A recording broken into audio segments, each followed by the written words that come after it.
VTuber would you marry and why? I would marry a lovely Ojo-sama Bao because I love a girly pop gooner I can cook and do fun hobbies with. More for me, fuck you, bitch! More for me, fuck you, bitch! What is this? What VTuber would you divorce and why? I divorce Heavenly Father so I can get his last ball in court. What? That's respectable. Alright. That's respectable. He needs that though. Why? He's going to be balanced now that he has none. No! Yeah, he's gonna walk like sideways now. Wait, he won't have any left. Will he be balanced then? Yeah, exactly. He's going to be the equilibrium. That's beautiful. That's very kind of you to do that. Nice guy. I would friend zone Numi, don't care. So would I. So would the rest of us. You're not special. What VTuber would you marry and why? Matara Khan. A big. Oh wow! Look, a Matara Khan married me. This is very good. Big inspiration, someone who I can vibe with. Learn from. Wow, what is it? The shirt suddenly appears very transparent from the back. Equality. Hmm. Very nice. I love it. Very fleshy. Welcome to the stream. Thank you. What VTuber would you divorce? Alright. Joke about it. I think I can have a couple great years with her, but eventually her crazy would overwhelm me. She is unfixable. Oh crap. Now I gotta go find that tutorial.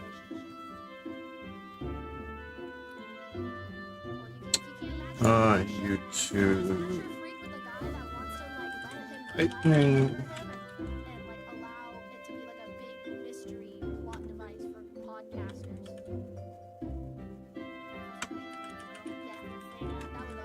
Boy shader.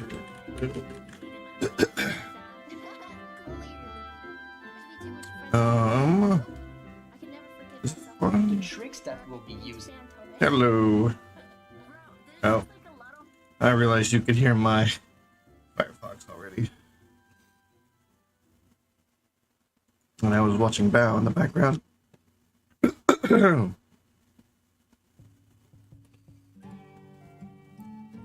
Welcome in. I have a shader finish.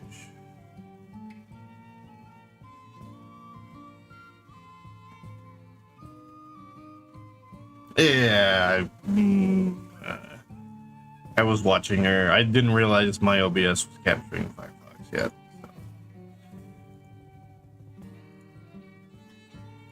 Well, in the background. And her new VR model.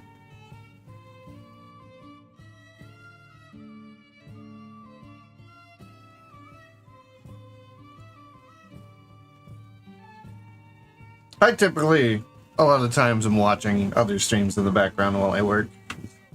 I mean, most of the time, my chat is pretty quiet, so. What are you making?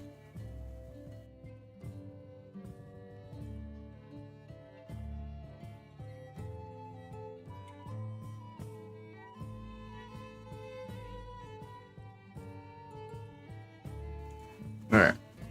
Got my throat cleared.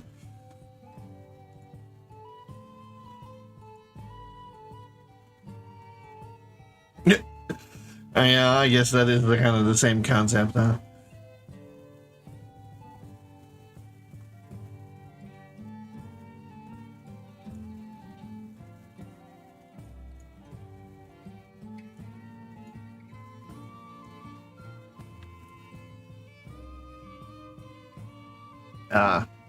I haven't made any maps yet. It's something I want to do eventually.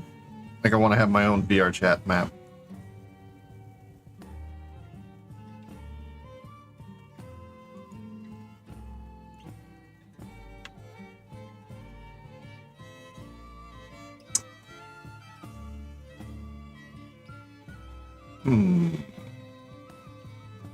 I'm going to...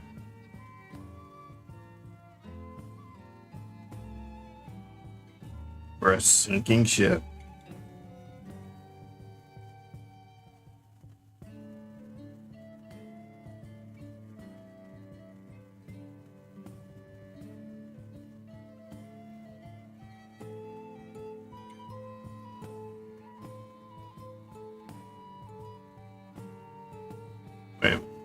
Song?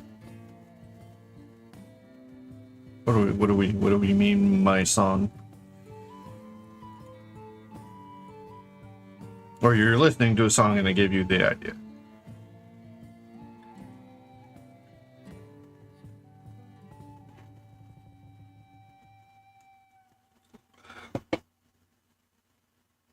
Oh, like a sinking ship is the song. I am not thinking very hard right now.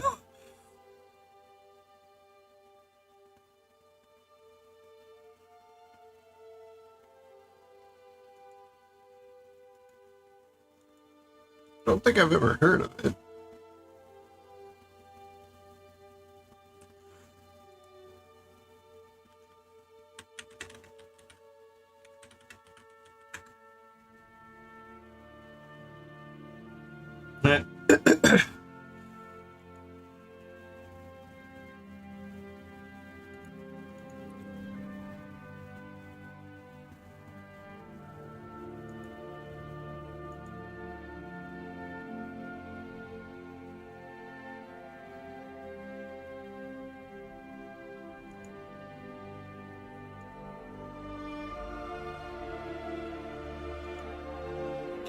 I'm jumping through it, and so far, like halfway through, it seems a lot calmer than the appearance of everything looks. I keep expecting metal.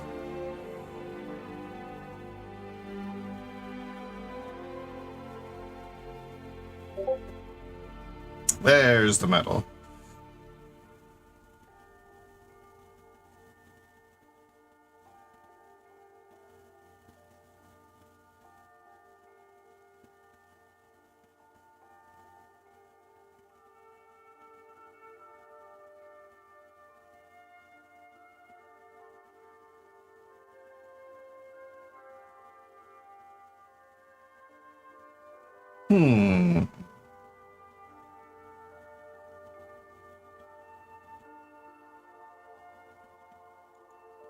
Can't remember when was the last time I had a song had music.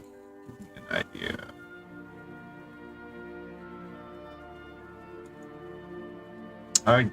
I guess I kind of hardly ever listen to music anymore, other than this kind of playlist stuff that I have on my stream. Yeah, I found it. It's a slow build up to it. Music master playlist. Jesus.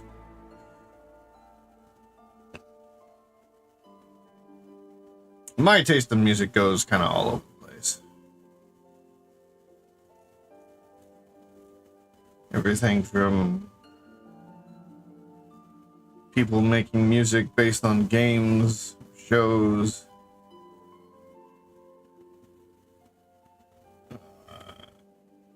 some VTuber music, some remakes,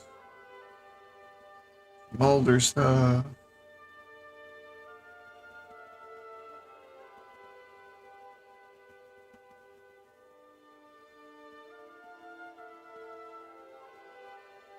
I could have sworn this list was longer than that. Where's the rest of it?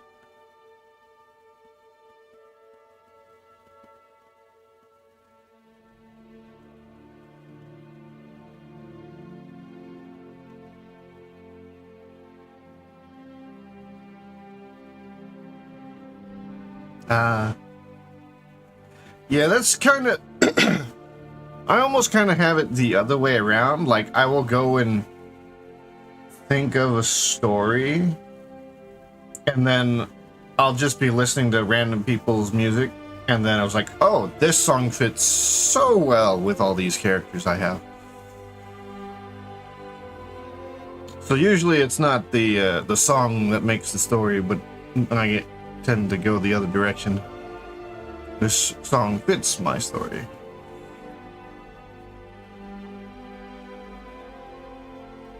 Like, what was it? It was, I think, when I first heard any of the Epic songs, Epic the Musical, the first one was Monster.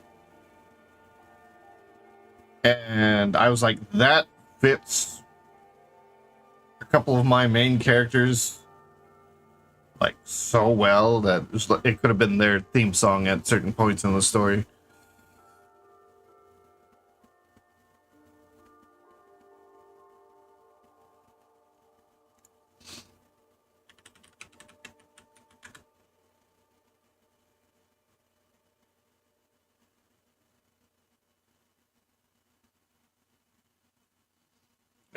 It's good. Pretty much almost every song from Epic is good. It's worth watching. Or, you know, at least listening to. This is the one. I'll restart. I mean, they're not metal or anything like that, but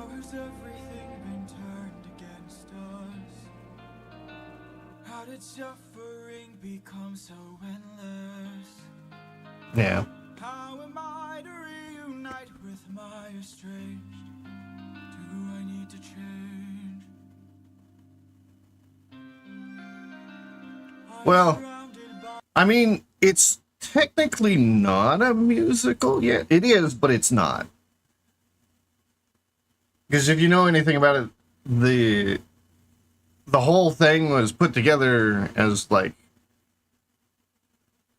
the guy's, I assume, college project. The souls of those I've lost. I'm the only one whose line I haven't crossed. What if the greatest threat we'll find across the sea? And basically all the videos are just people, random people doing animations. Like, they're not from any specific person. What if I'm the problem that's been hiding all along? What if I'm the one who killed you every time I cave to guilt? What if I've been far too kind to foes, but a monster to ourselves? What if I'm the monster? Is the Cyclops struck with guilt when he kills? Is he up in the middle of the night? Or does he end my men to avenge his friend and then sleep knowing he has done him right? When the witch turns men to pigs to protect her nymphs, is she going insane? Or did she learn to be colder when she got older and now she saves them the pain? When a god comes down and makes a fleet drown, is he scared that he's doing something wrong? Or does he keep us in check so we must respect him and now no one dares to piss him off? Does a soldier use a wooden horse to kill sleeping Trojans cause he is vile? Or does he throw away his remorse and save more lives with guile? If I became the monster and threw that guilt away, would that make us stronger? Would it keep our foes away? If I became the monster to everyone but us and made sure we got home again, who would care if we're unjust? If I became the oh, ruthlessness is mercy upon ourselves. And deep down I know this well. I lost my best friend, I lost my mentor, my mom, 500 men gone. This can't go on, I must get to see Penelope and Telemachus. So if we must sail through dangerous oceans and beaches, I'll go where Poseidon won't reach us. And if I gotta drop another infant from a wall in an instant so we all don't die, then I'll become the monster. I will deal the blow, and I'll become the monster like nothing ever knows. So what if I'm the monster lurking deep below? I must become the monster, and then we'll make it whole.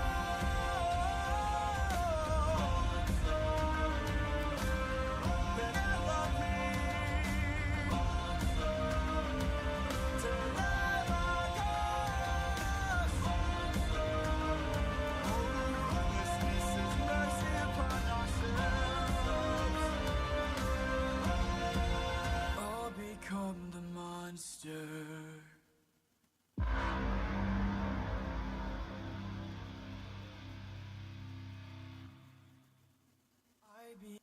So yeah, that was the first one of Epic that I heard, and it fit like a couple of the characters from my stories like to the T.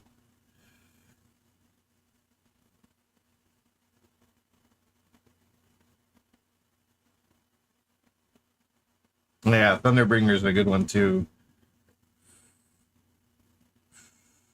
I don't know that animator though.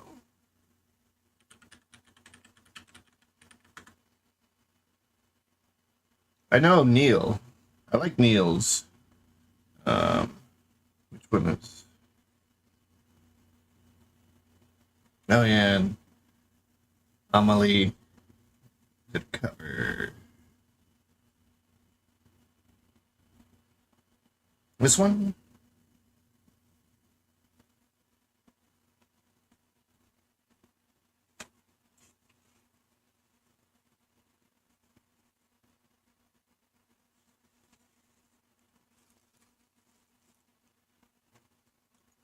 Damsel in distress.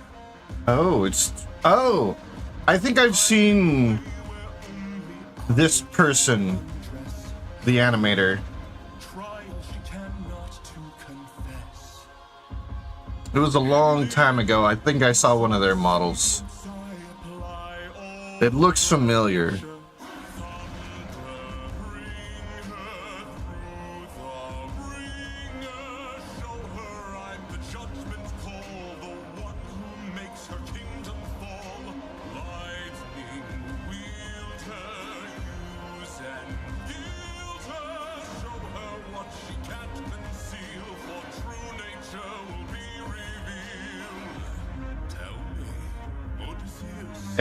It definitely looks like it could be from an entirely different story with this kind of character.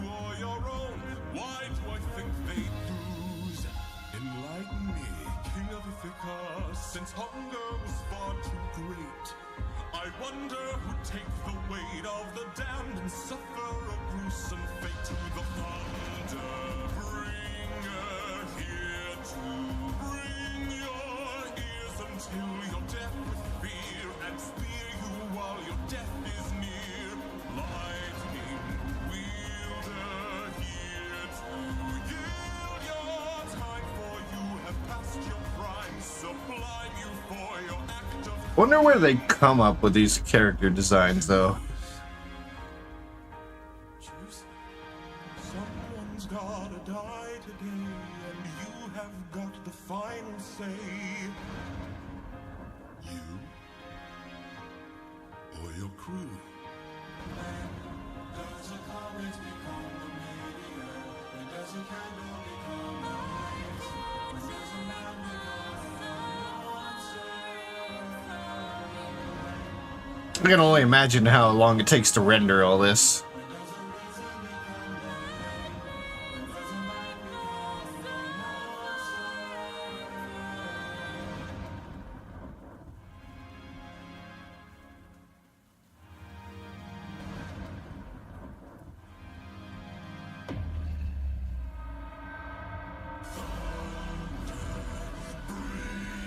No, that's from the other song. Yeah.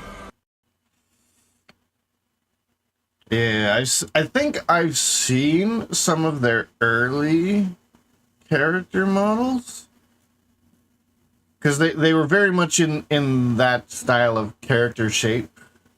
That creature type.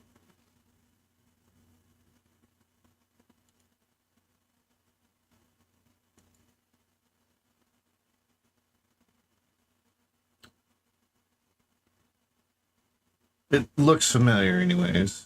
Yeah, I think I've seen, like,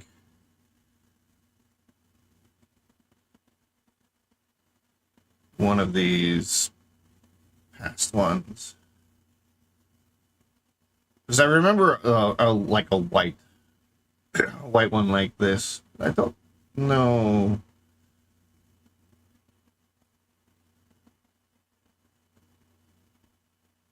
Oh, wow, these are years and years ago. They've got a lot of videos.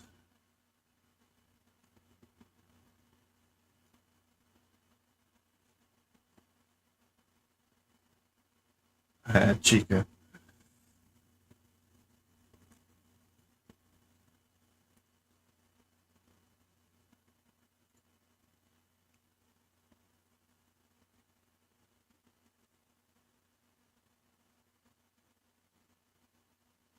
On the book? Was that what that was trying to advertise at the end of that song?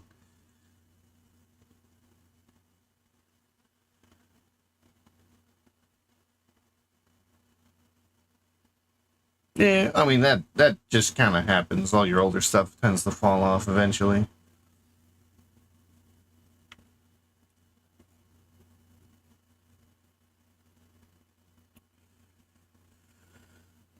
Hmm.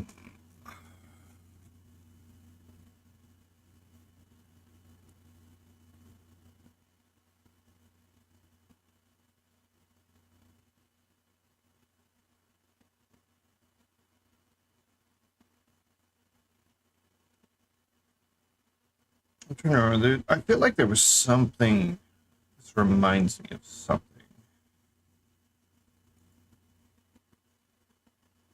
Well, I've had a bunch of furry friends in the past, so I'm probably getting memories of things they've shown me. I really should try and do a. I did Ruthless too. I really should try and do like a non-human character at some point. I'm gonna need to for my own character at some point because I have my human version here, and while I'm gonna update it first, I've still got his original form, which is non-human. Yes, at some point I want to try and model that. I'm just afraid of modeling fur. I don't want to model fur. But I do want to make that character. It's just there's a lot of detail there, and I'm afraid of it.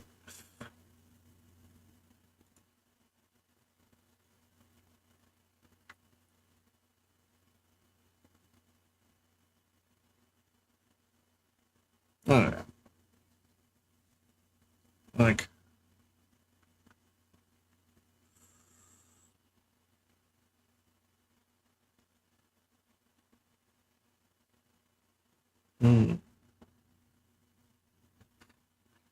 yeah, I get that. And I've got a lot of characters that I want to model. Just, you probably know how long it takes to do all this stuff, so it's not like I can get to everything. But I see, because I always have on one of my vertical monitors, I have the Twitter feed that just scrolls down it. So anytime I see any piece of art that looks interesting, I grab it as reference. And I've seen a bunch of things that I want to, like, I want parts of this and part of that, and so many ideas. Well, I mean, you don't have to be a pro to understand how long it takes. If you've been doing any modeling at all, you know it's not quick.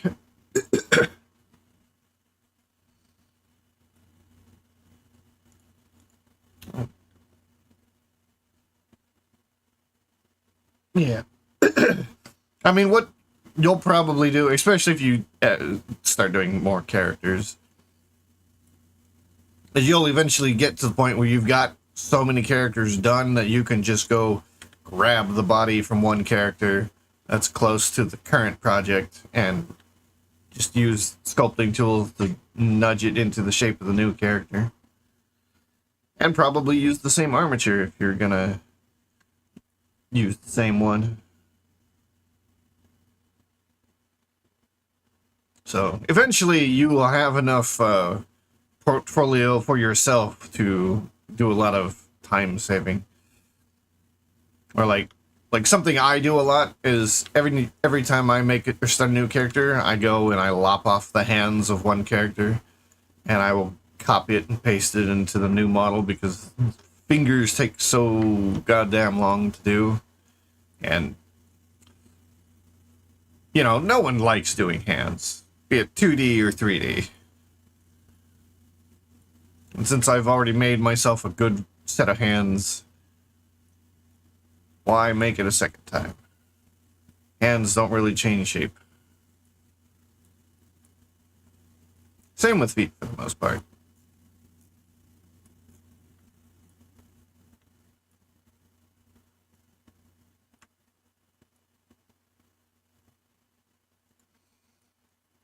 Heads can change a little bit. Especially if you're gonna do more of the traditional, like, you get rid of all of these, and it's just a big open space.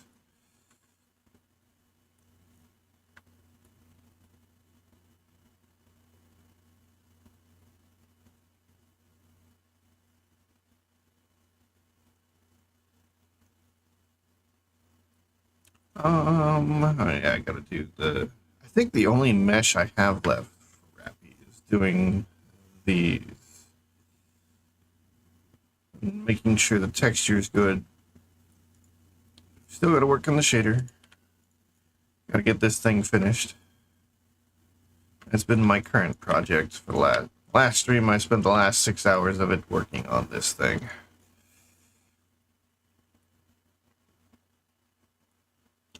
I got the Firefox over top. I should probably unmute the.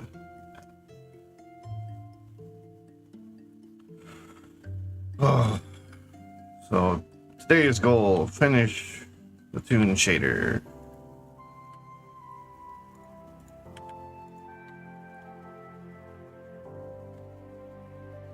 Then the only thing, well, once I get the bows up there, I think the only thing after that left is getting the animation armature done right. And then once I have that, I will have everything I need to start finishing up models that I could either put up on Gumroad or make a Patreon or something. Still haven't quite decided which. Or how much things should cost.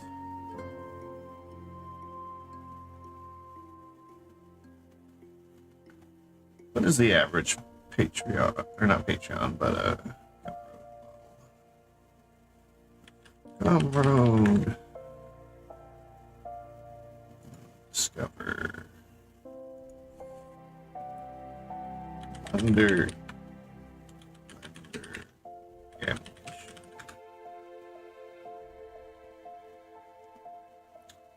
$40 for that one. 46, 50.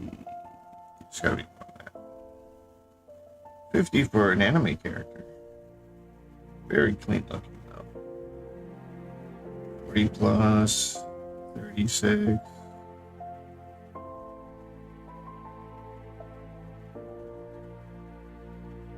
$80 for Sonic movie characters. They look almost exactly like the movie you're on, so. Mifa says 0. Zero for a sample. 25.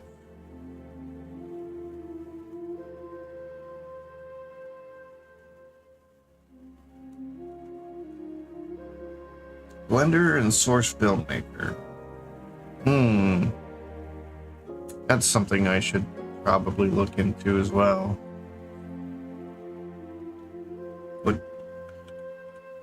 What does a Source Filmmaker armature look like?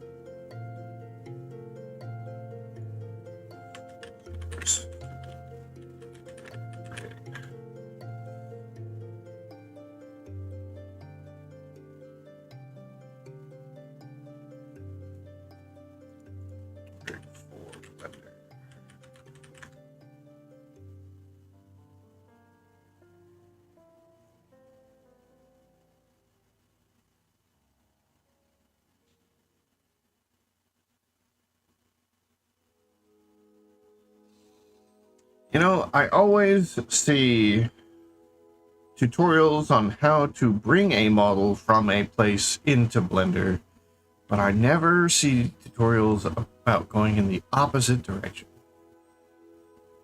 Like I've seen turn MMDs into Blender, but never Blender into MMDs. Or these are all Source Filmmaker to Blender, rather than the other way around.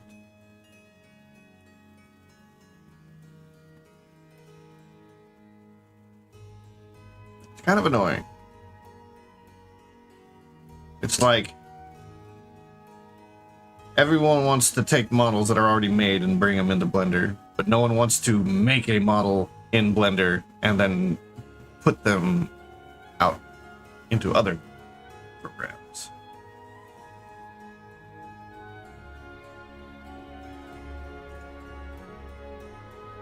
I wonder if that just means that there's not that many creators, and it's just people who want to take other people's creations and modify them. Why are we so goddamn white?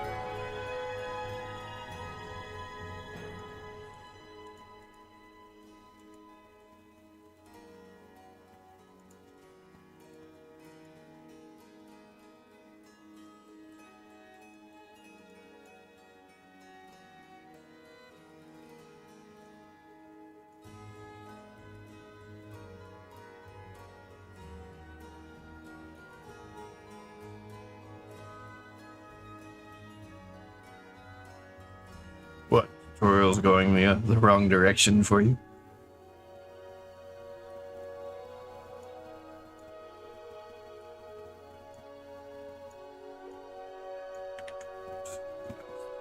Oh. Can't really see what's going on.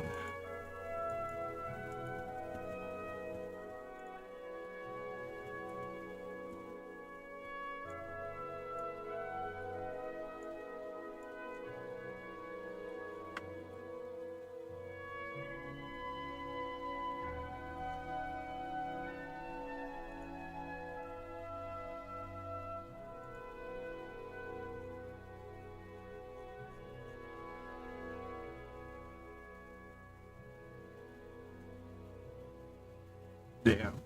The only tutorials that I've really found that go from Blender to other locations is going from Blender to like Unity for either VR or VTubing. When it comes to animation, it's everything's going into Blender and not going out of Blender. I wonder if that just means everyone's converting over to Blender for doing animations, and no one cares to go the other direction. Which is kind of annoying because, like, I've had people who want, like, they've seen my models and they want to animate them, but they only know how to animate in other things, like in MMD, so I'd have to know how to go from Blender to MMD, but there are very few tutorials that show you how to do that correctly. Do they? Yeah, I haven't looked too much. I just did a few quick Google searches and they were all the other way around.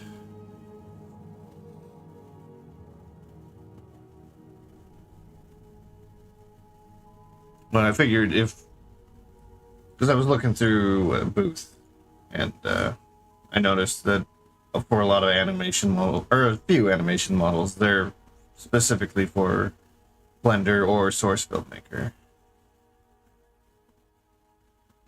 Be nice if you can, I don't know if you can, but if you can just, without modifying the Blender rig, move it over.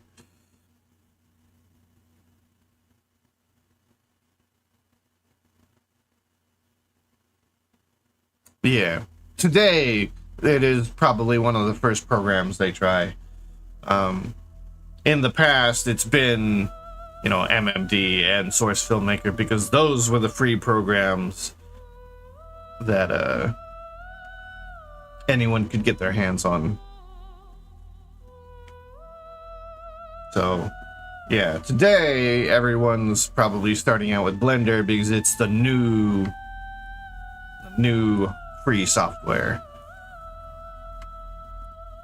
and people are probably trying to convert the old models into the new software rather than going the other way around. But that means there's more people, more animators that know the old software than the new software. which was my dilemma, is the people who wanted to do stuff with my models knew the old software, but don't know Blender.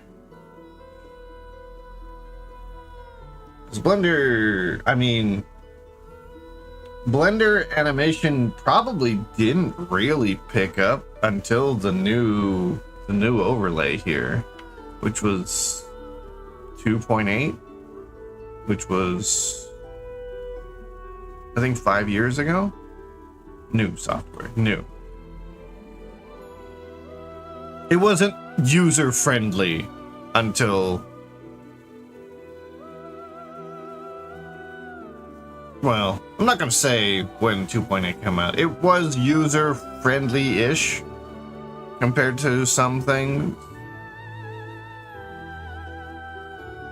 Yeah. I mean, I started on this new interface. Like, I had just missed the old one. Like, I literally started on 2.9. When I first came into wanting to do 3D modeling, 2.9 had just come out, so. But a lot of tutorials at that time were showing the 2.8, or not the 2.8, but the pre-2.8. And while it looked completely different, I could still see most of the buttons, and it wasn't too difficult to translate old tutorials to new layout.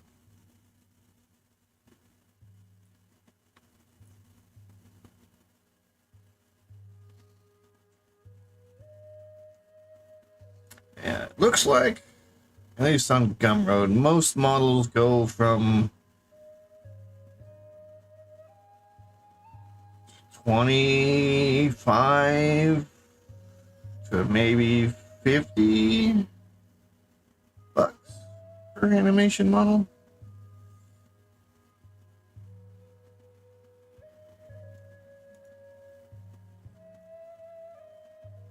I still haven't decided whether or not I want to put models up individually or do like a Patreon subscription.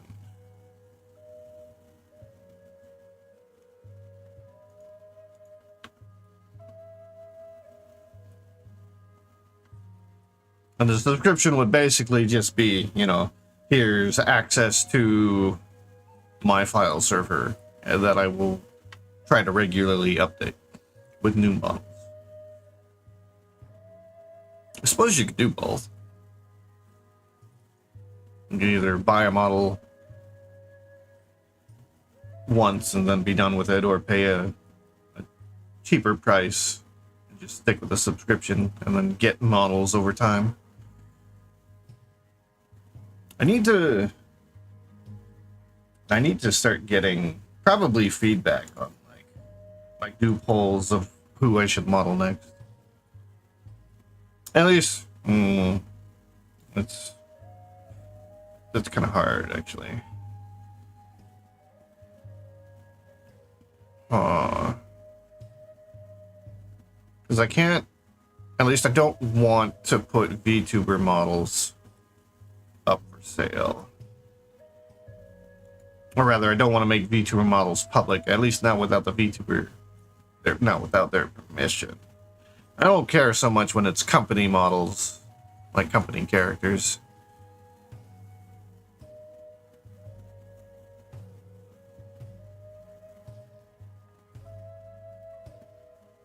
So it'd be like, how do I split up my time between doing a VTuber's model on stream, doing a model that will be up for sale or Patreon, and then actual commission.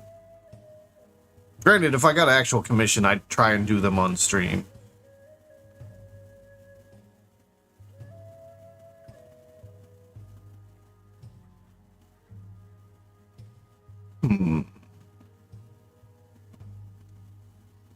Stuff to figure out.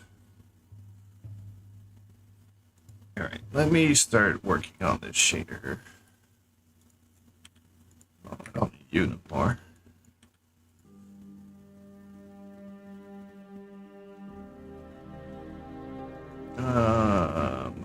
I'm gonna turn Firefox back on.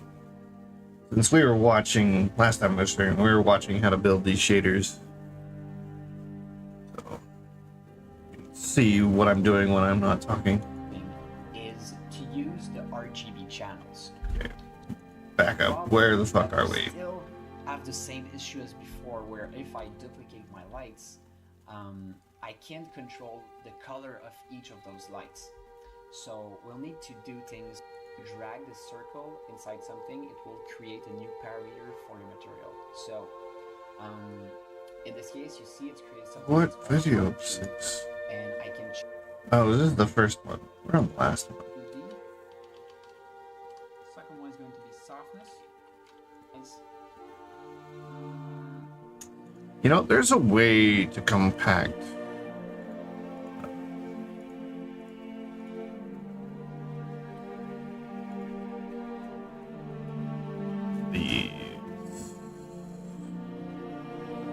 There's a way to hide the unused ones. Hold on a sec. I gotta find that out. Blender. Blender.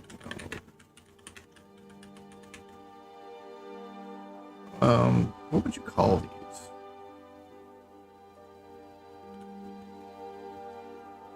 Sockets. That's probably the right word. Oops.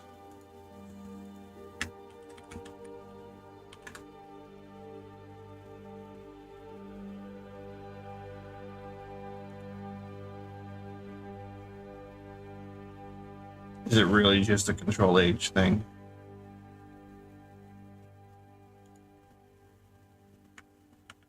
It is. Okay.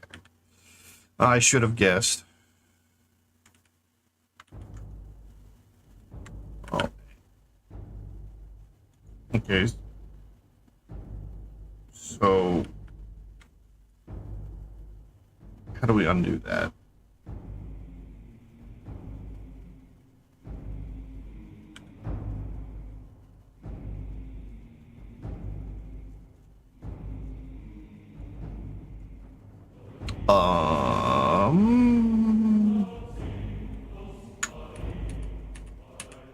Okay.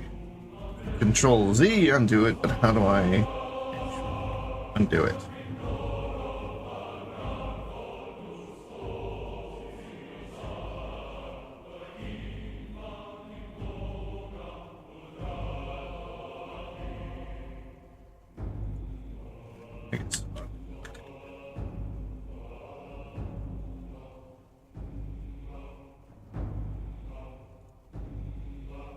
I was asking the question, someone give the answer. I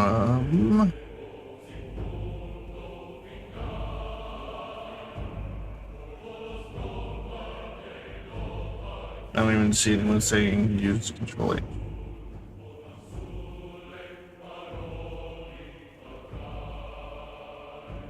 Oh, that was from a long time ago.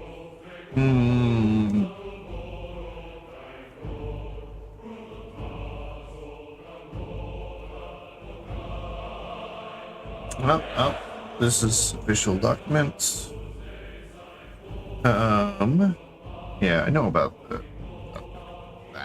That's a monster.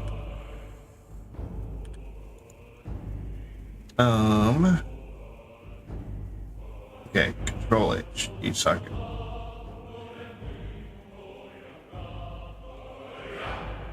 Are you not going to tell me the inverted method?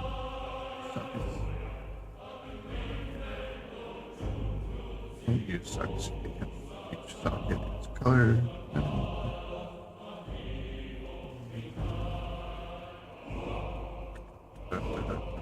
Color vector. Inputs, outputs, versions, properties. Okay.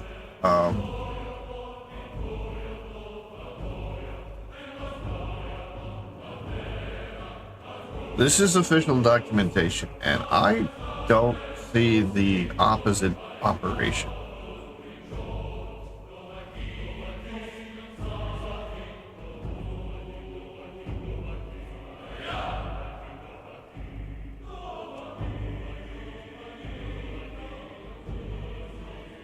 So, Control H is that.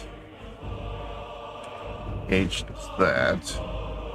You would think Alt H, which is usually the opposite of a control function, would do something, but no. So you can see me pushing buttons.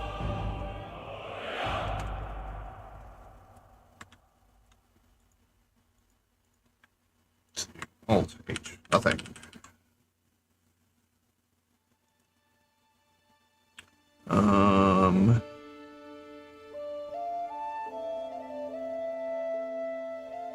Show hide.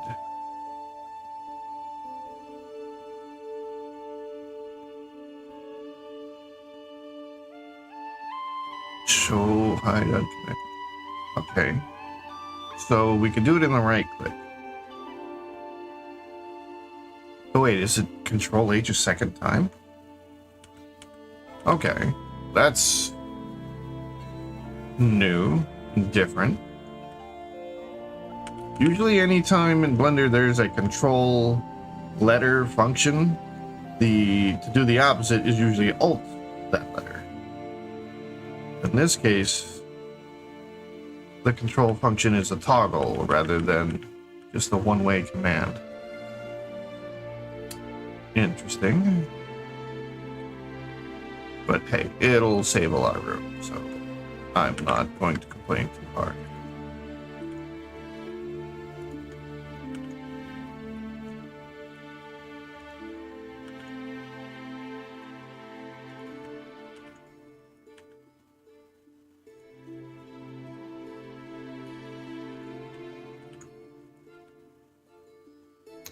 I think we might have been working on this last, so let's keep that open.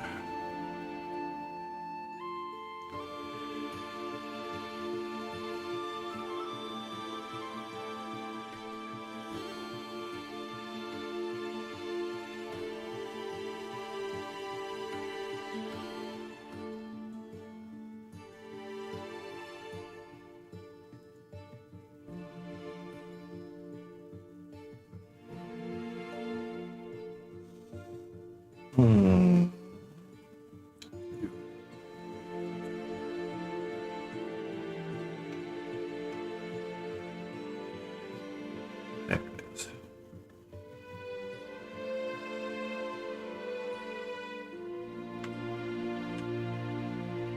All right. Back to what we were doing. So I'm going to be using the new parameter for the color. So color here, and then for the softness, And this.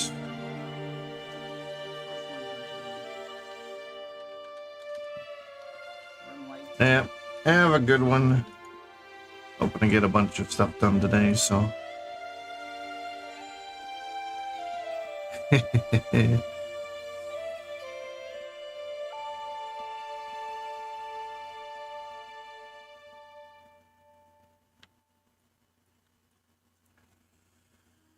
Alright, 2G rim knives. Second one is going to be softness. Already have that. Another thing you could play with is the size. So an easy way to play with the size is to play with this eye or setting here on vanilla. So I'm going to be plugging just underneath softness here. I'm going to be plugging into my ROR.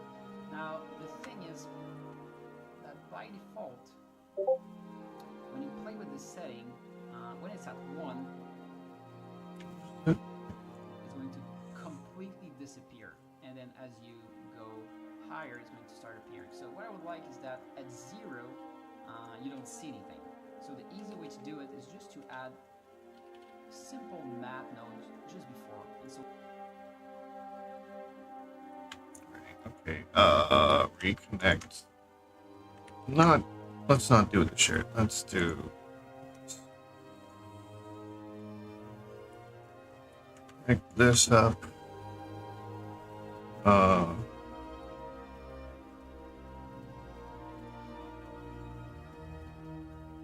Is he? We not supposed to? How's he got this connected up? Oh, I guess he was working on a black. Actually, no. So we're going to be adding one fault. When you play with this setting, when it's at 1, it's going to completely disappear.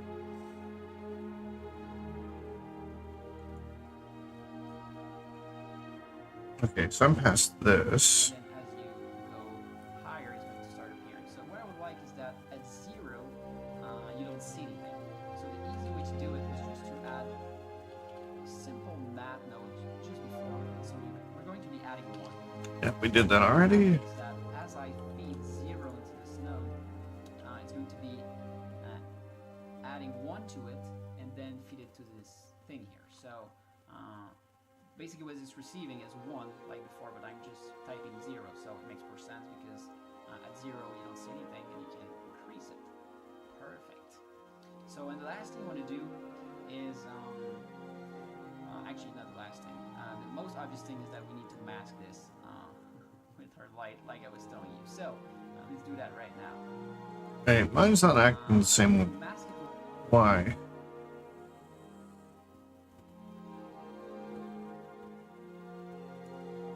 Oh, it's stopping at 1. Have a limit? I do have a limit.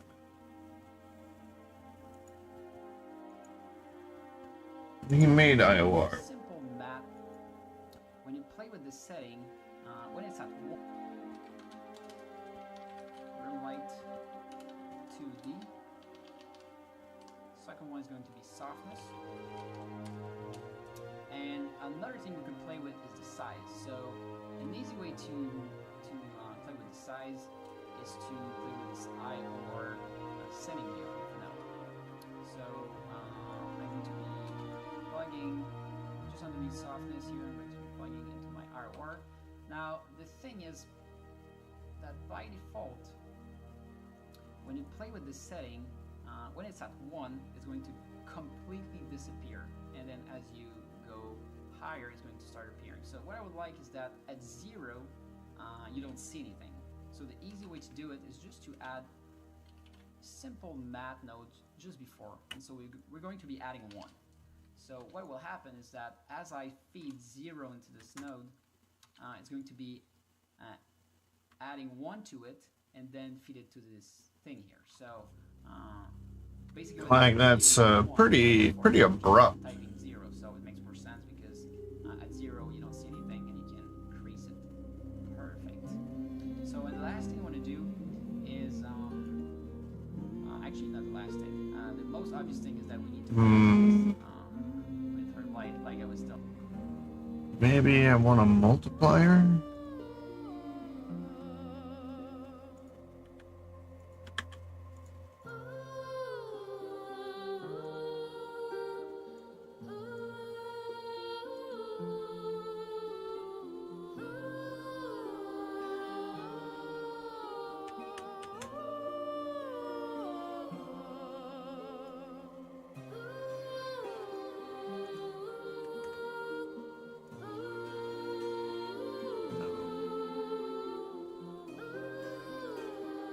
Forget, how do I make it so that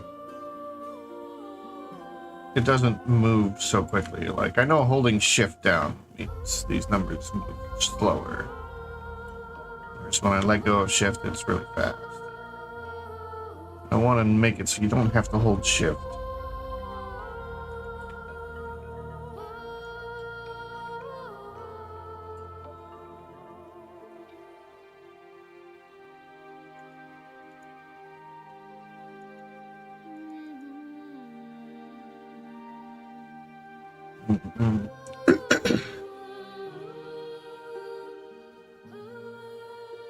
Just a number.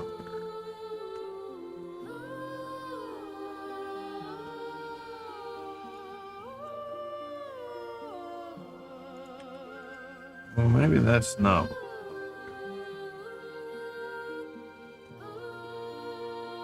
Or maybe we need the multiplier. No.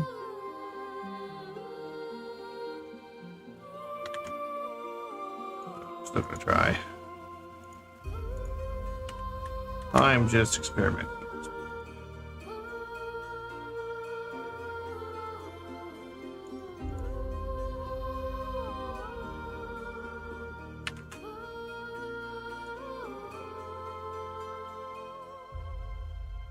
Actually, yes, that does slow it down.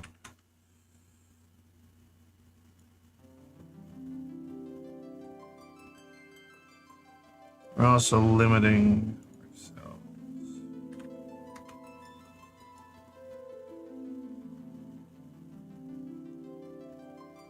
But hey, it's easier to control, so I'm not.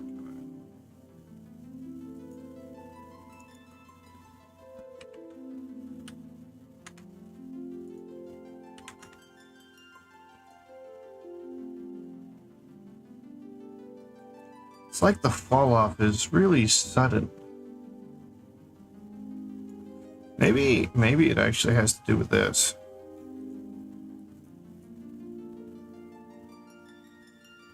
Let's go back to point 1.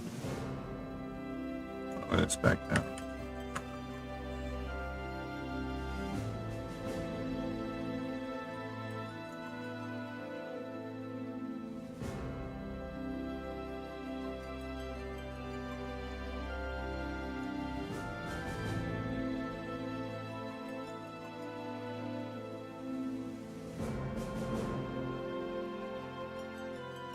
Might also matter.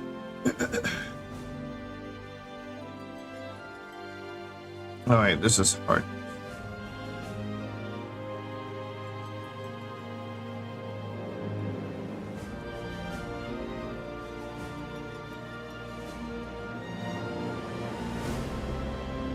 You know, I think I'm just going to set.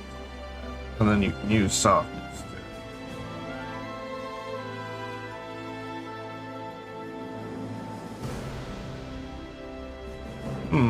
Maybe not.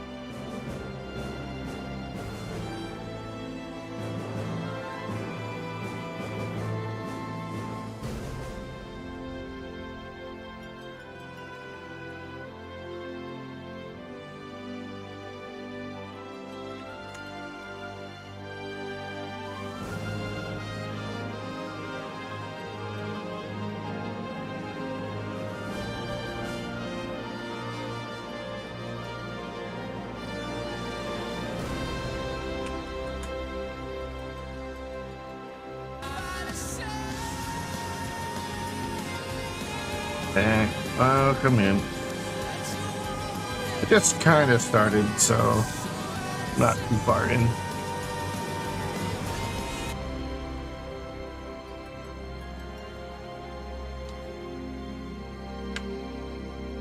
I'm gonna finish up the shader today, hopefully.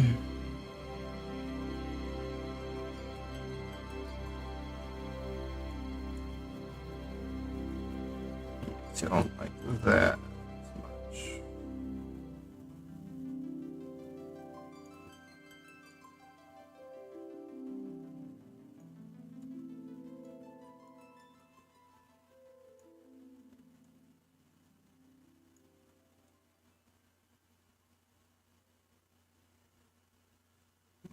How can I fix this?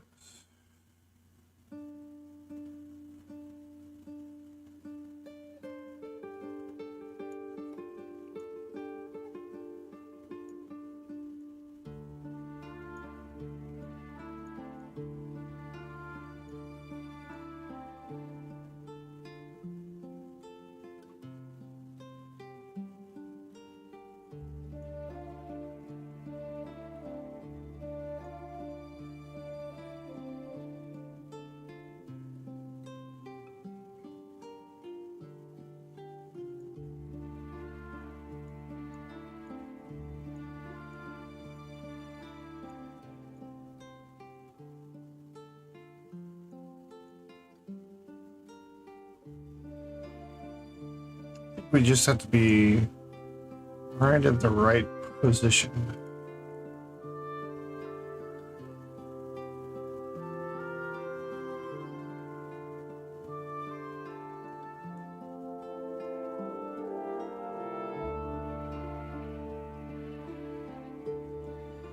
Or maybe these need to be at the exact same position. So let's do 0.2.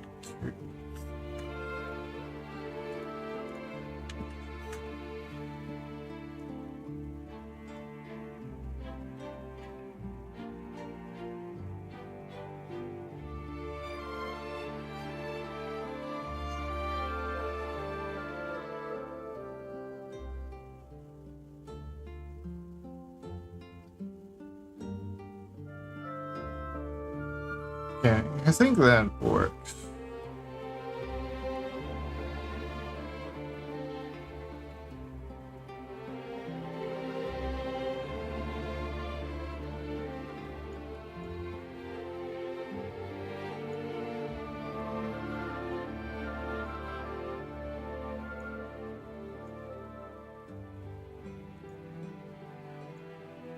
Let me put that back.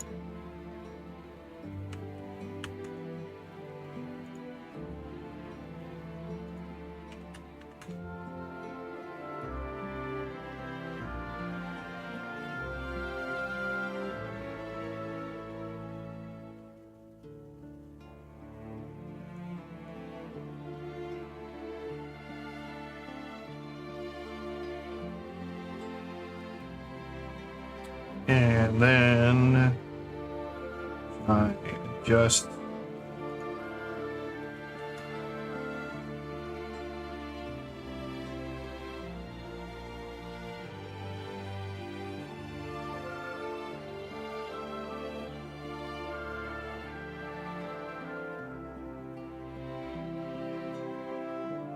looks like 0.5. Probably the best.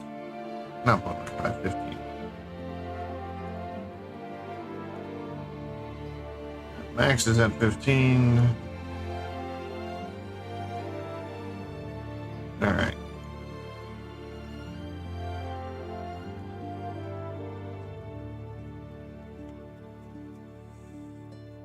Then we're gonna have to Let's do that right now. just like To mask it, we'll need the color ramp from our backlight. So you see this color ramp here. We're going to be using this as a mask. So we need a new multiply node. We're going to duplicate just this one. Going to do the job perfectly. And make sure the factor is at 1. And we're going to be connecting. So this going to do the job perfectly.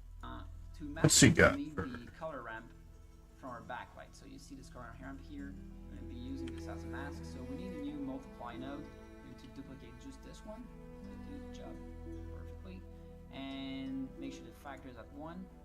And we're going to be connecting. So this color here, just press Alt Shift right click. And then you can choose pick the color output from the color ramp to color 2 from your multiply node. So you see how useful.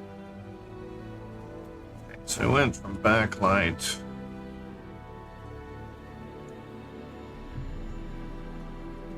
out into there.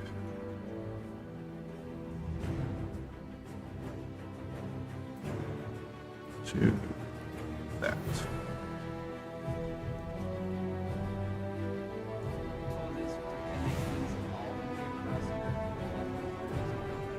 Okay, but how does that do anything? Oh, I see it there. So it's only visible based on.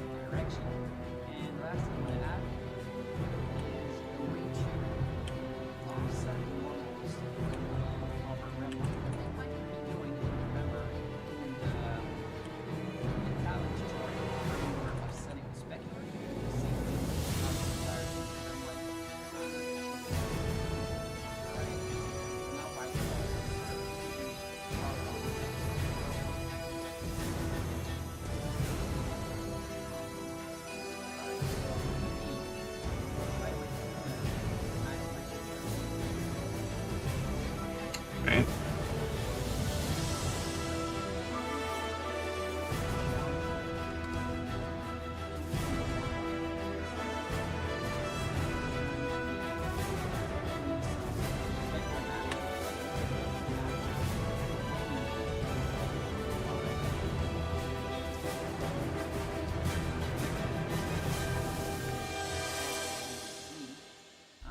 It's probably because of the way my character is oriented, but I feel like when I play with the Y value, it doesn't do much that I like, so I just don't tend to use it. Wait, combine next one. Okay.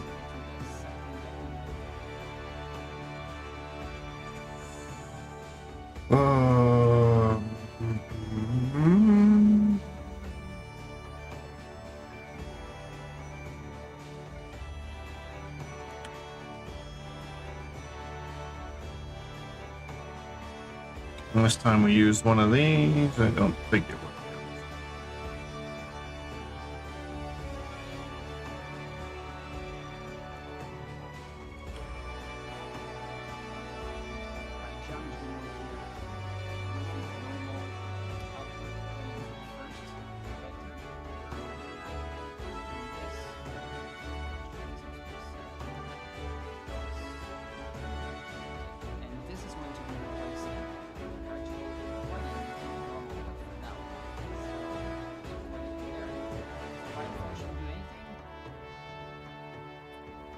There.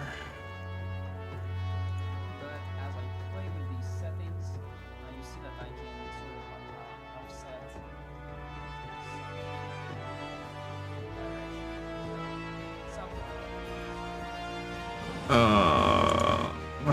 Let's see what this does. In Augsburg.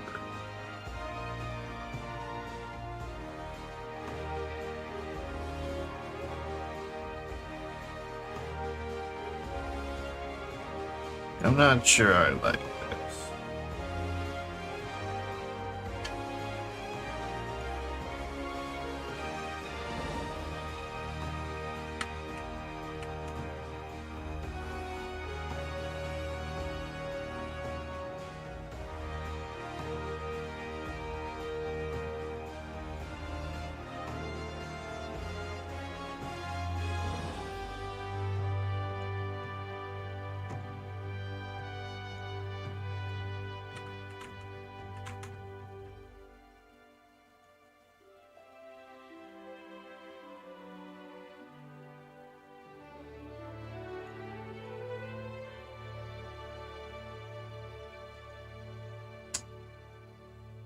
Doesn't feel like it's working the way it should.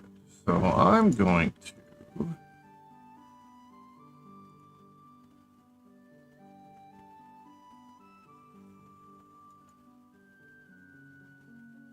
this is different. Because before I had to replace that with a mapping.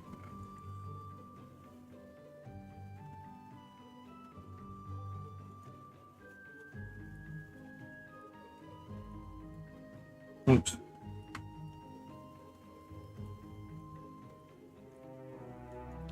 Unplug these real quick. Well, they are two vectors. Should it be an add? Or is it supposed to be something else?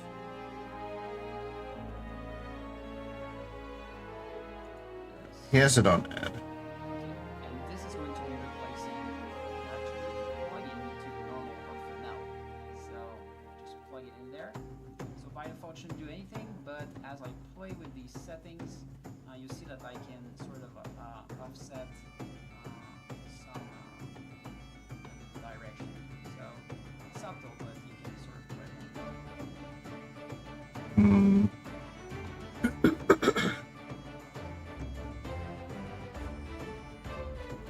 Don't know.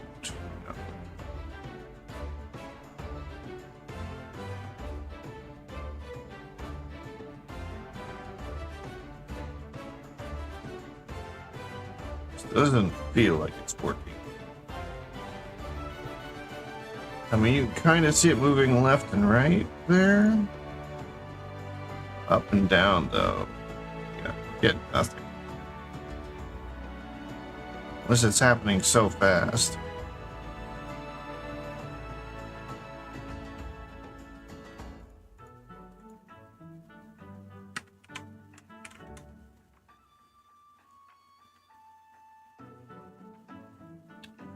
Not getting anything from that one. Let's see in the Y.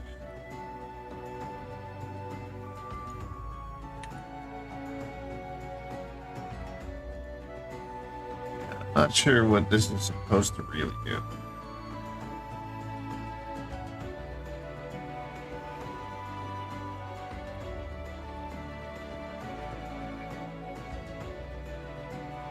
Let's try a mapping. I don't know what it's gonna do. Experimentation. So we're dealing with here, I think he's trying to do location, but oh, okay, we can't actually. This is combining. This is something else.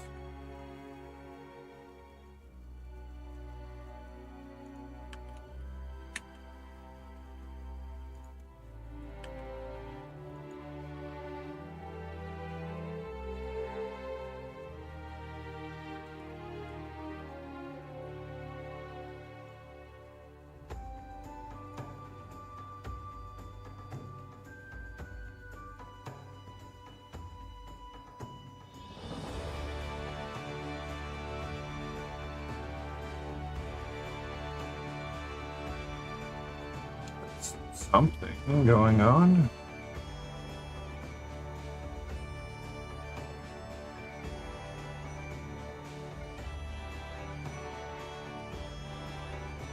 I don't quite see the purpose.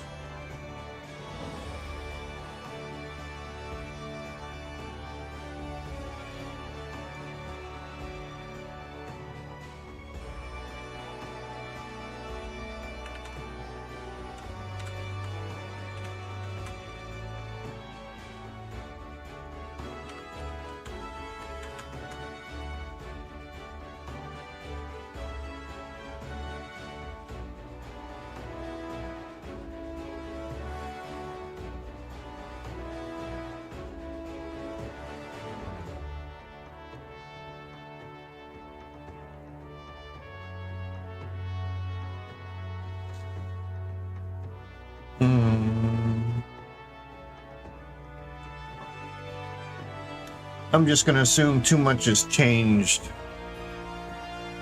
from version 2.8, which is when this was built to now.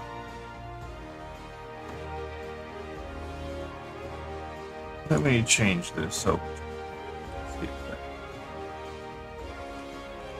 changes anything. Maybe hardness and softness also plays a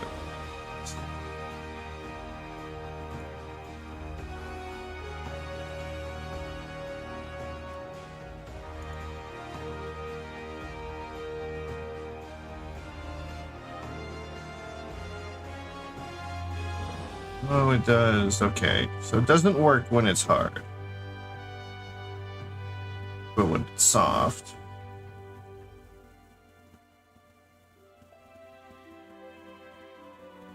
And it looks like it only really works within a range of like -10 to -5. I wonder if it matters orientation.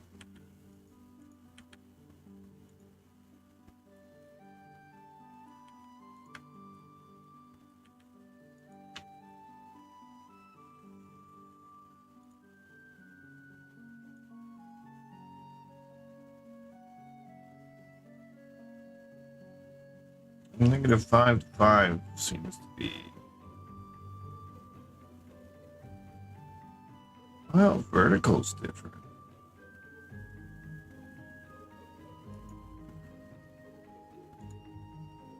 Alright, so for this first one, -5 to 5. For Z, though, it can be a lot higher.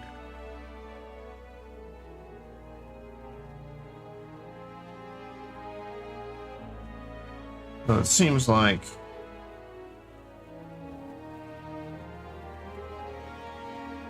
maybe a -30 to 30.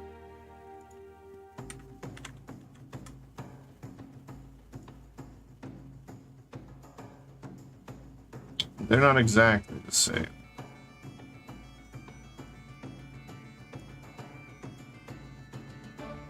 It doesn't look like they ever come back.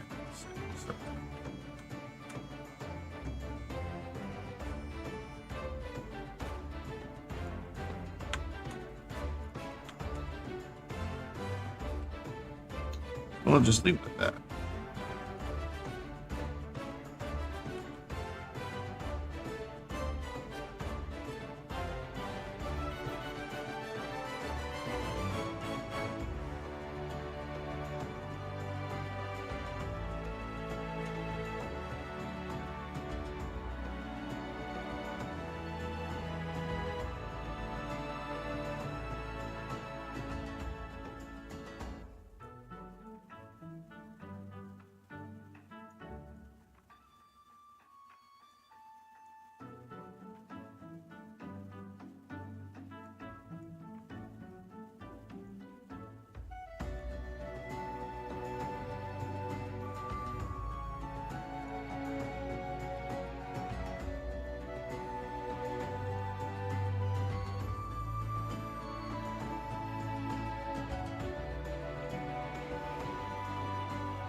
Okay, I'll just move on now. Alright, and so the last thing we need to do is just to count this back onto the entire network. So the way I'm going to do it for now very simply is just to change this to add and factor 1, and I'm going to be placing this in color 2 and the result of our network so far in color 1, this in group output, and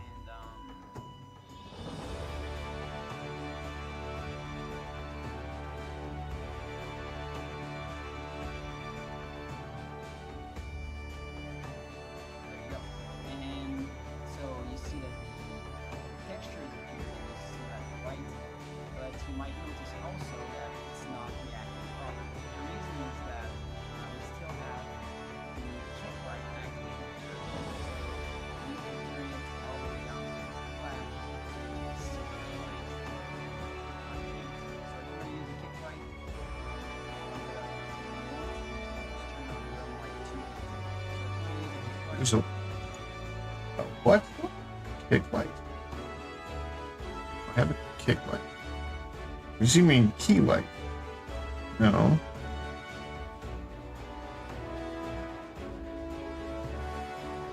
And why am I not getting my shader? Oh.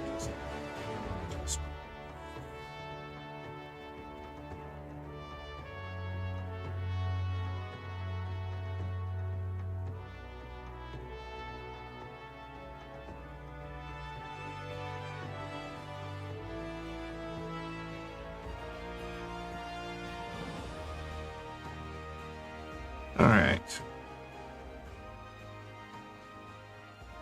So there's your ring light. You can play with softness, hardness, and change a few details about it.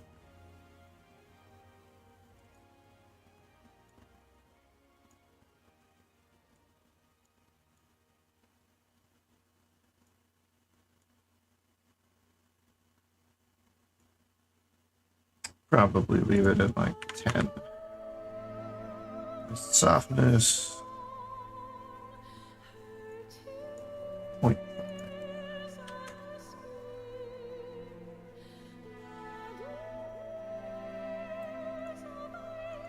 Let's make the default 10.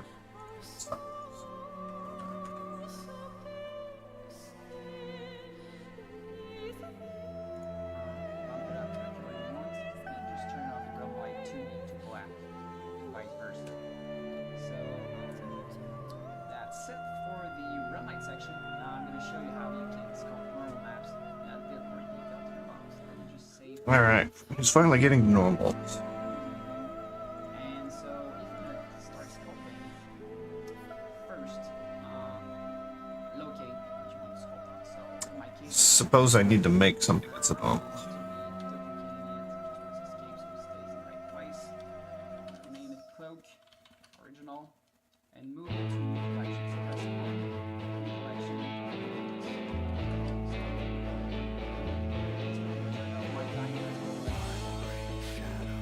Alright, I guess we'll do the body, and it'll just be a temporary. Bodies. Go. Hide the original. Go here. I'm not gonna actually use this, but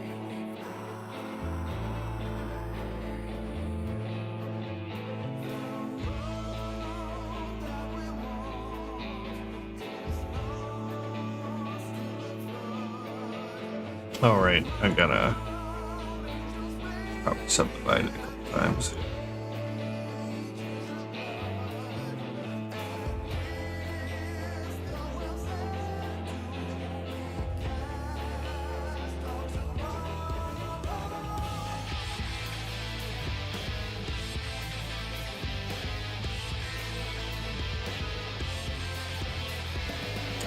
Here's the dirt shit.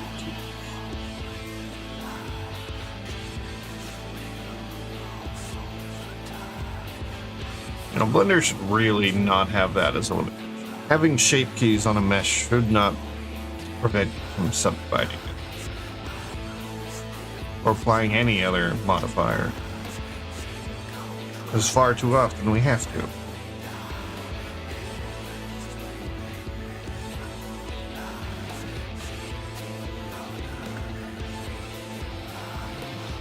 Alright, we're just gonna do something.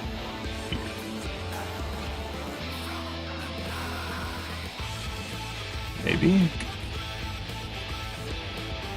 Oh, we're probably on... Oh, it's not. So why is it not moving?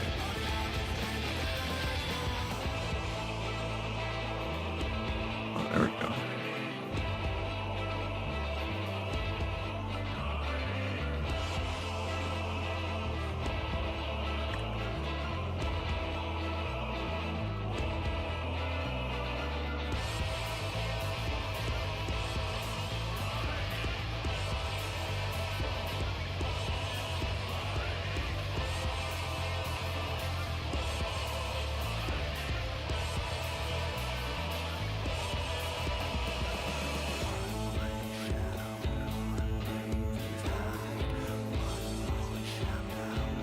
I assume he's just gonna make it normal.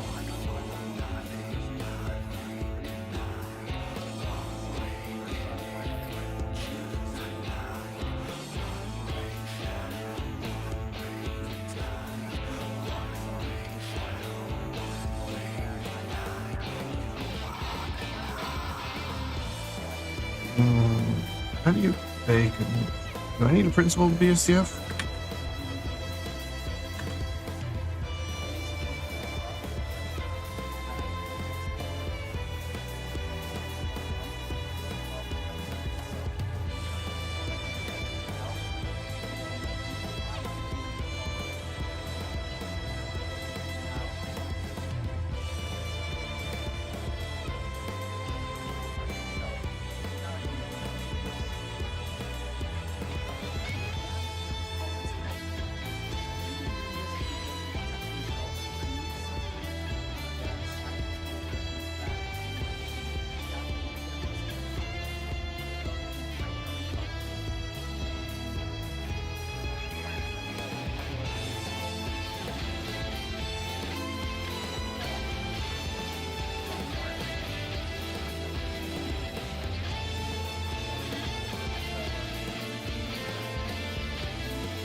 Test body. Oh.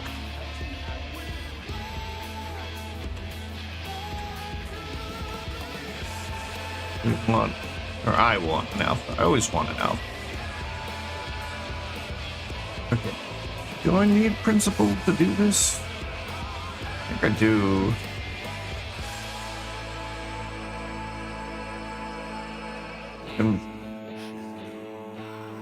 I mean, we don't even need this. Just principle BSDF. Okay, so now that I'm done, I can switch back to object mode, and I'm trying to paint as little as possible and just do it with one stroke. That way, it generates less problem when I bake it. But I mean, maybe you'll need more wrinkles and more stuff and smooth things out.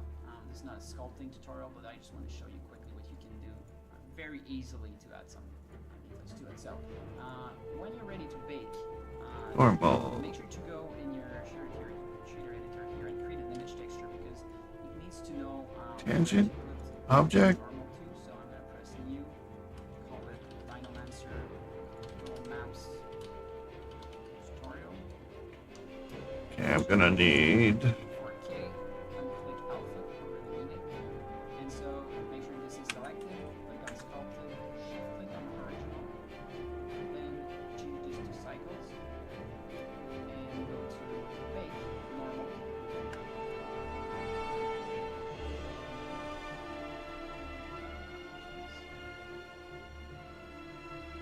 Okay, so click on select it to active. Make sure your ray distance is not 0, sometimes it's 0 by default, so in my case it's 0.2. You can play with the margins here. So now it's done. Just press on make. Oh, that's right. You do it. Okay, let's see if this works. Save. Save everything. This is where things tend to break. No valid selected objects.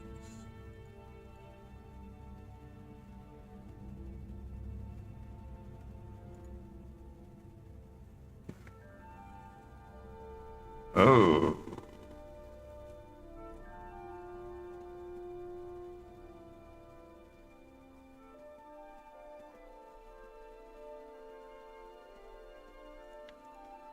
Do we do that in the right direction?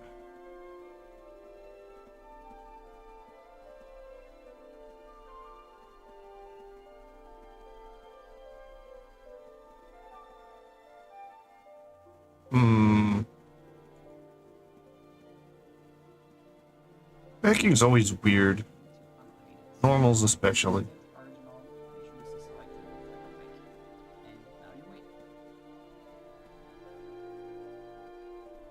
Alright, so to finish baking, what you can do to preview it is go to Shift F10 and type in normal map tutorial. So, as you can see, it's baked. There are some issues with it, but in my case, it's going to do the job. The reason is those problems here, you see these weird colors here, that's not normal. It should look more like just pure purple and red and green. The reason is there's some overlap here that's causing some problems. So what I'm going to do is just to paint over these areas in Photoshop to fix it.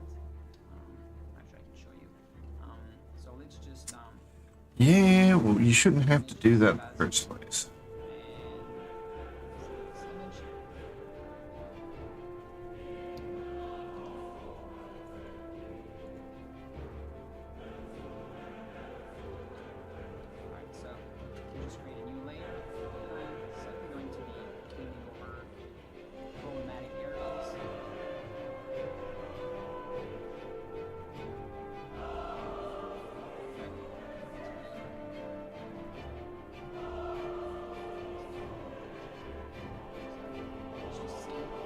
Calls them problematic, but they were there for a reason, so doing that is not a real solution.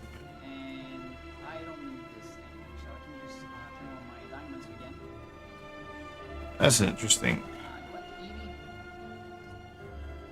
And I could do a cage, but I don't so know if that's a great idea. no place to connect it right now.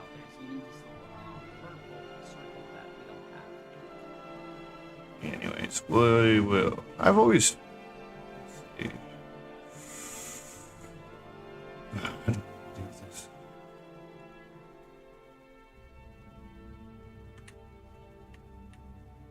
Let's see if we can try a multi-res.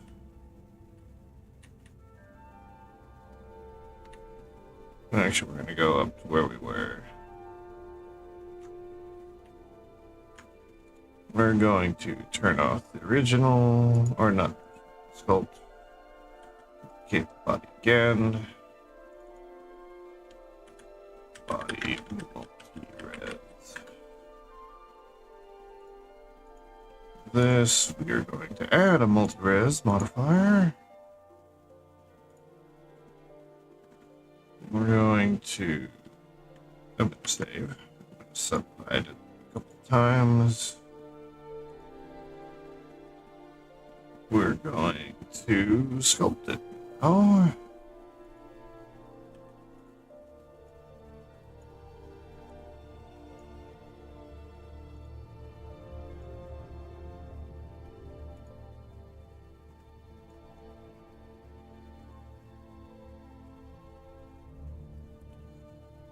Okay. Then we're going to go to cycles. Bake from multi-res.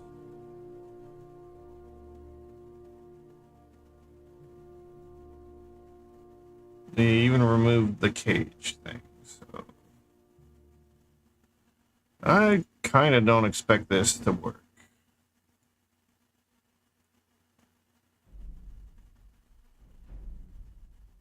I've never really had it work before, so yeah, this is pretty common.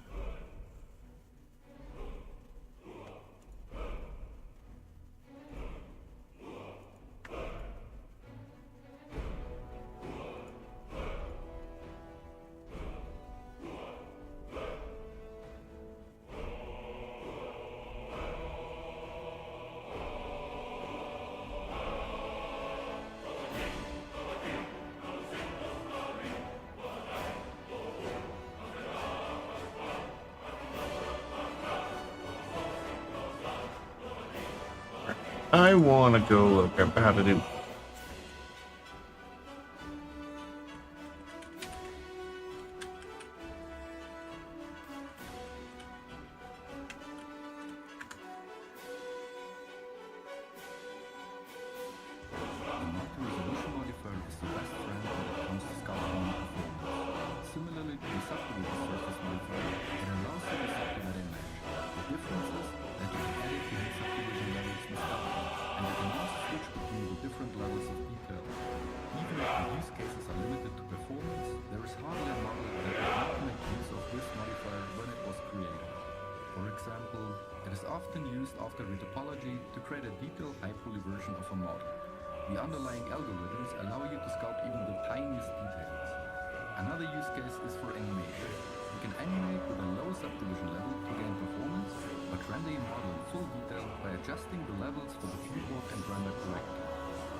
Oh, wait a minute. I think you have to change something here to do the bake.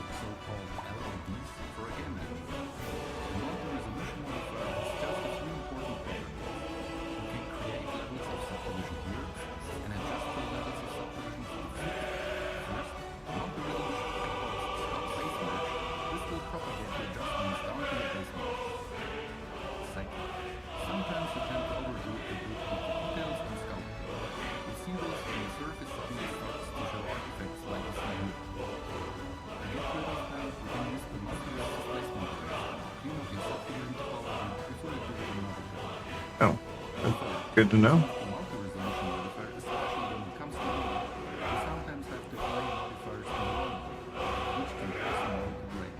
One example is the multi-resolution and mirror. To fix this, you can apply your modifiers in the correct order, including your multi-resolution. Add the multi-resolution again and use the reload subdivisions auto-generate to bring the subdivisions back to the model. That's good to know. Come on, you're not going to tell me how to do baking, are you? I guess I'm just going to play around with it. I think if we go back to 0, be wrong, but I think this might have been what needs that. Bake. Yeah, there we go. Okay, so to use to bake multi-res, you got to turn viewport level back to 0 before the bake. The sculpt is probably all that's important to keep high. Render can probably also be turned back to 0. Because, I mean, we're not rendering, so. Alright, I have a normal to test with now, so let's save this. Not a mask. It's test body normal. Just put it there. And then we can turn off that. Turn on this. Now we have a normal to use with this tutorial.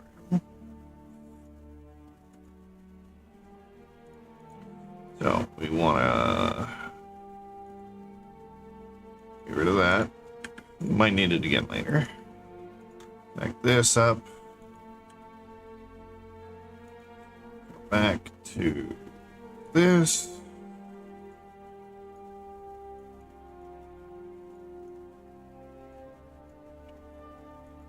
But copy this, go in here, let's see what he's doing. And it's actually so I can just turn on my diamonds again. Go back to Eevee, and I can connect it. So as you notice, there's no way, no place to connect it right now. You need this little purple circle that we don't have, and it's actually located at the very left on our fuse node here. So Alright. So just find any root input and just create a normal input.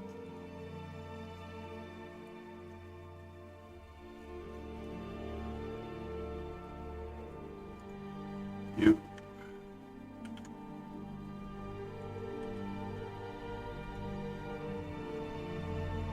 Lucky me, I already made one.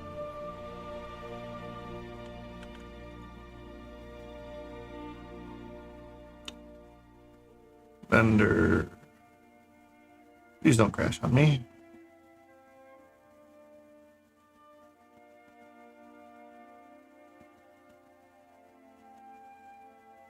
Alright.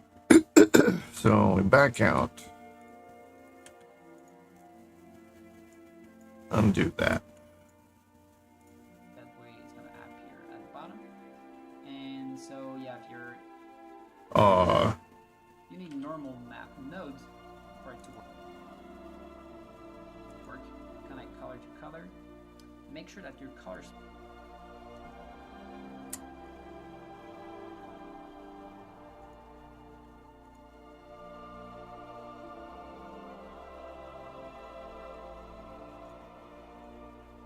I don't.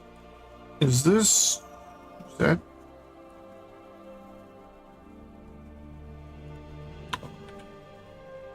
Normal map. It is a vector.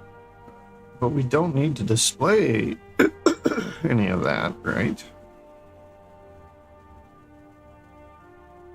Or maybe it's because. Let me try deleting it. Let's just hide. Connect a blank into the normal.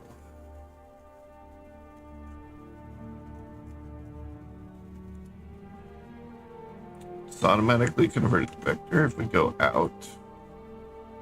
Okay, it doesn't have the numbers it did before. So we don't need that, I don't think. base is in a non-color, otherwise it's not gonna work. And then connect this to normal. Yes, RGB. So Always forget about right non-color. away, it should start affecting our main lights. This, this, this, this. Color we painted. If you go to the back, you see this is something we painted too that wasn't there before. The thing, It should. the Nell itself, is There we go. to it. So as you can see, it's sort of it's not seeing it, and it's actually normal because if I inspect this, if you remember, we told me to use the normal for the geometry, so it doesn't even know that the normal map exists in this system. So what we need to do is just add an extra parameter that we can play with that says, hey, use the other one instead. So Okay. And that would be good to have.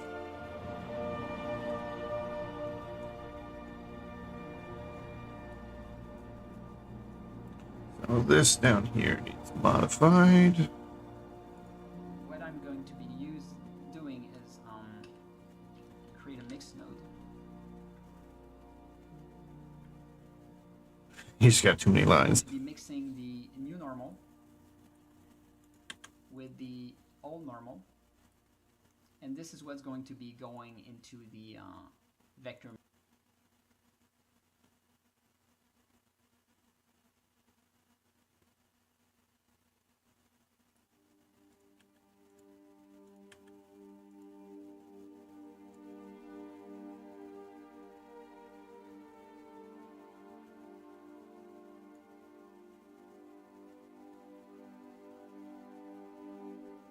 down, Blender. You know, if this shader gets to the point where it's slowing things down, I'm going to have to make a toggle to make it simplified.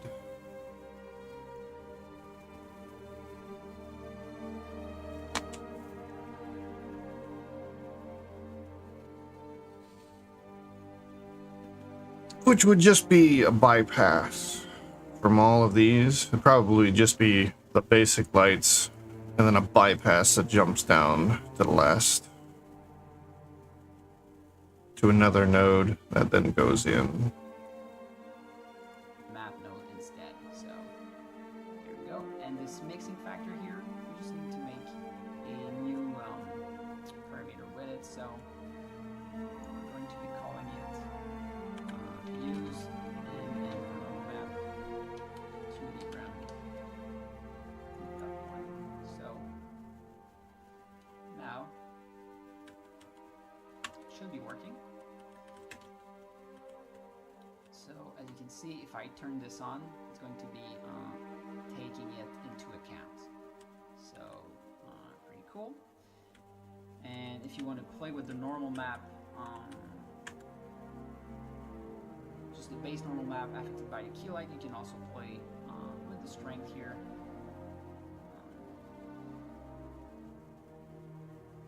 And you can sort of turn it off completely. So there you go. That completes the tutorial. In fact, that pretty much completes the entire 2 series. These are all the parts that we have planned. There are a lot more tutorials coming when I explore environments.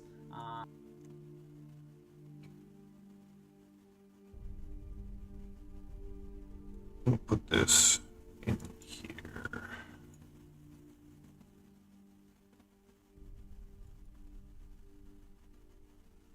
Don't know if it's in the right order.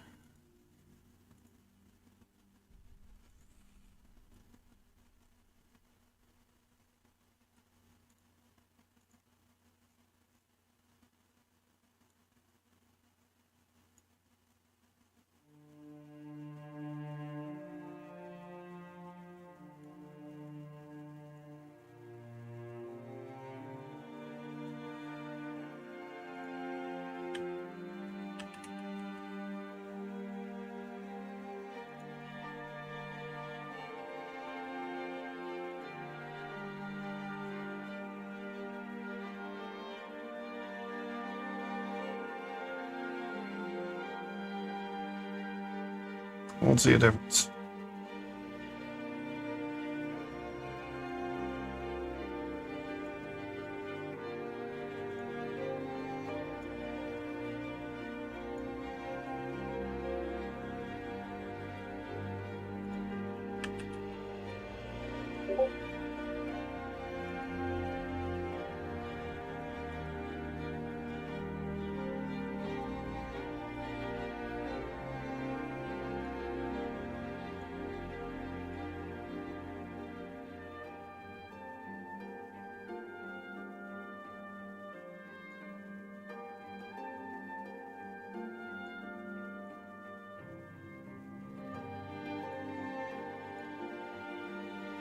No, we were just dealing with the rim light earlier, and now I've forgotten its properties.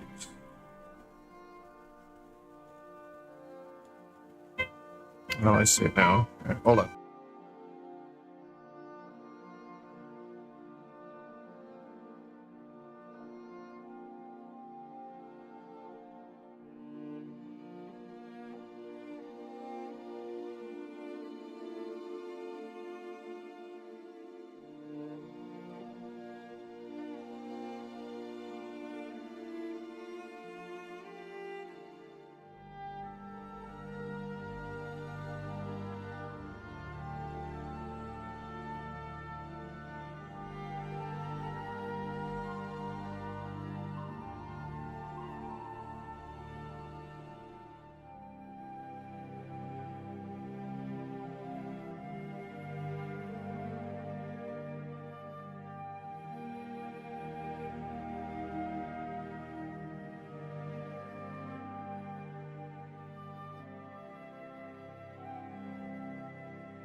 map. Sorry, I was muted.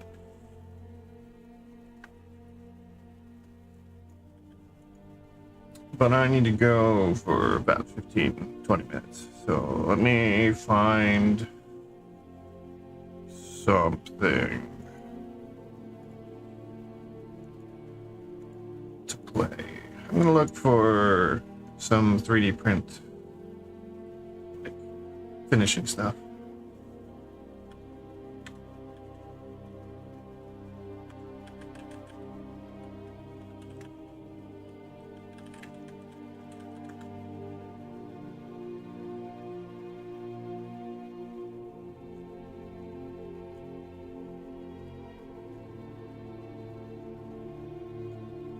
Oh, I always forget who does them.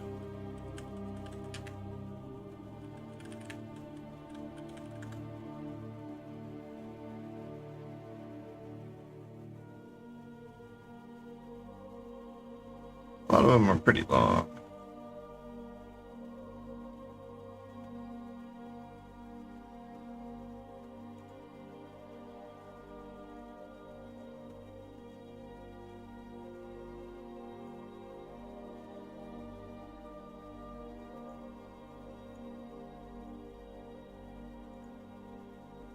If I go to this,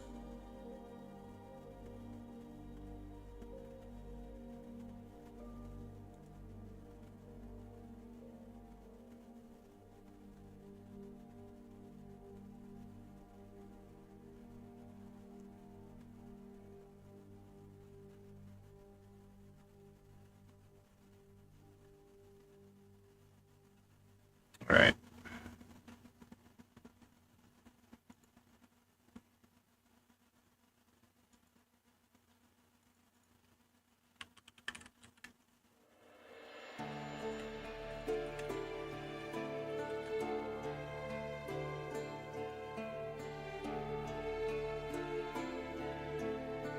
That one.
Did they not film that one?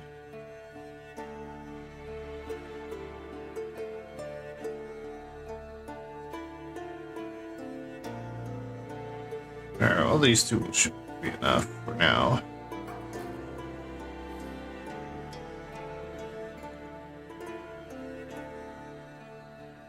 Alright. I'm gonna turn this on and it's on.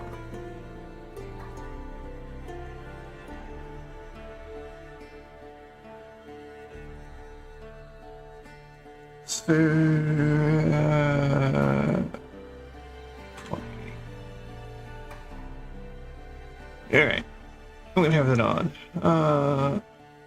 Not in the middle of the screen. Everything got moved somehow.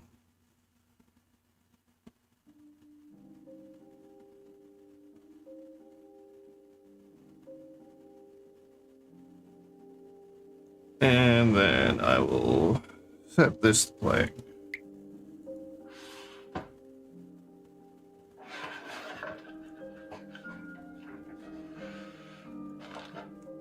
I'll be back in 20-ish minutes. Then we will finish up, because there's a few things I want to add that the tutorials for this didn't have, so I'll be back.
Okay, I'm back.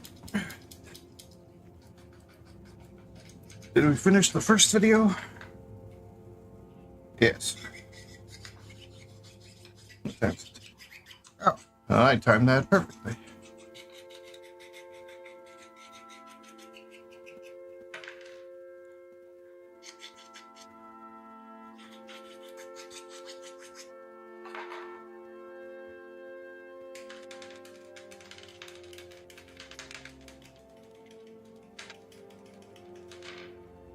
Okay, I'm gonna go back to that tutorial, just finish it off. I'm pretty sure he was done. Stylized art style. I want to show you how to do facial, 2D effects kind of stuff. So pretty exciting. Make sure to subscribe if you like our work. Again, thanks so much for watching, and I'll see you next time. Alright. That looks like it for that. It's got no more videos there. Let's see if they've got any other tips for other things.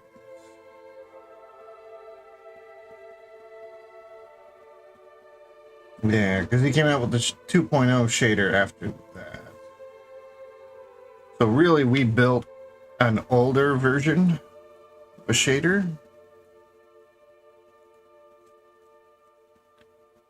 Now it will be time for me to modify it.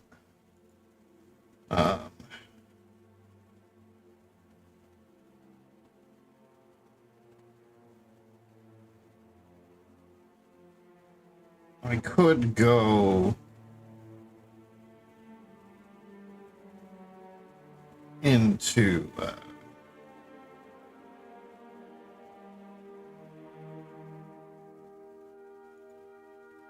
able to move some of these and see what they're doing. The problem is I don't think they're gonna go into What I'm gonna do now is blend the brushstroke details with the lighting, because right now too it's much just basic in the lighting. way It of looks a bit what's tricky. going on inside their nose. So I'll create a new image texture with Shift A,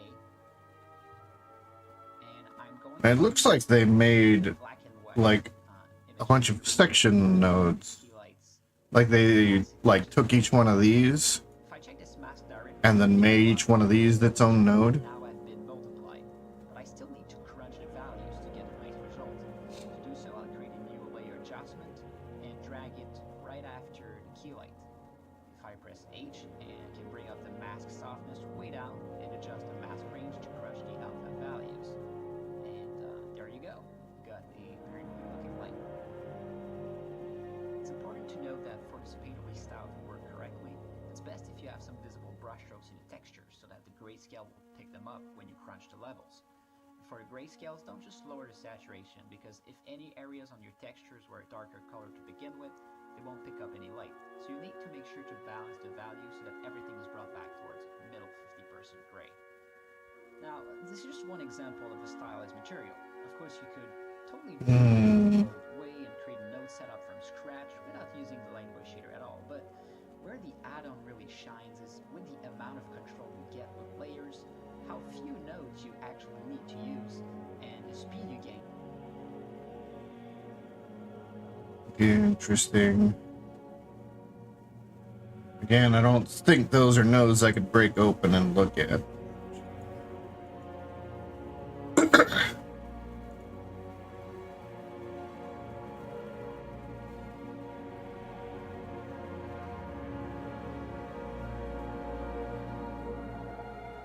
it around with my light instead of always being stuck in the same place. So you see, if I move my key light, it's going to be oriented in the same direction. They are still doing the lights are based on red, green, blue. I noticed that when we get the light selected there. The light was red. And move it down here. Let's just adjust the offset and the range so it's in the right place. You can see here how I'm getting this more natural feel with the standard specular as I move around my object. Yeah, that would be nice to be able. The final thing I'd like to add is a soft Fresnel effect around the pearl to break up the pure white. For this, I'm going to use a 2D rim light because I want to be able to offset it a bit from the center. So let's connect it in layer 6, and you'll see it works very similarly to the 2D specular. It allows me to create a rim light that's always facing the same direction in relation to the camera. Alright, well, since even if I went and bought that shader, I probably wouldn't be able to take it apart and look at it.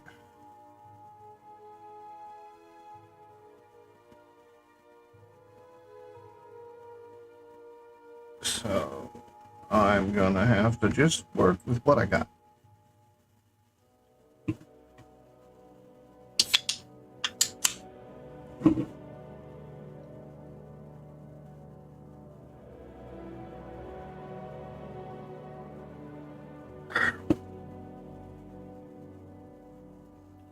But I did learn a lot from this. So...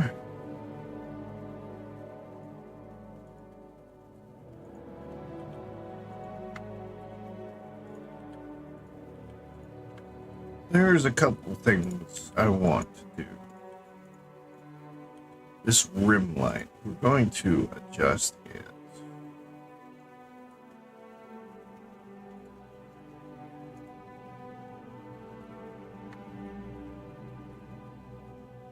Or rather, we're going to add something. Let's take the shirt off, that way we can better see the body. Oh, there's a lot going on there right now. Lights playing.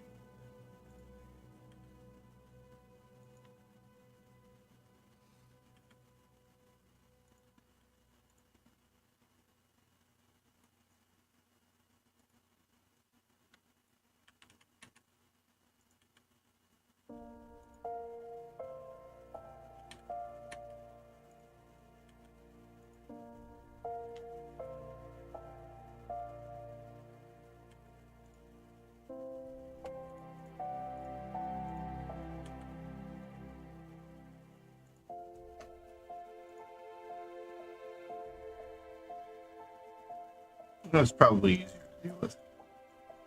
Maybe if we put them under.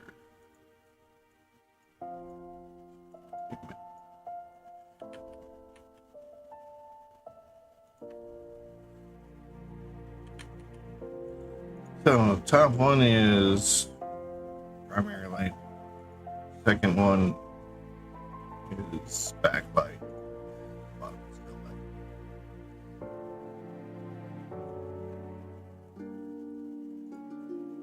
All right, so there is one more light I want to add. I believe we do Fresnel with. So I want this, this, this. Copy, paste, paste. We'll do that.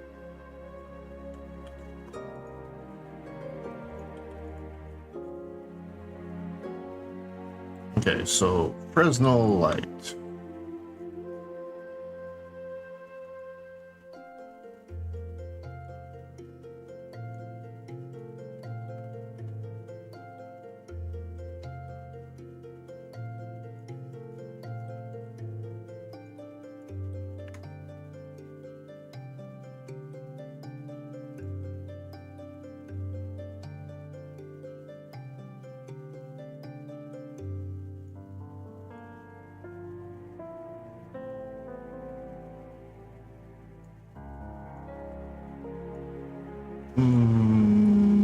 Kind of, but no.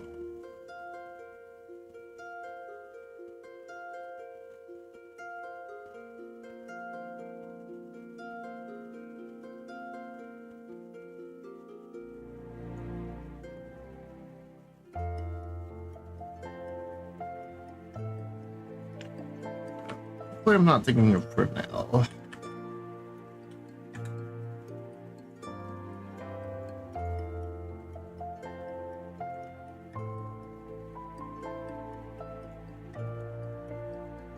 Might have been thinking of Fresnel.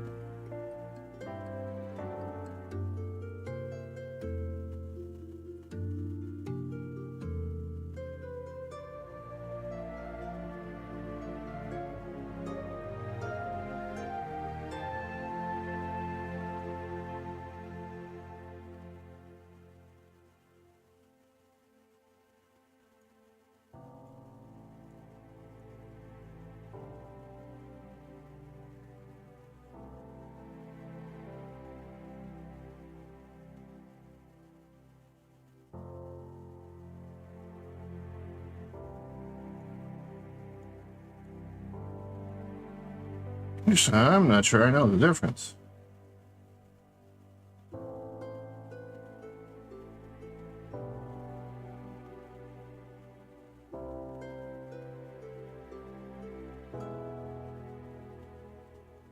See, I want basically this. but I want it to be very soft edged.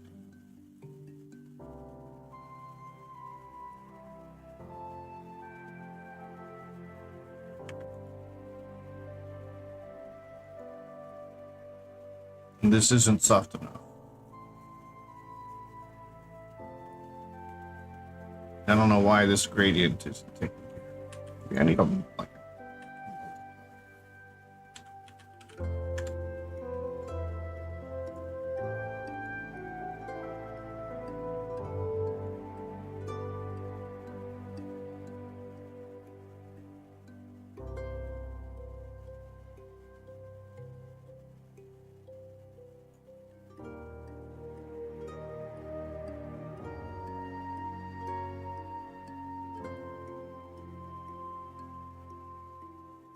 I'm missing something.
What am I missing?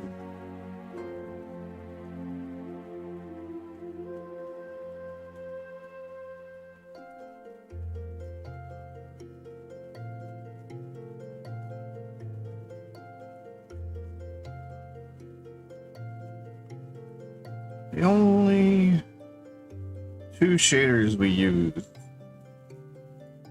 dealt with the ambient inclusion of power, maybe.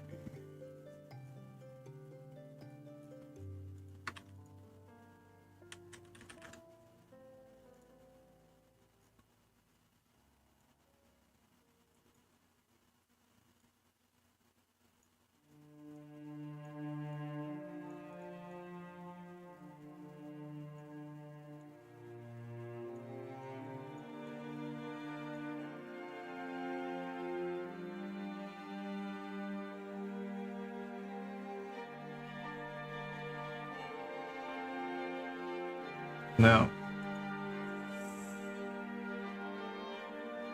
Not really, this is just a math node.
This looks too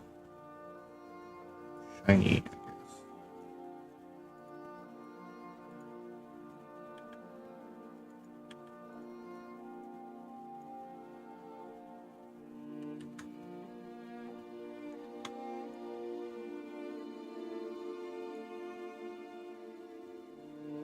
Yeah, I'm not sure what the difference between Fresnel and Fresnel are.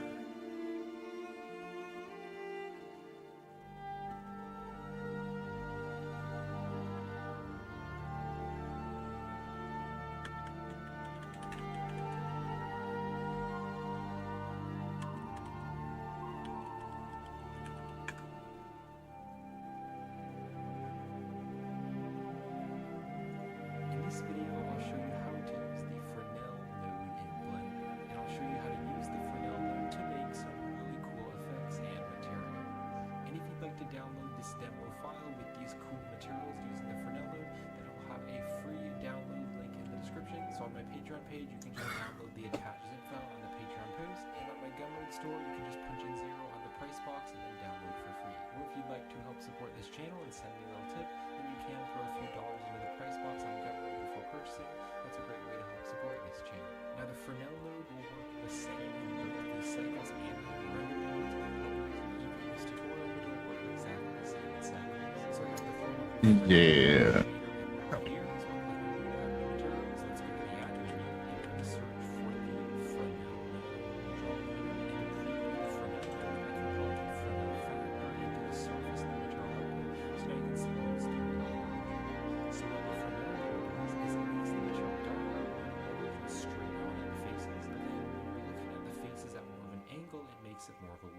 So just to show you what this is doing, I have a plane here. So if I rotate this on the side.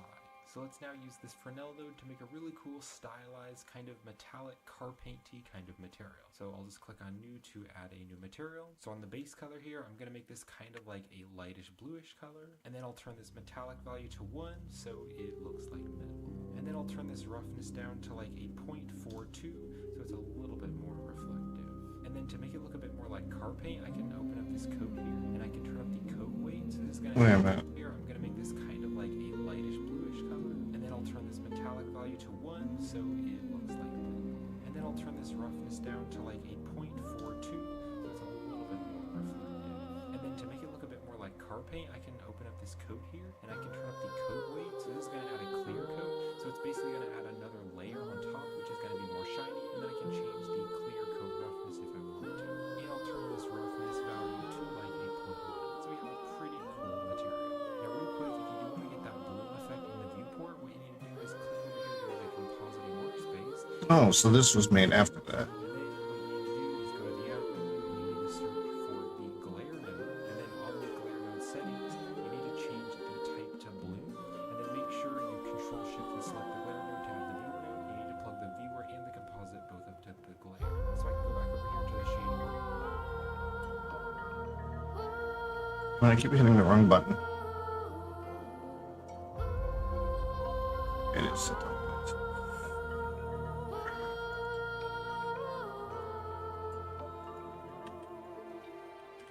I forgot to add this earlier. Bloom. Medium's fine.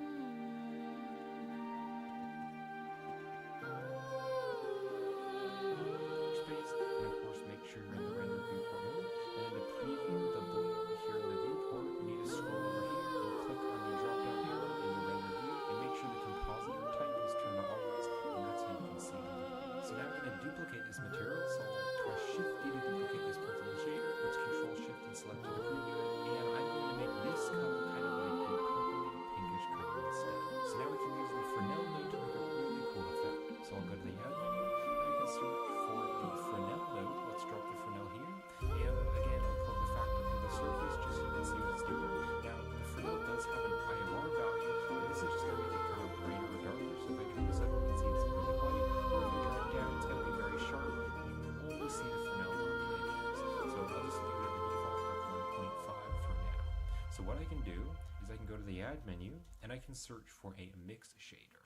So we can plug this top blue one into the shader, and this one can be the bottom one, and let's Control Shift and select the shader preview. So now this factor is even just blending between these colors like that. But where the Fresnel node comes in is we can put the Fresnel into a factor so that the members of the white material can be set on the other material. So the Fresnel factor can be added to the shader, and then we can drop this in the to change that.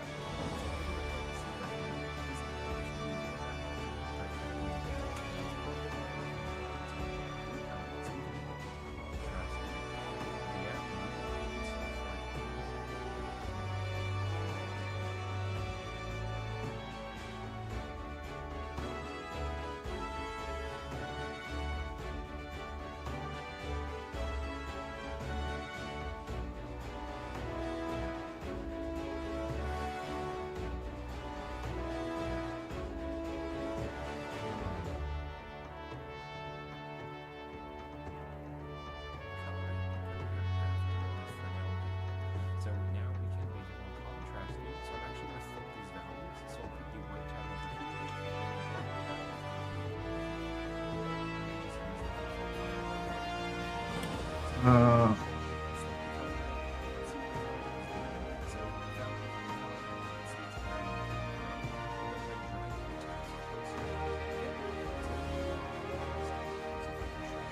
something multiplies.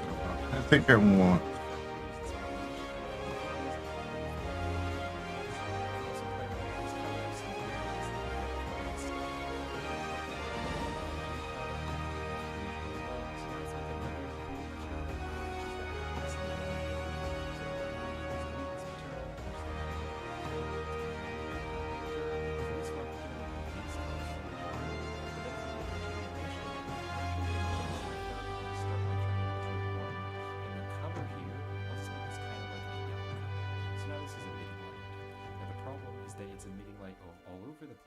But I just want it to be emitting light on the edges to get a cool glowing effect. So again, you will add a Fresnel node here in the shader editor, and the factor can go into the strength. So by putting the Fresnel into the strength here, it's making the emission be brighter on the edges, but then when we're looking straight at the faces, it's going to be black. And you can change the IOR value, so I might just turn it down a little bit so it's a little bit more contrasty, but I want to make this a bit brighter. So what I can do is go to the add menu and I can search for a color amp. We'll first add a color amp. We can use the color amp to make it more contrasty. So I might drag this over here and drag the white tab over, something like that. You can also Still not getting what I want. To make it more contrasty, but I kind of like using a color amp. It kind of gives more control, so I'll just be using a color amp. You can see it's still not that bright, so to fix this, Maybe I need a graph. I can go to the add menu, and I can add the Oh, what were those called?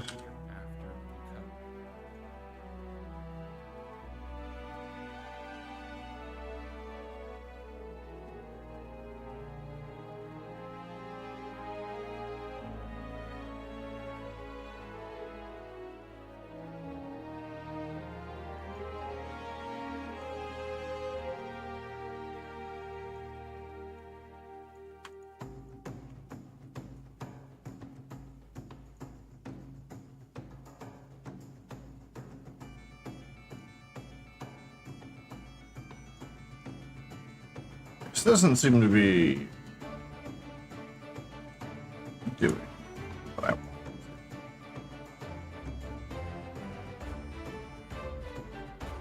Doesn't seem to be doing anything at all.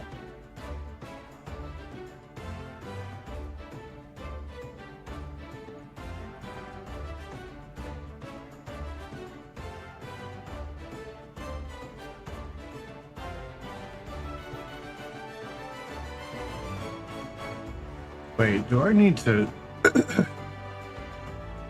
separate into color? Well, what was the node for that?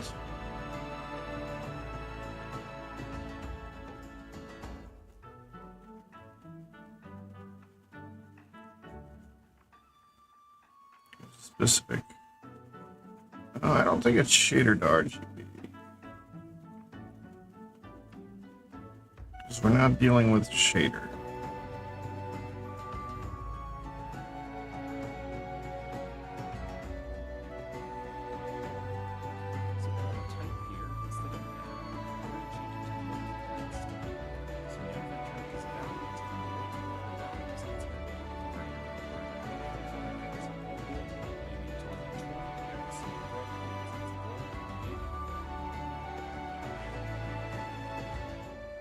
I've been using Blender since I think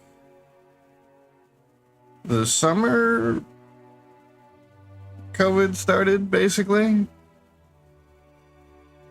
So 2020, so about 5 years.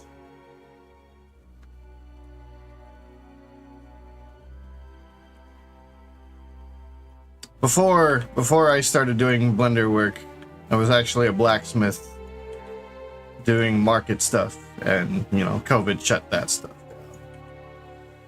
So I switched over to Blender because I had nothing to do, and I've been wanting to make 3D models anyways for other things. And now it's my full-time job.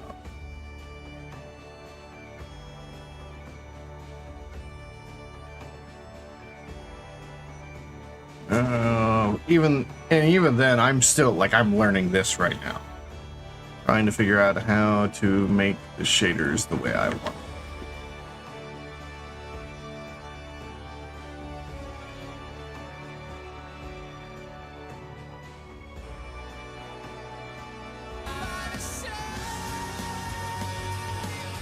Yeah. I don't know if I'm making progress at this point, but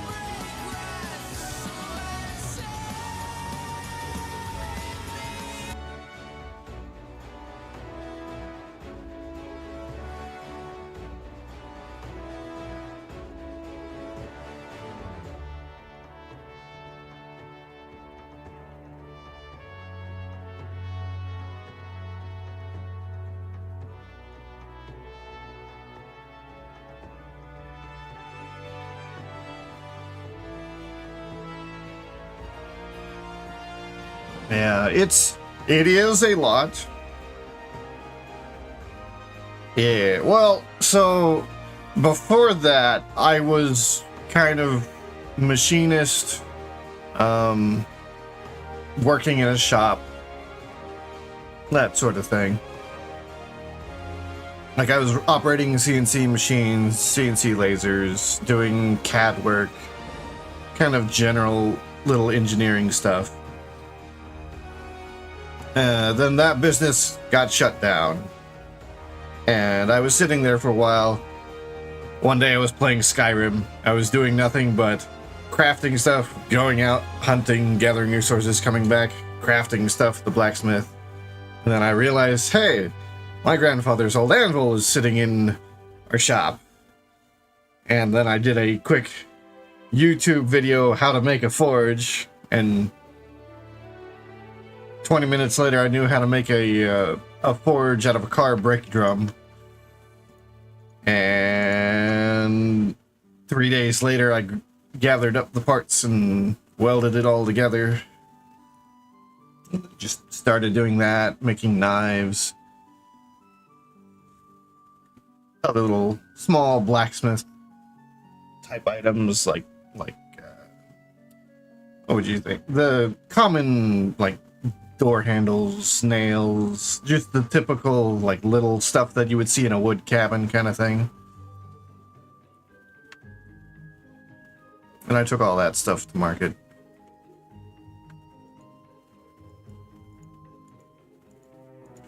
And then, you know, COVID did its thing, shut down all the open air markets in the country. I got labeled as one of those who gets to have monetary compensation for being forced to shut down. So, I had a lot of time on my hands there.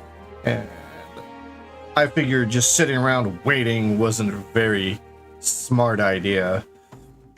So, I started playing around with Blender and started watching streams and VTubers and VR chat people. Was hearing a lot about how there were never enough modelers to commission stuff, so I went further into it until I made a model for Tricky, or of Tricky, just as a practice piece, and then she wanted it. It's like, okay, I apparently can make money from this, so. But normally, like, what I'm doing right now, these shaders, not important for game stuff, because this is only useful within Blender itself. And game models you get to send out to the game engines. They take care of all this. But yeah, that's how that all went. Yeah, if you're gonna get started in Blender, my suggestion, pick one thing you want to do. Like, is it going to be 3D print models? Is it going to be game models? Game/VTuber models? Is it going to be animation models? Is it going to be... what were some of the other purposes? Okay.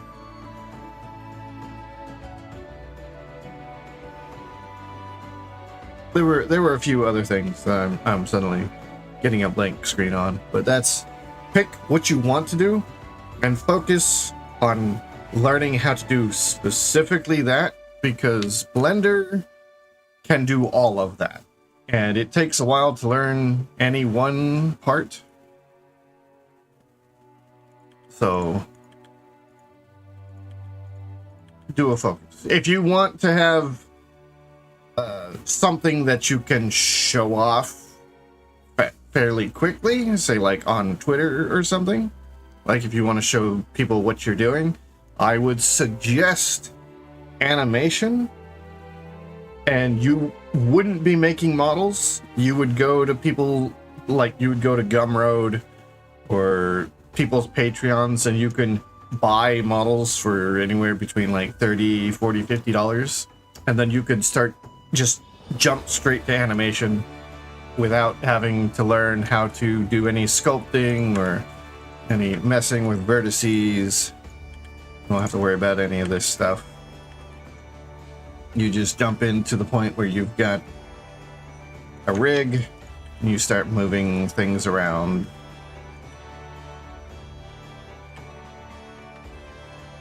And basically you set things on this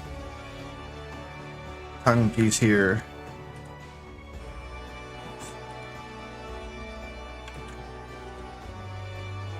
They should scale. When you hit play, actually, well, you have to start from there. It'll just...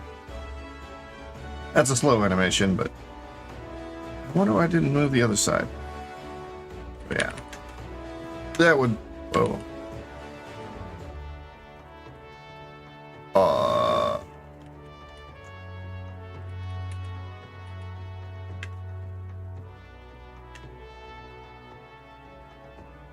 I have no idea what button I pressed to make this happen. Oh, back produce. Okay, I opened up some kind of rendering window.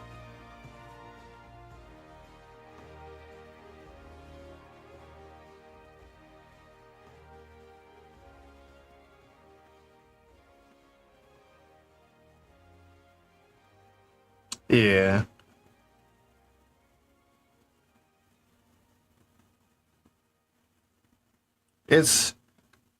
It all depends on what you want to do. Because, like, if you wanted to, say, make a model for, you know, ads started, I don't know if you'll listen or be there.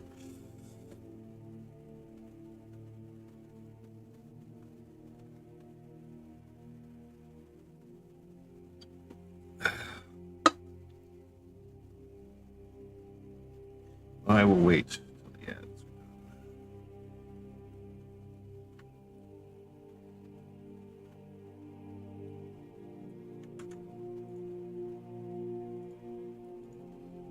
Let's see if I can figure this out now. Why are you the way you are?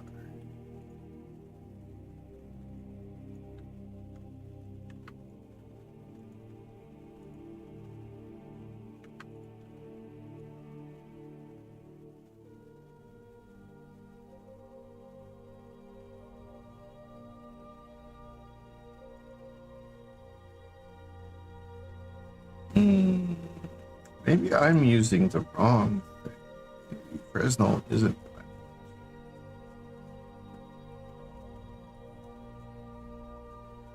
No, it's not ambient occlusion.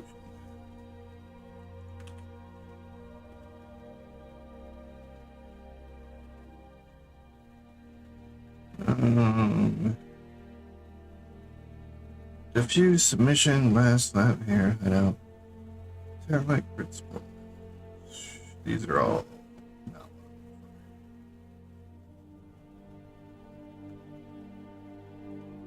output, input.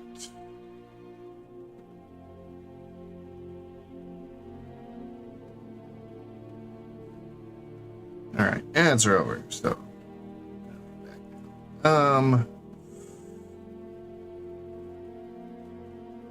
yeah. So if you're going to do modeling, I mean, it's what most people do, is starting out making polygons. You will, at some point, if you want to actually do something with the model, you will need to know some rigging. To at least make a very basic humanoid rig. Which is really just these bones in the middle. Oh, the weight, or the hips, waist, chest, neck, head. The arms, the legs, the feet, and the hands. Everything else is extra depending on which, hair and all that. And I've just got some extra features in here and some specialty ones for animating.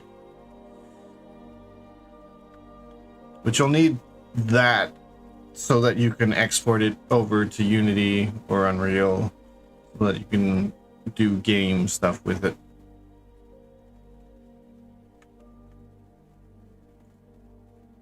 But then you'll have to learn those programs, and depending on what exactly you're trying to do.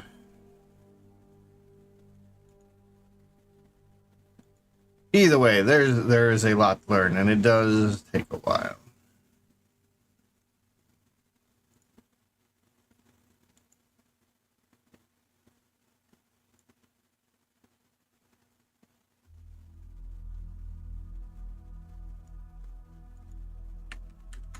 It starts at 1.5.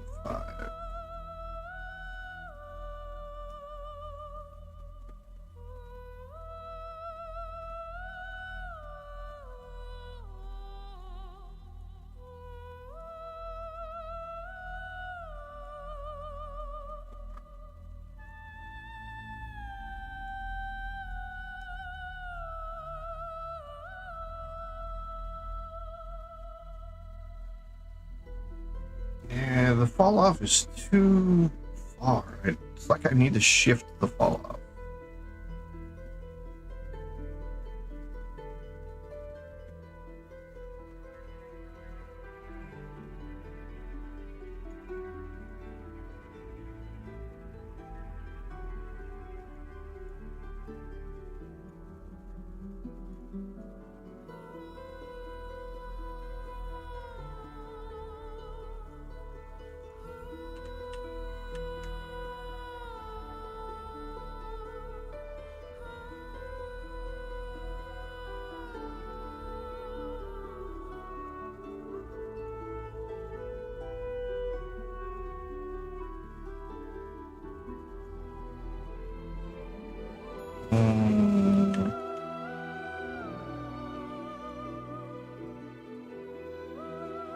It's still not what I want.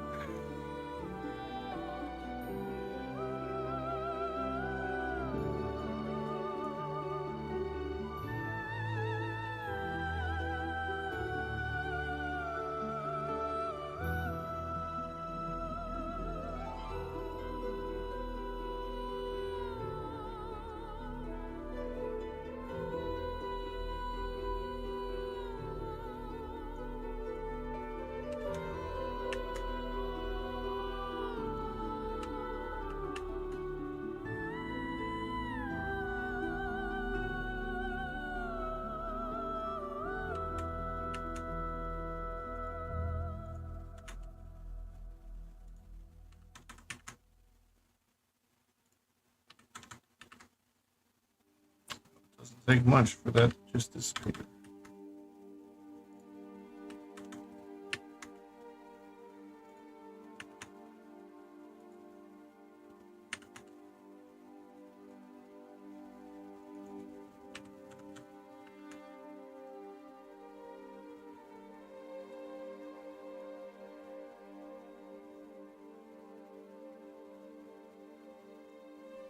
I need to invert something.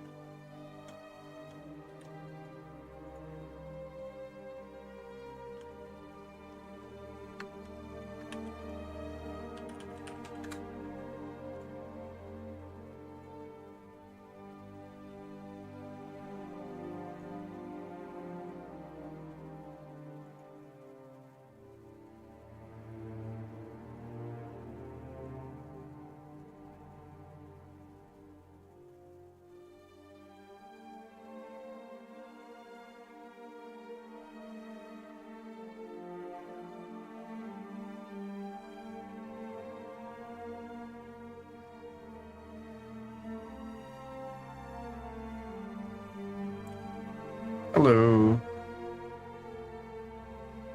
Don't mind me, I'm trying to get a lighting effect. It's not responding the way I want it to. Thought it would.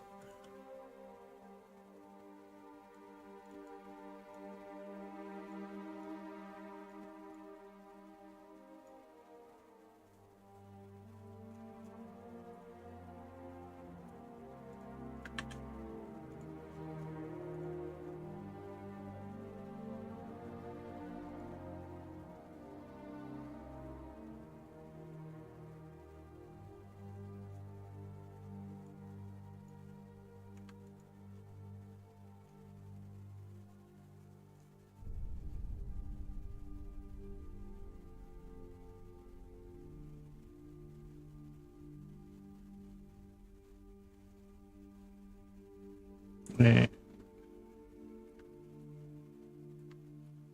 I'm trying to get a light that essentially is from the perspective of the camera. So while every other light in the scene is like a positioned or directional light, what I'm trying to make is one that's like kind of like blobs, where he's got the red light that's coming back. Kind of the effect I'm trying to get. Things not wanting to work the way I'm expecting them to.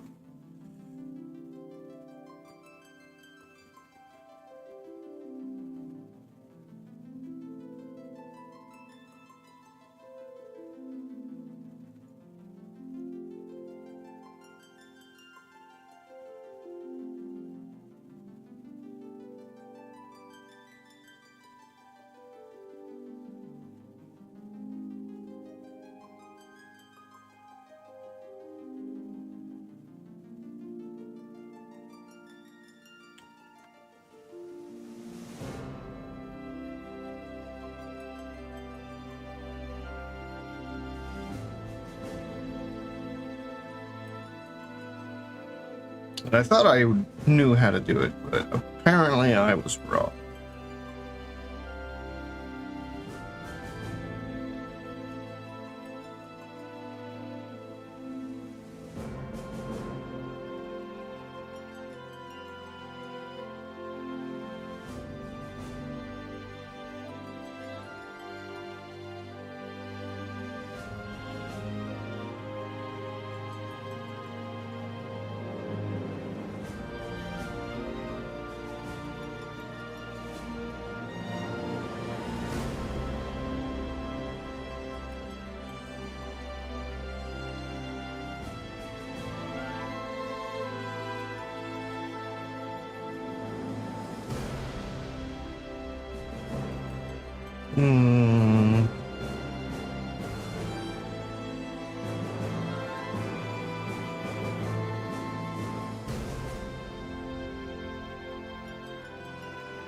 Move this out of the way.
want this to be more of a gradient.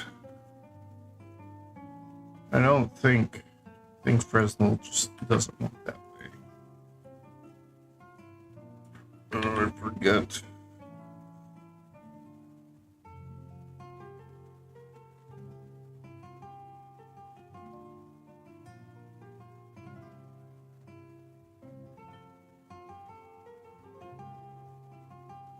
No, I'm sure it can be an occlusion. It's not what I want. Particle, point, target, tangent.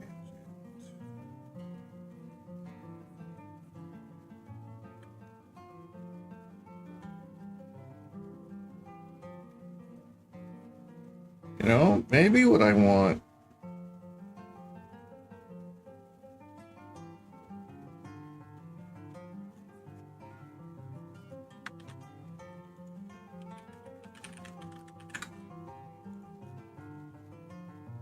is that.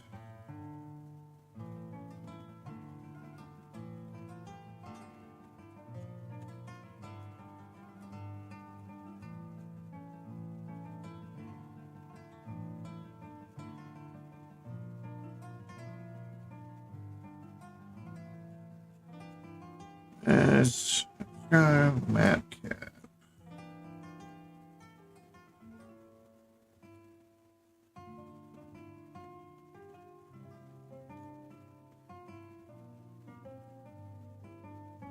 Specular is probably the closest thing to what I'm looking for.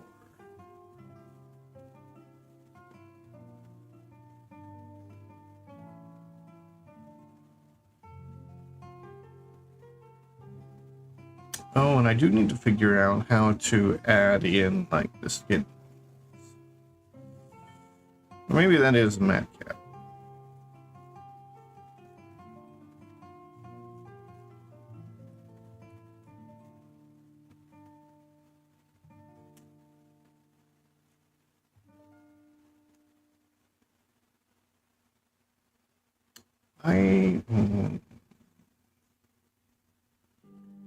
Can I make it so this is displayed here? I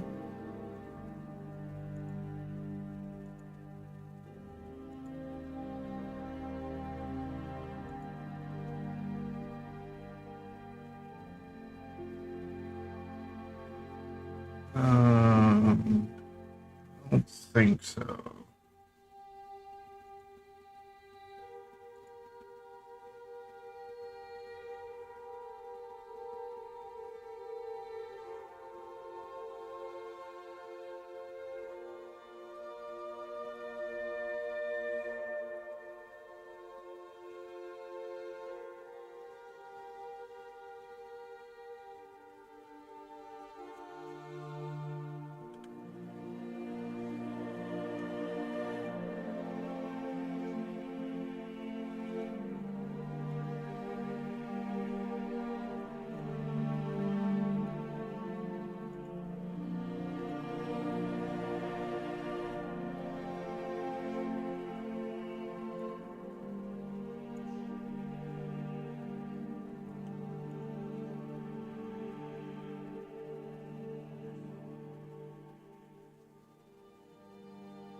Come on, Blender. I mean, that's something, I guess. It's not exactly what I wanted. The light based on camera orientation.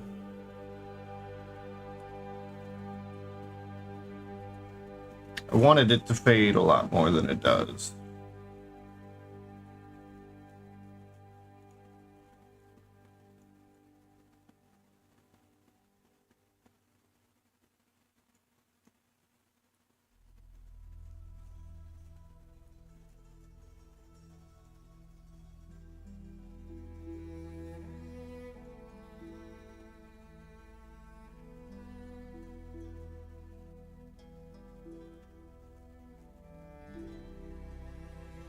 Well, I wanted it.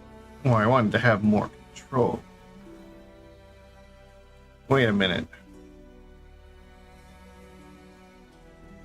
Wait. Let me think. What if I controlled this?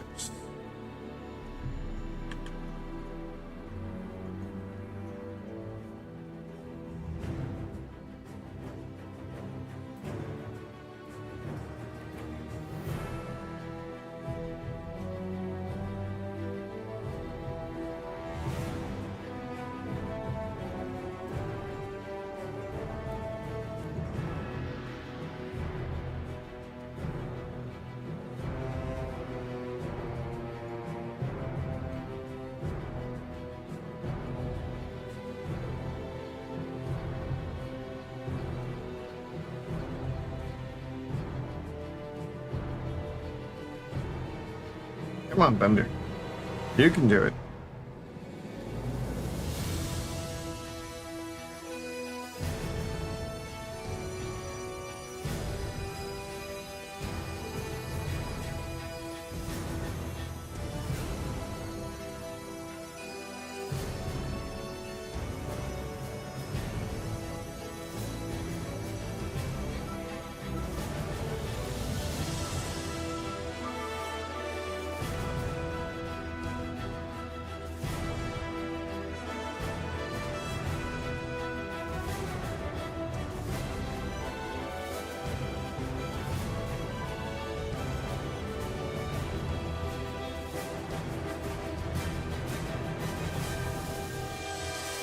No, it doesn't seem to really have that much of an effect. It's just the solid colors. What's going on?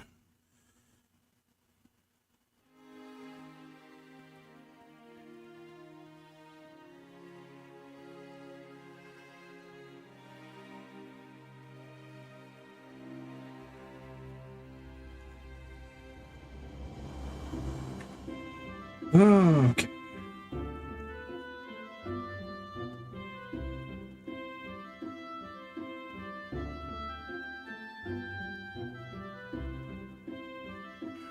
Still, it's something.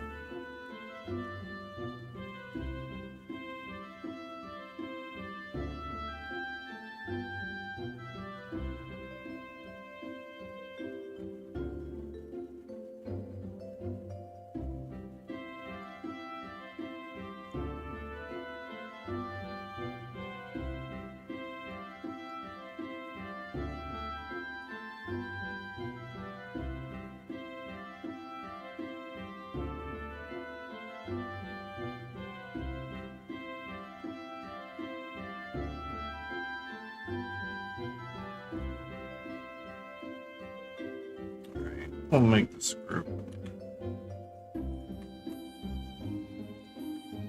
Start being able to modify it. Okay, we're not going to touch that.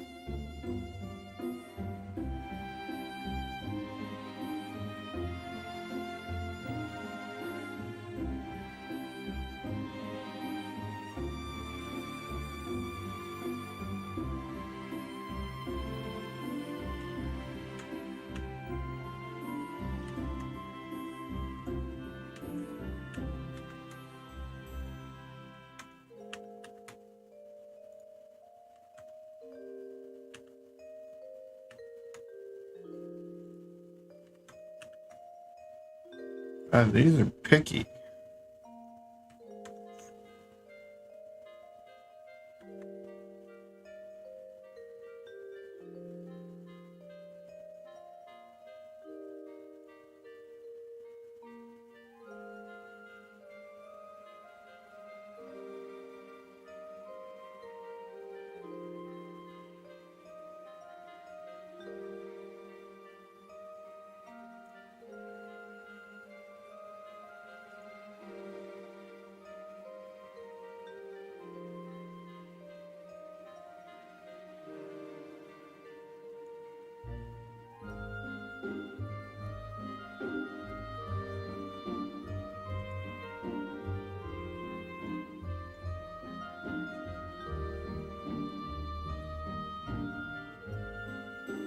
Still have no idea what any of this is going to look like on the head.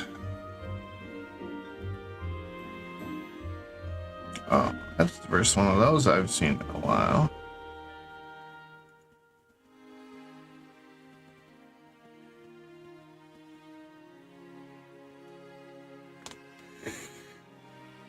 Ooh.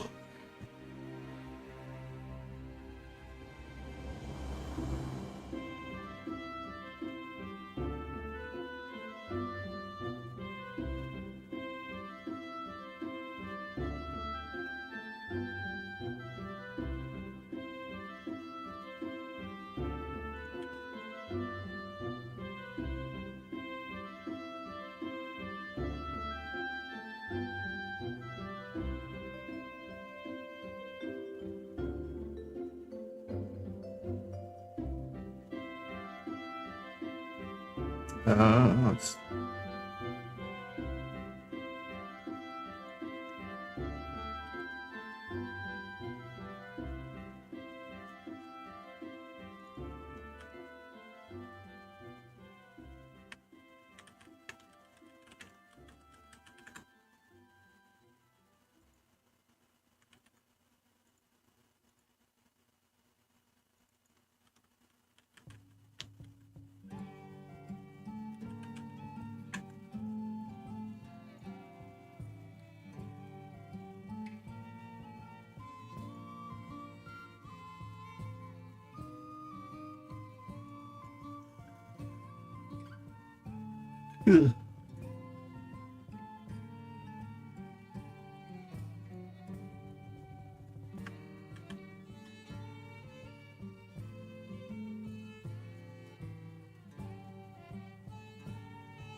That shouldn't have changed anything.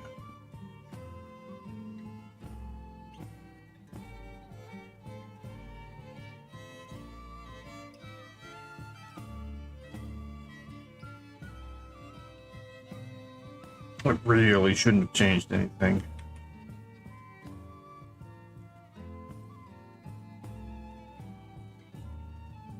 Unless I'm getting the wrong node. Did I get the wrong node? I did.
Alright, so now let's say I wanted to add emission. Where would I go about putting that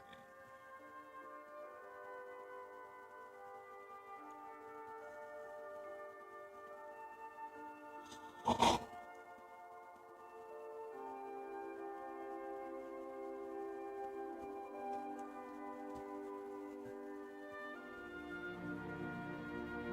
Not to mention transparency.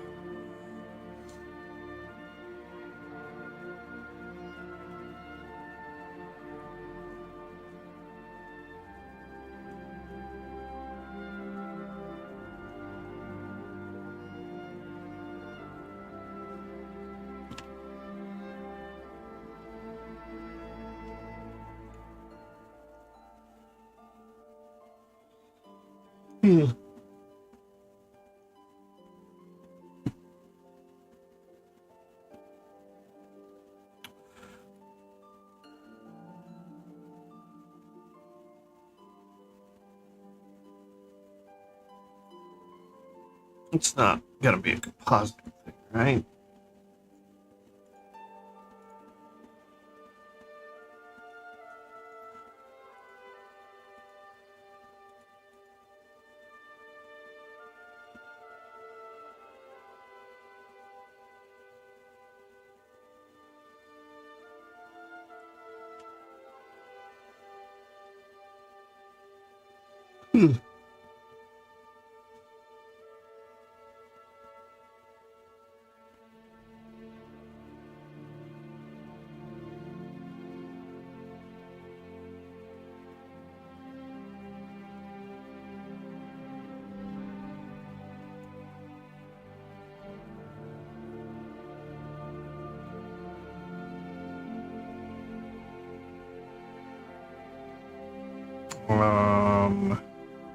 I'm expecting there to be color here.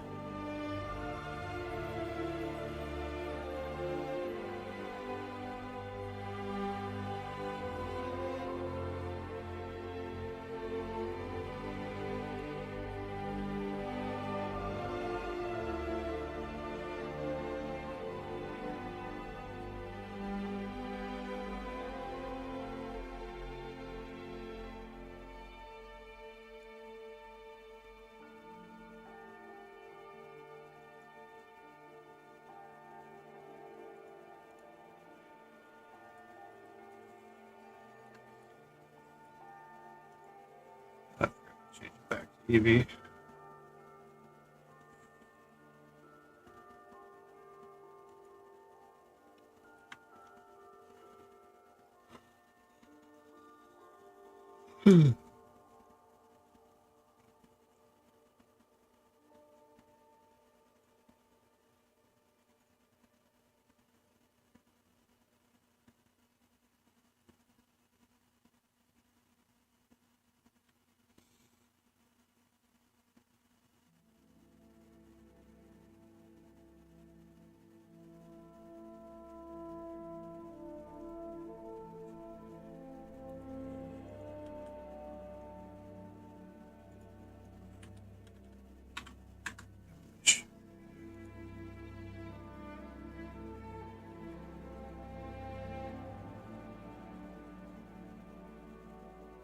I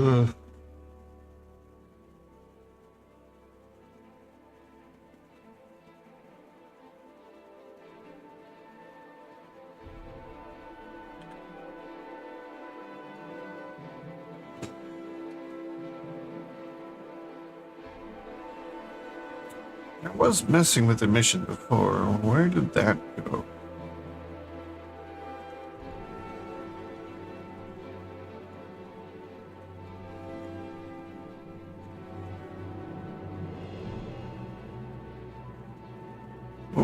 Curious.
Hmm.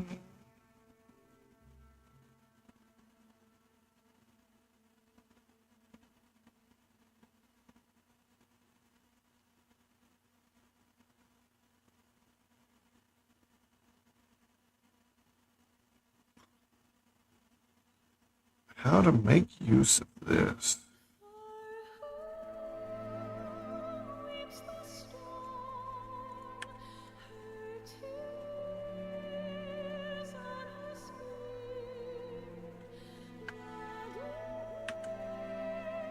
Fix sheet.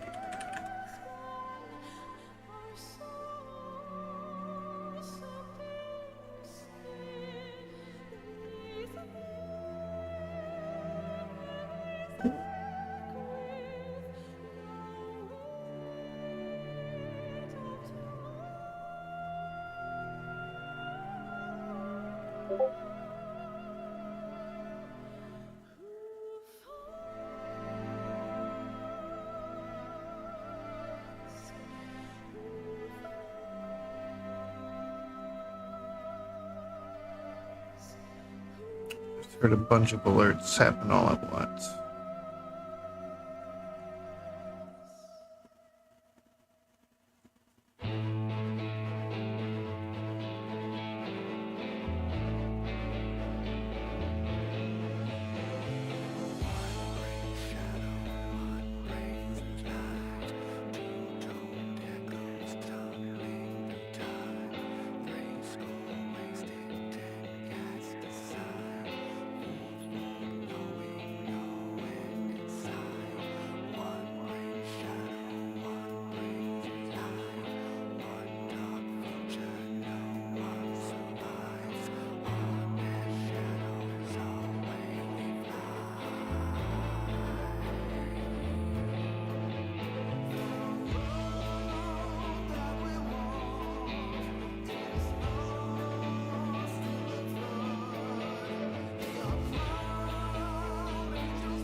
Um,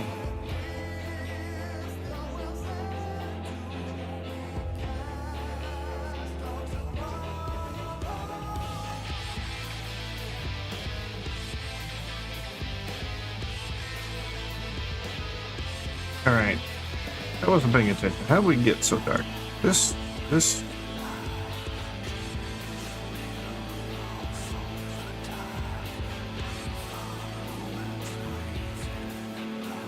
All right, we want this here. I'm gonna put this here.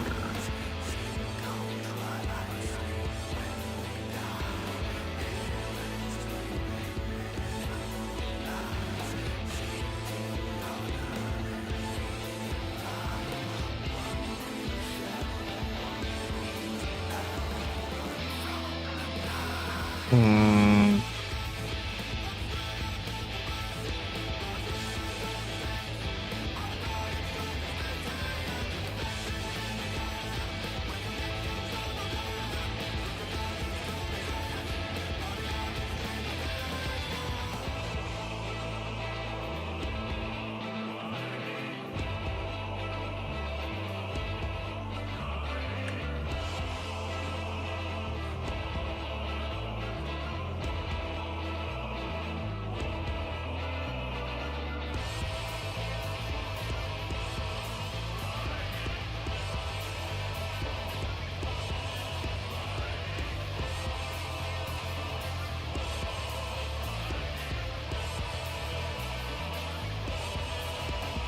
Still not what I'm looking for.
And those go black.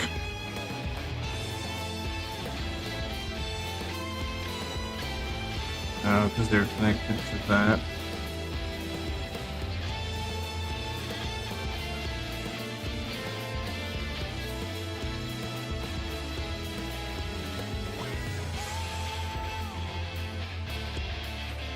Why do we have an output color on this?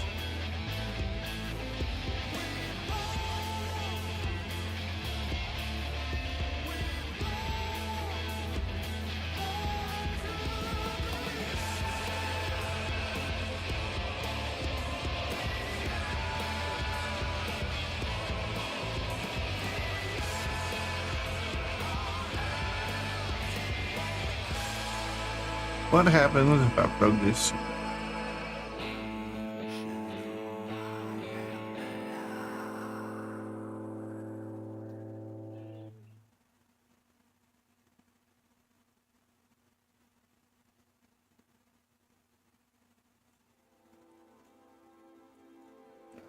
Would you get something?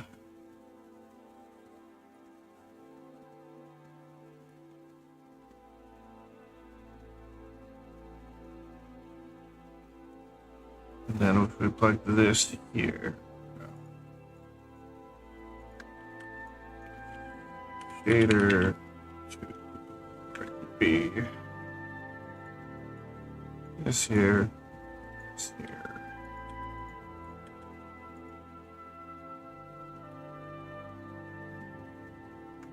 This here.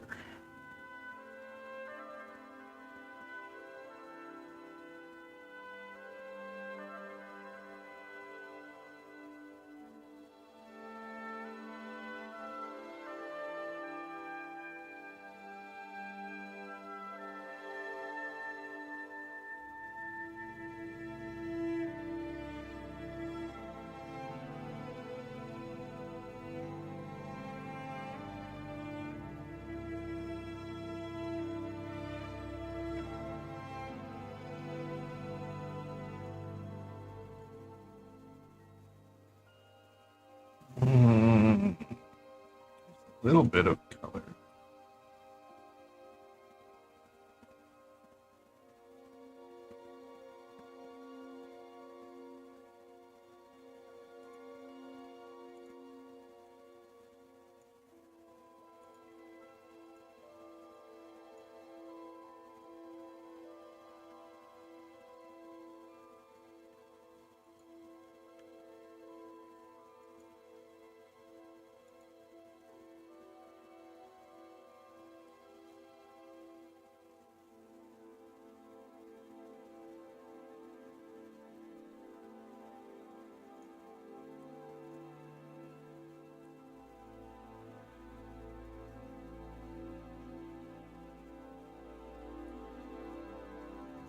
Having the normal's better.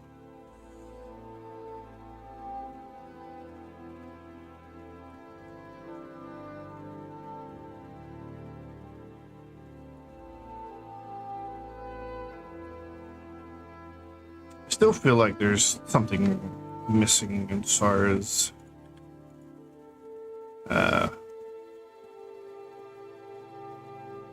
being able to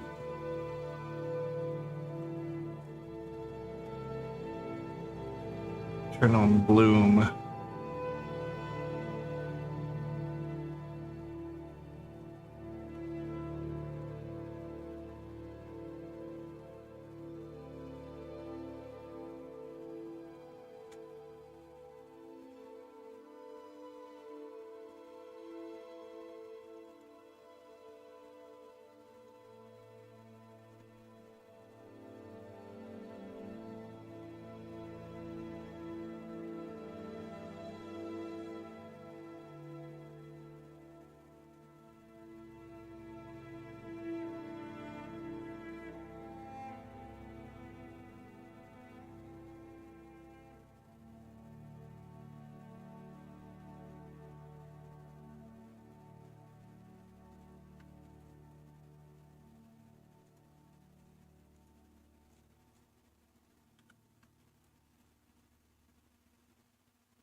Well, Blender didn't like that.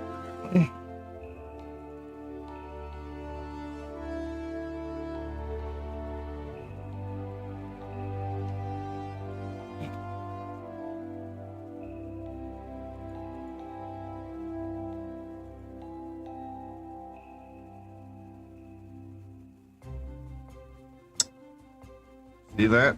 That is Blender not saving. 1651.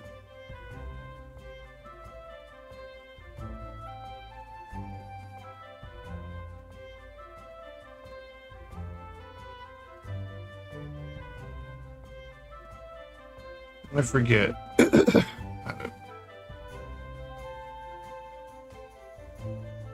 1651 versus.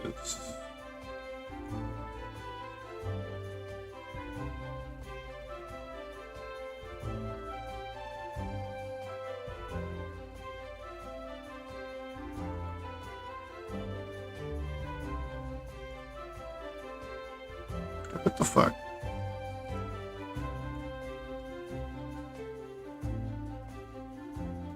Versus 1847. It's like an hour ago.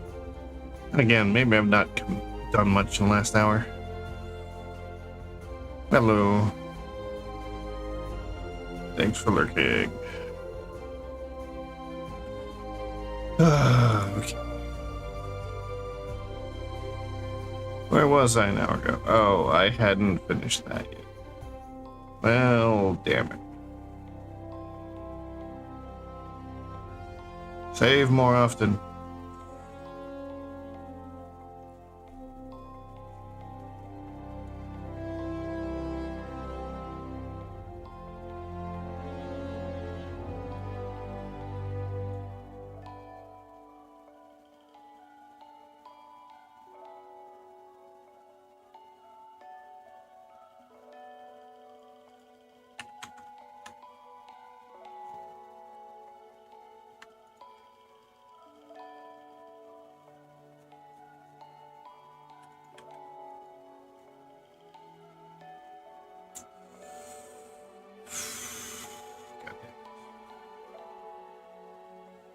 Add new panel.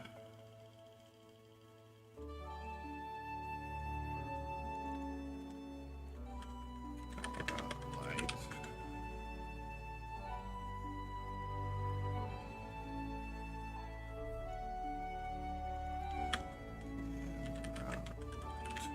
Color.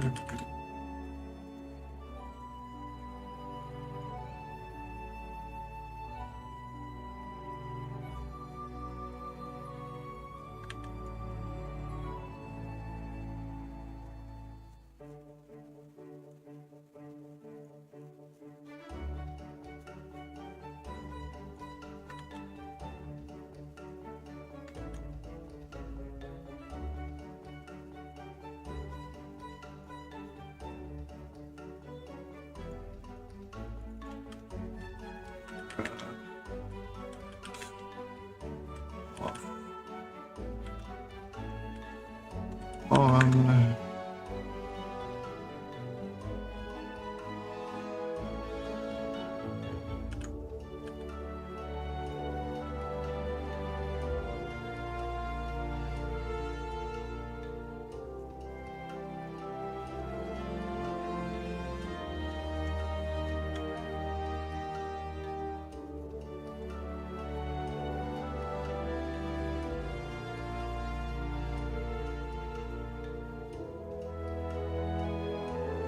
Oh.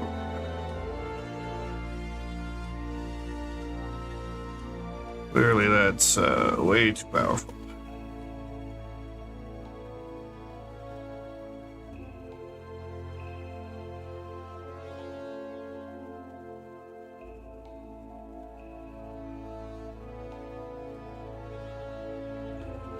Go 25.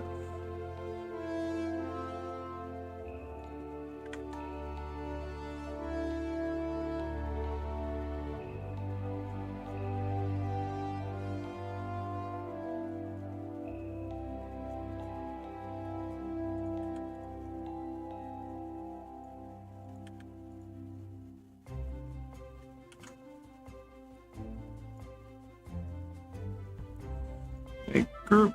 Oh, wrong kind of group.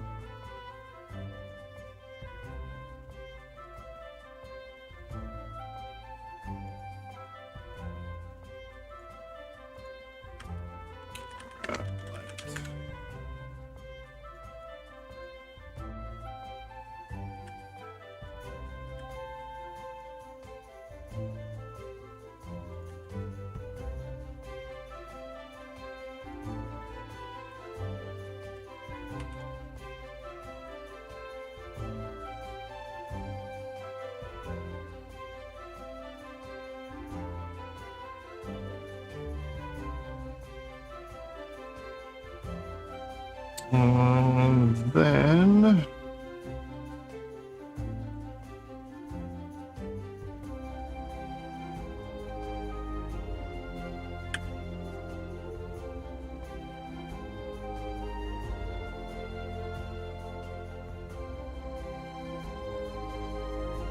believe.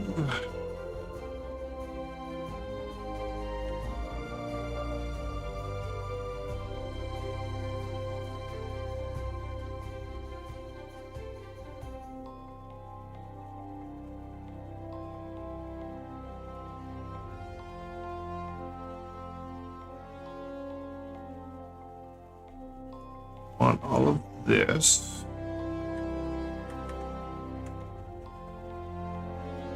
Inside of here. We're gonna join these together. This is going to be skin.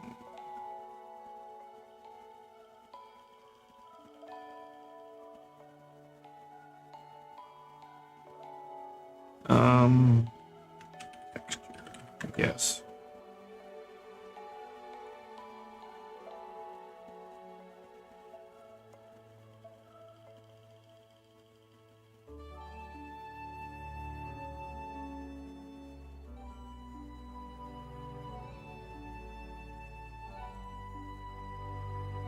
Okay, this is going to need to go into a couple places.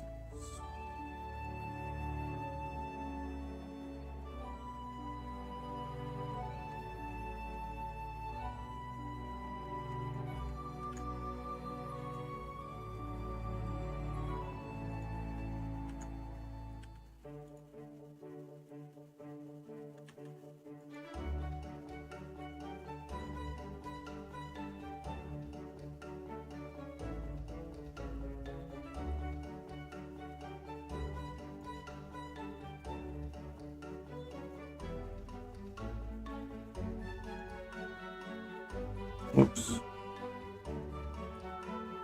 I got that wrong.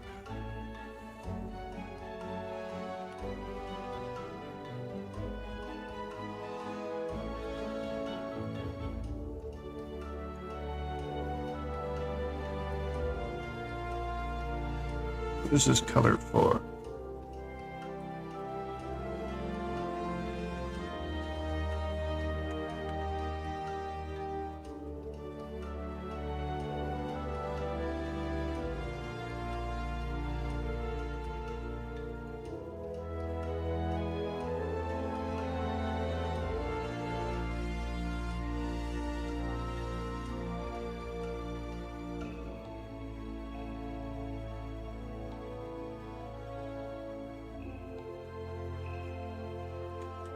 We'll just leave it how it is. All right. So we need to pull the normal.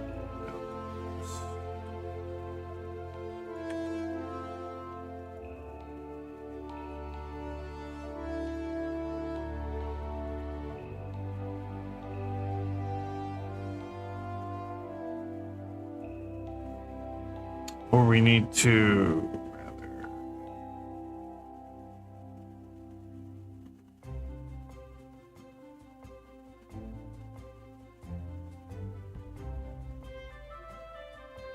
I wonder if there's a node that just transports lines. What is the node used to mix normals?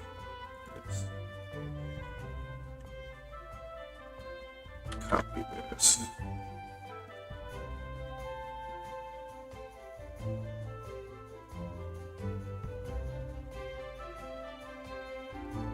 Paste this.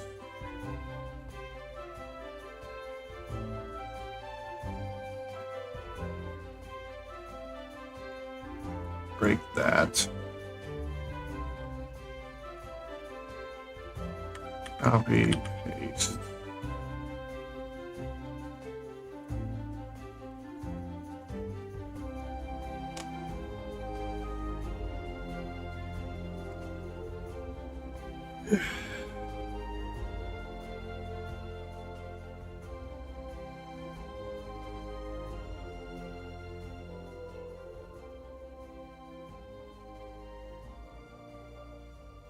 How do we dictate which one goes over the other?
So this is now mixing whatever normal is getting coming in outside, which currently is nothing. If we added this, we'll get texture down here and hopefully texture up here.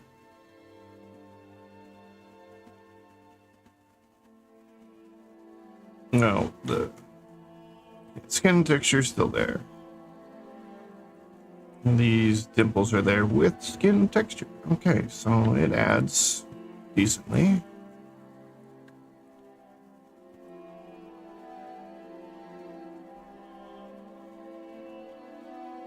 So now I need to have a trigger to turn this on and off. Can I put a...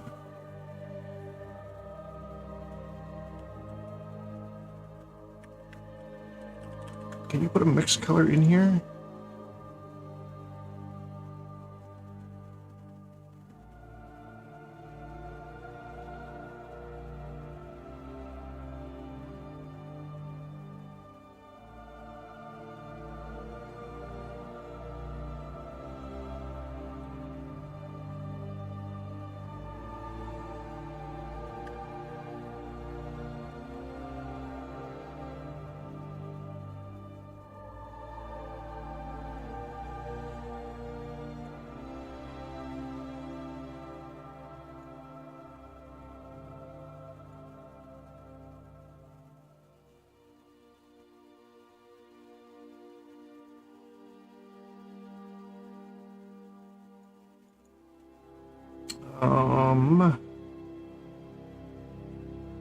Mix might not be add, might be what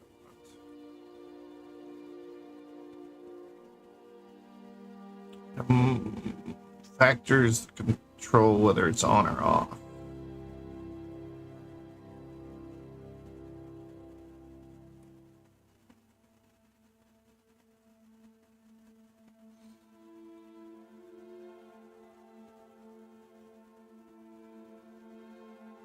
That's currently not how that's working.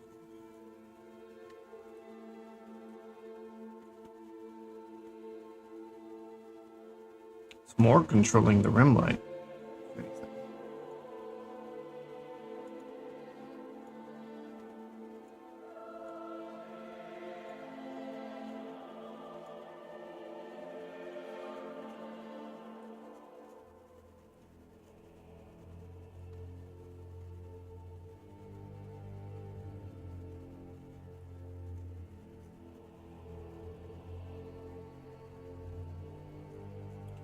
Alright, let me examine.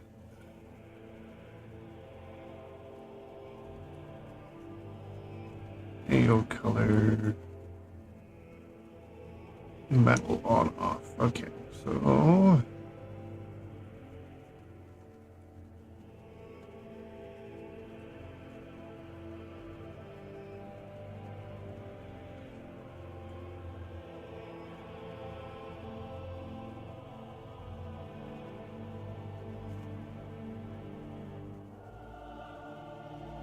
okay, we're gonna bypass this.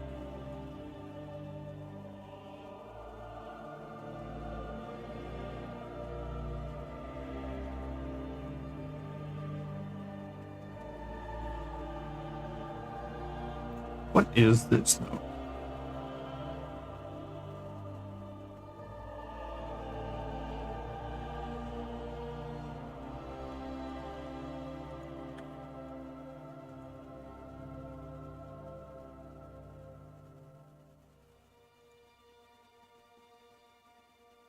A vector math.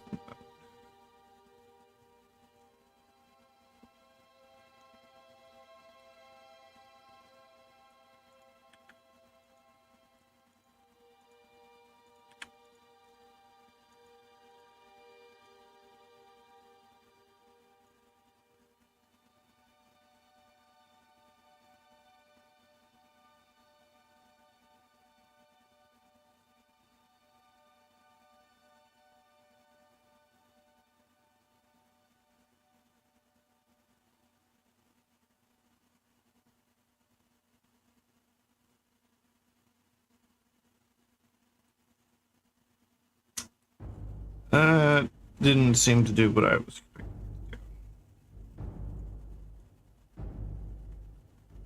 Actually, I take that back.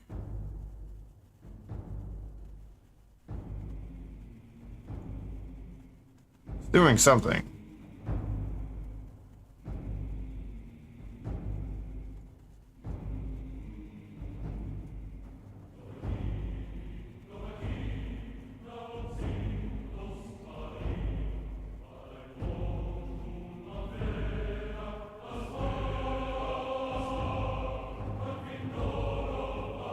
Maybe adds the wrong thing. I need to mix it. Well, mix would just then be selecting from one to the other.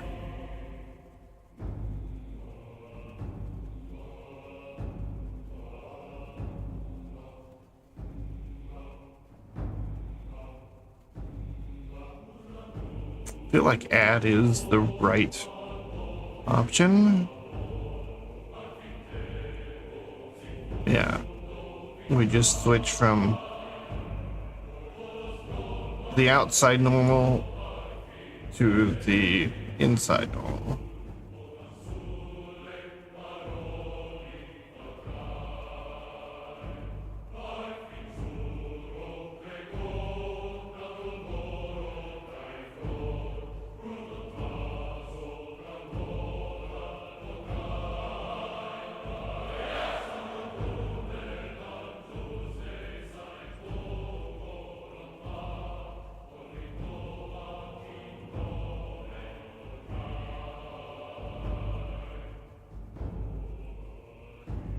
Well, now I'm actually confused.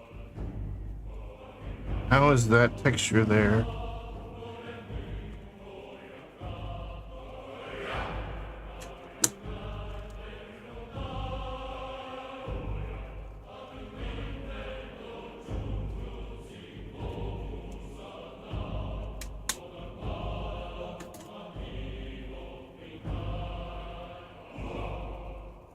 All right, what did I do?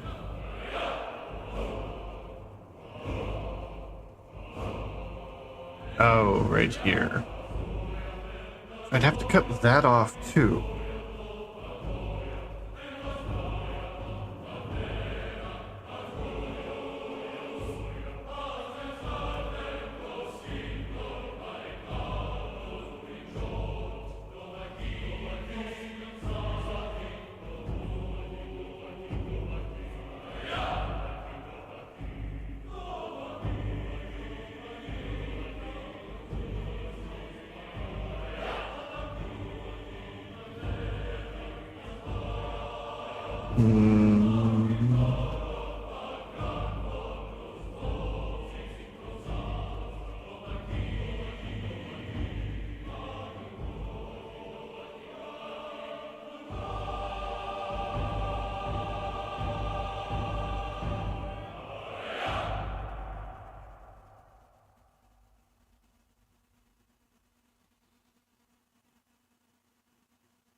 Alright, so what's the logic needed? As long as this is connected, that is there.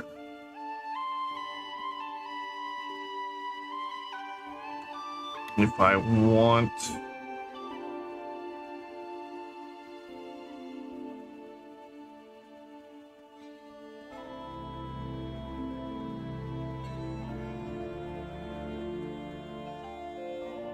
By putting that there,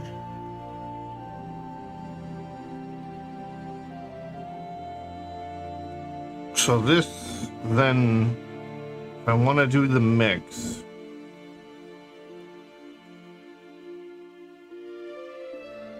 I need to do this. I need add.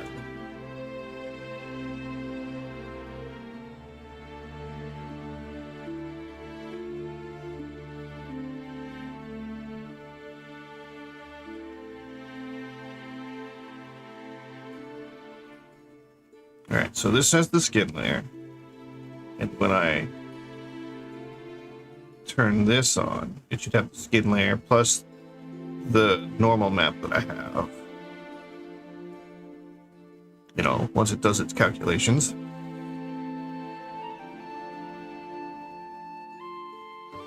Apparently I'm wrong.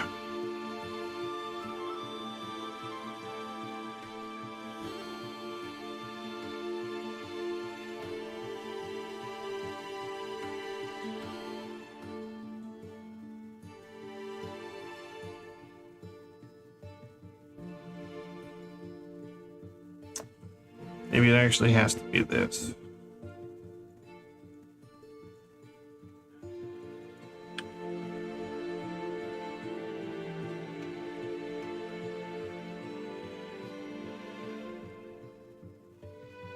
Maybe that didn't change a thing.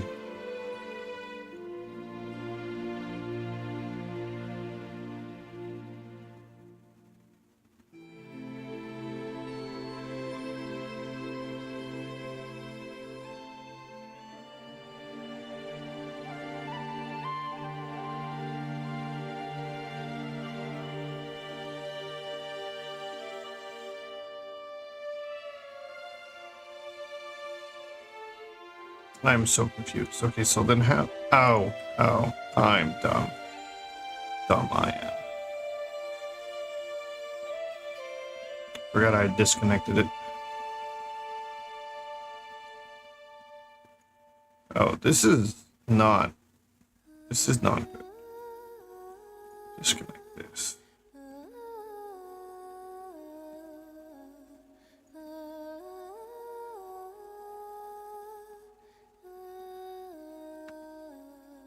Okay, so this has the grooves. Okay, the next option is to try this.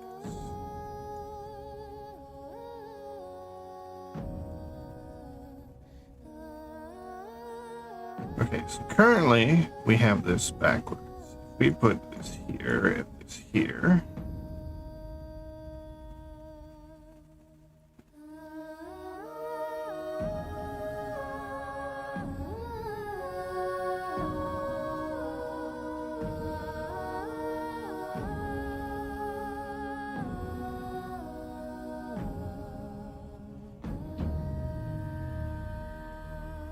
Alright, so now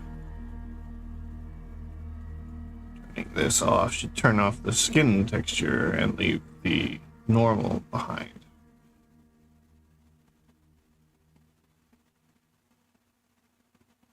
Or rather, the skin normal is turned off. The normal map is left. Turning this on adds the skin normal on top of it.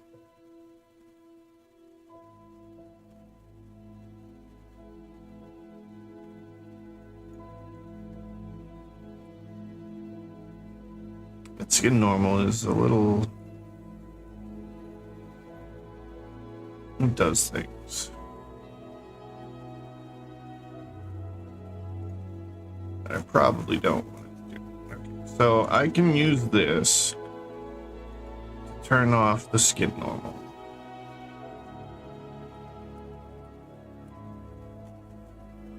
That's always on.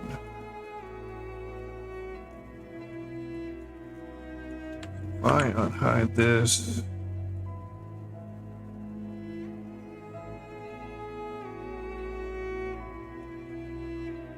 Put that there.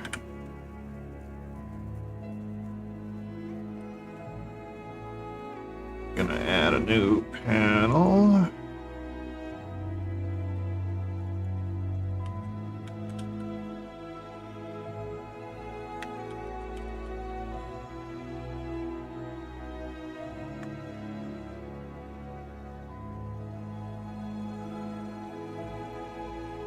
This factor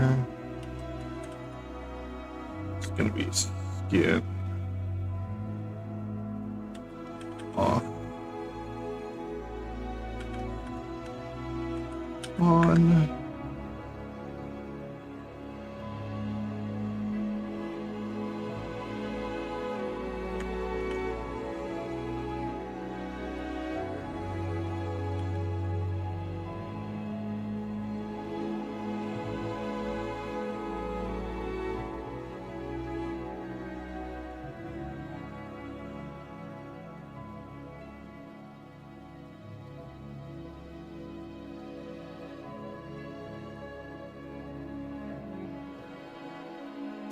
Then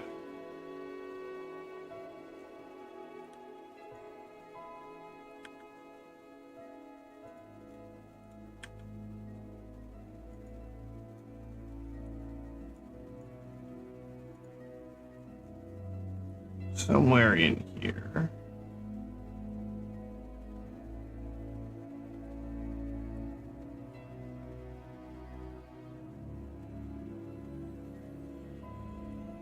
After ambient occlusion.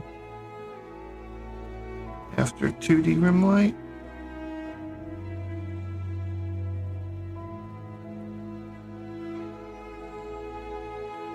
I actually have no idea where I should add it, but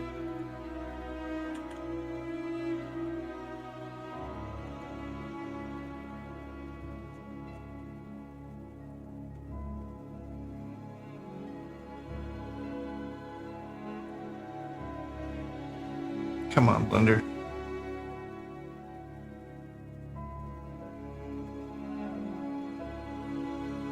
Wait, what happened up here?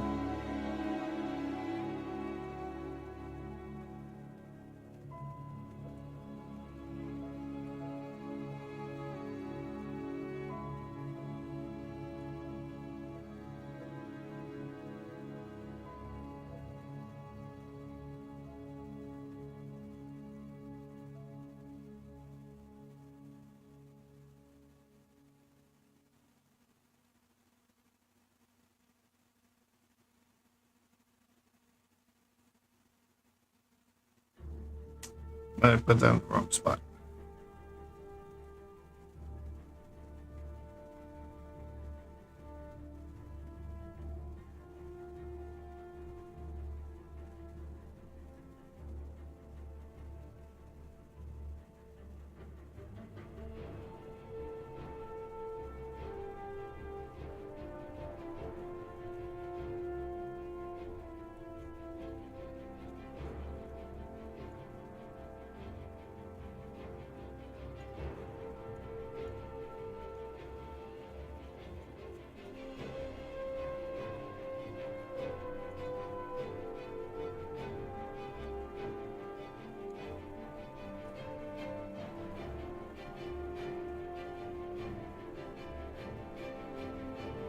still got to figure out how to add transparency.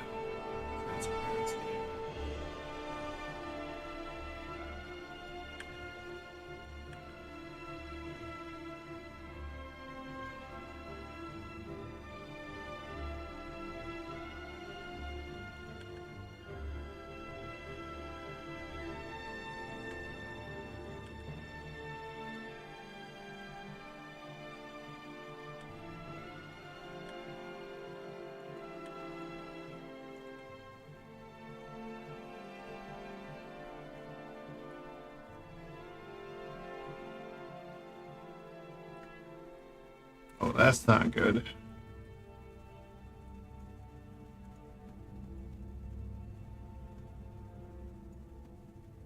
I wonder if we're doing too much.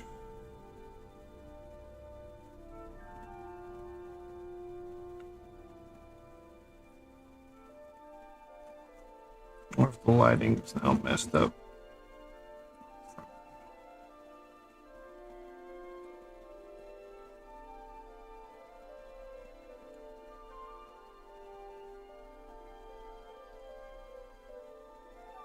Ooh, actually, I think I know what the problem is.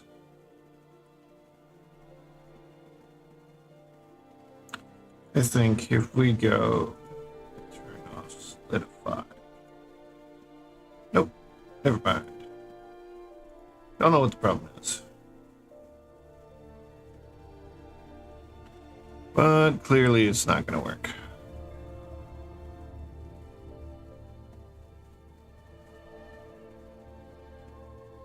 It might be the fact that we're using specular twice.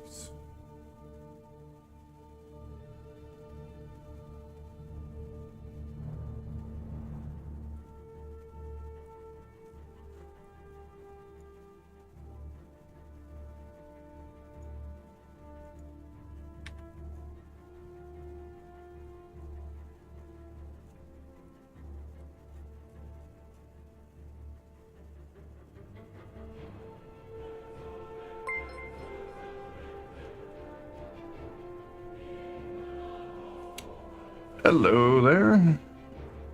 Welcome in. Hope you had a good stream.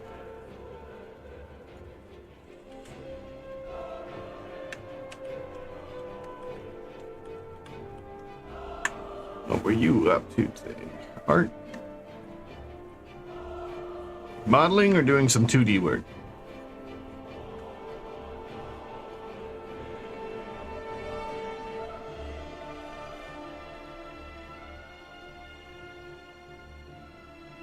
.2D rigging, like live 2D stuff.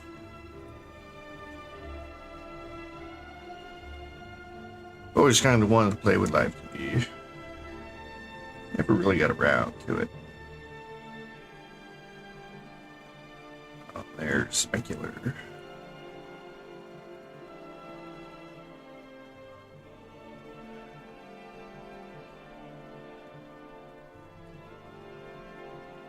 Oh, I need to add stuff to this.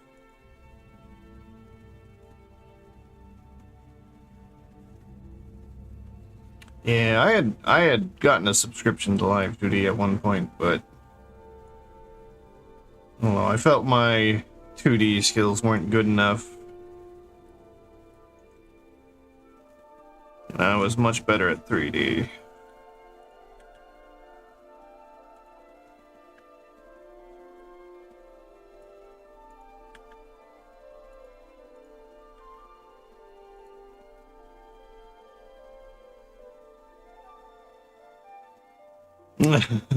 Yeah, well, I mean, when I was looking into it, it was 5 years ago, and at that time, most tutorials were still, like, mostly in Japanese.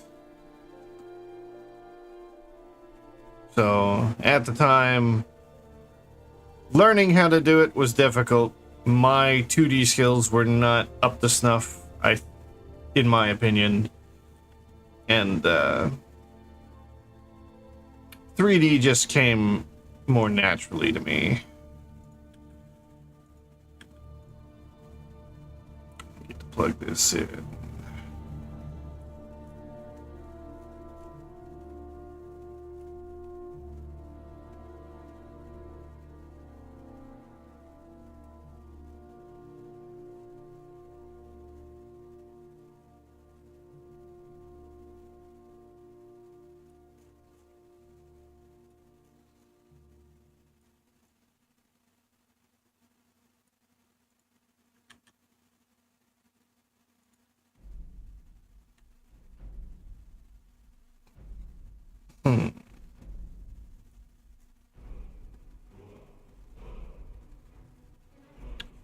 Where currently, this is probably confusing, but currently I'm trying to build a shader for kind of toon style stuff.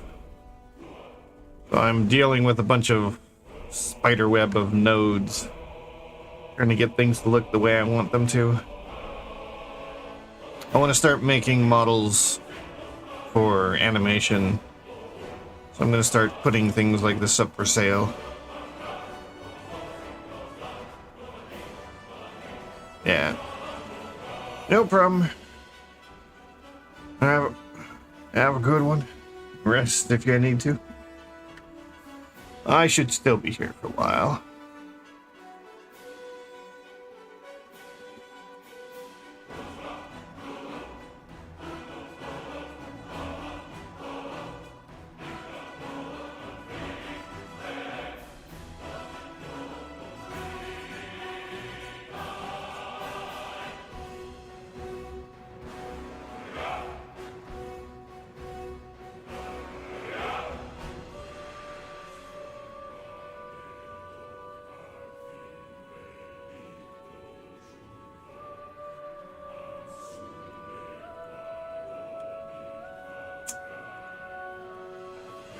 I'm still getting myself confused. Oh, I'm setting any of this up.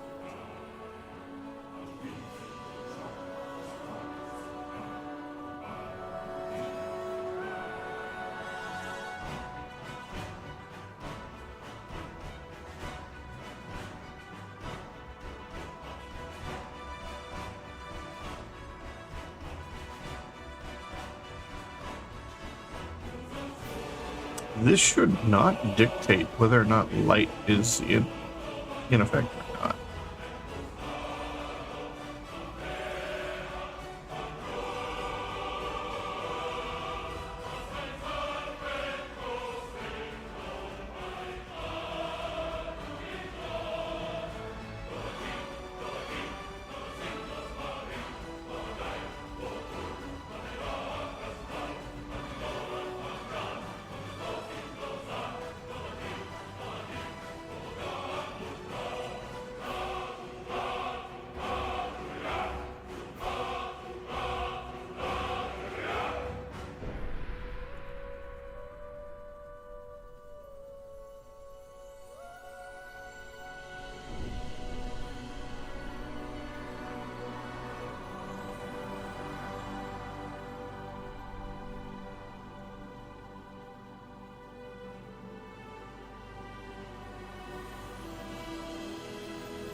Did I have that wrong?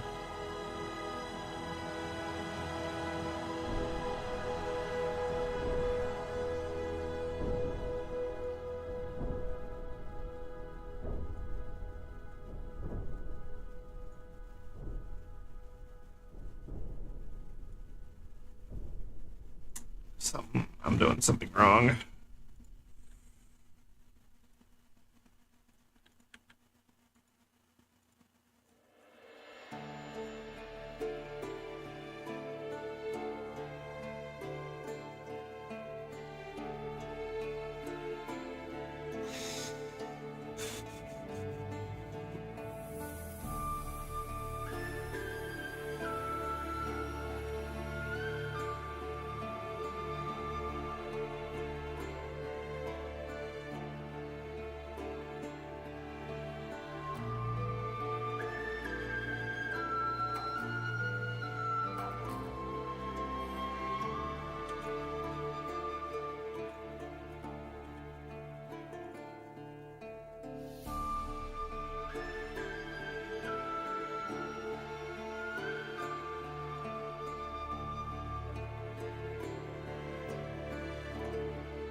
I put this here. Why is that got a number?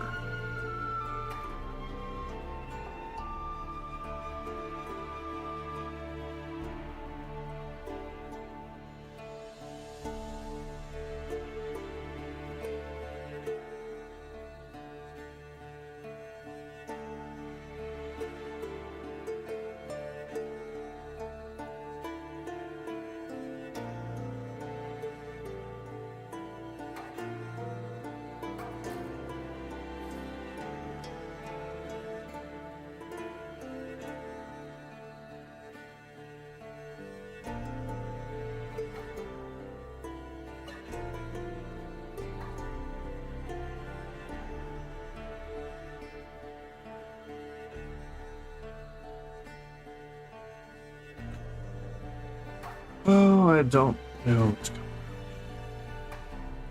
on. Alright, that adds the skid shader. I want that. I want to be able to mix it.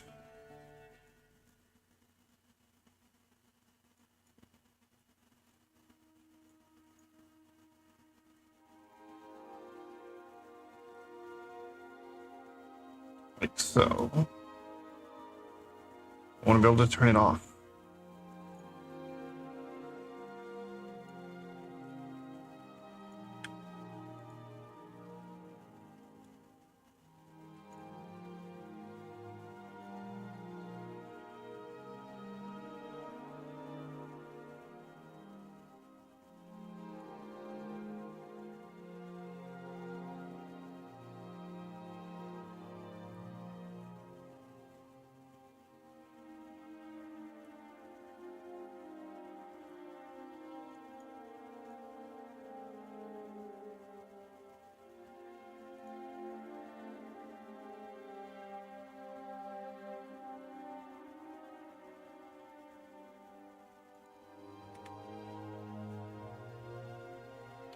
What am I missing?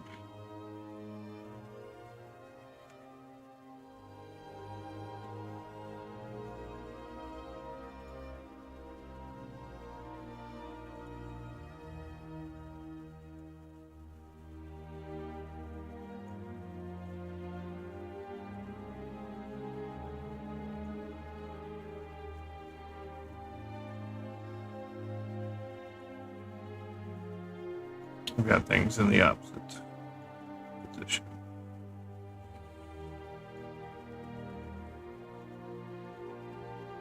You know, I kind of wish that this wouldn't update until I hit a button.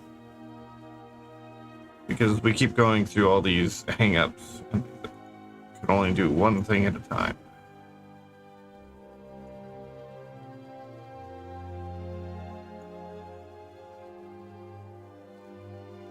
Alright. Skip off, skip on, skip off, on. Off, on.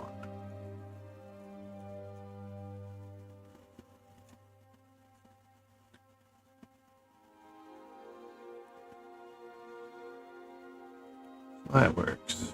So if we turn it on, and then we turn on, say, like camera light.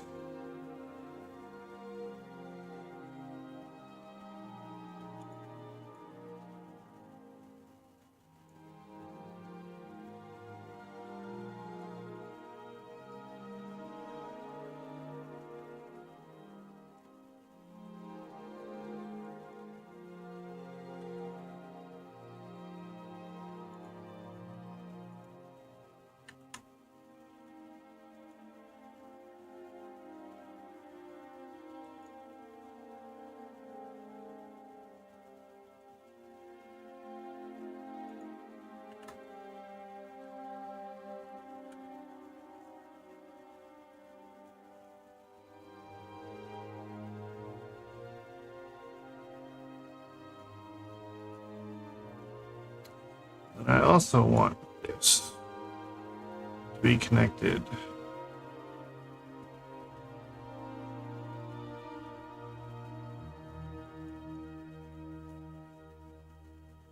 Group reference. Where is this?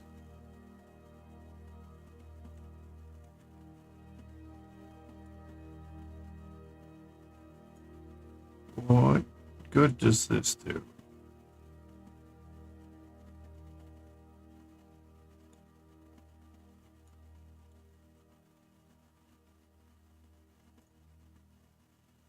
Oh,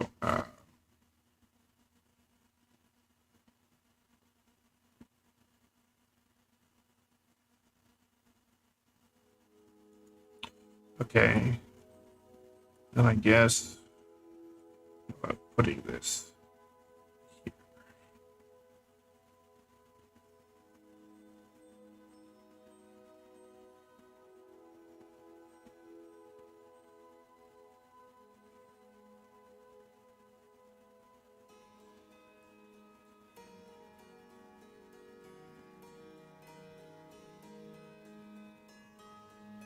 I feel like I'm not getting anywhere today.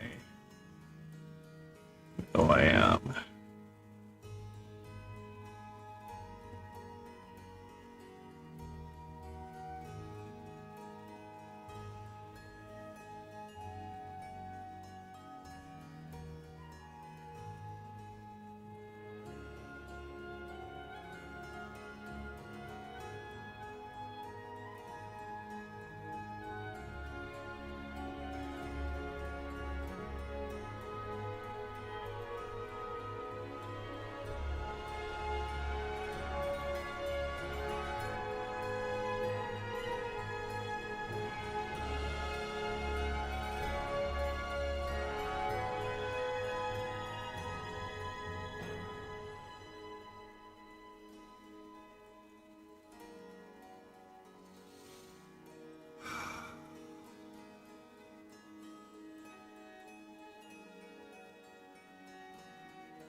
Isn't one problem, it's another.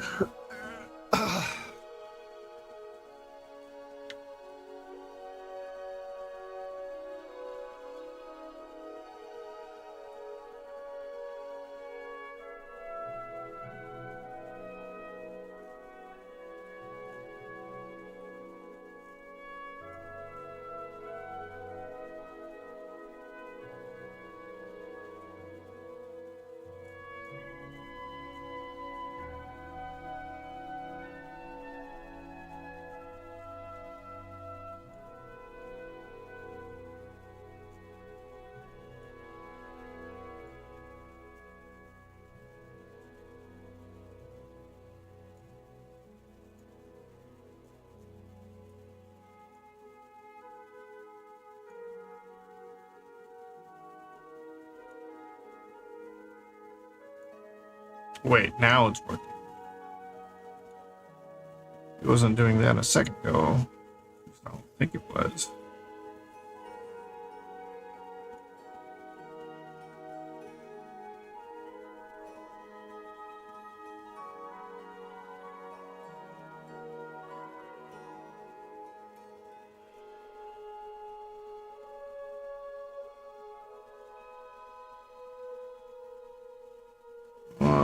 I should put this.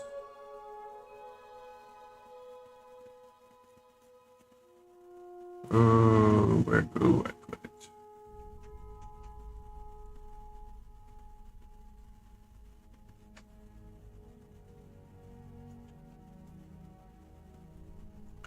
I think I don't need these.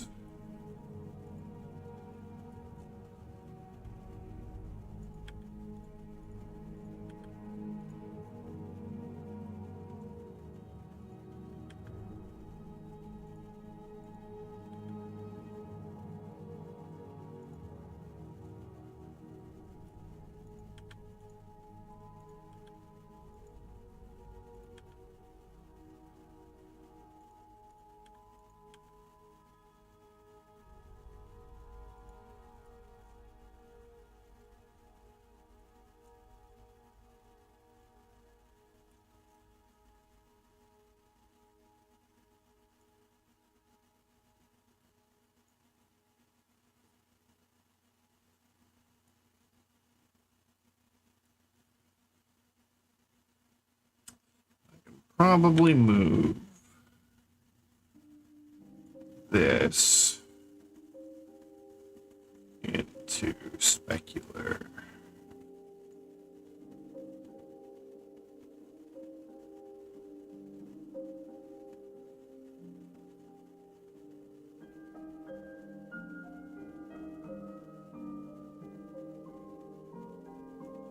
Then we can get rid of this.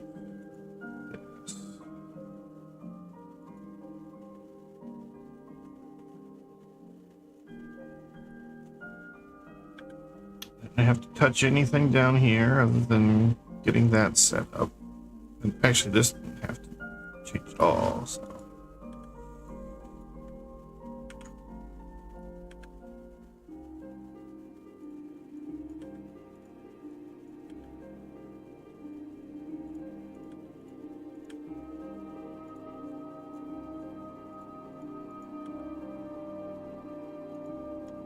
Save.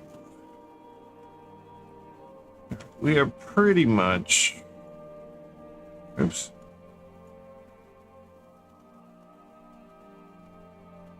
Okay, the only thing left about the shader that I need to figure out how to add is emission.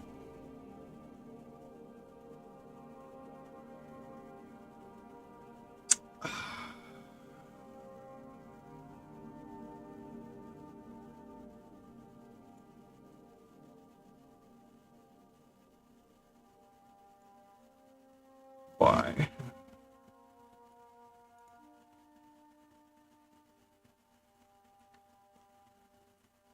Why did it lose its lights?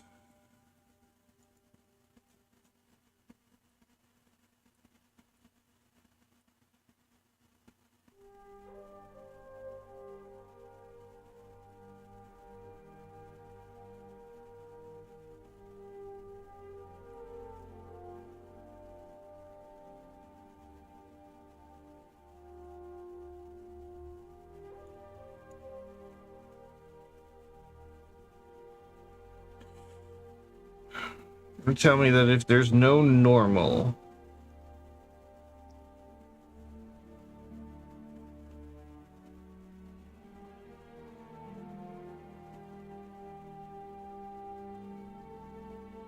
we have to break this up.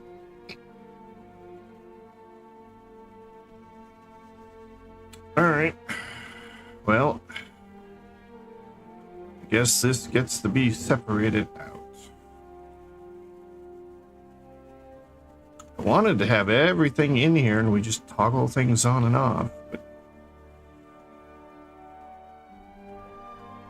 if we have to combine everything in here on the outside, because this can't be inside, because this is something that gets added from the out.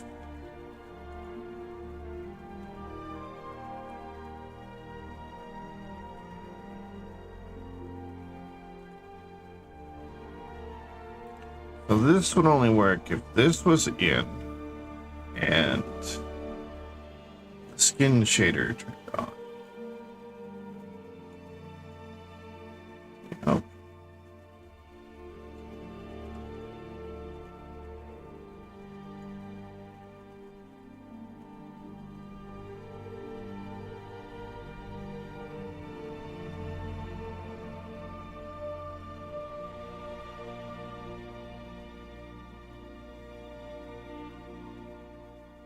Unless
All right, we are going to.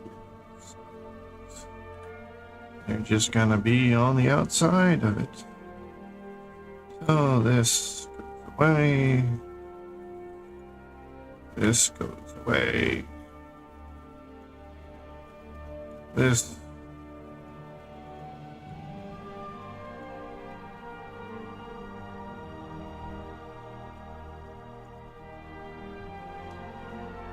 Come on. There we go. This gets added here.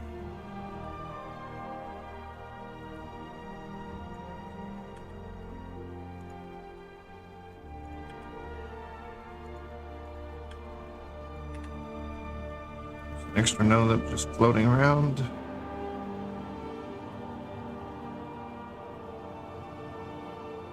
We are going to unhide these. We're going to plug this normal in here and this here.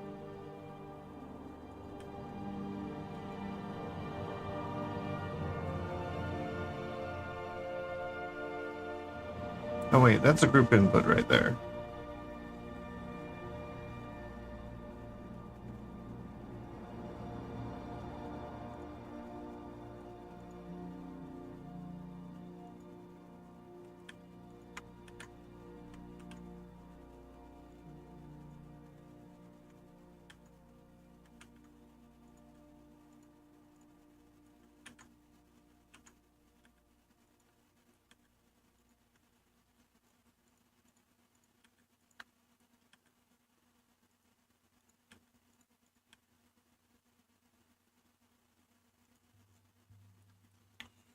Right.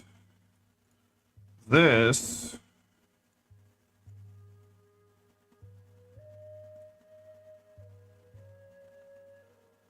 gets to go away.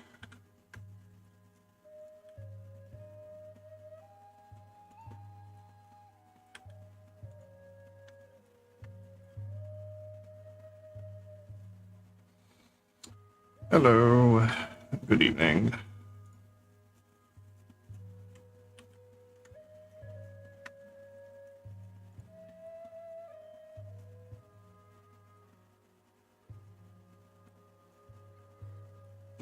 We're going to duplicate this.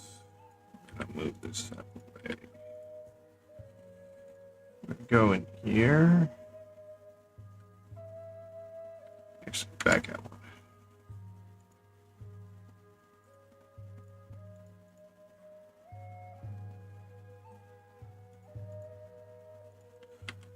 Scan the normal. Go in here. Delete these. And delete that.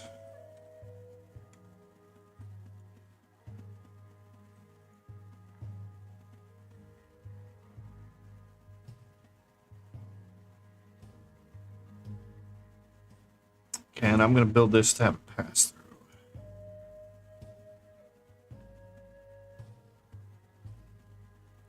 Alright, so that by itself added the skin, which is good. Don't have to do anything but that. But now we need to make a pass through.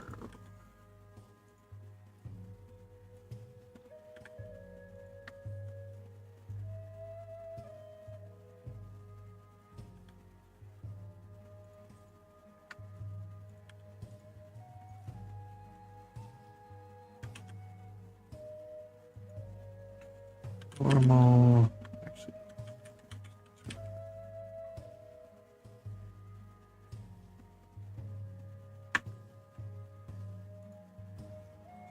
plug this in here. We add an input that is vector. Plug it in there, and then we plug this here.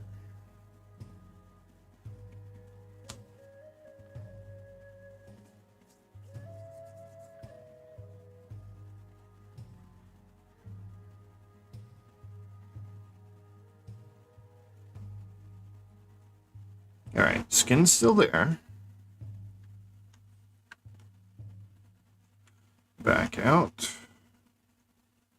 And I don't know that we need this, but if we plug this here, we should get shapes on the legs from this node.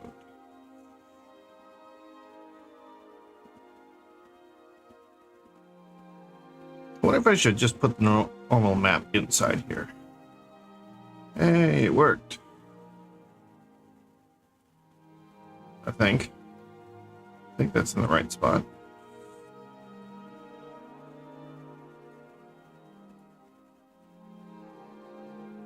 All right, well, I'm going to copy this, open up this, put this here, and then get rid of this. Go inside, change this when Blender catches up.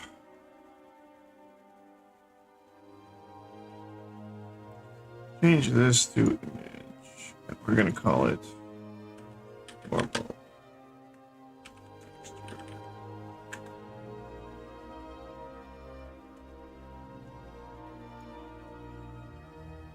Oh.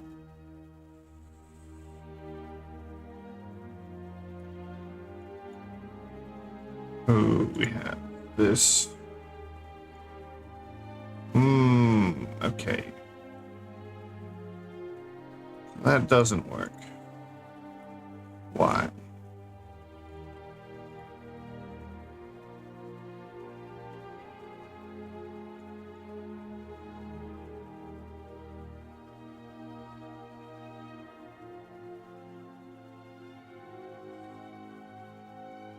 A normal map. Why is the logic so confusing? Okay. So this works when this isn't connected. If this is connected, it breaks. And if I connect this here, and then put this here, it works.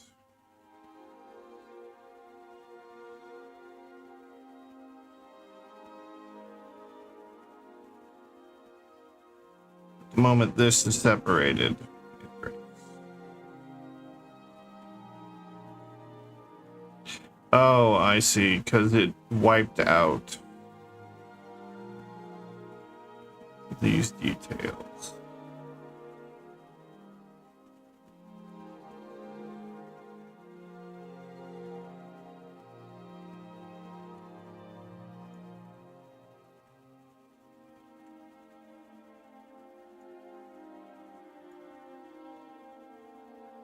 Okay, we just needed to get the color right. It's like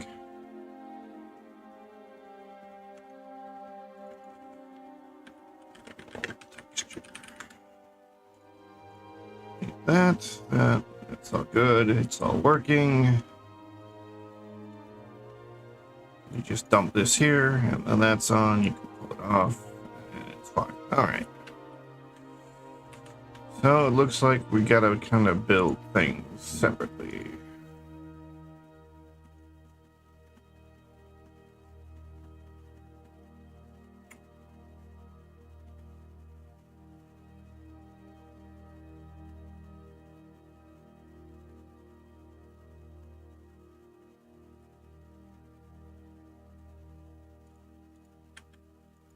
I try and combine these, but I haven't done anything in the texture files to try anything.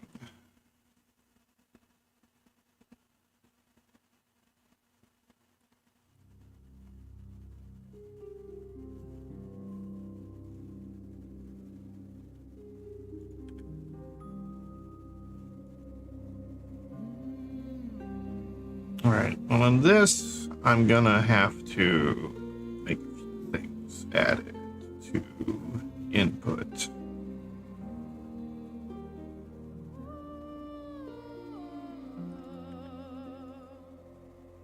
Namely scale.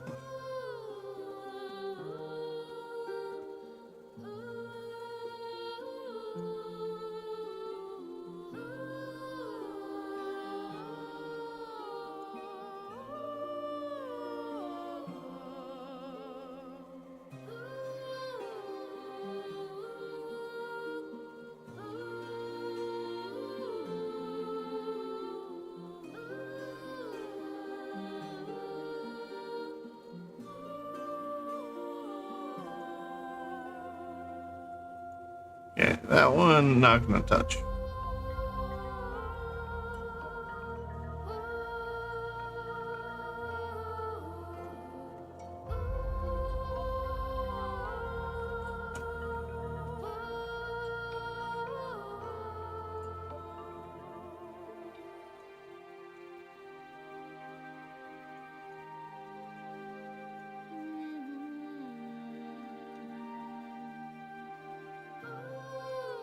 Alright. Okay. So that leaves setting up transparency. Do I need to set up transparency? Because I have shirts that has transparency. And I think it was working.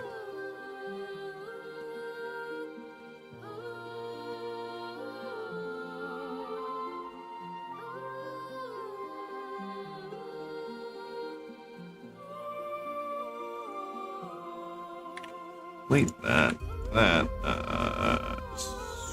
Don't need that anymore. Alright, this shirt is using the new nodes, and there is definitely transparency going on, so I don't have to set up transparency unless this is the cause of it.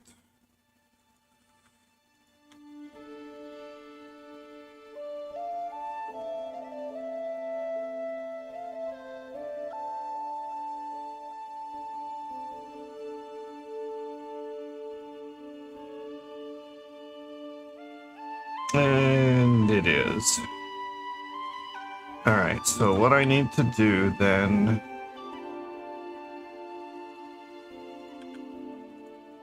I need to take these.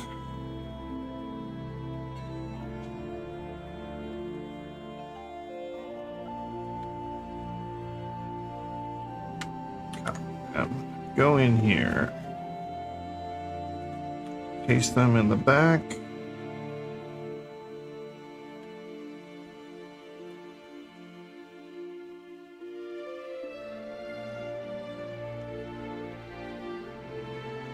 Okay, we need to go into the shader, but first we need one of these. Hide everything. Put that in the factor. This is going to be a image or color image. It's going to be called Mask.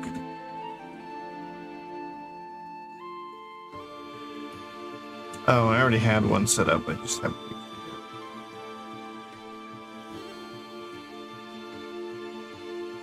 Alpha.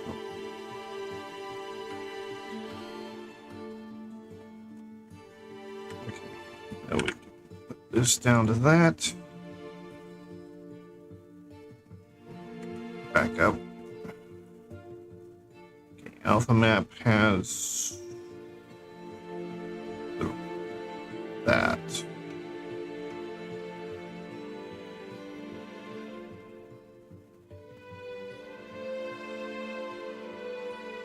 We'll give it a shot.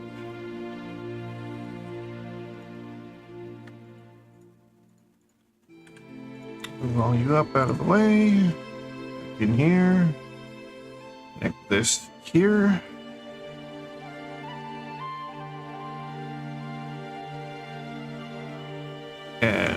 this. Oops. This here.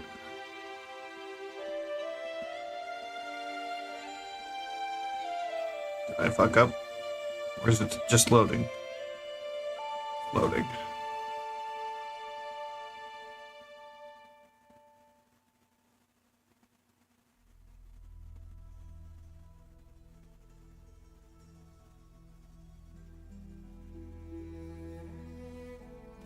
Come on, Blender. Don't die on me. Oh, that's not a good sign. Oh, I'm still gonna save.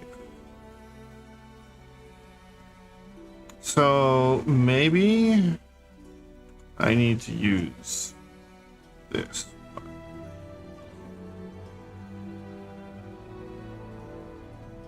Yeah, I think that worked. The body, though, what's going on?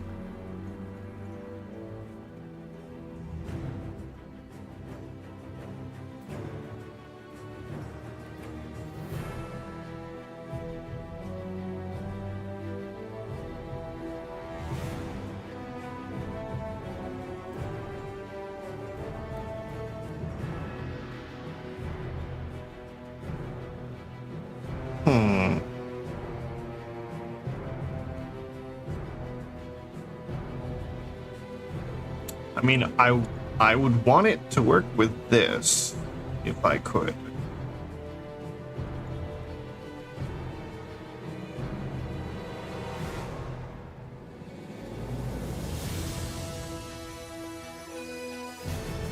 On this one model, or this shader in particular, this thing that I've been building.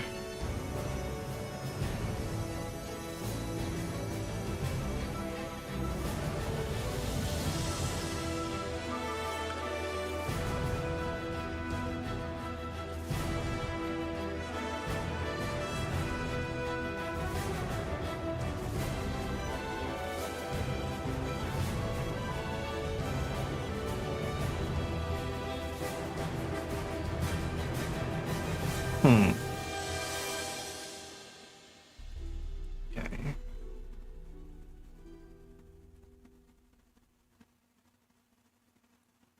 I guess that makes sense.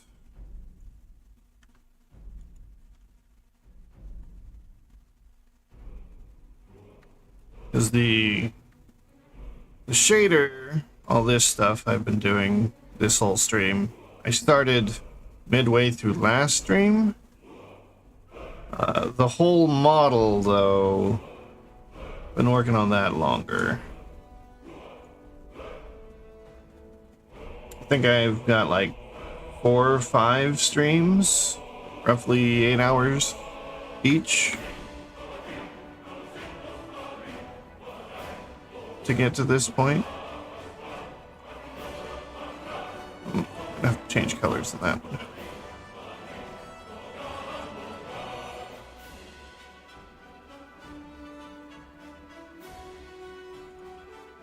How's this alpha map working?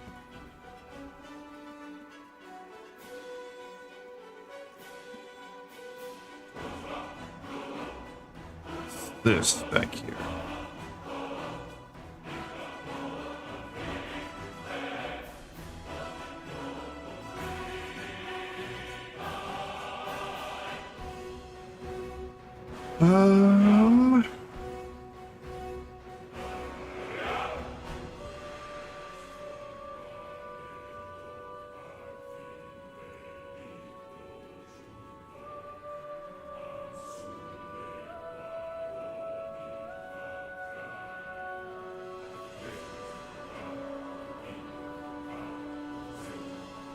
What happens if I switch these around?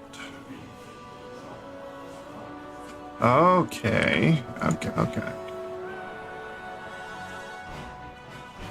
think that answered my question.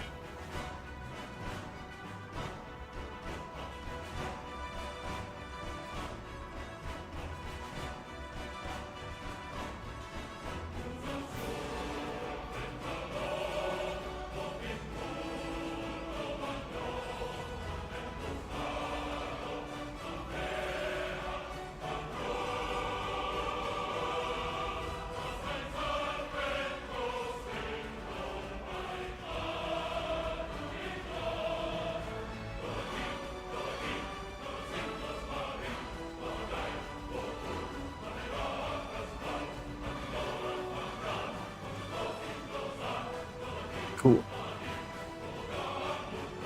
That gets the body working, right? And if we go here and we swap this for this, this should get the shirt working, right? Which means that transparency node that I made here was the wrong way to do it.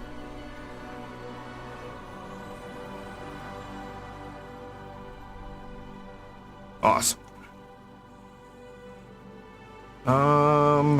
Except now we're not getting any transparency here.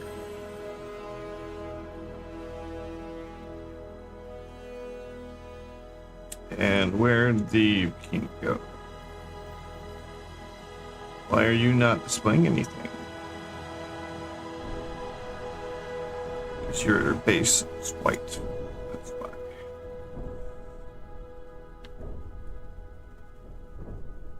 Okay, so I need to make sure that's standard white.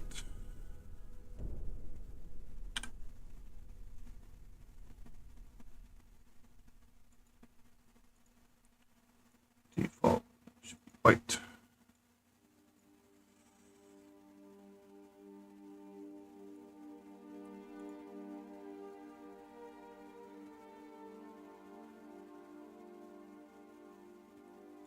All right, so then get the transparency.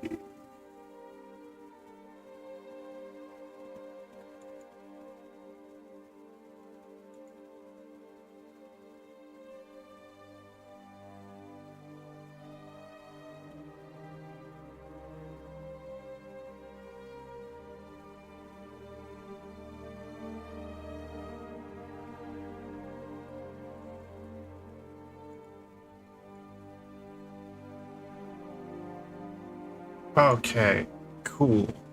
I have it working now. Save. Sure.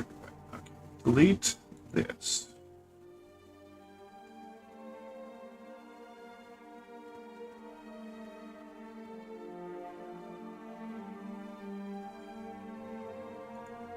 This on.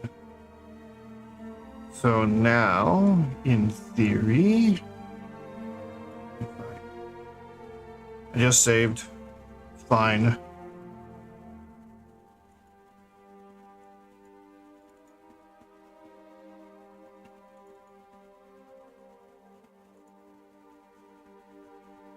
Okay, we're pretty much right where we were. Turn this on. I delete this.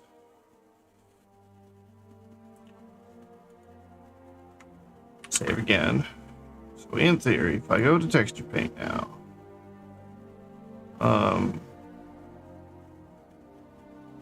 well, this is weird.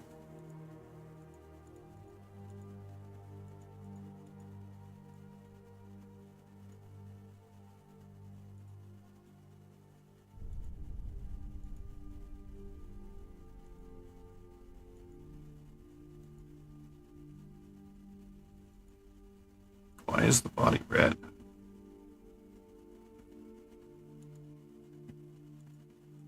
Why is the face orientation? Oh, because I know what's going on. Paintbrush. So.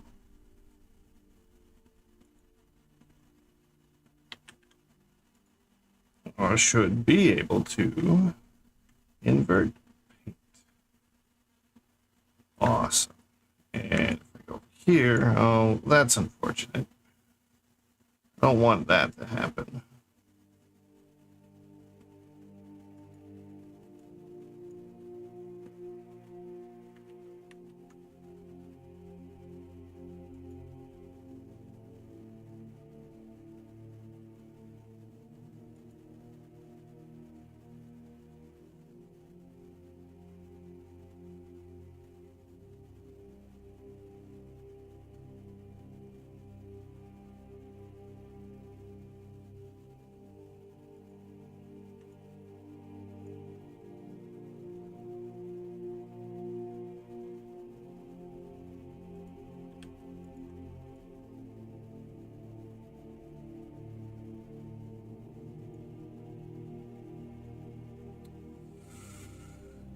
Um, let's see.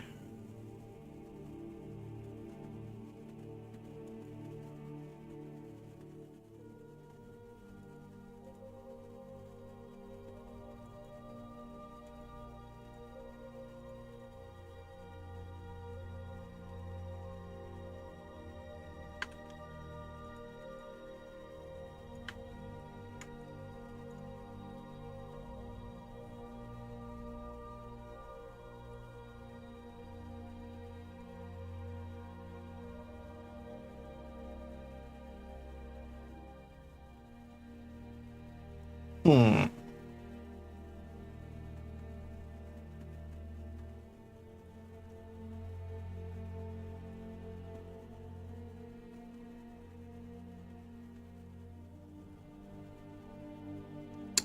I wish.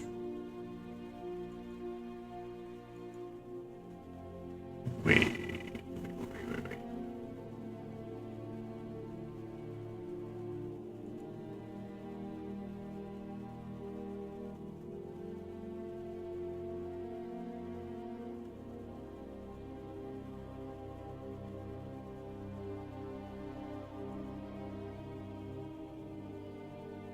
I think I might have an understanding.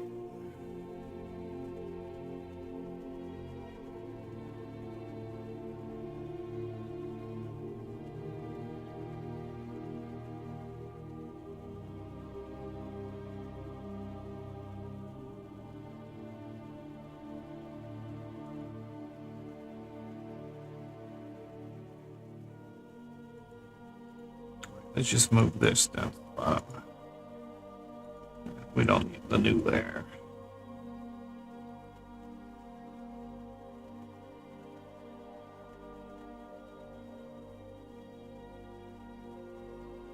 The bottom layer deals in the transparency of the entire texture.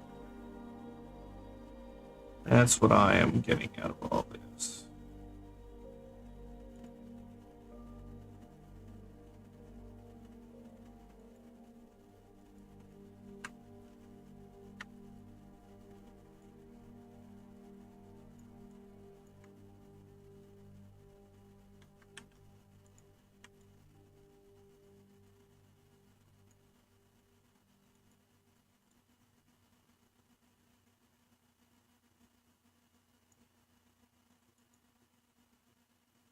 Or I could be wrong.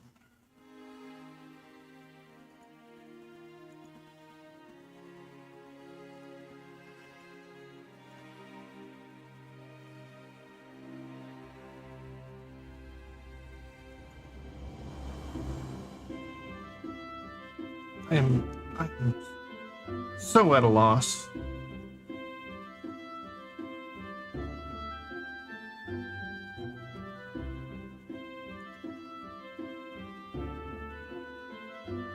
Is this a mask?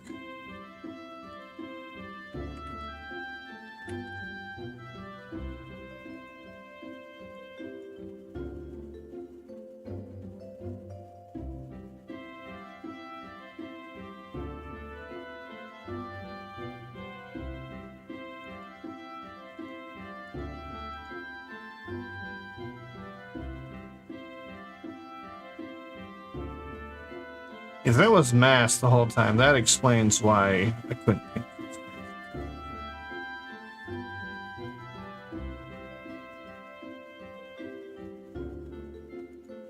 Now I'm gonna... Okay, so I can paint transparency here. If I go up here, okay, it doesn't paint transparency. So then I have to also go to this to paint transparency. But there's also white underneath it, so I might have to get rid of both.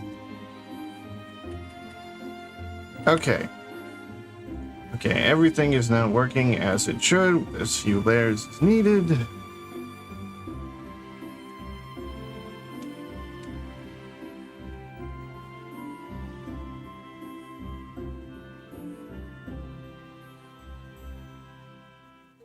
I just had one layer as a mask that shouldn't have been a mask.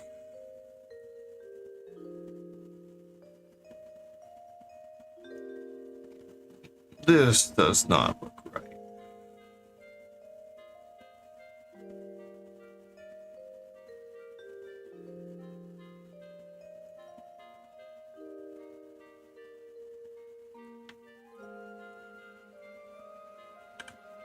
Yeah, I don't think we want to be changing the color like that. Is it this? Yes, it's this. Shadow color.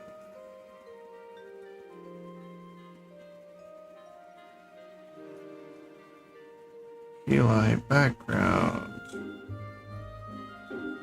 Shadow color. So it's lighten? I don't know, it should be lighten. More like add.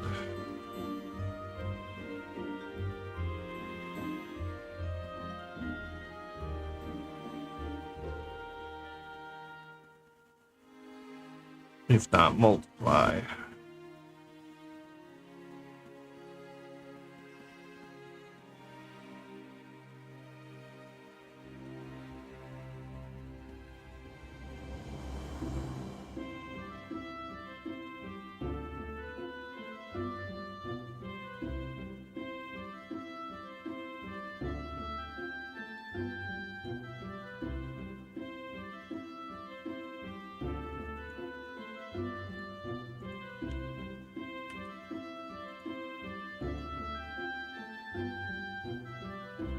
Hmm.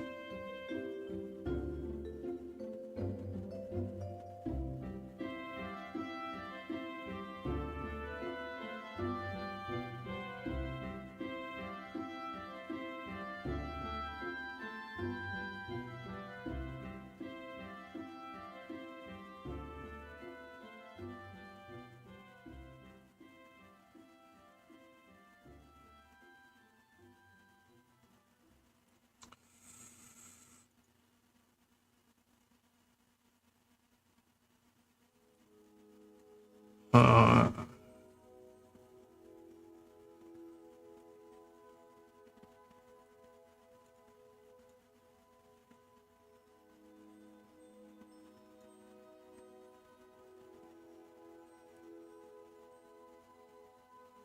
See, this doesn't look right.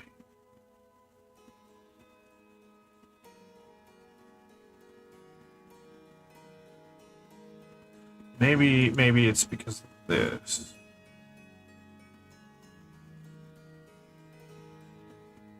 No?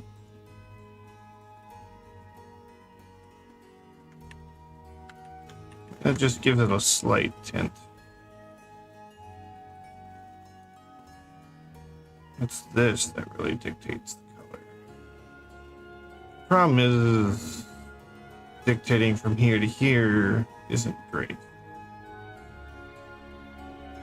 So it makes green look pink.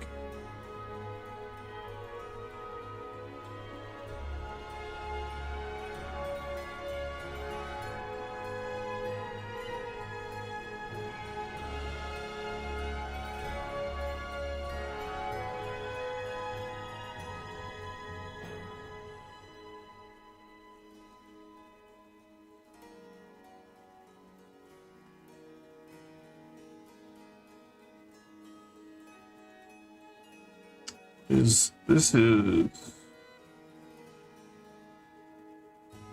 factoring color, which is the color from these in the right order. I feel like these aren't in the right order.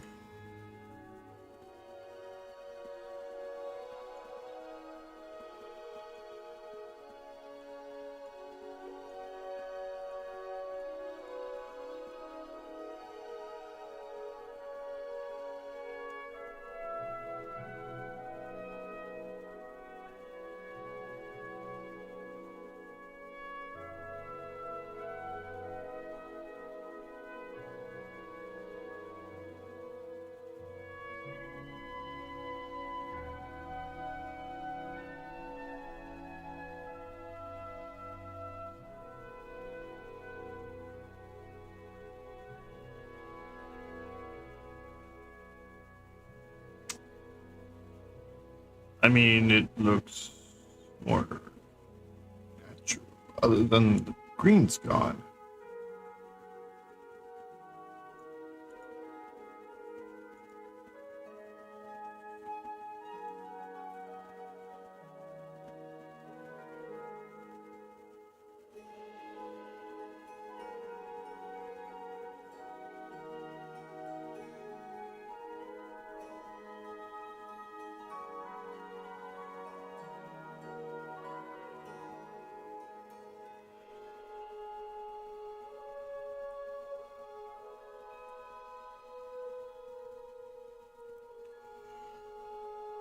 Oh boy.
We're back up until everything was working.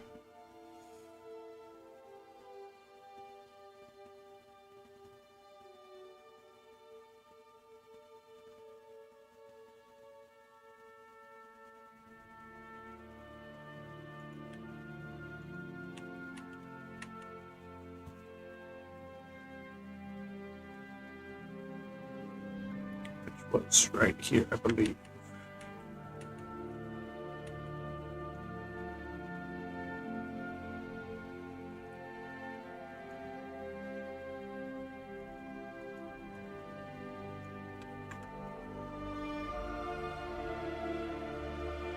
Alright, so how do I prevent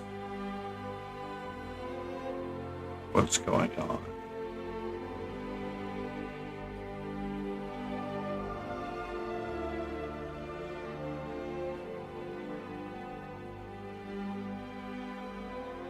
Wait.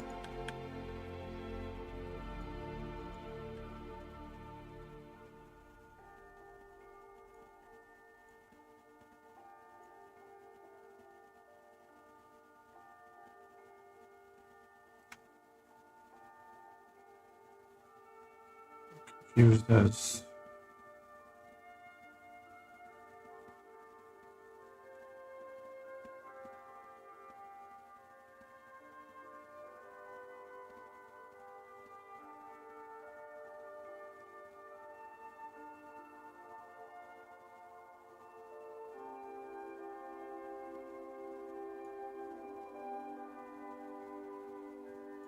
okay, I see what that is doing.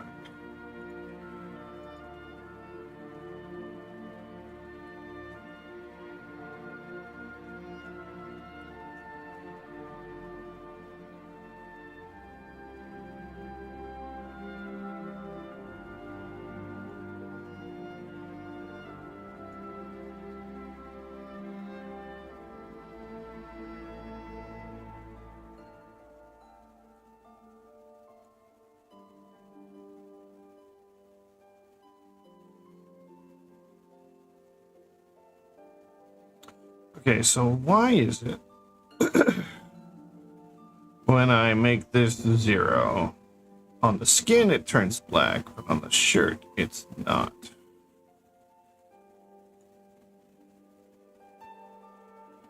That's what's confusing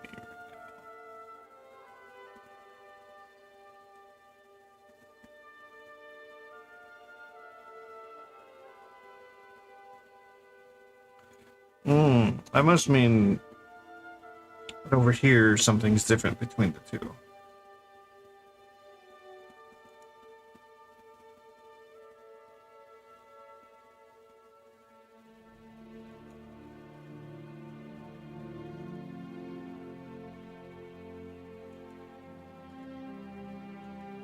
I mean, other than the color, the biggest changes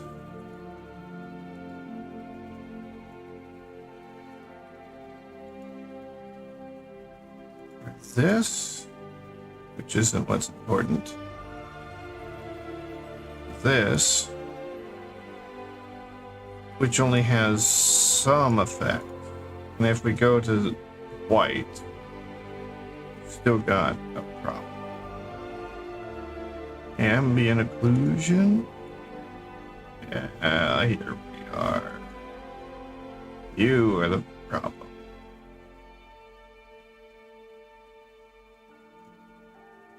Ambient occlusion should at the very least. Well, over here it's turned off entirely. Here it's turned on, so we turn it off. What else is on that should be on the shirt?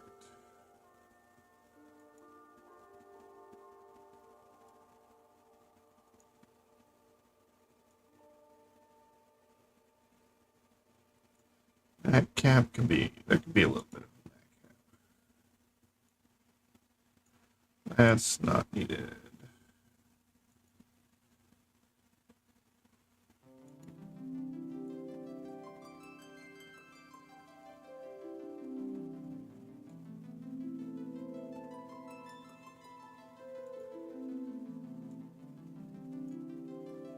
That doesn't have an effect at the moment.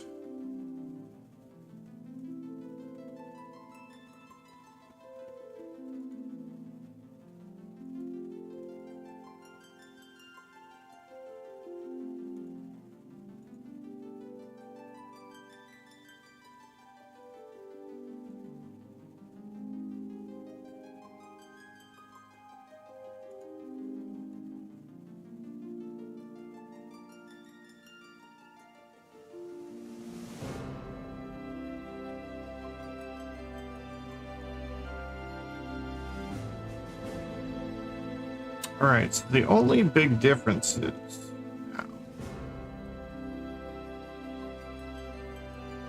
actually, is this making it grayscale?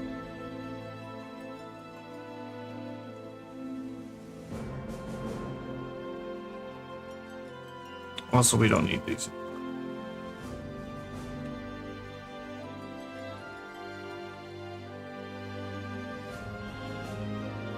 Wait a minute. Wait. Where? Didn't... Oh, no, that was the body. Never mind.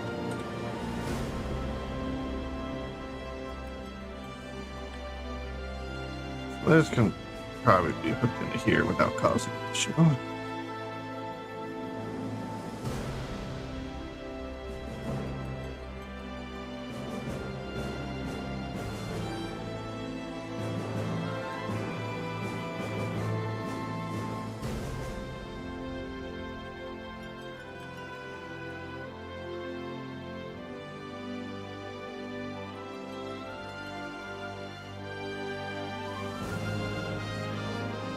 Alright, so what do we have left?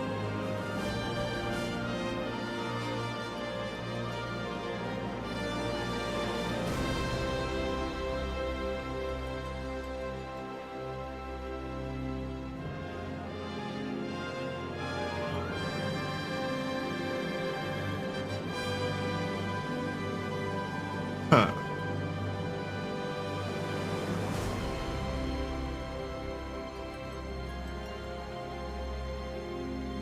Yeah, the way the shadow color is working isn't the way it should work.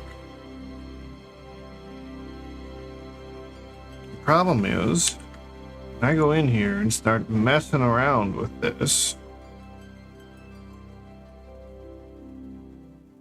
things aren't going to respond well.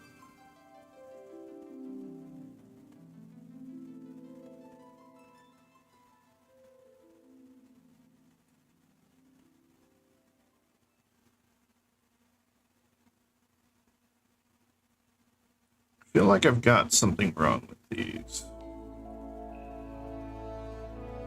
I feel like this shouldn't be light. But I know the moment I change this, it's gonna mess up the skin. So save.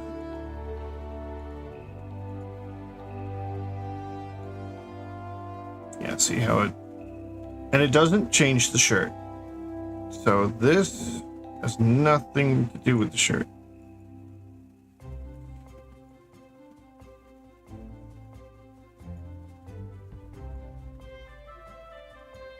Okay, what is it?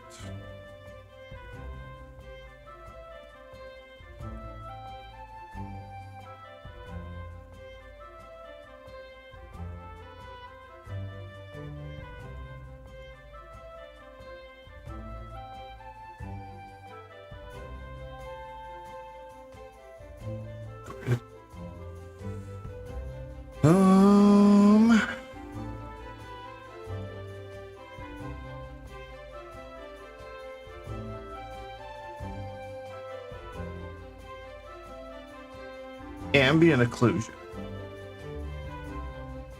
It is this color here. So we need to go into... Oh, maybe this shouldn't be mixed. Right, save again. Let's try add. Everything else is add, so...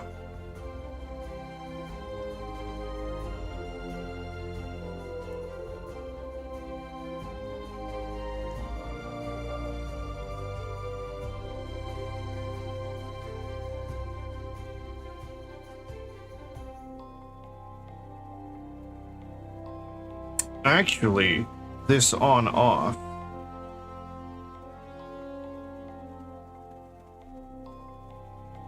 is messed up.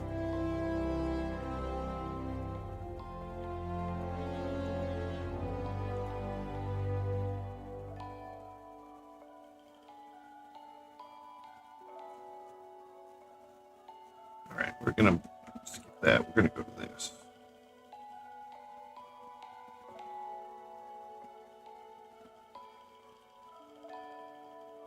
Yeah, this right here basically is an ambient occlusion. It's complicated. Though, not really, when you really look at it. It's just using the ambient occlusion. This is like strength. And you're switching between these two with this node. I'm just trying to figure out, oh, hey, this is... I was going to say better, but the texture is missing. Oh, that's because I'm... Okay. So why do I have a shadow? Is this the mask? Why?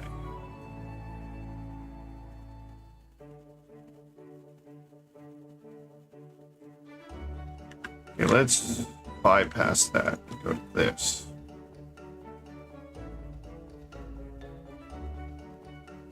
That's not how ambient occlusions work.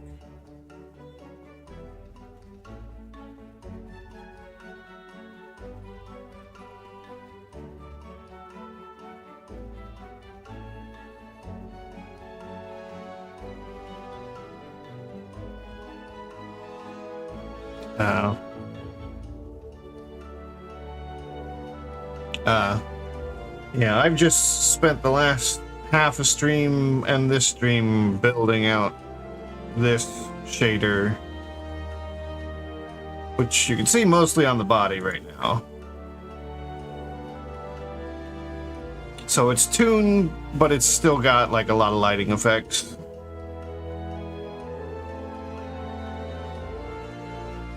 And I built it based off a bunch of the Lightning Boy tutorials. It's not exactly what I would like, but it's the best I could do with this version of Blender, and their tutorials being meant for 2.8. I'm on the newest. And I'm just having issues with the shadow of the shirt.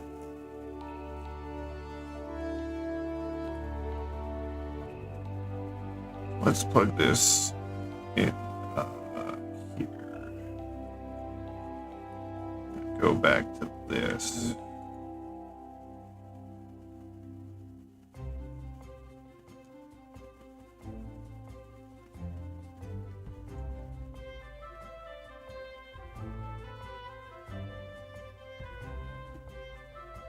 Well, that's not good.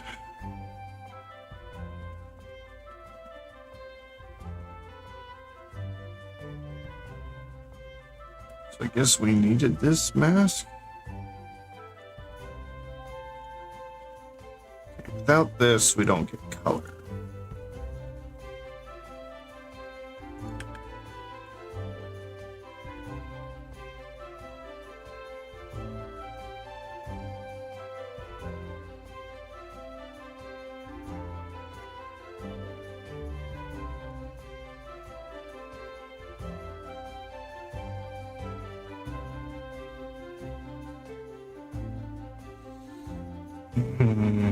This is also complicated. That doesn't change anything.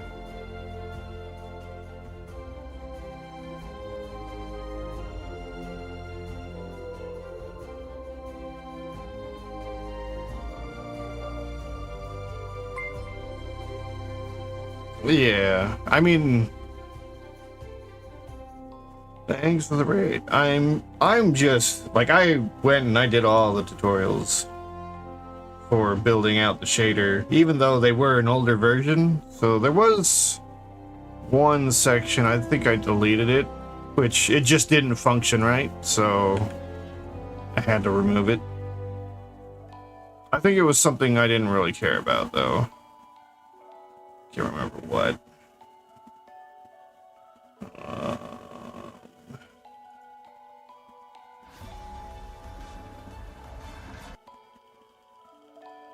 In this video, I'll show you how to. Let me see if I can back up and see what it was.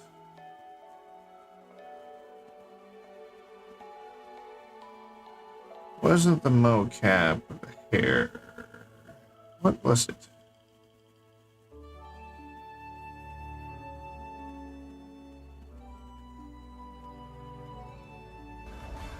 I think it had something to do with shadows. Wasn't ambient. I think I put this one at, and then we're saying A.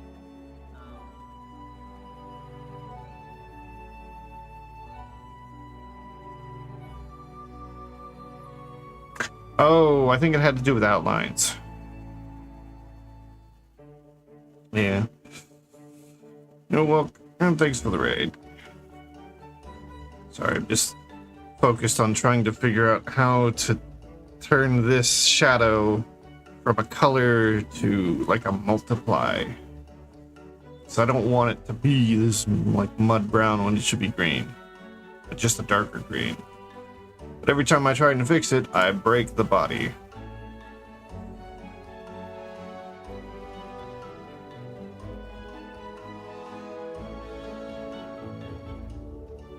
I mean, I could do this, but it's not what I want to do. So it's ambient occlusion, that's my issue right now.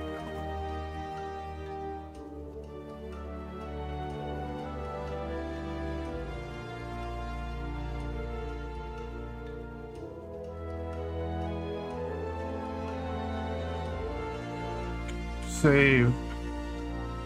I'm gonna change this to multiply. It's gonna break the body. I'm thinking maybe changing the color. We'll fix that.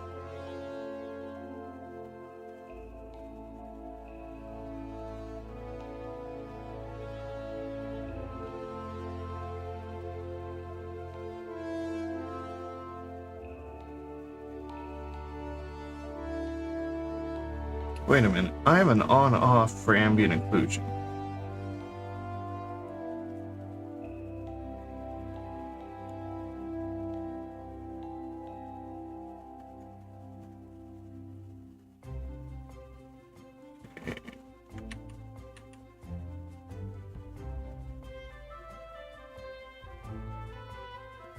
Yet it's not turning it on and off.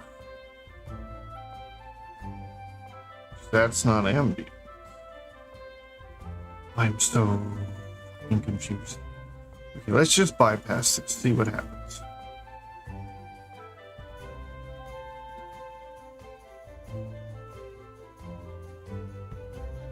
Because it could be wrong, and it may not be ambient.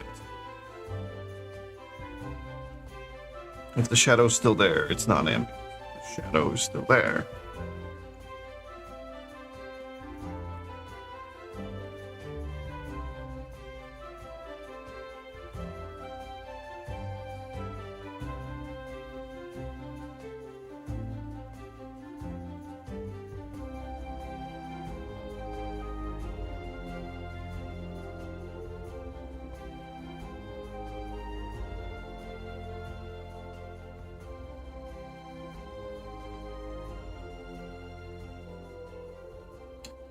Still there.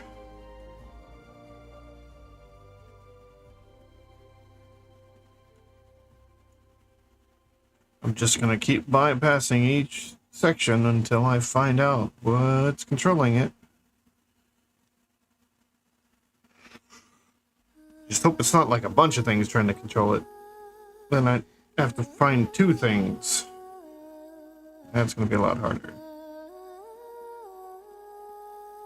You'd think I built this thing like a couple days ago, that I'd remember how it worked. Nope.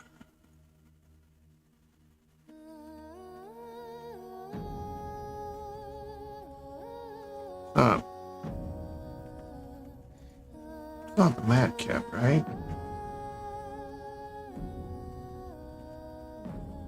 Okay. The ambient occlusion turn you off. Supposedly. Wait.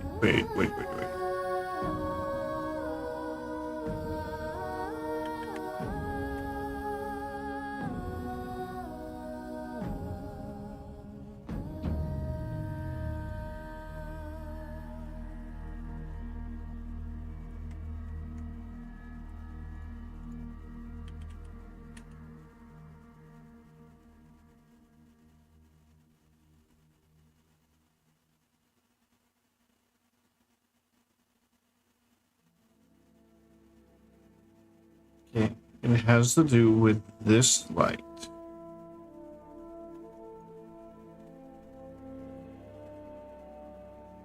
This is the key light.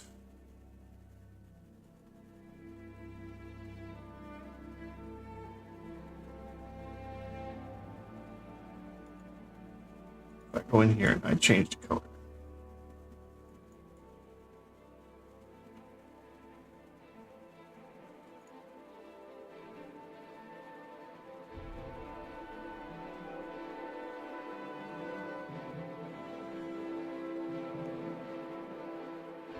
All right, I need to say, select this.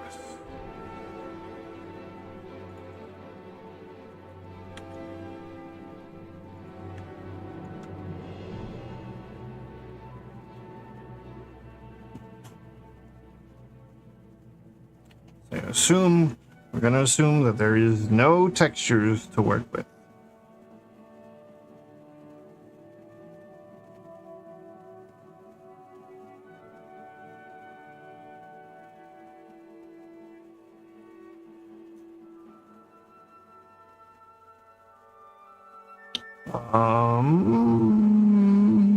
Anything? Okay, hold on. I've got something. Something's backwards. Give me a second. I'm gonna use the restroom now.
Alright, I'm back. So let's figure out why color isn't working. This definitely should be outputting color.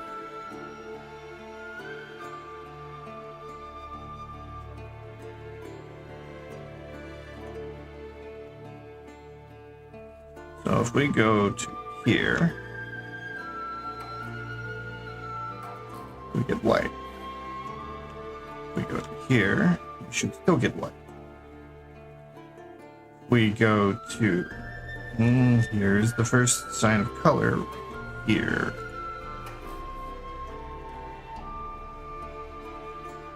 I feel like these are fucked up.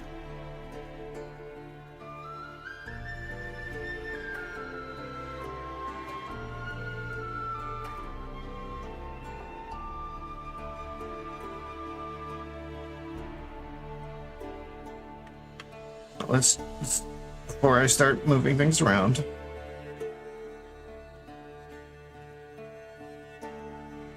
All right, shadow color. Shadow color. Still white.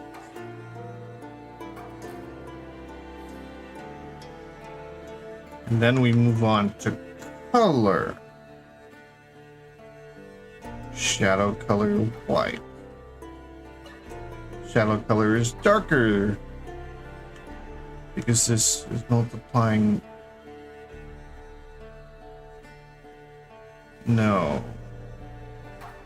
No, we need to start with the body color and then the shadow color on top.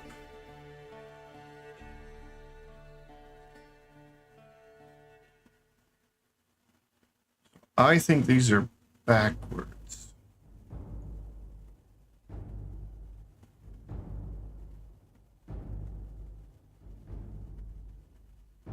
And that's why this is happening. Because it's applying the shadow first and then the color after. Rather than the color first and the shadow modifies the color. So we're gonna break things. Oh hey, why did you jump to all that?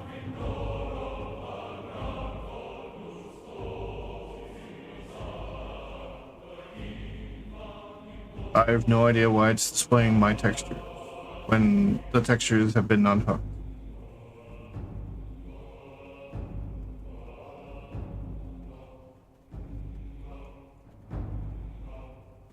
Right.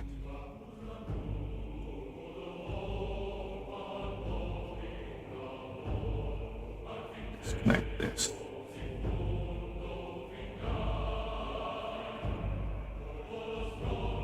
Okay, this I gotta figure out.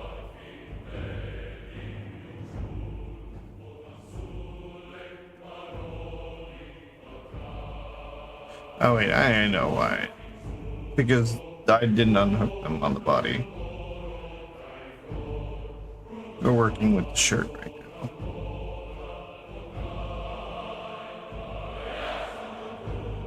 Actually, we're not working with anything. Well,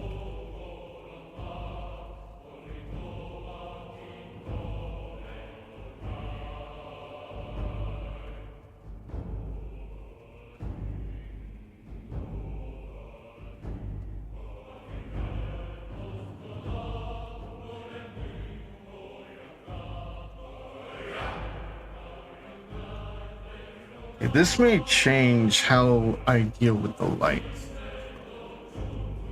So this is black and white.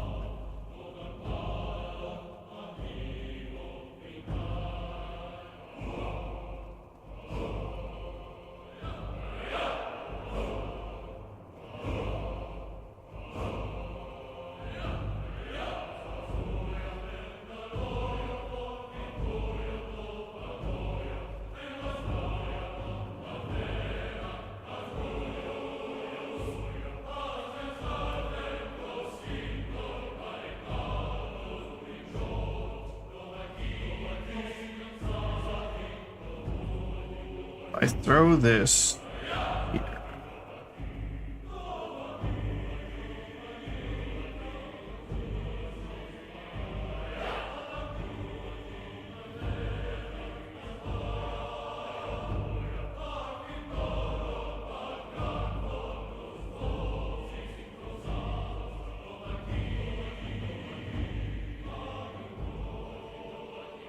It's not better. Alright, I think I'm getting myself confused by looking at two materials at the same time.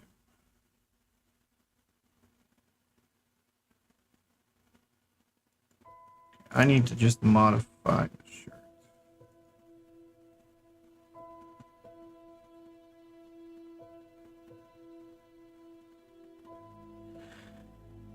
Alright, so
my brain is trying to explode.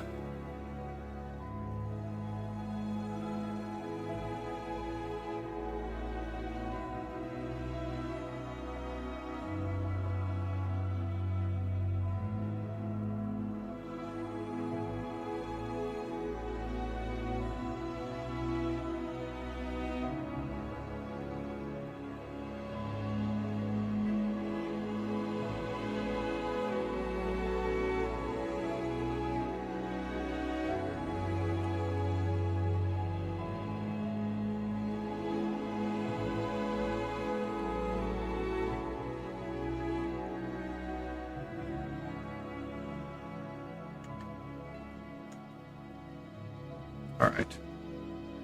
So we're bypassing lights.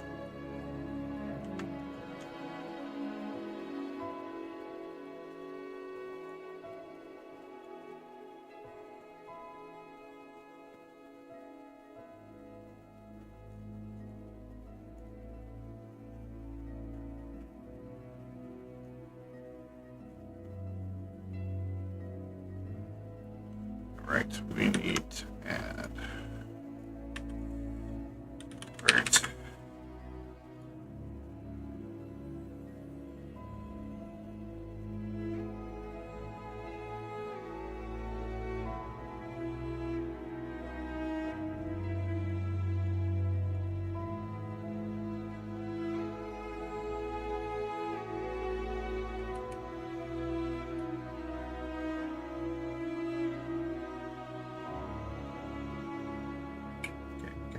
Let me go in here.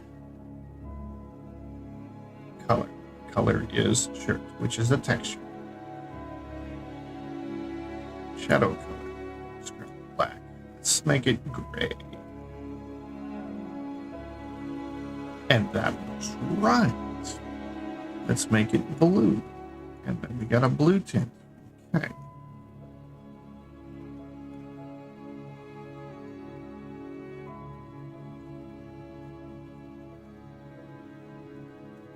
I'm wondering if I'm going to have an invert on all of these now. So let's hook this in here.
Didn't need an invert there.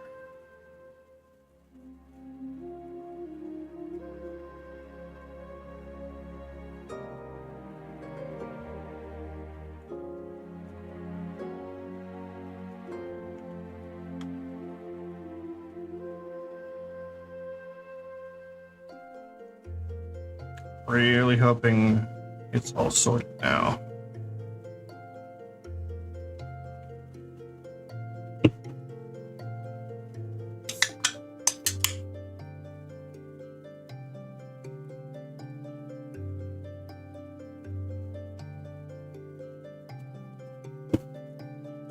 I don't think it is. I see.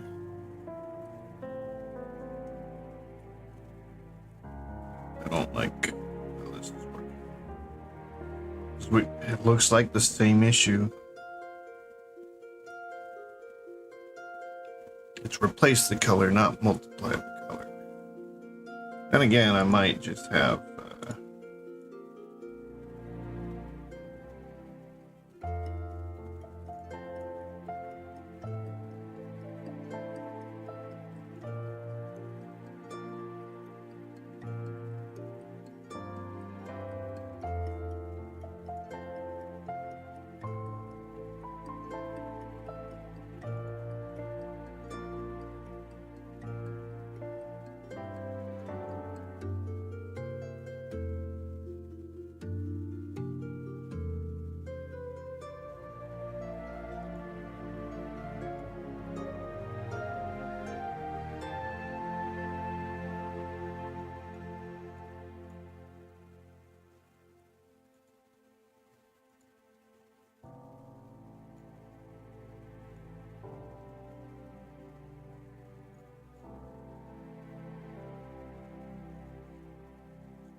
things were definitely not right yet.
Wait, am I thinking about this wrong?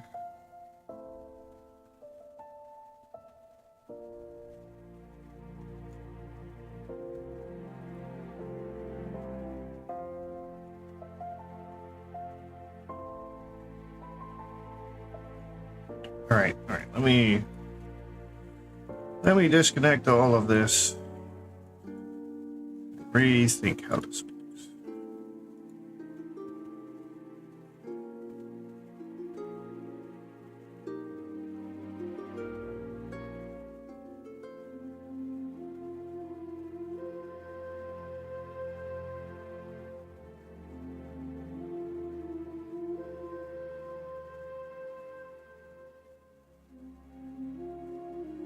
So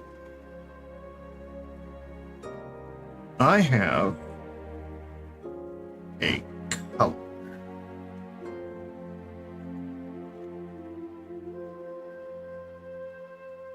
And I have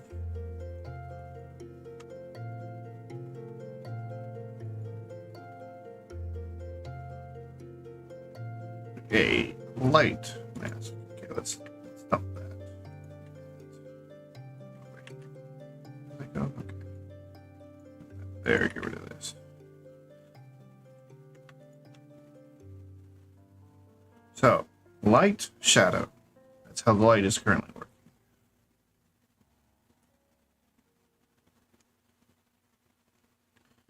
So, I take color,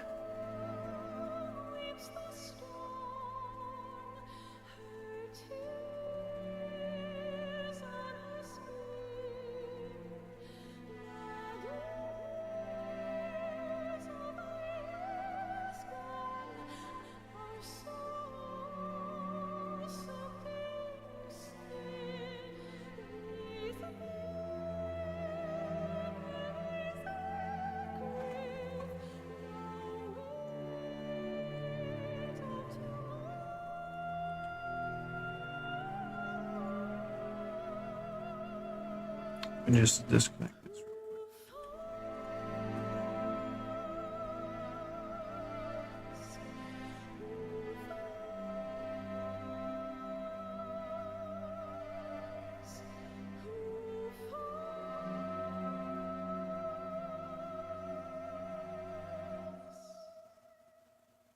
Alright, so I take said shadow, I put it in the factor.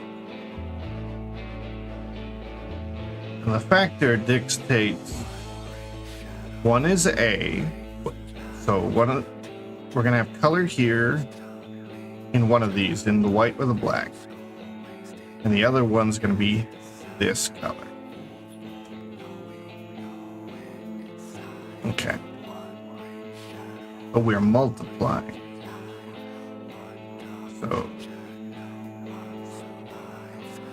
So the whole thing is getting color, and that area is what's dark. So we really want the color here.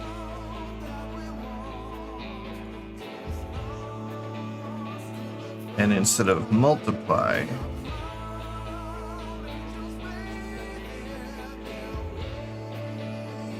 light.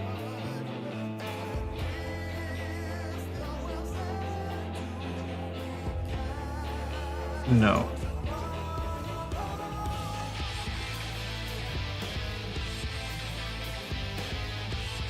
Okay, so I want it here. I want it multiplied. If we get everything, this is just inverted now. So I do need invert color.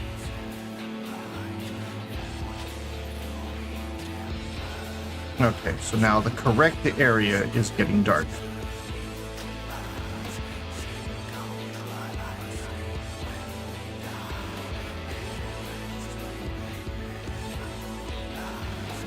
And this is what dictates the color of said shadow.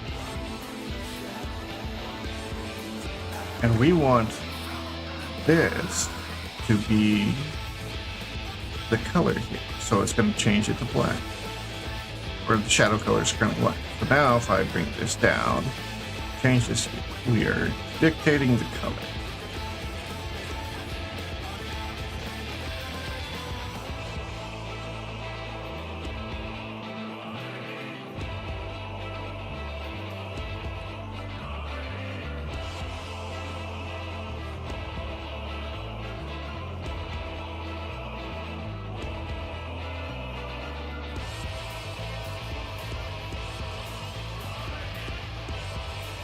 So then,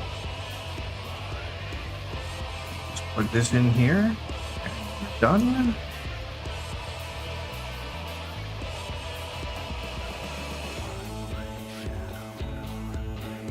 And this node was just entirely useless.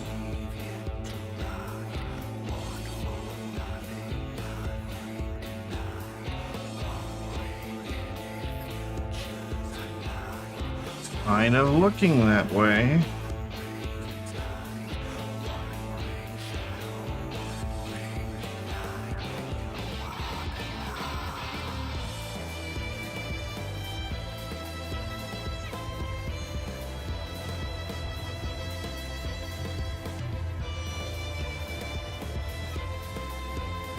Still light.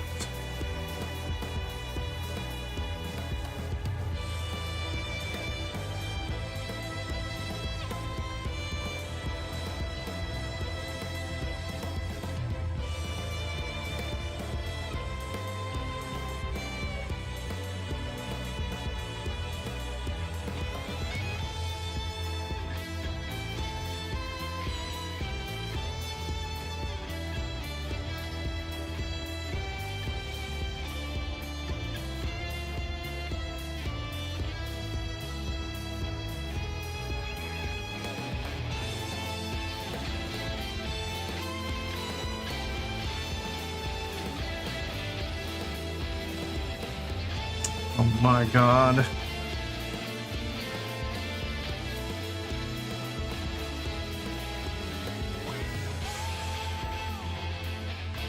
Also, ambient occlusion. Oh, I think I'm. There's still something wrong.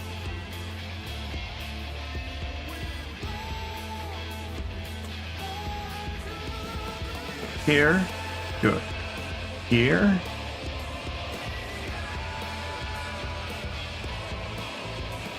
Nothing terrible. Here.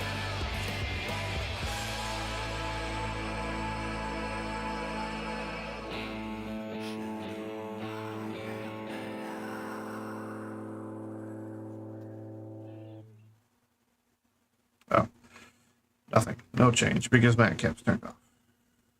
Well, it's on, but slightly. Here.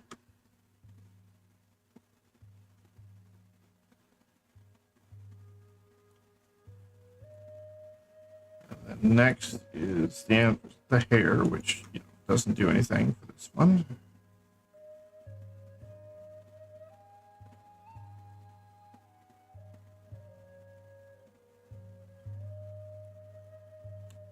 And then next, backlight. What are you going to do?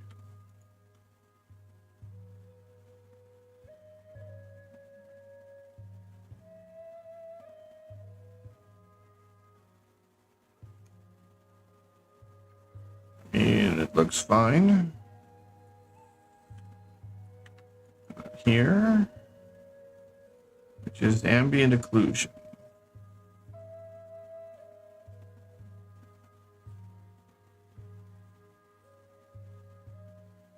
I think we were struggling with this. Yes, this is part of the cause.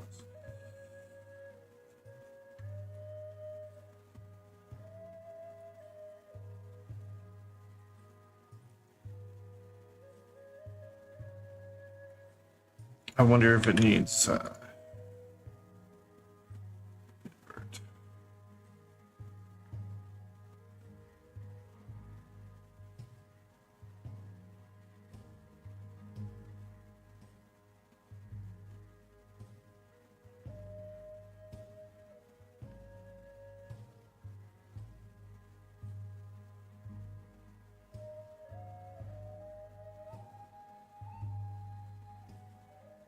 Alright, that was it. But really, the invert's not necessary. All you have to do is switch the A and the B around. And then you can get rid of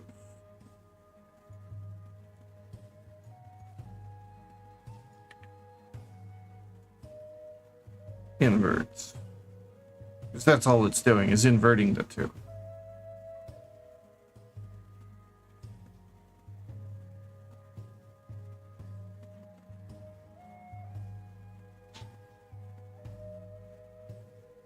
This comes out right. We're good.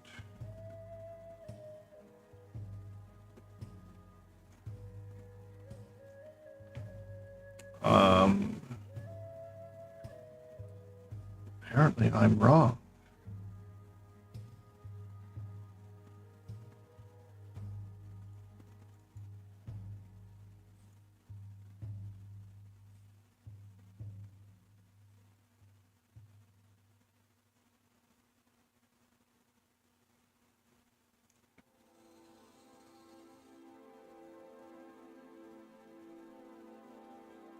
I guess when it comes to multiplying things,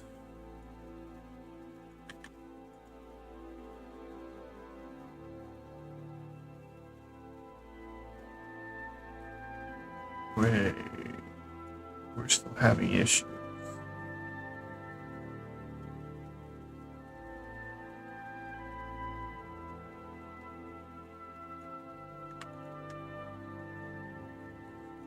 All green, all green. Adding some light, and boom, the problem.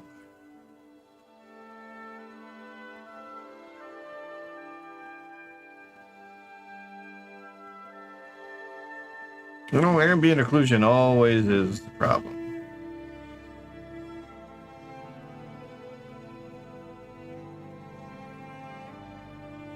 I wonder if it's fixed through AO color.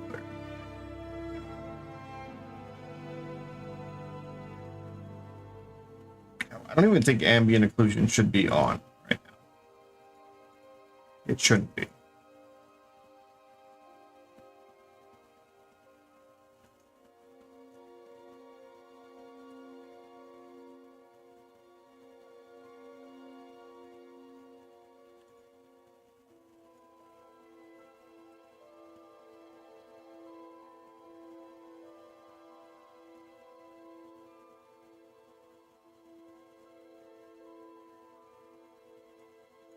Oh, that was a problem.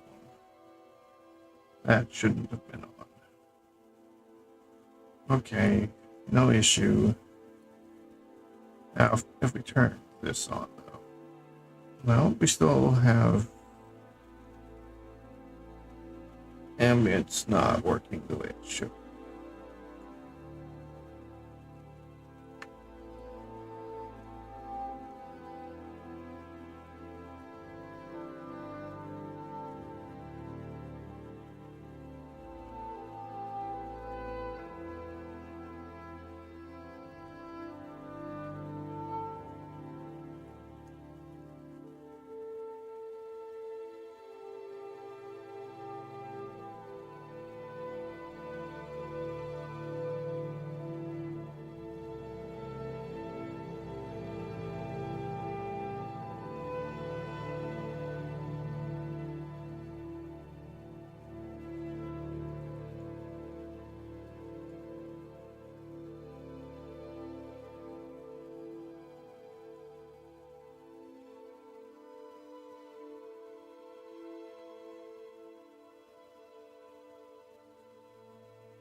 It isn't one thing, it's another.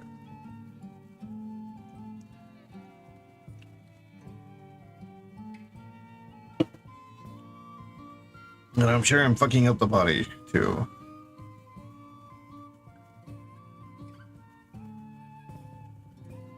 And I think I was confused about something he was doing.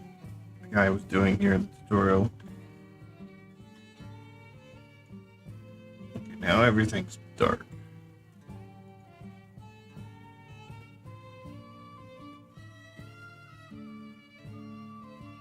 Alright, what is this? Look.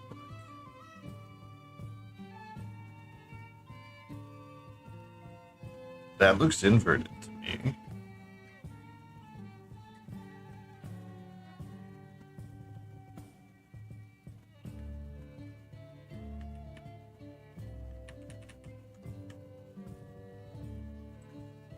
That's ambient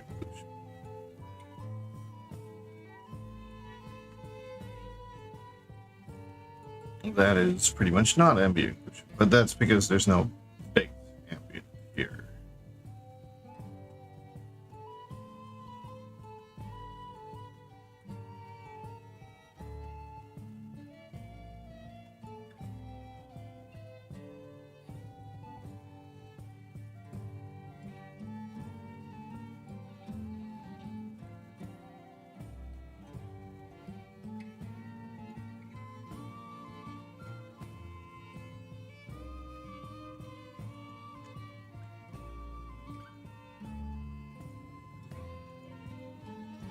Okay, these two are now the same.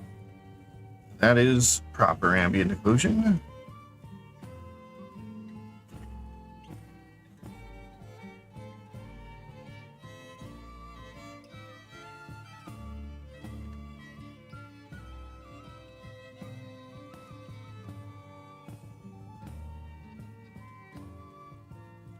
What is this? This is limit to light.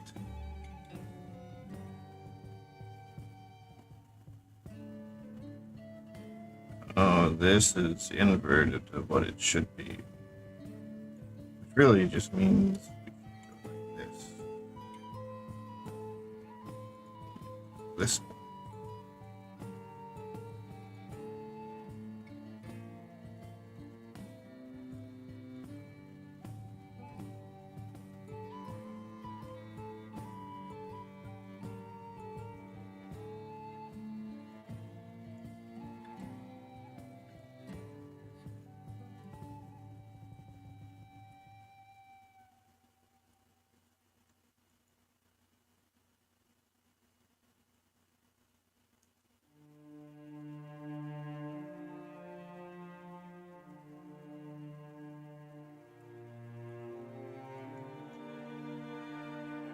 I think I have it.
So I need to fix setting.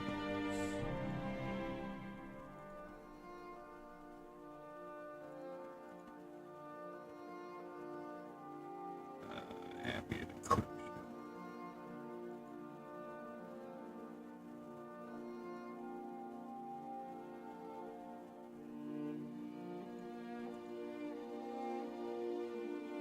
See, that works.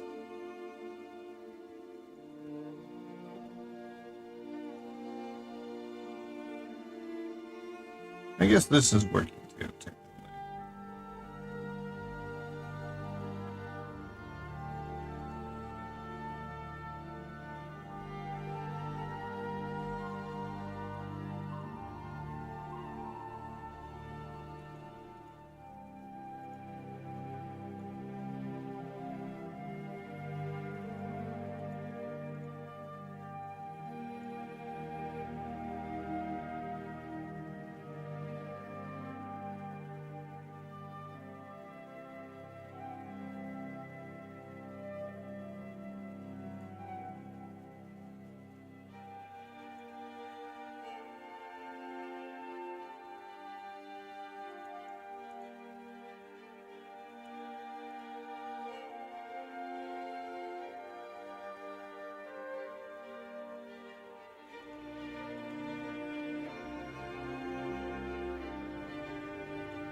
I don't like that.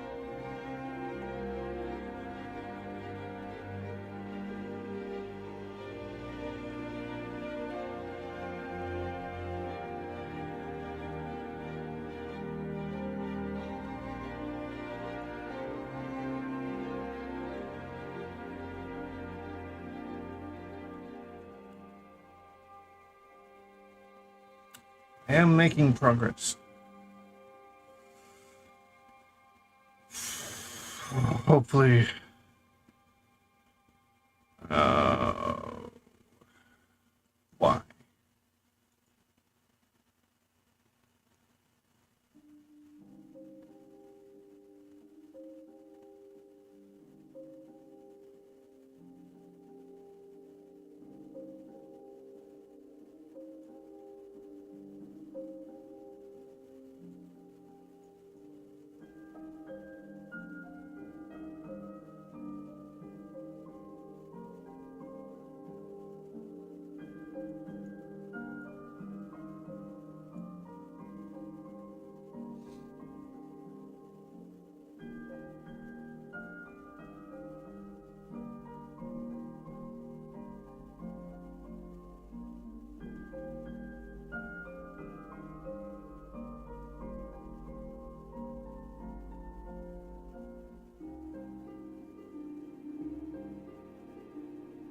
Why does it take so long to do this, Blender?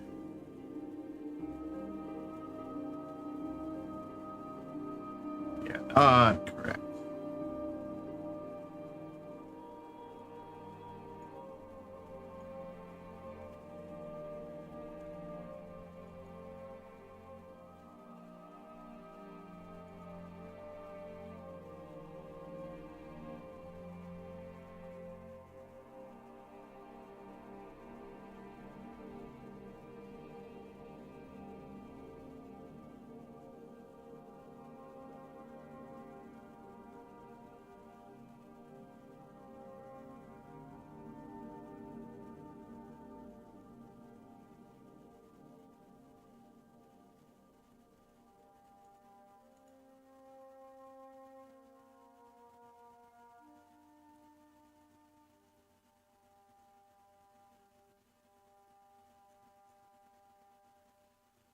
Still at a loss as to why.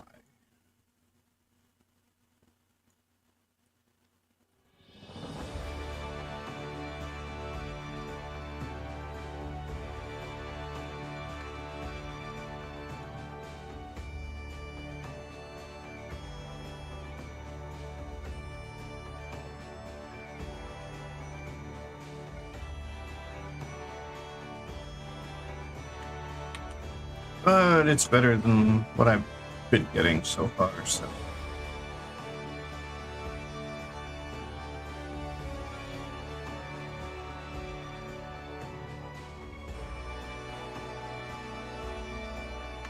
Rim light, I think it's working just fine.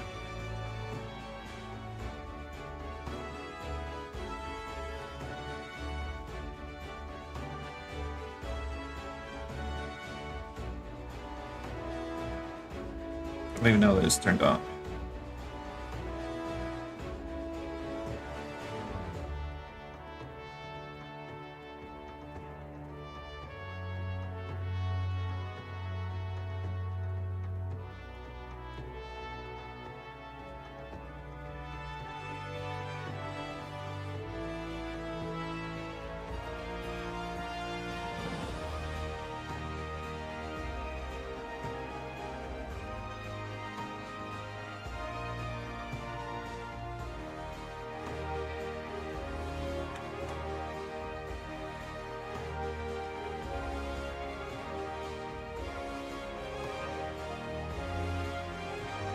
Ten, 5, right.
My mind is feeling like it's gonna melt.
The key light is no effect.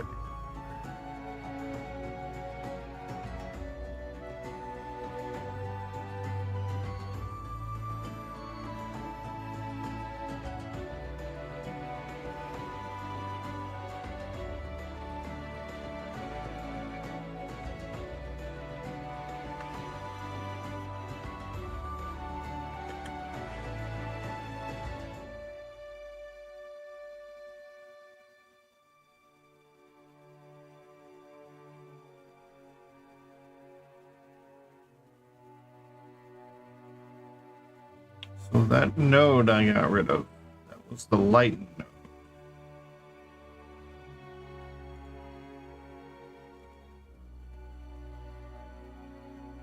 That was the key light.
Wait.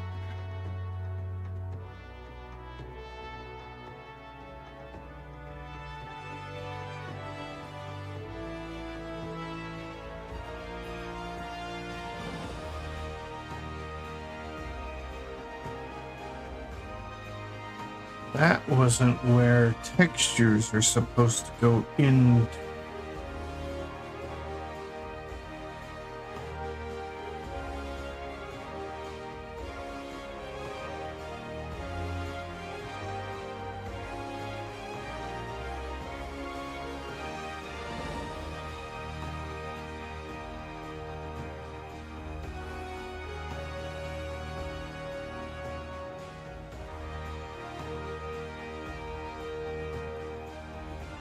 They didn't build this with textures in mind. They built this with the intent of everything to be run on color.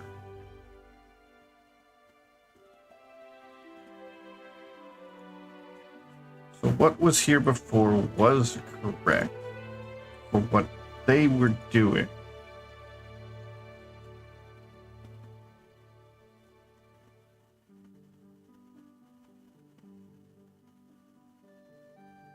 So what I need to do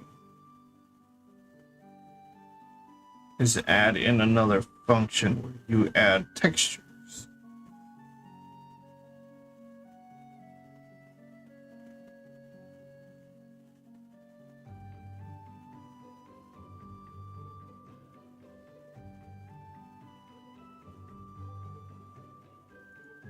Change that color so it will up.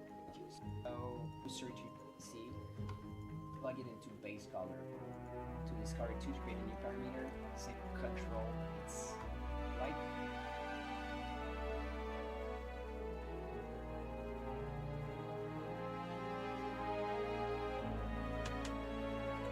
Lighten. This goes here.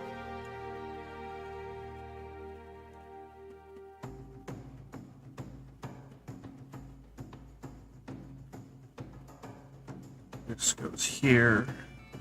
This goes. Boy.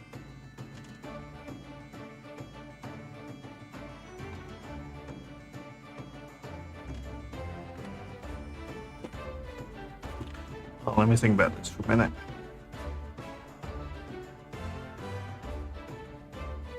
And afterwards, back to my sheet and I put them to my back like that.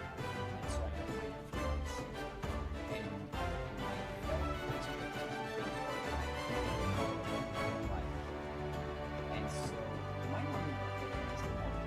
But now we need to tell the sheet to first only use the red.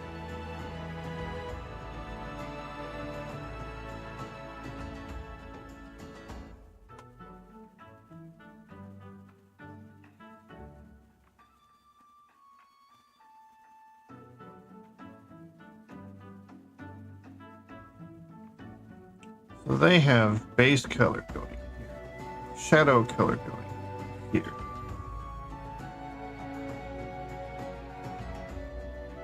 This is going there.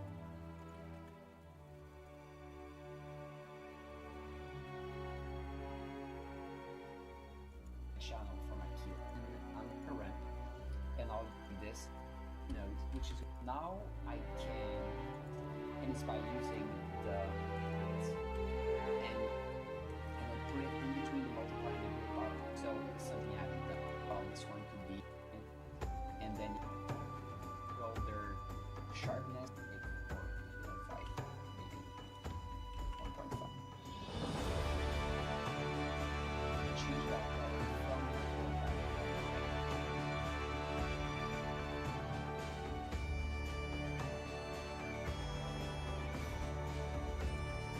here since we made the logo, it's called blue.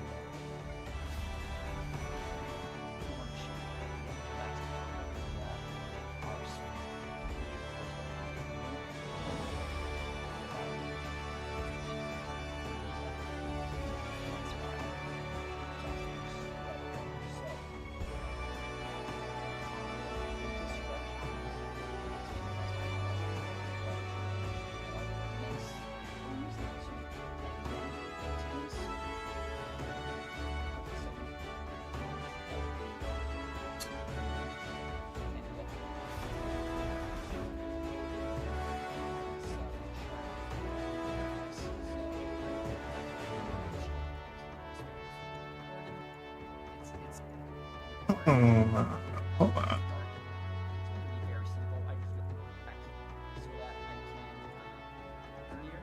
So this is going to be a mask. So this is going to be our mask.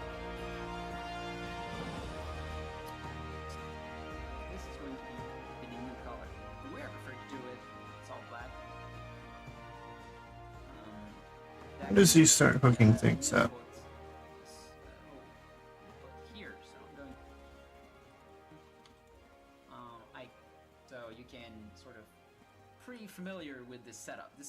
toon shader that we've been building together, and there's been a couple of new additions that you might want me to explain. So as you can see, there's a bunch of colors here on the right, and these are the 5 colors that we're using to make this texture. Maybe you want it to blend seam. Change this to our base shader. Show network on top. So I will create a new mix RGB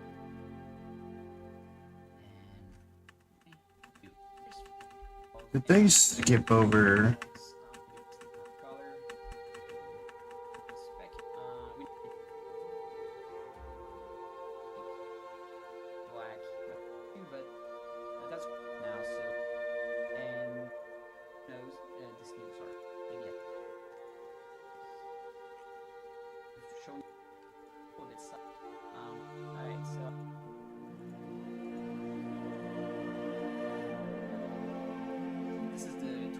I feel like they skipped over a bunch of stuff.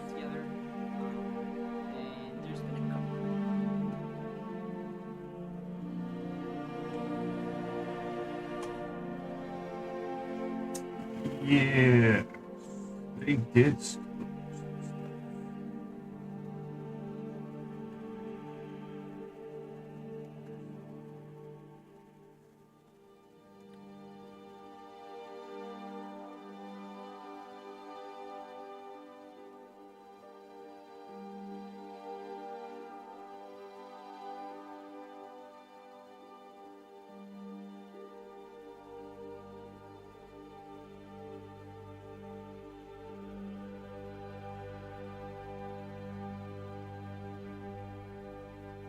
Now I have to figure out what it is they did.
So, between this node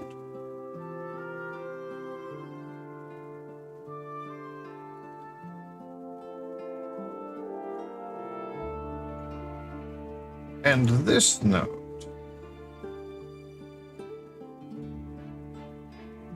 they made 3 new nodes. They're all mixed nodes. And they don't explain any of it. And I can't see the tutorial well enough to see what they are. Wait.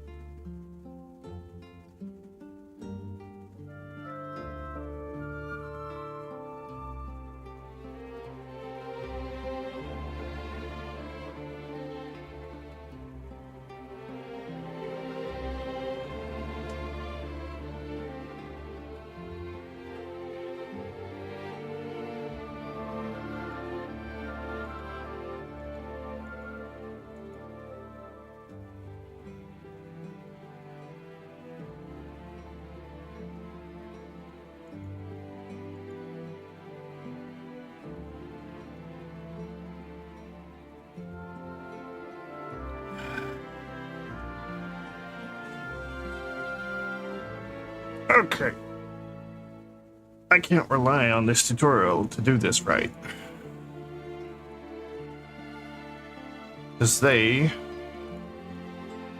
not only skipped over showing us how to do things, they did not include what to do if you've got, like, painted textures.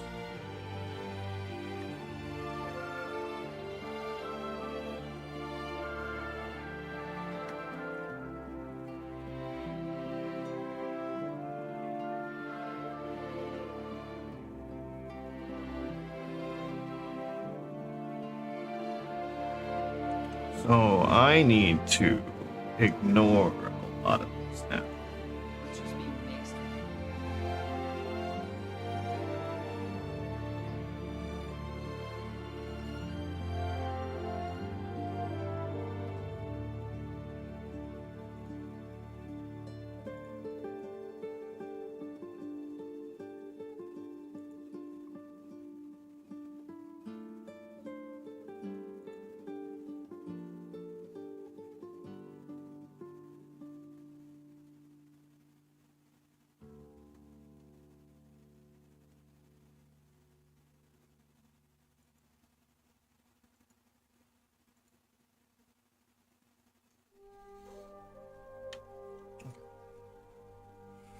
So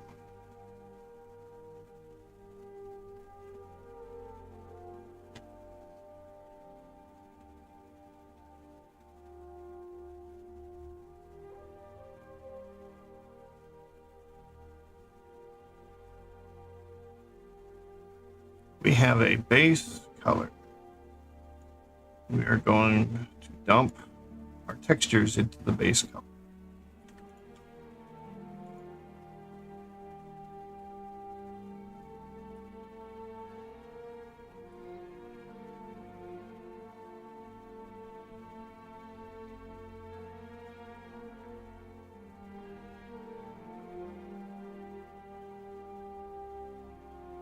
I mean, that right there isn't bad. That's not right. So we unhook our base color.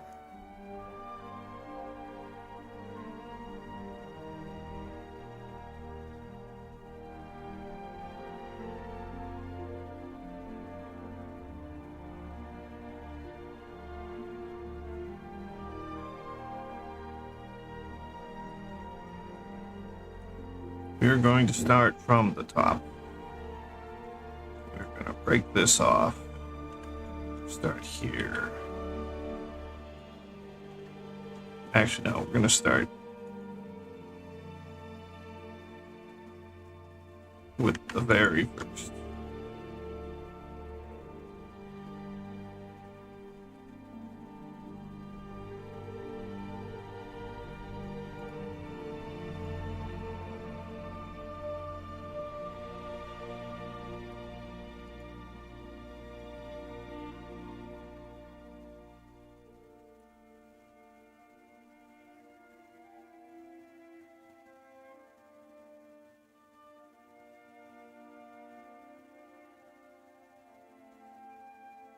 So,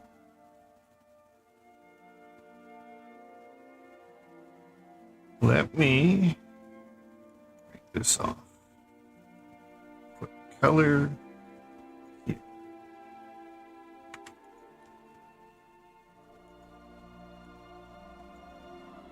Zero factor, multiply.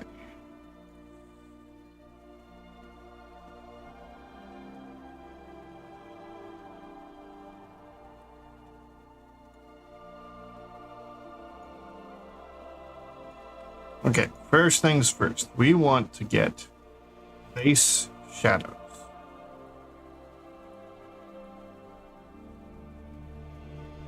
This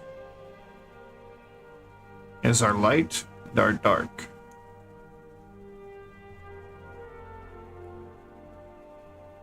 Light is what gets affected. The white is what is affected. The dark is what is not affected. So we need the inverse of this, or rather we can put this on the bottom and this here. Not here, but in the factor. And then we can change this white. No? The other way around? Okay, so it's a combination of invert and that being there. So this there. So this color here dictates the shadow. And shadow color is here. So now here's the color for the shadow. The problem with it is you can't go overboard. Because if you do, you just get rid of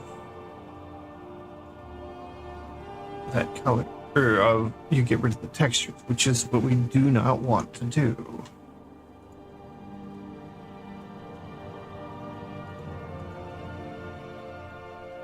So how do we prevent that?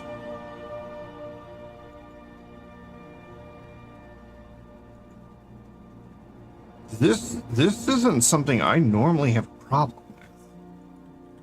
When I multiply a color, it multiplies it, not just overrides it.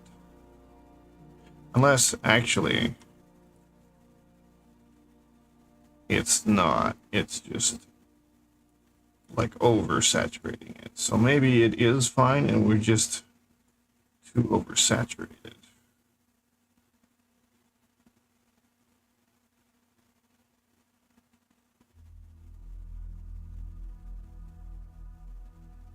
So shadow colors have to be relatively light. Unless we change it from multiply to maybe add. Or subtract, maybe.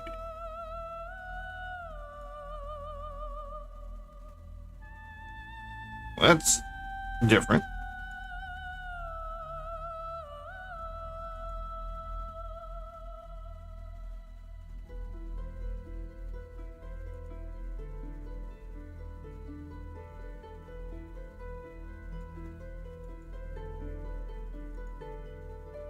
Guess we'll just try a few different things, see what works. That doesn't. Overlay.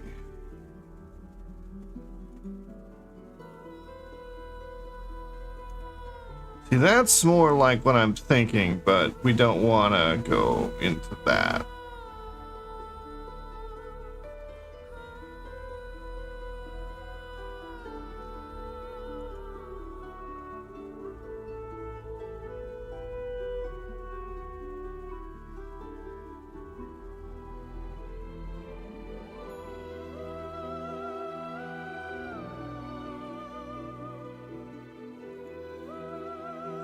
Mix will just, it'll just subtract it out. It gets rid of all the textures, so mix does not work. Multiply is probably the best option, and we just gotta keep saturation to a low amount, or less than half anyways.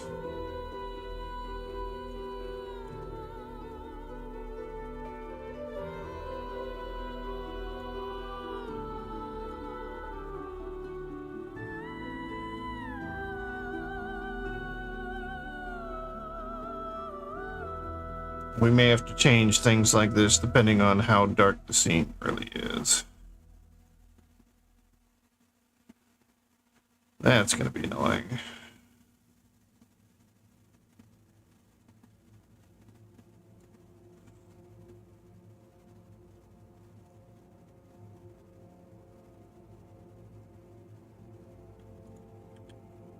All right.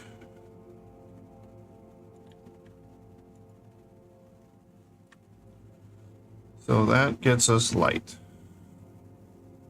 Light and shadow.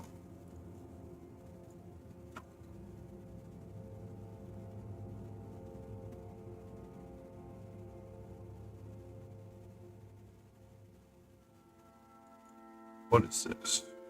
Fill light.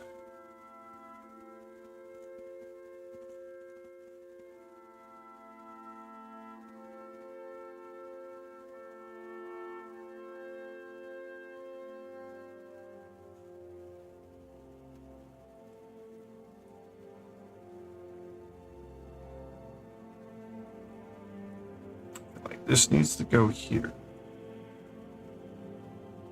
This needs to go here.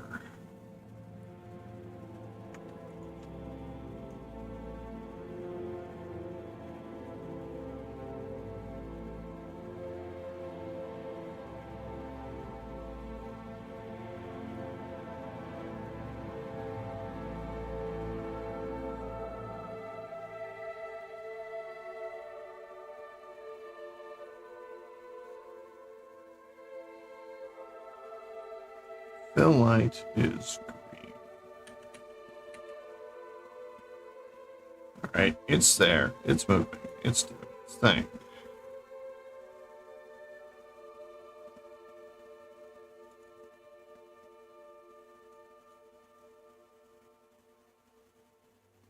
Fill light color.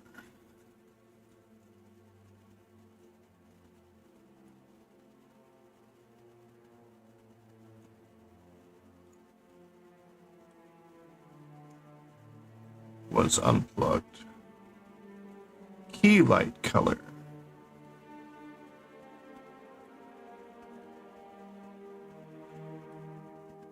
Alright, so now there is something in between here and here. So we didn't adjust the key light at all. And as you can see right now, it's not adding color, it's just adding light.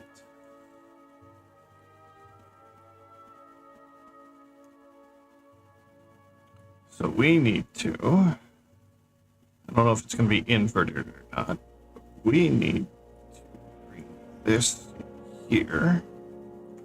Check this. Okay, still correct. And then we need to add key light color.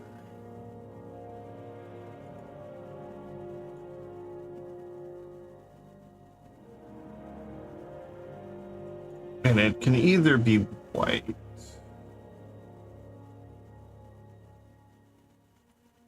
but it is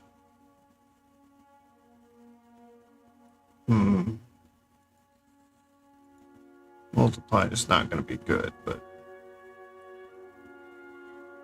could be worse.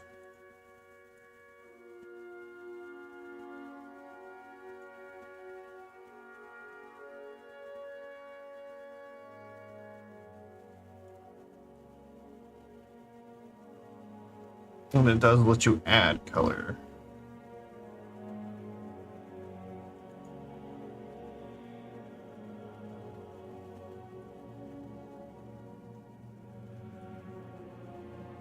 So this will go down here.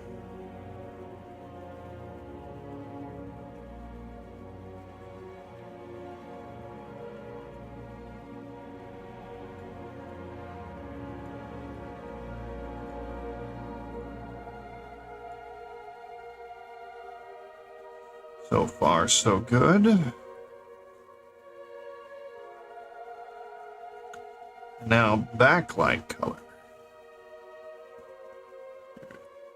Backlight.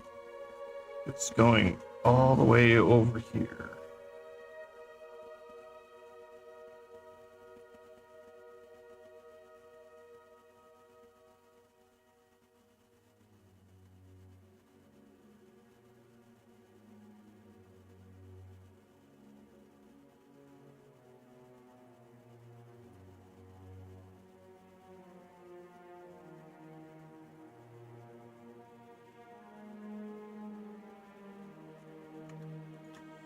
Jump all the way down here.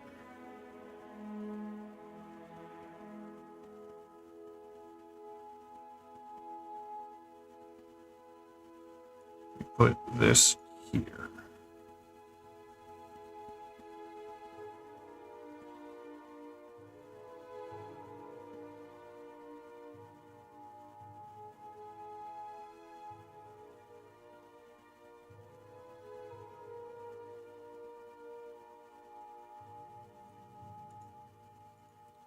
this color, which is the backlight color.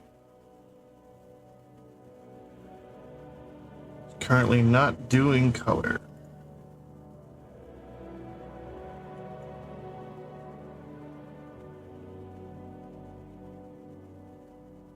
And it is going from taking a dark color, not necessarily a dark color though. So we might want color dodge.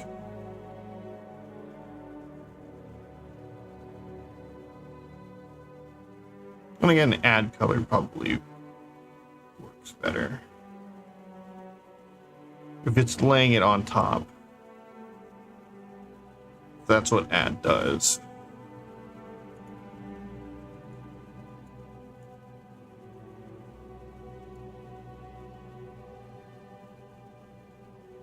Then again, that looks good too, so.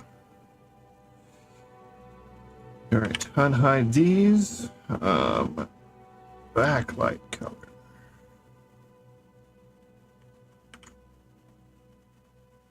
So now, flip the backlight.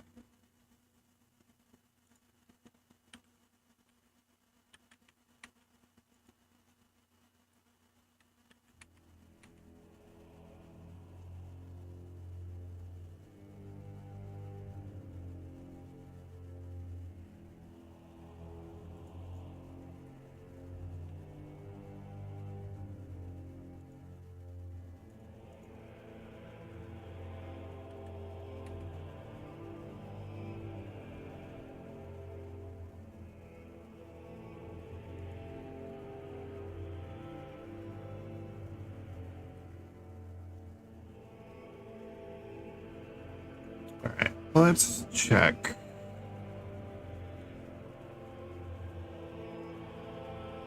Whether or not color dodge is the best option. Save. Because currently we have the best version of this shader I've had so far. Let's try add. Let's see what happens. Add's not bad. It's got more color to it. If we go white, it actually goes white. If we go black, it does nothing. So that's good.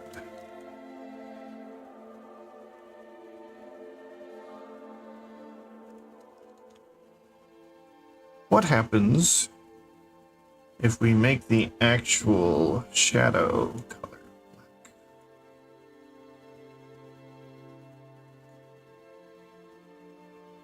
Interesting.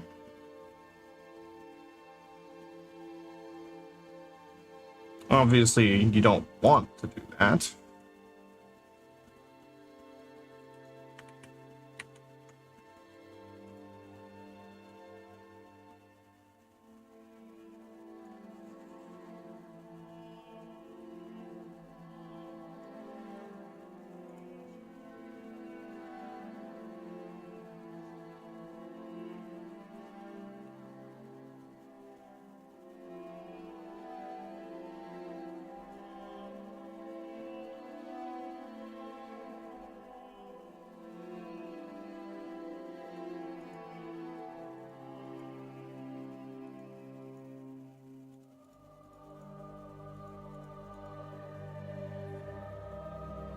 That's what the character looks like in complete shadow. All right.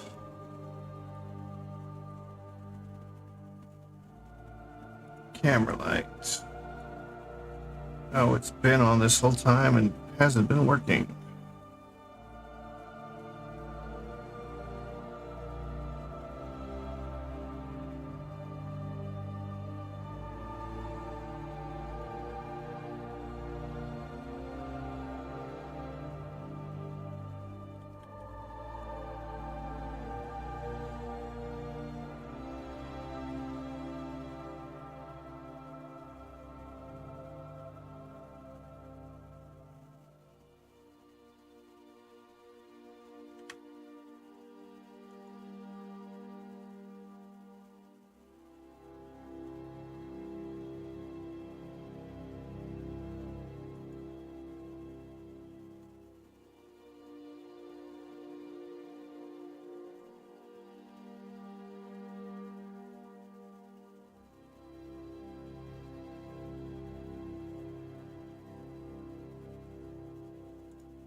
Okay, let's try color dodge for this.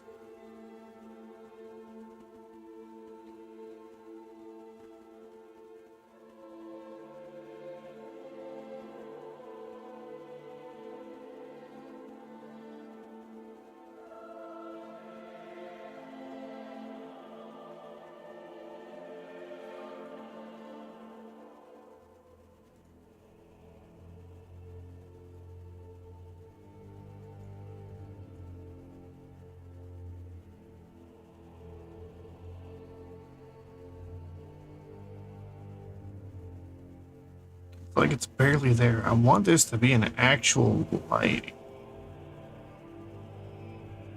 Do I actually require a light source?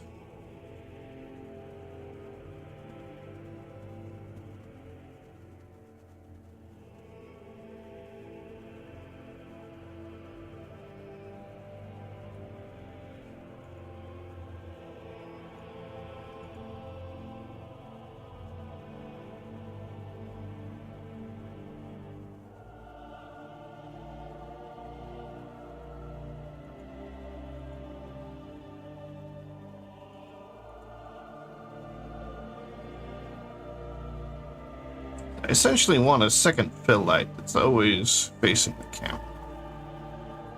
That's what I'm trying to go for with this, but it doesn't look like it's working very well.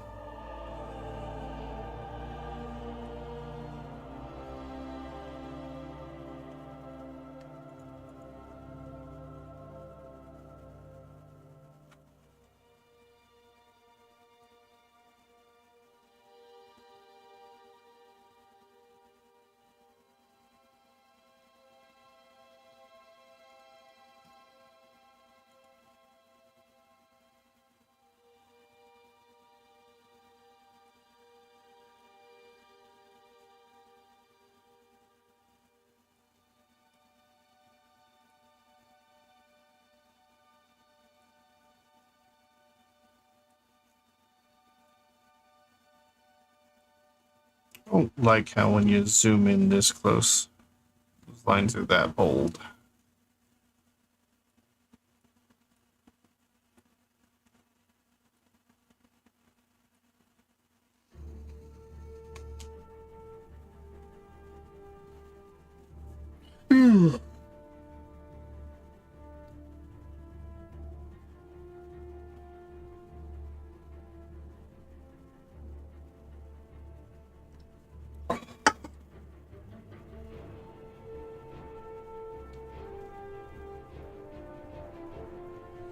I mean, it's a pretty good shader as is. It's not ideal yet, but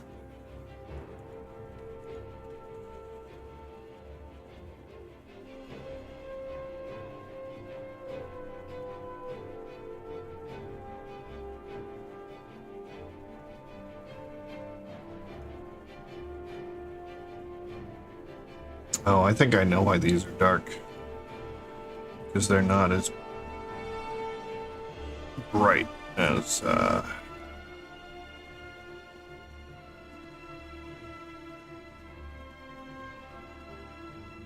they could be.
Good enough for me. The only thing I want now is to have everything bloom a little. But I feel like that's asking a lot.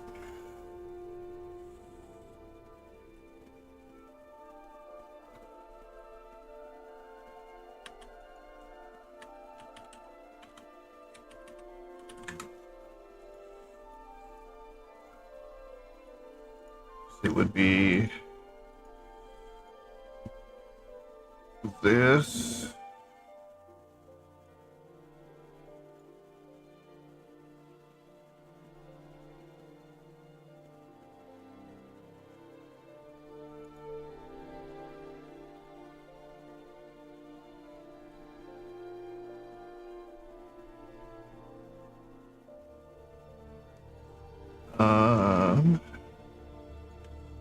Hide this. Add another. These.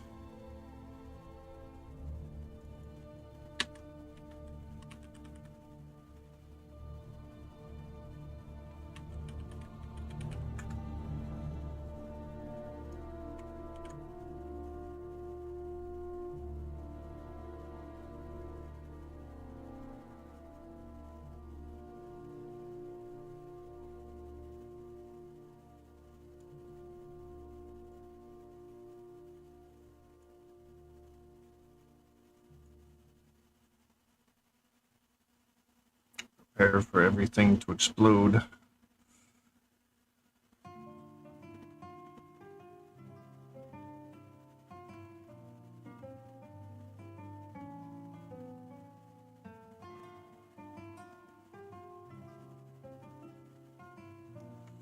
Save before it does explode.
Um,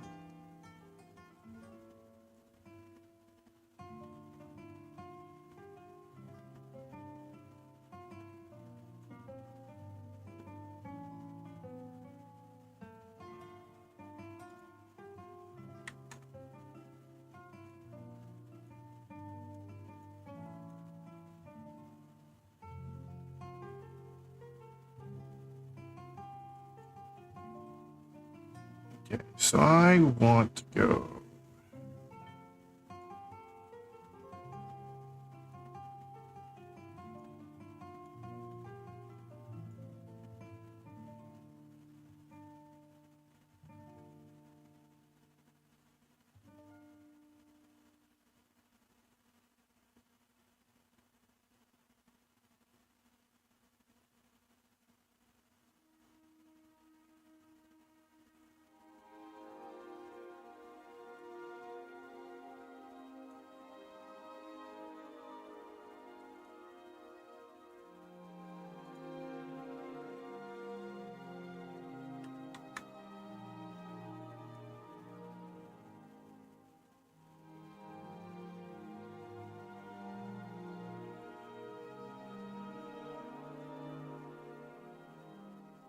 Five is already too much.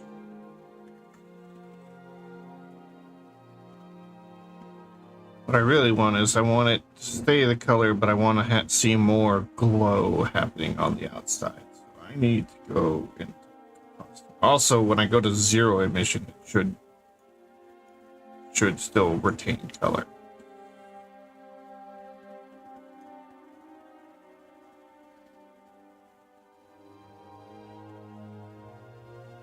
So I'm gonna put this on like 1.5.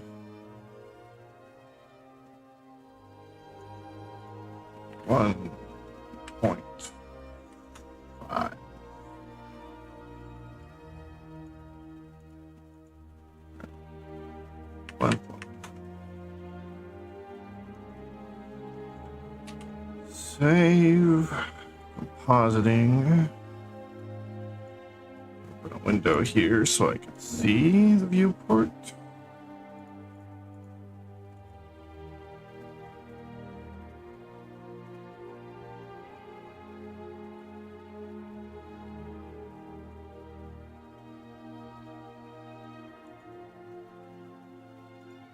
Okay, but why though?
This is something that has to get figured out by now, because there probably aren't many tutorials to this.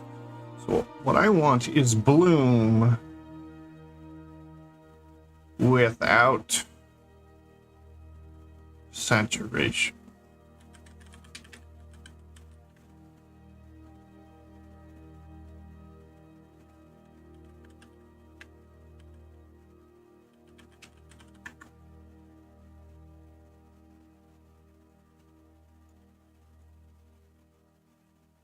Basically, I don't want any of this to turn white. I just want to start seeing bloom coming off.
Do I even need a mission hooked up to this? I just go straight out?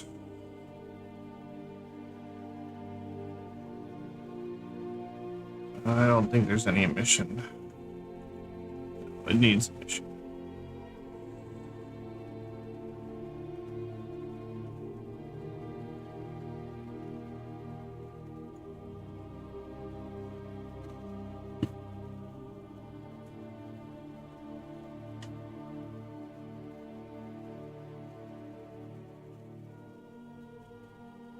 Wait.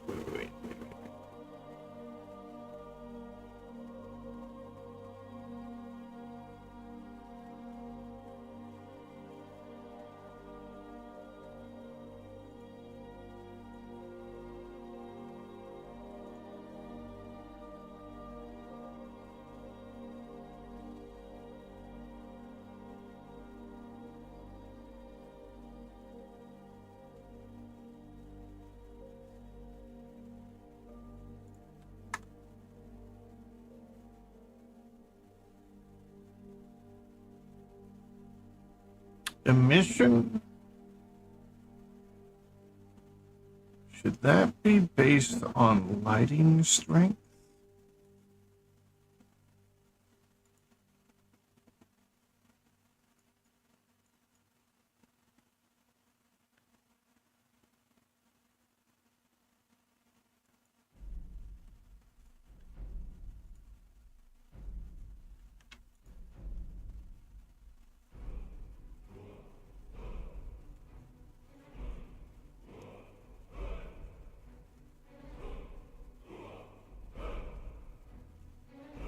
Perhaps these are placed in the wrong location.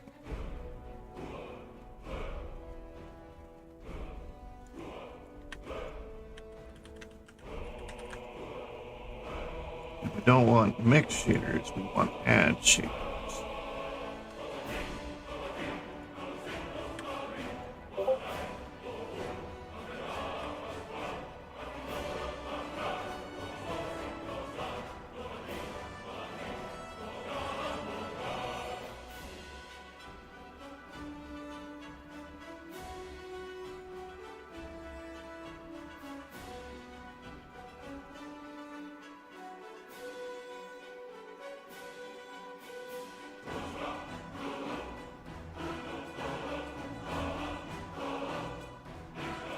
I mean, we can definitely, this is definitely better. Definitely oversaturated. Not what I want. The fact that we can do it, and we can just turn emission all the way off. Now I feel like got something else that's wrong now.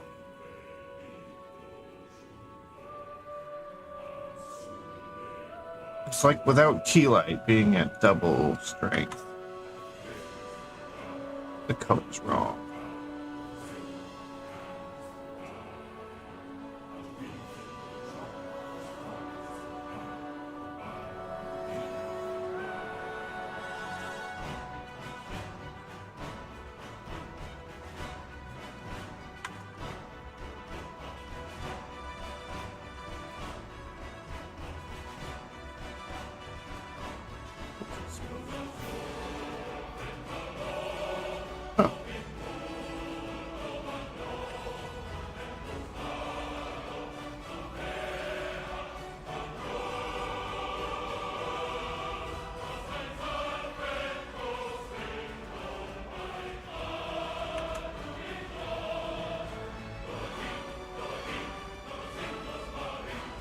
Let's turn this down.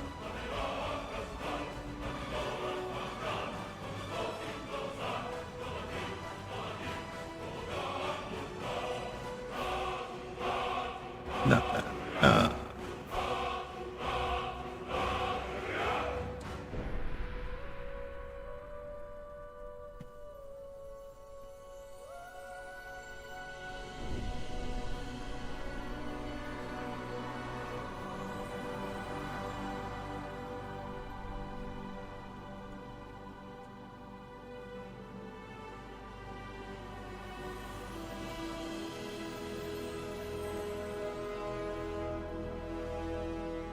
Why is this black?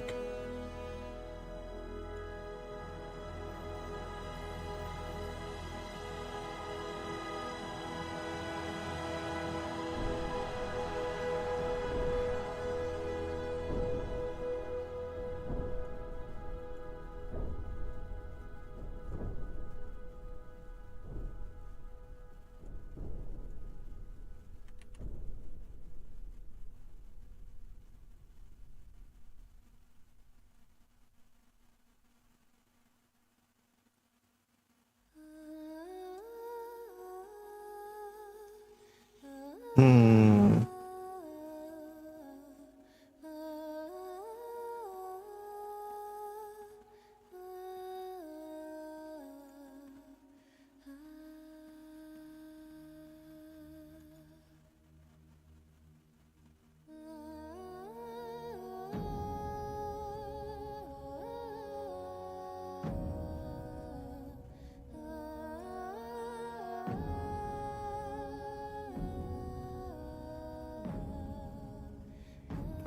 I am going to go through a few of these.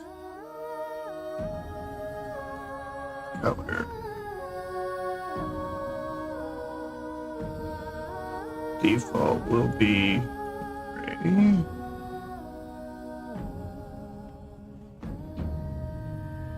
Shadow mask. Shadow color will be gray.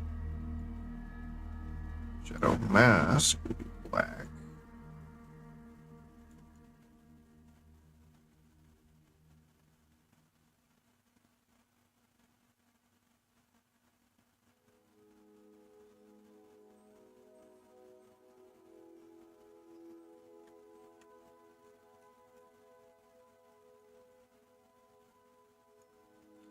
Alpha map should be black.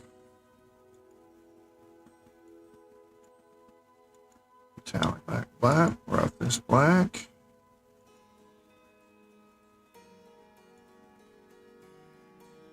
Okay, key light white. Fill light is gonna be this blue. Backlight's gonna be yellow. That's just gonna be stock standard. You'll have to adjust that for every texture. Normal. There is a specific color for normal. What is that color?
Why does normal affect that color so much?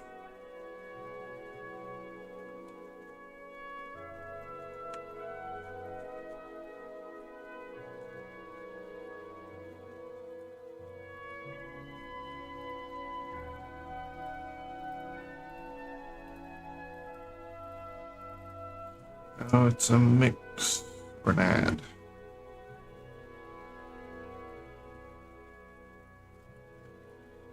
So if we change it from add to, say, color dodge,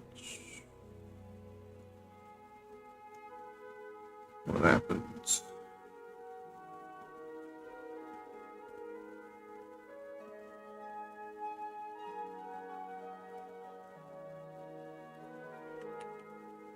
It's more yellow with add.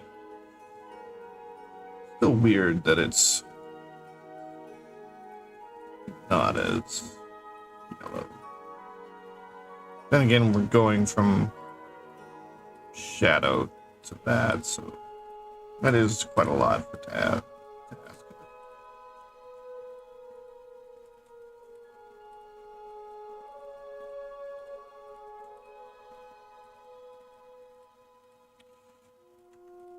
Whereas when you go in here,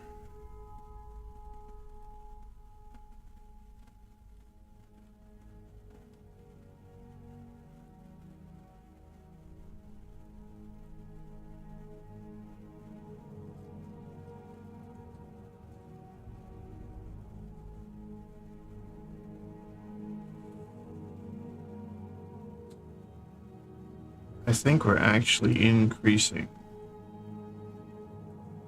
its strength.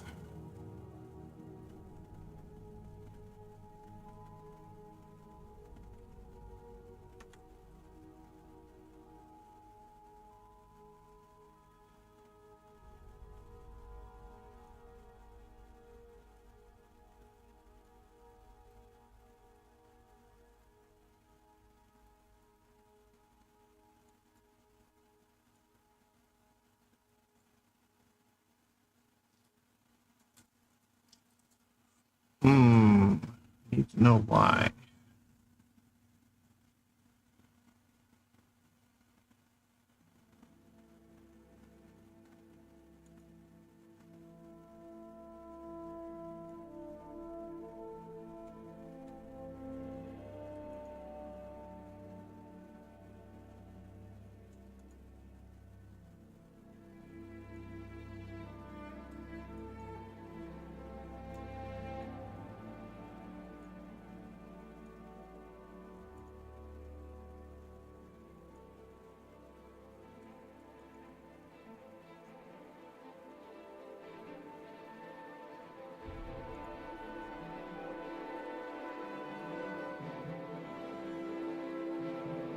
So if we just go to this,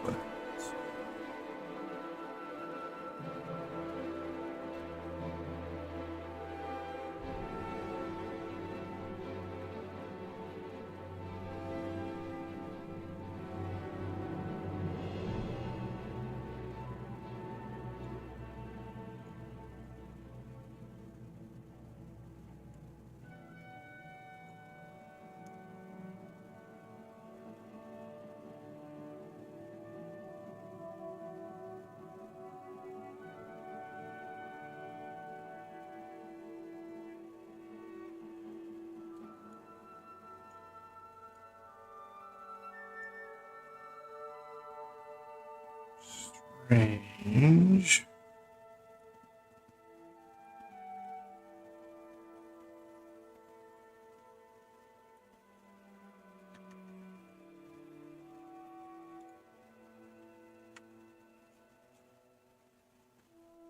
Normal comes in and hits here.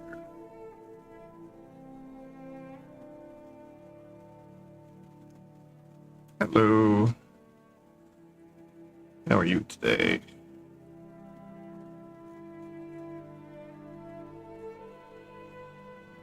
Also hits this.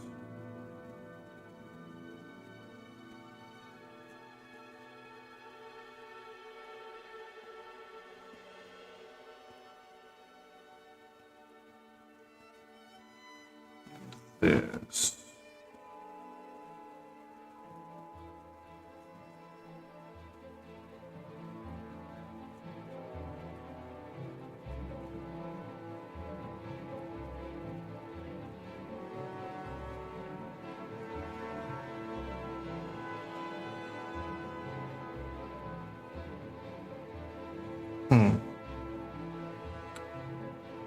Not sure why this is extra yellow with the normal attached.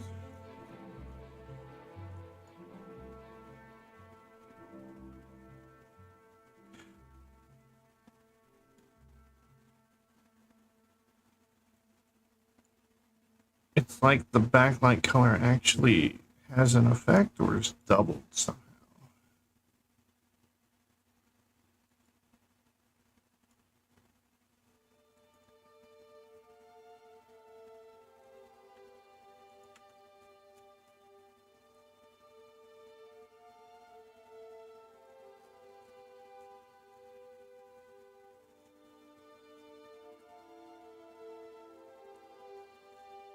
Backlight color enters here. Factor of it is this, but there's no modifications. Hey. Good evening. Welcome in. How was your stream tonight?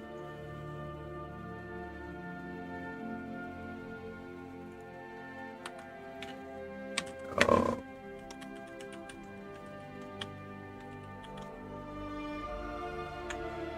Hello. Street Fighter, huh?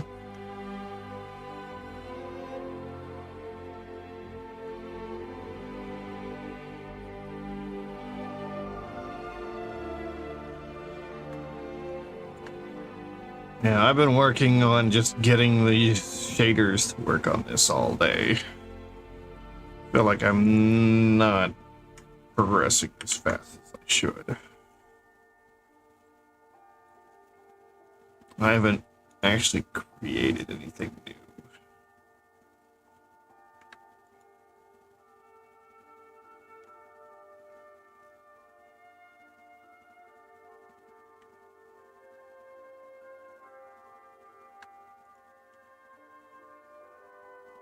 Why is there a color output here?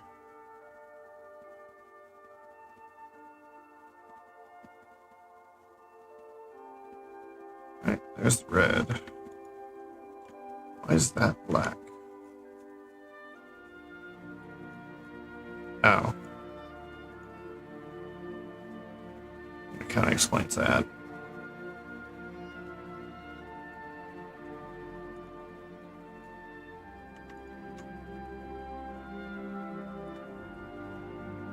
There's a sphere here.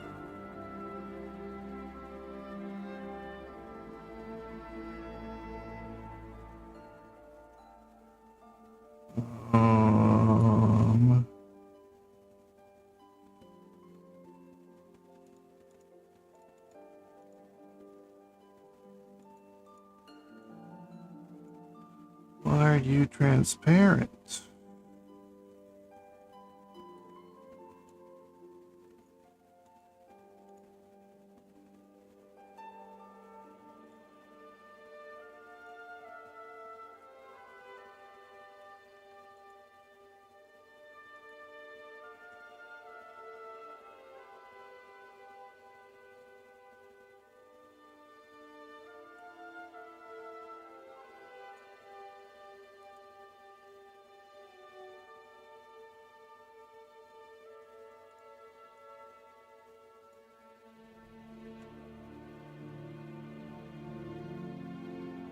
Almost in the wrong direction? No. Right. Kind of. Yeah, they're right. So why are you transparent?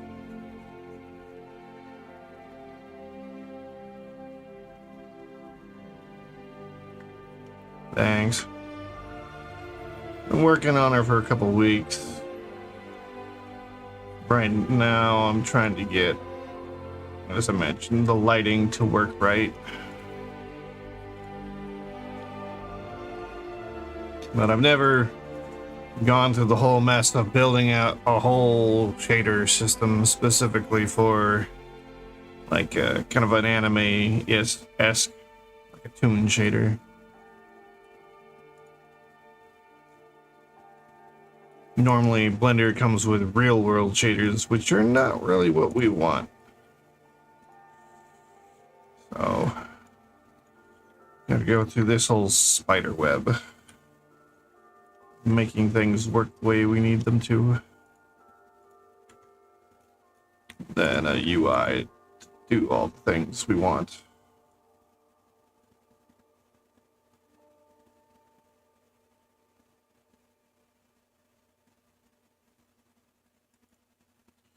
Mission, camera light, turn on camera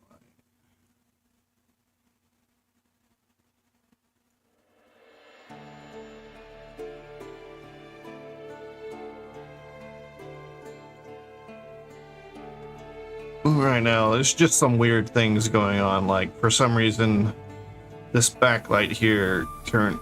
It should be yellow. It should be this yellow right here.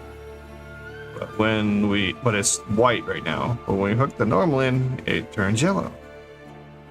I am kind of at a loss as to why it requires that. Plug this normal in if it will do the same thing.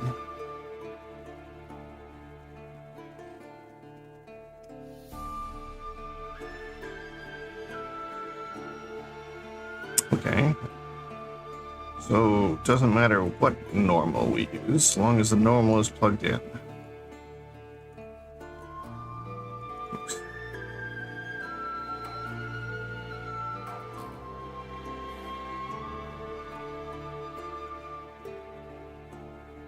If we use an actual normal texture,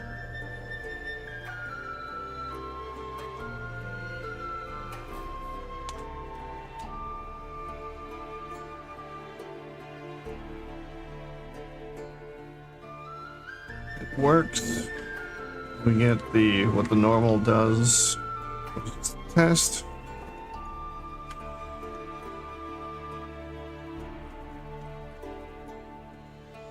Just don't understand this. Why it's not yellow without a normal.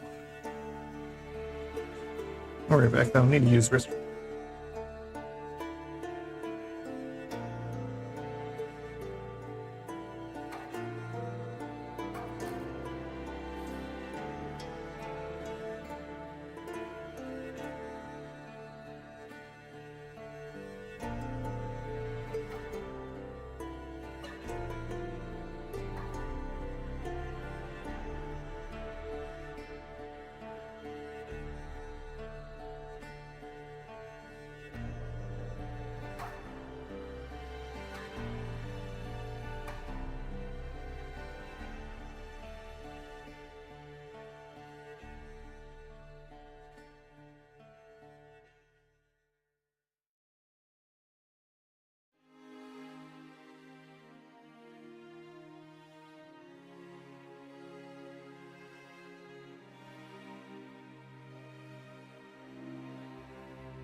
Okay, back. Try to figure out why this works.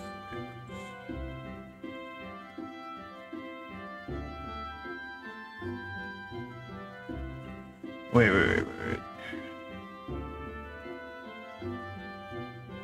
Where? Okay, backlight color comes in here. AO color comes in there.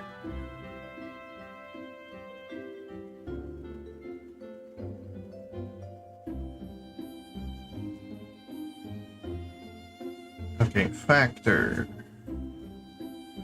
comes in from the ambient on the backlight.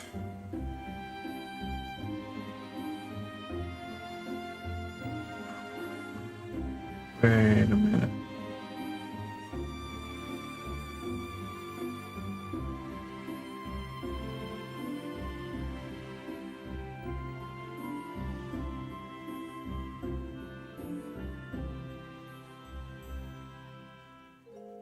Shadow mask.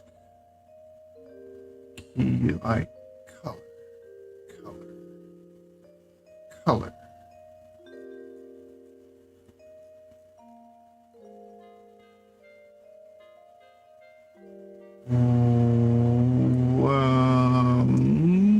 That's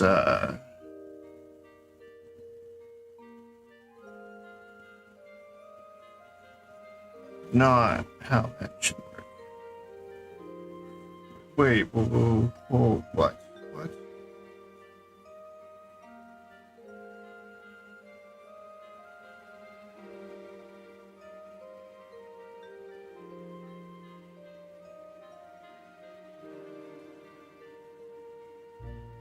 Uh, it's scale. Okay, so this is the skin shader. So you see all the little dimples? You remove this, no dimples. The scale is the size of the dimples. So this is supposed to work without this. I tried to integrate this and make it a turn on, turn off thing because, you know, you don't need skin dimple texture on like the clothing or the hair. So this is just sitting externally. I'll probably, I mean, I could make different like material types and you just hook them up. I tried to have this on the inside where I just turn it on and off, but for some reason it was giving me an issue. But I think I just noticed something. So I've got key light, fill, and back colors. So there's 3 lights, and these are their colors, and they're going in here.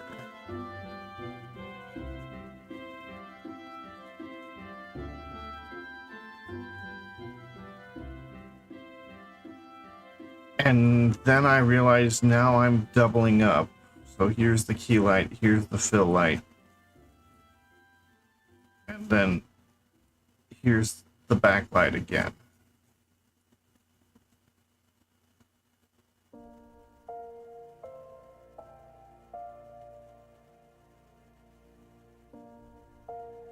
So for some reason I'm doubling up on the colors.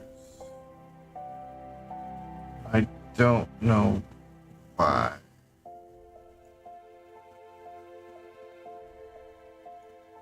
Maybe I don't need these here and I just leave them white.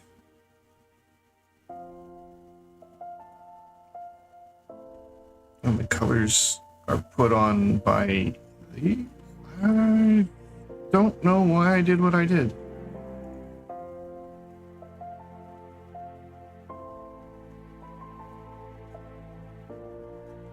Okay, let me disconnect this.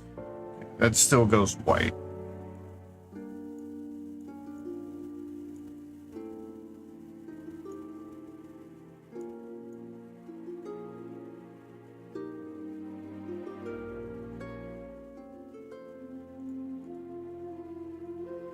I'm also curious.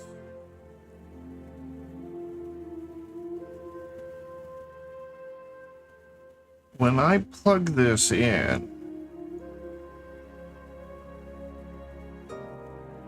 the reflectiveness changes.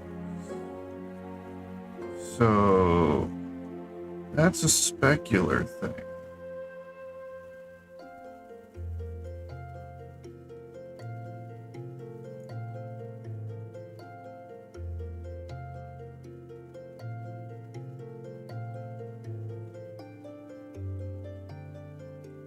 I thought.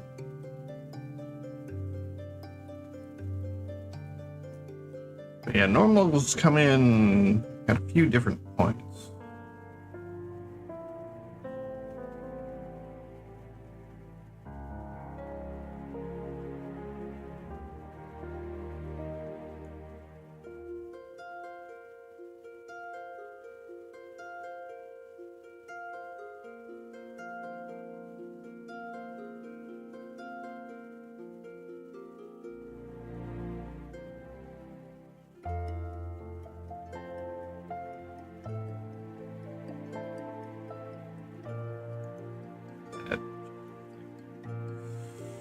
Hmm.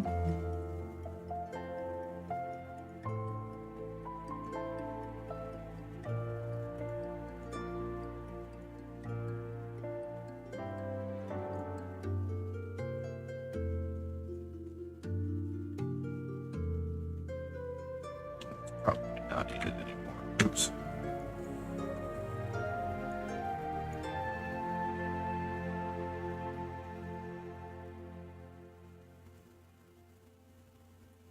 Okay. Why, though?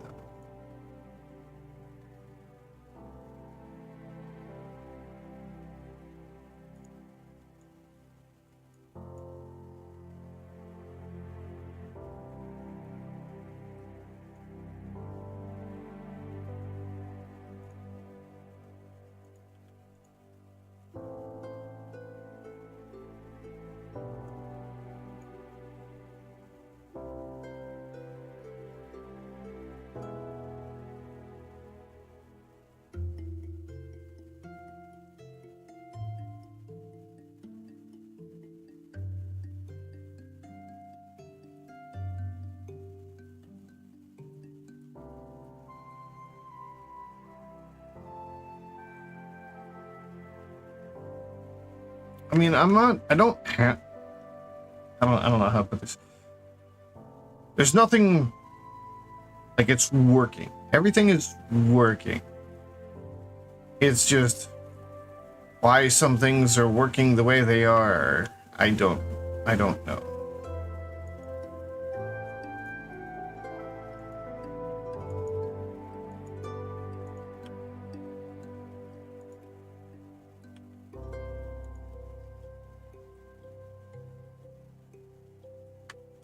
Maybe... Which light is this? It's not the key light. No, it's the backlight. I mean, the backlight shouldn't even be... Well, actually, I don't know what it should be.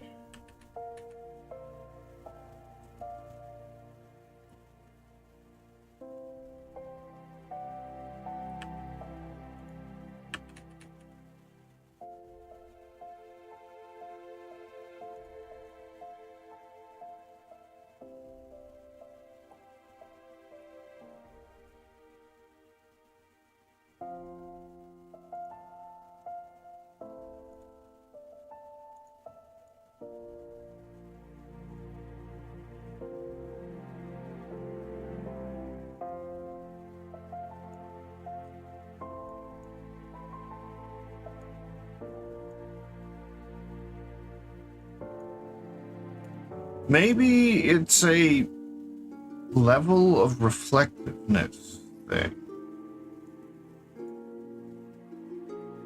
Because we get shinier when we put this normal on.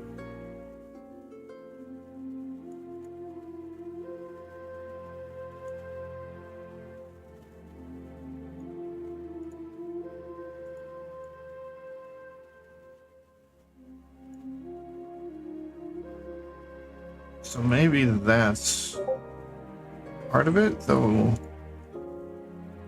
I don't know what's causing shiny, except maybe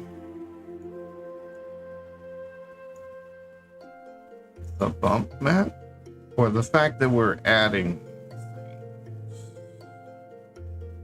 No. Yes, actually, we want it like, no, we don't want add, we want... No, that is what we want. I was thinking of the shaders. Yeah, shader is the way to do it.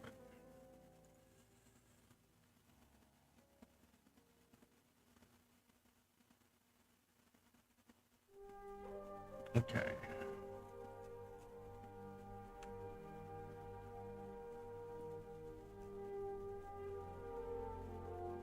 I just wish I knew what part of this was creating the... Is it this? No. I'm just gonna play with everything until I find it. Nope. Back up. Is it the... This doesn't look like it's changing color, just kind of like location. Location data.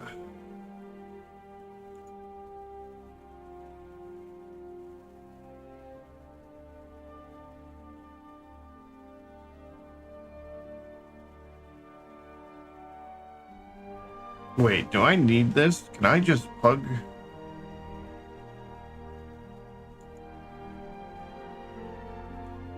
this into here and then put this in the output?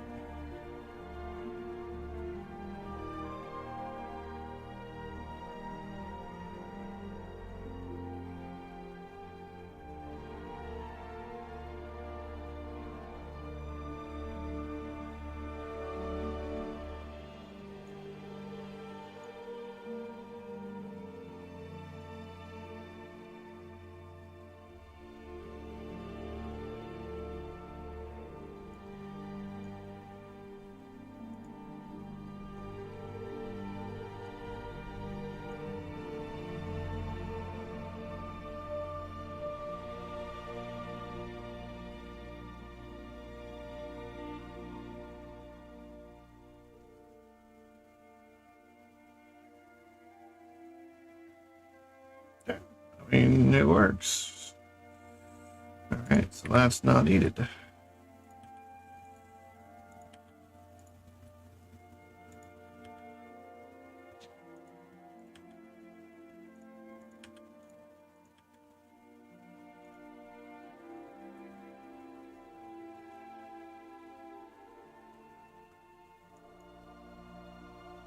Still trying to figure out.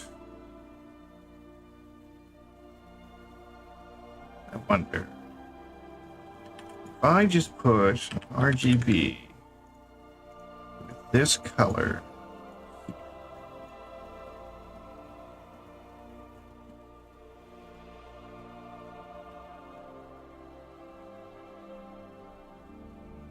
It'll get rid of the dimples, but will it keep the... No, it just loses everything apparently. Huh. Interesting.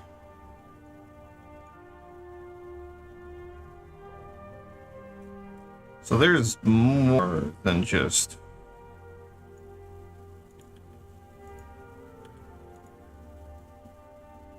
color going on. It's gotta be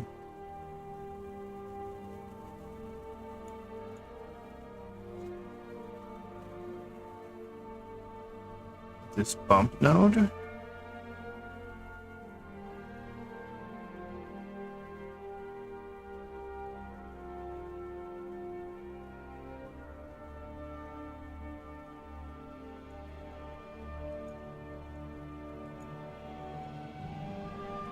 Okay, so this bump node's got to be sending in more data than...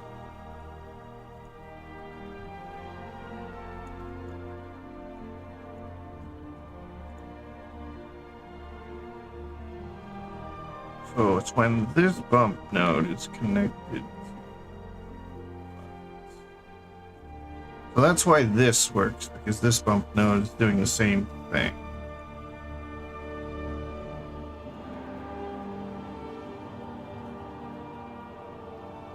But ideally, I want that bump node inside,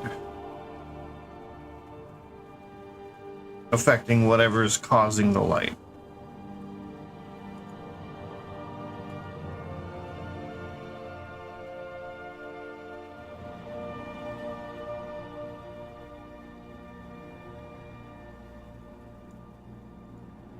I'm going to copy this.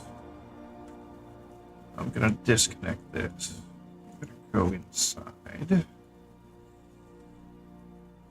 I'm going to start adding the bump node anywhere normal's coming in.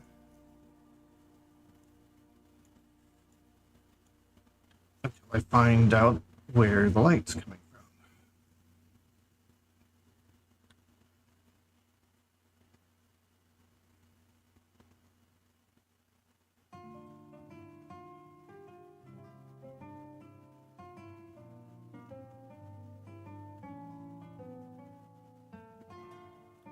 Nope. Not necessarily. That's where that's coming from.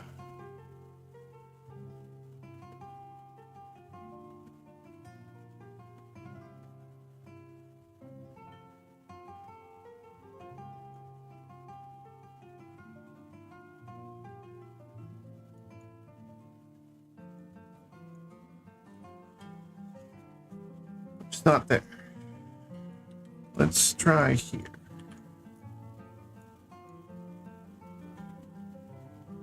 No change. How about... I don't think this is the same thing. It's not the incoming node.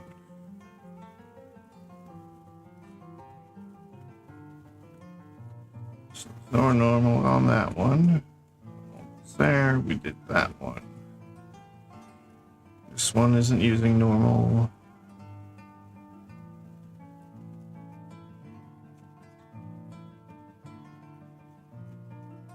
This one is using normal.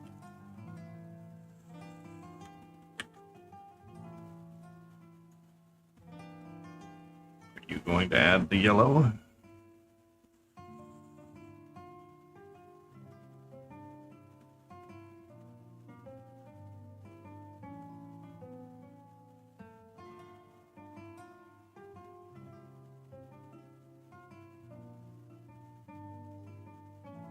I think it did. It did. So this is where the color is coming from.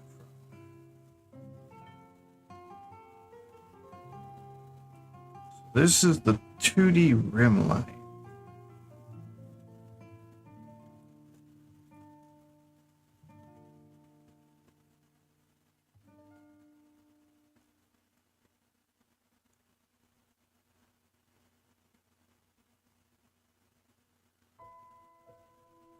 Interesting.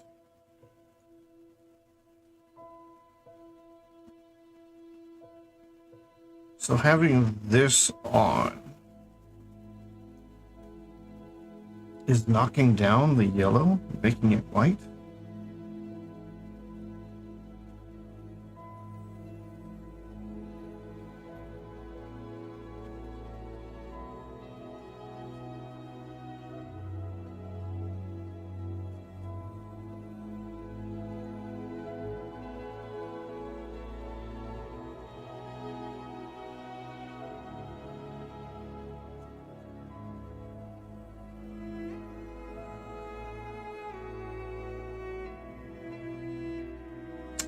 I'm curious though why having this bump node in here is causing it to gain its yellow back though.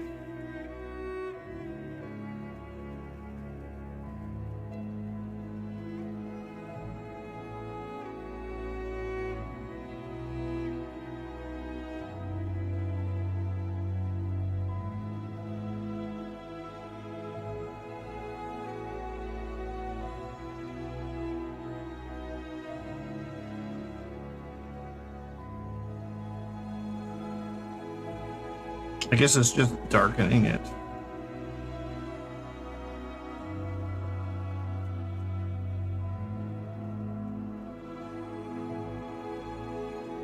Oh, what is this? Normal.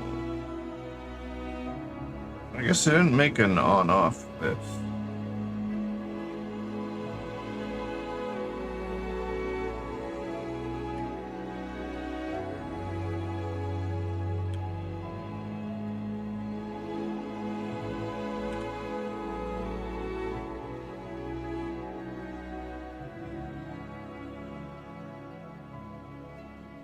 So, rim light.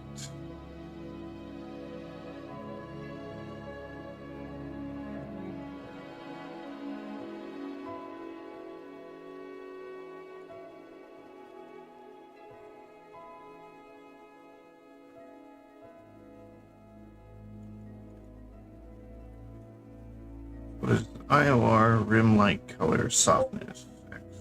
So, yeah, it's this rim light, right?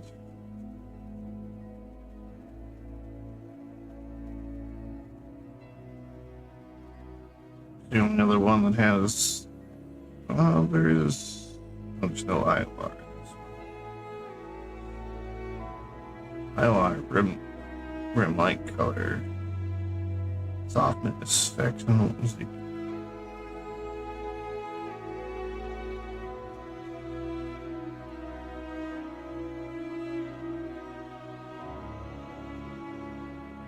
rim light IOR? Nothing's adjusting.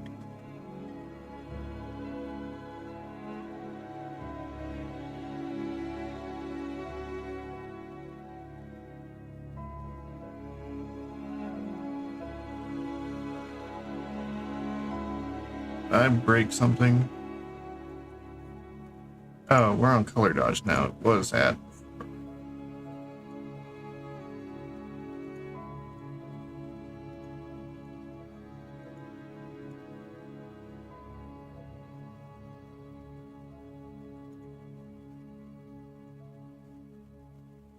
Well, that explains why it went.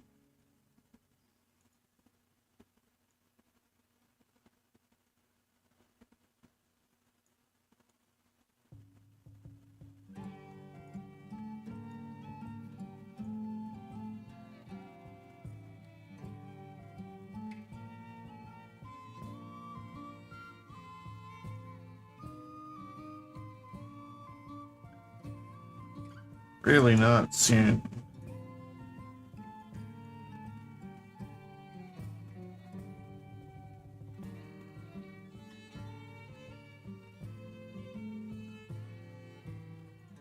This is that one that was really touchy. Kind of seemed like it was pointless to have.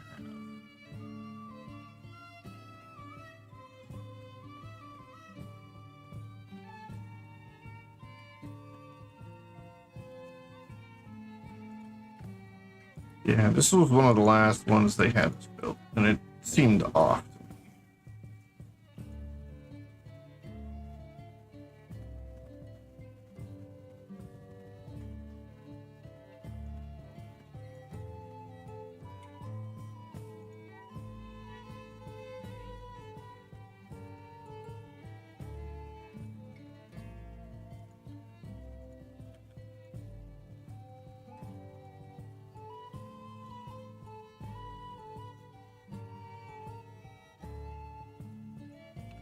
Let's bypass this real quick, see what happens.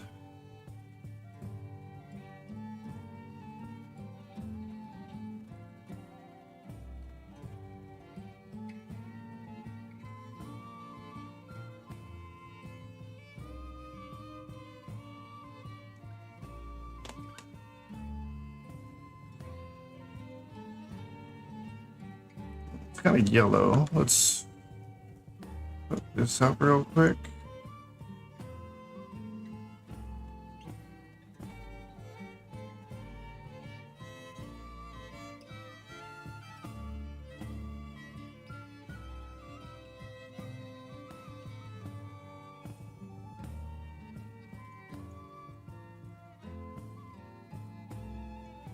Alright, colors don't change, just some like shininess. And, you know, bump. How about this one? This one's got a much higher strength than I know this thing has, so it's probably going to be a bit different.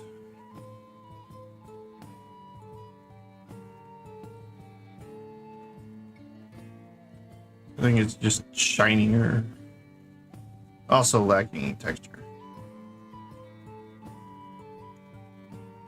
Yeah, it's just shiny. Could always do add or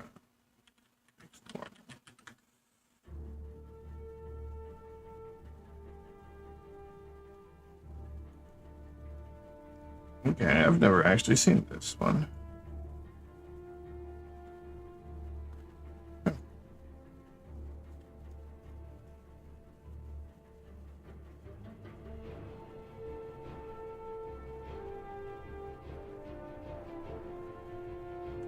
I'm not gonna mess with that.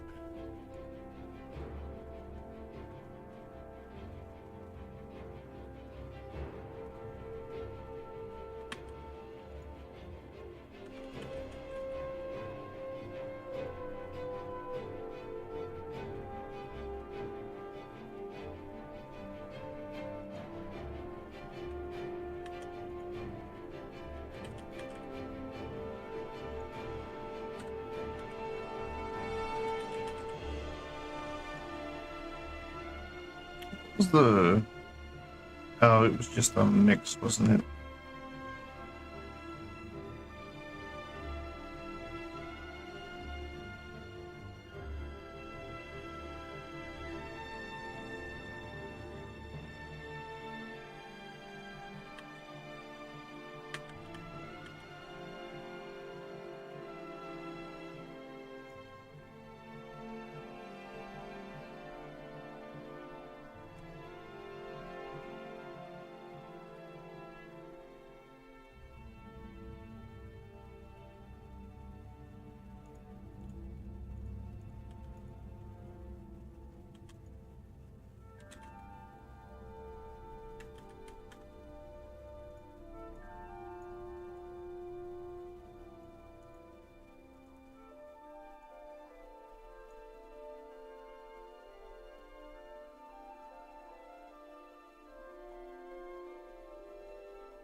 Alright, and just use a mixed color.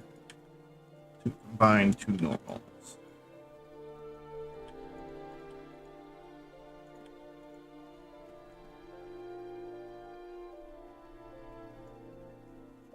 I don't know if anything.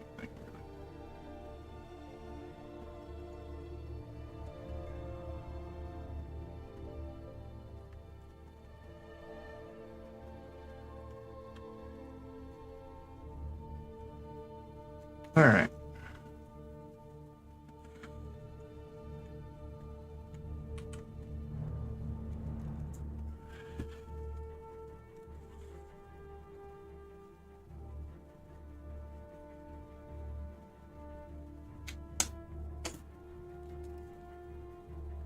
Okay. I think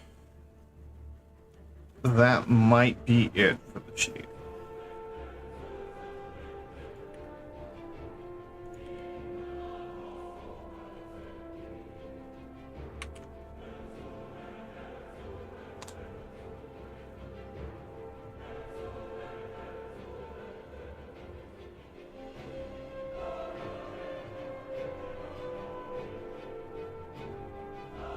So now, let me turn on the shirt.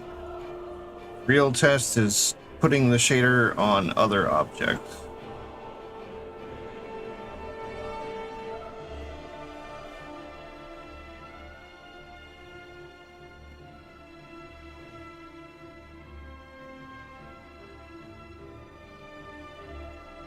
I think I've forgotten.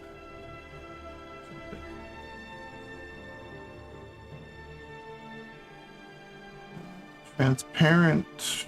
Oh wait, did I get rid of the transparents? Oh, I saved right before that happened.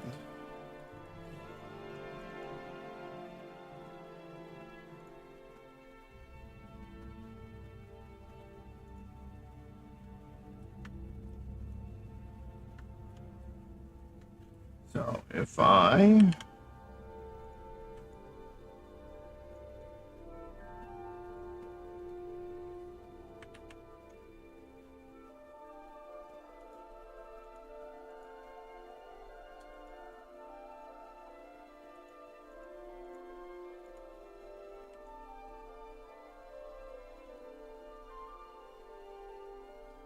all right.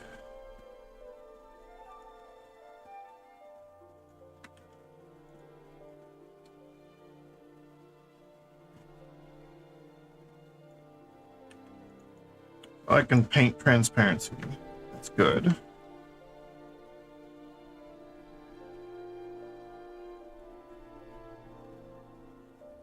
If I want to turn up emissions, I can. This seems way too bright.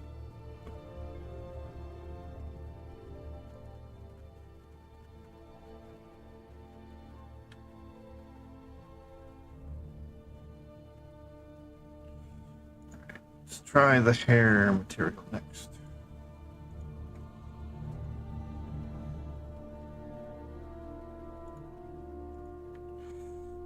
Add Shift A, add group.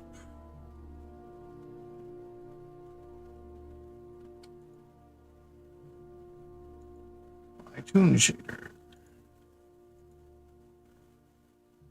Delete this.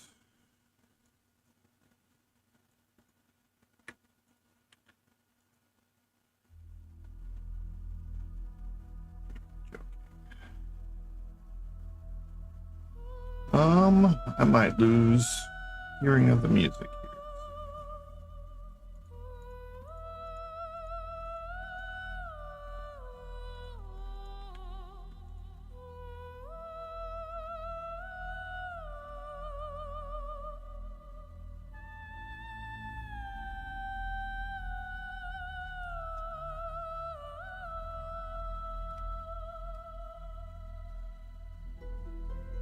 Music's gonna die for a second.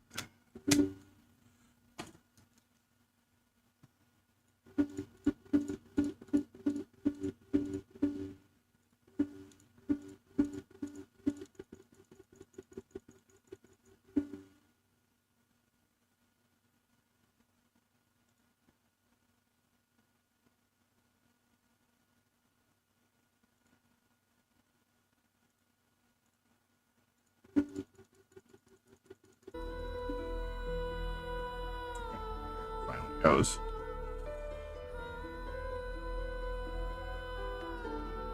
Well, this isn't a good sign.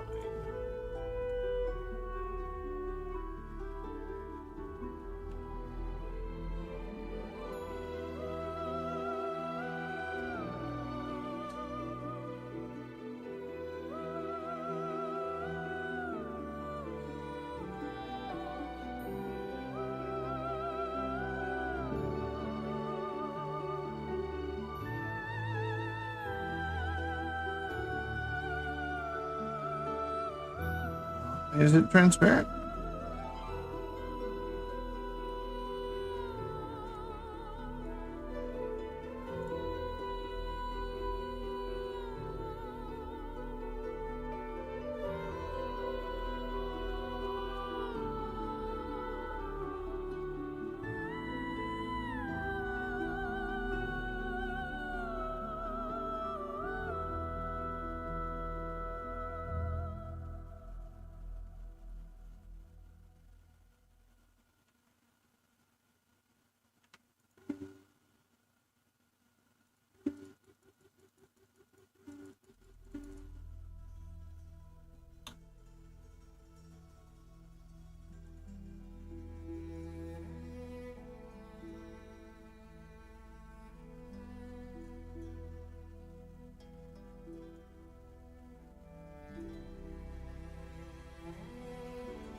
Interesting.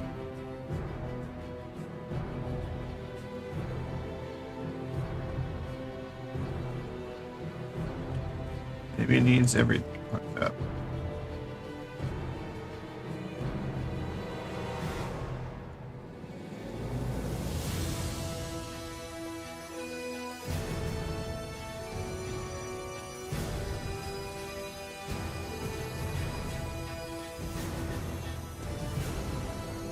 I mean, it's a start, I guess.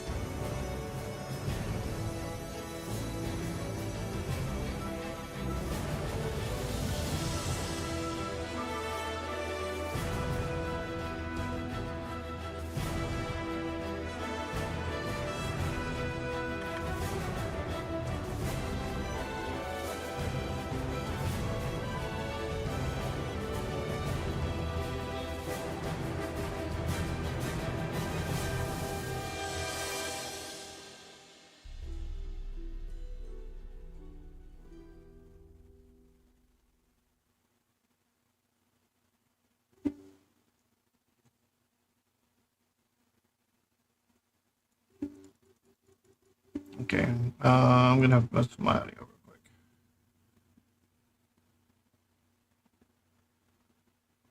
Let me mute my mic.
start to pivot the normals of your selected area. Notice how the shadows change depending on the rotation. The reason why normals are so important for non-photorealism is because it allows you to control the shadows without making adjustments to the topology or texture maps. Though good topology definitely helps. If you click point to target, you can press L to point the normals towards the pivot, O to point them towards the origin, or M to point them in the direction of the mouse. Split the sparks and edges hard. If you ever want to average the selection, you can do that by going to face or corner data here. If you want to copy the normal label from one face to another, select that face, copy vector, then select all the faces you want it to transfer to, then just go to paste vector. And lastly, if you really f**k up, you can always just press A.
Hello and welcome to Blender 4. Round the north a little bit, and there we go. Get to the duck. The duck have the set.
the shadow map is adjustable resolution, but with this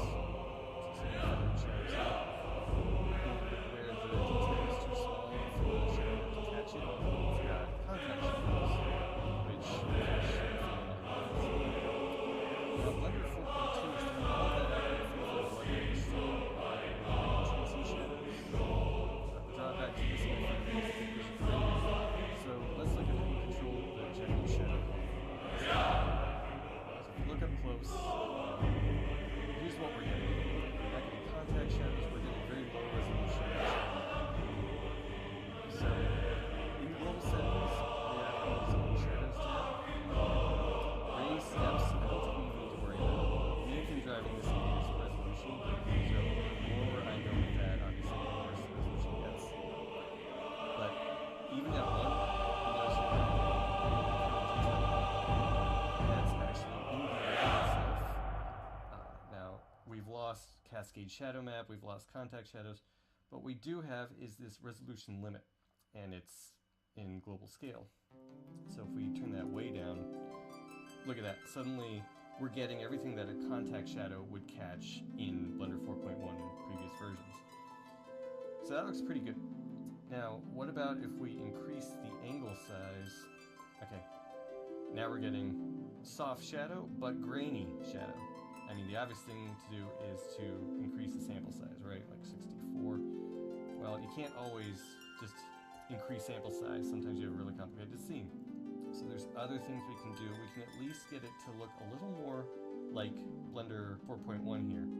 Or if I turn it up, what it's doing is just moving the angle around a bit for every sample, and that's giving you a filtered blended shadow. So we can replicate that here if you hate this grain, which let's do that. Go back into the light settings and turn on jitter. And by default that's over blurring. Turn that all the way down. You get as close an approximation as you're going to get to Blender 4.1. Again, it's doing that kind of effect. And of course, the sample count won't include this, but you at least won't have the noise issue. Alright, so that's shadow quality. So let's look at some other effects that you might want to achieve with shadows in EV. So in Blender 4.1, the material shadows that you can change for, that's those shadows with various this set of options. So say I want to do something like this. I want the body to not render, to do like a shadow. So I turn it up,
Alright.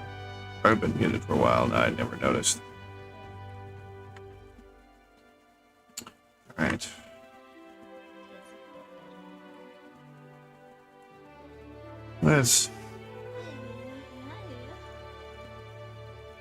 This is too bright. And this would have all those big words. Haha. Matt Cat.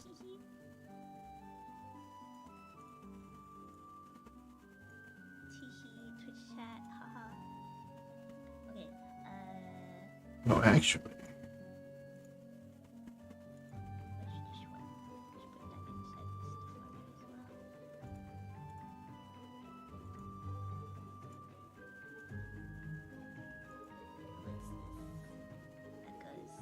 In the deformer. Get in the deformer. Get deformed.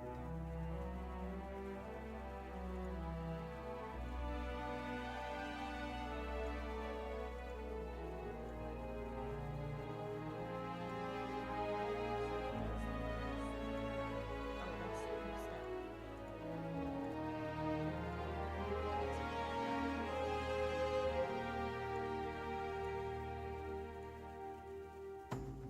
So it does this, I guess.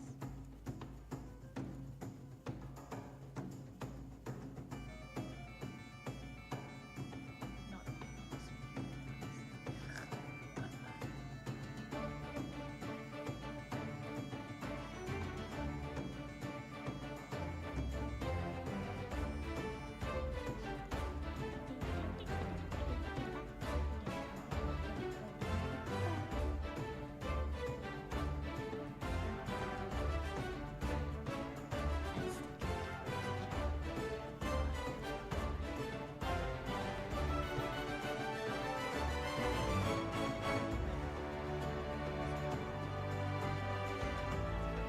Why is this so dark?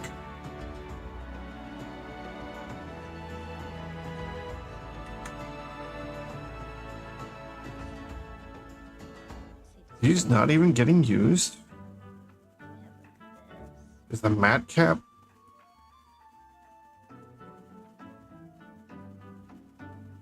Why? Oh, it bypasses.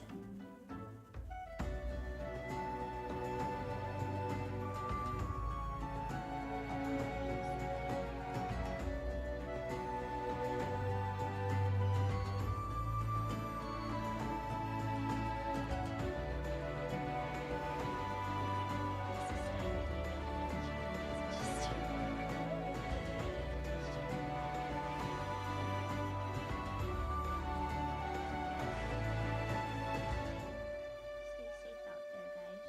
Twitch chat is scary, scary place.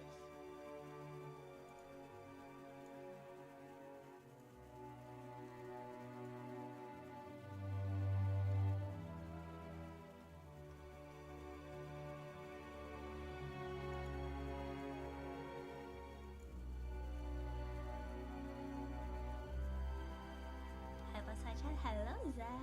Is her hair going nowhere? I think she always had.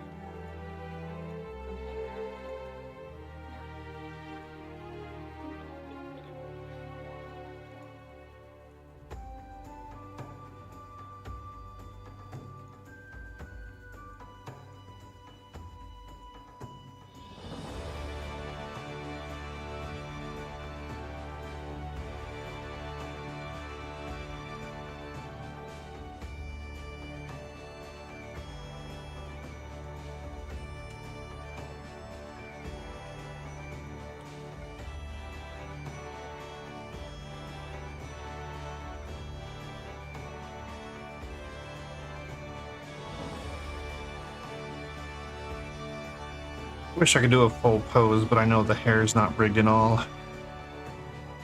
Thanks. I finally got the shader more or less done.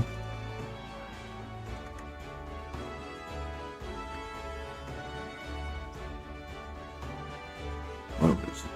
Oh, bracelets. They're not linked. I have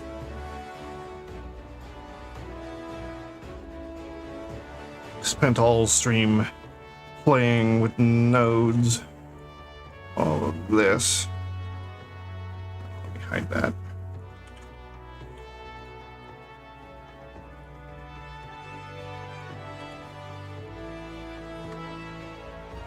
Took forever to get through all this. I can't see it. Oh, I didn't realize I had Firefox still on. Yeah, it's a mess, but it was to get a more tuned shader that still had some nice lighting effects. Like you can, depending on the light, you can still see like skin texture. We get the black outlines. We got a little bit of metallic going on. Get the lighting in the hair. See it as you rotate. But it's still not like realistic light.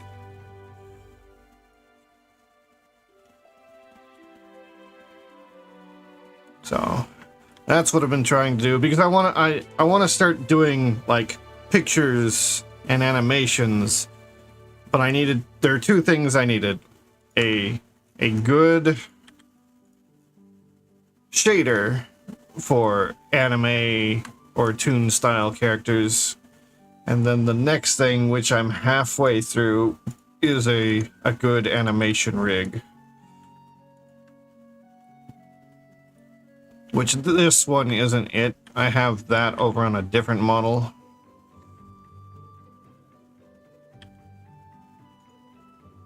So I'm going to try, because I can't stream that model. It's got non-safe for work features on it already.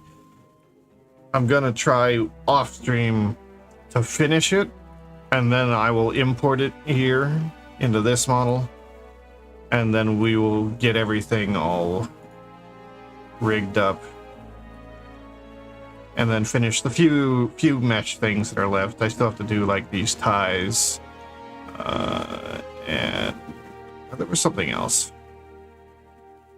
I gotta do texture work on the shirt to get some transparency, so that we can have a little bit more like this. Paint it so it looks wet and translucent.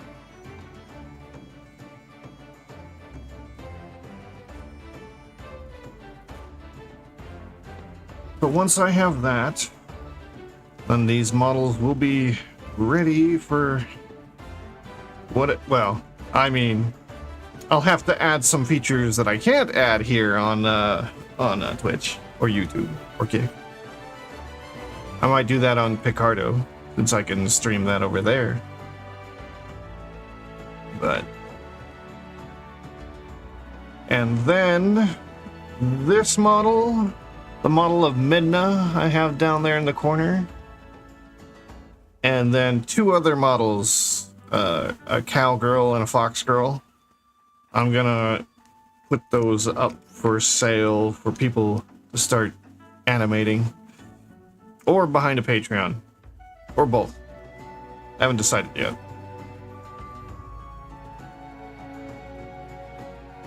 It'd be something like $30-$40 for each model on Gumroad. Or maybe like, I don't know, 15, 20 for a monthly subscription, which would give access to a server, and I would just keep updating. Hopefully fast enough to make it worth it for people. I don't know, prices are kind of weird. And then with a Patreon, you'd have to worry about, you know, if I got like a dozen models in there, someone will subscribe for a month, grab everything, and then unsubscribe. Got to take that into account.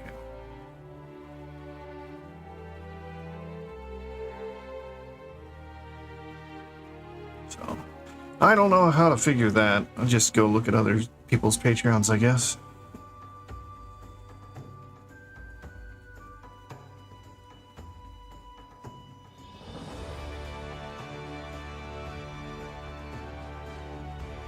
Are these? Oh, let's click this. Is are this? Oh, these are a different material. Uh-oh. Under. Under. Okay. Say.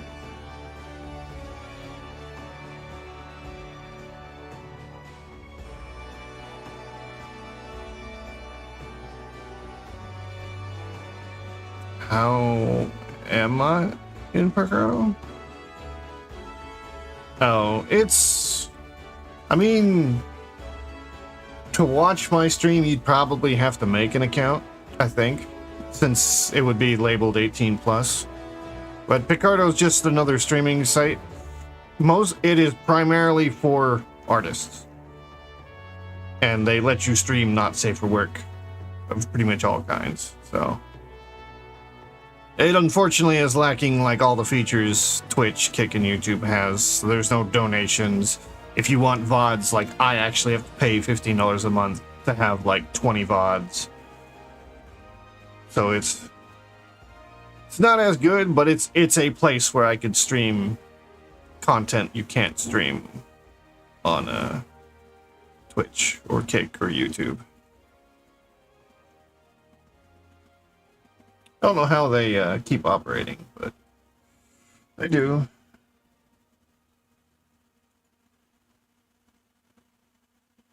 Yep. Want to go see not safe for work artists doing the thing? That's where you go. There's not nearly as many people over there as there is on Twitch, obviously. You don't really grow too much of a following over there. Not unless that's the only content you do and you're posting a lot on Twitter. But Twitter pushes down not safe for work content too, so it's just kind of what it is.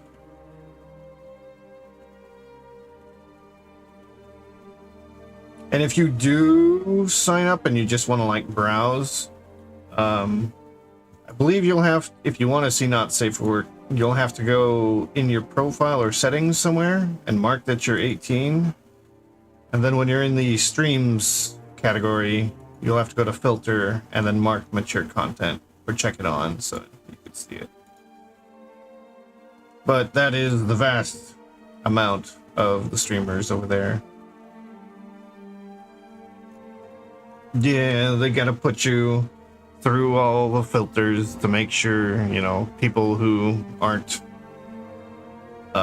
old enough don't see stuff.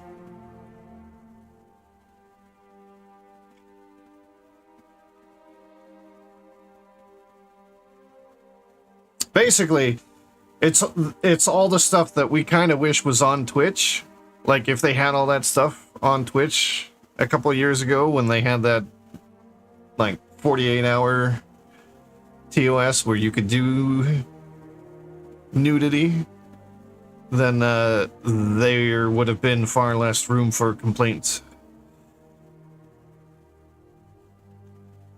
Yeah, they needed to have an ability to mark or set your age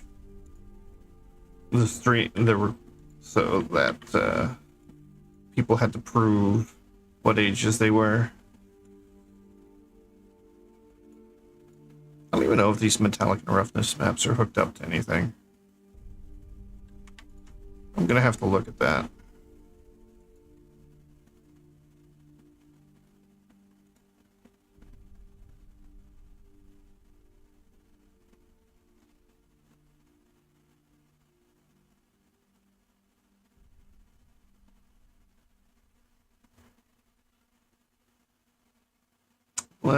Okay, there we go.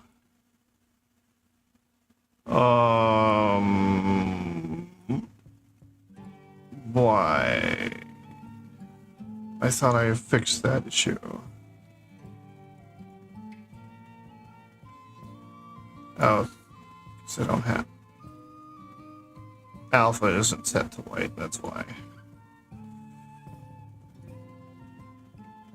Yeah, I have the same name everywhere.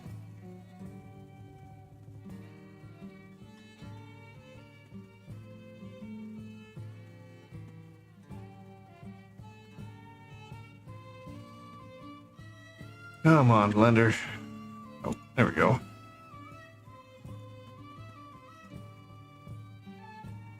Okay, alpha map. Edit.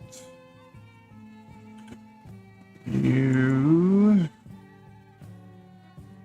should be okay. It is stock white. Maybe because I copied it over from elsewhere, it wasn't.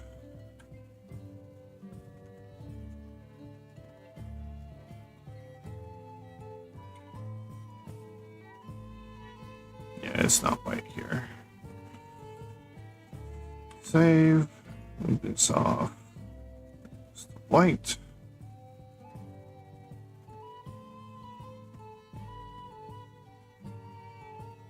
But yeah, I don't know. Tomorrow, next day, maybe tomorrow. Maybe I'll stream over there the other model with the rig because it's new and it's, you know, got all the features on it. Yeah, but that's the only thing I have to do. Like, I can't even complete commissions I have until I get that armature done. So I might stream over there until I get it done. It won't be like fun to watch, I don't think, but I notice I am far more productive while I'm streaming. The mere fact that someone might be watching means I actually do work.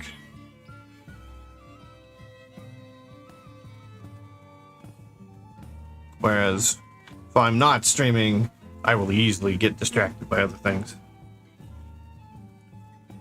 It's like, oh, no one's watching. I'll go watch this YouTube for 5 minutes. 2 hours later. Yeah. So I try and stream as much as I can of all the modeling I do. It's when I get the like the VTuber models that they want NDAs. I can't stream that, which is unfortunate, but at the same time there's also money involved there, so that's motivation as well. But like this is, I just wanted to do Rapi.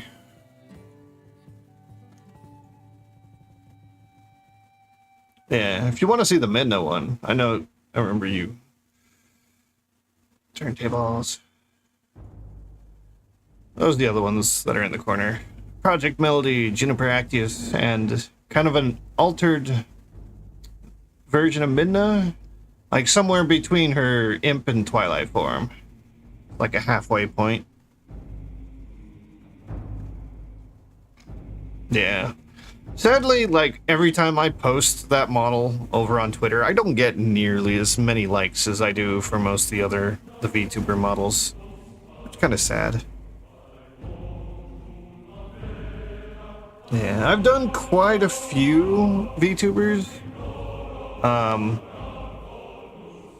I've done a bunch of models for Tricky Wee. I've done... I'm hearing something. Let's see. Silvervale, Yoklish, Numi, Puff Pop.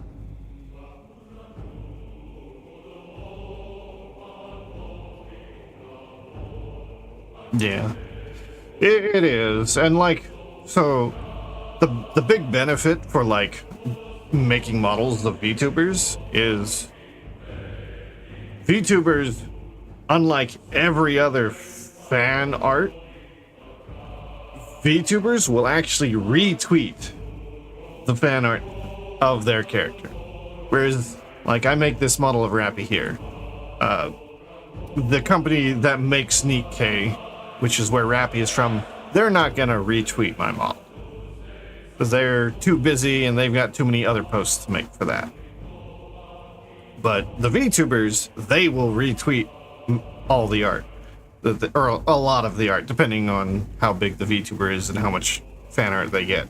So that means, like, even though I may only have like 2,000 people on my Twitter, the art will still get seen by the VTubers tens, if not hundreds of thousands of viewers when they retweet it. So it's a good way of, like, getting more, getting seen more. Oh, hold on. There's a cat trying to get in here.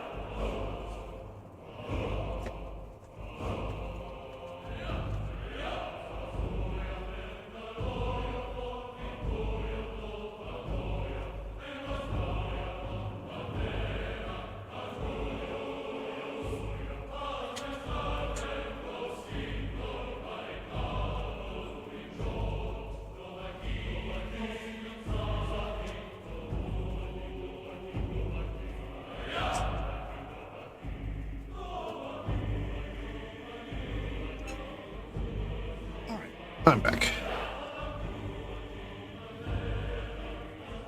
Yeah, the tricky model. Yeah, I've done... Have you seen the Pharaoh model that I've done more recently? I can pull that one up. Yeah, I'll pull Midna up too here, just a sec. I actually wanna get Tricky's model with an animation rig in it.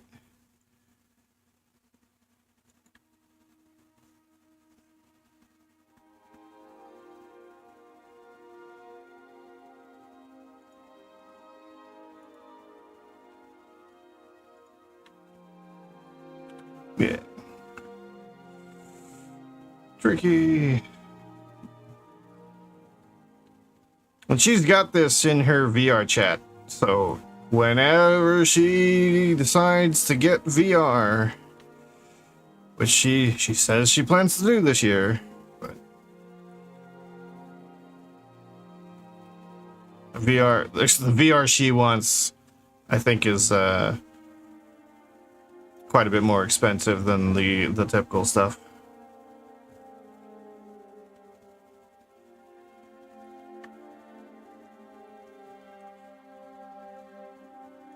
And here's Tricky model.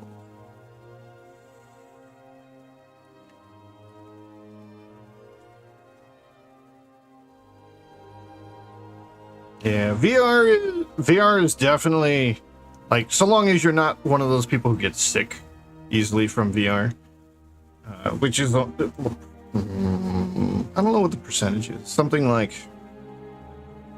1 in 20, maybe. But you can always get used to it as well. It's the same as seasickness. You do little bits at a time until you get a tolerance. But yeah, VR is fun, especially with friends. VR chat, if you were going in alone and going into public worlds, not so much. There are too many younger people, too many trolls, too many hackers.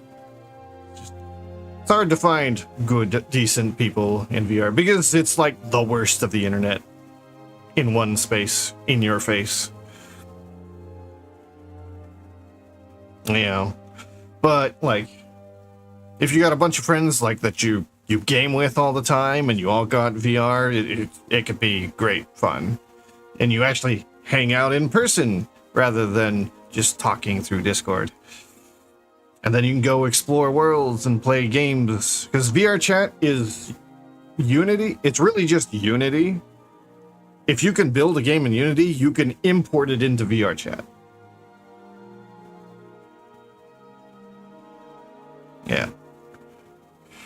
Okay, I'm going to turn off this. I'm going to check the Midna model, because I don't know if it's got safe for work features or not. I know at one point I put safe for work stuff on it, or not safe for work stuff on it. So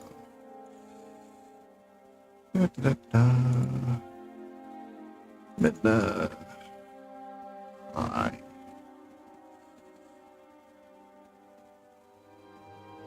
This one.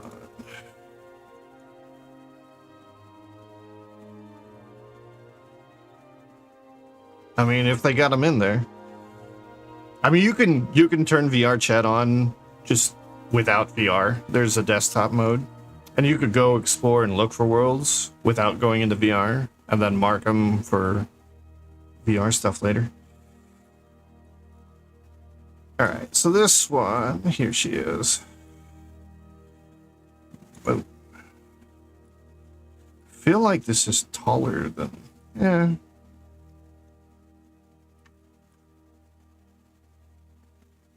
So this obviously doesn't have the shader that I was just playing with.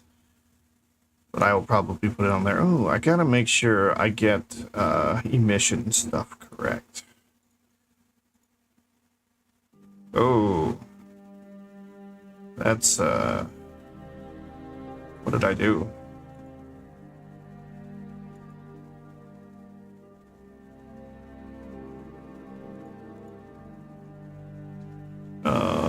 This, I think. Yeah, there we go. There's the mission. And I might make things a little larger, or able to be enlarged. Let's see. Yeah, there you go. I mean, there's only so much you could do without making new mesh. Probably do more than that, though. Yeah, there's a lot of mesh there.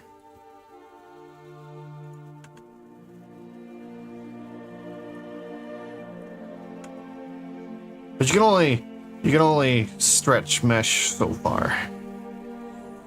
And I never made the crown for her just because I thought it was too much. I didn't want to go that hardcore. And the rest of her is pretty simple. That fused shadow, if I remember right, is way more detailed than the rest of her. I didn't want to paint that thing. So, and she also has an outfit.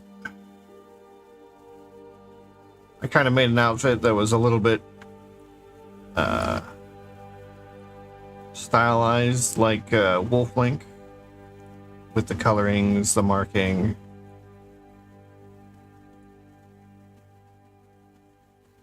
I can't remember, I made this years ago. I made it like kind of for Halloween. This was supposed to be like a, her Halloween outfit.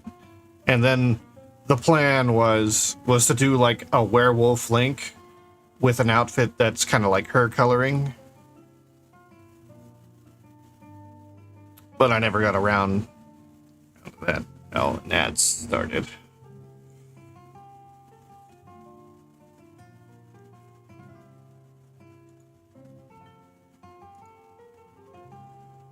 What does the armature look like on this thing? Oh, I never made any IK.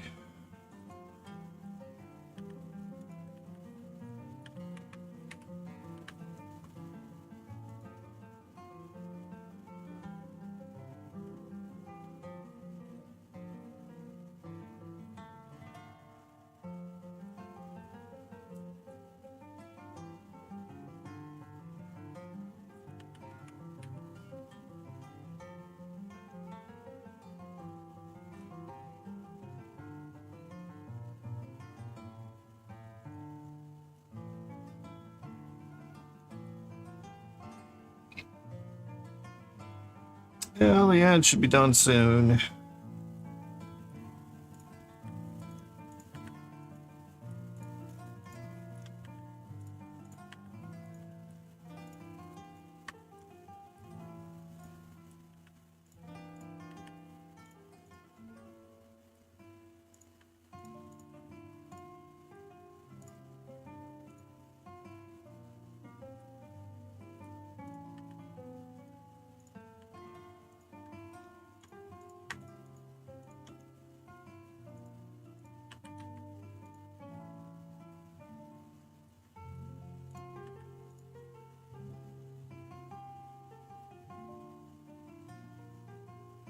Yeah, I mean, I have my ads set to 2 minutes every half hour.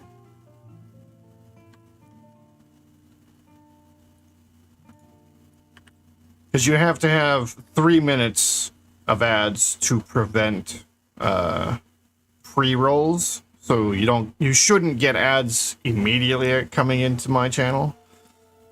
But I set it to 4 hours. That way, in the event that I ever intentionally delay ads from playing, it still stays within the 3 minutes per hour. But yeah.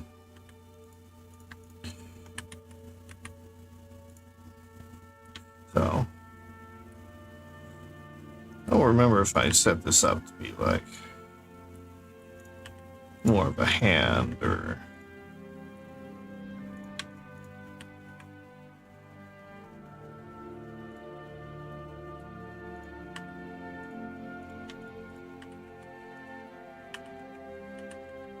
it's gonna get changed anyways once I get a proper rig in it.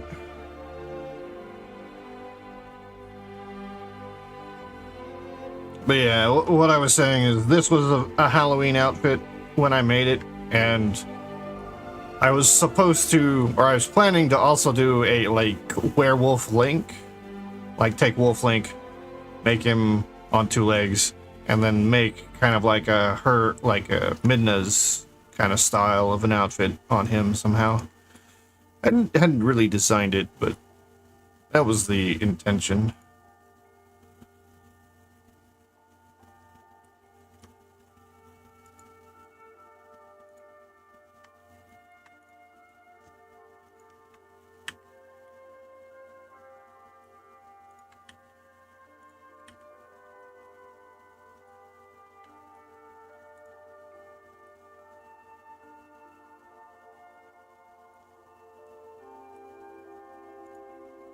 Yeah.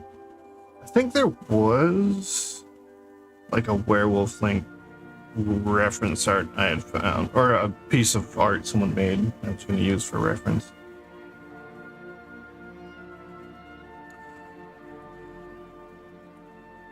But yeah, so hopefully within a month or so, I'll have this model, the last one, and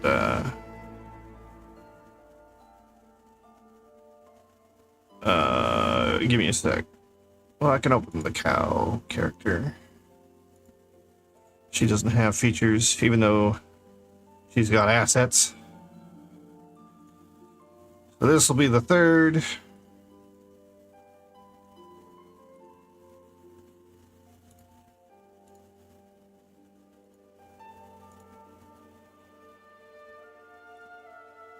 Then, do I have reference? No, I don't.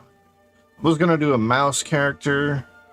I was gonna do I'm gonna make a bunch of original characters that I could like make some silly comics with. Yeah.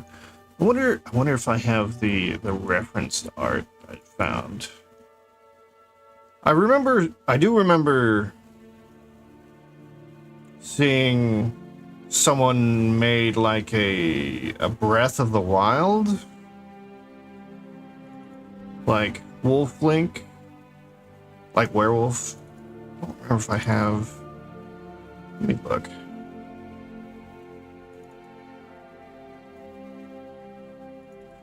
I probably didn't save it with the avatars.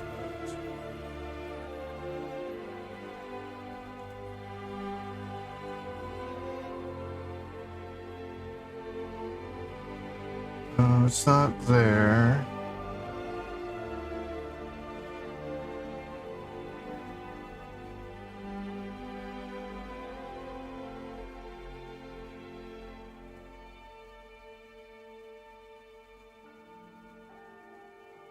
I might have to search.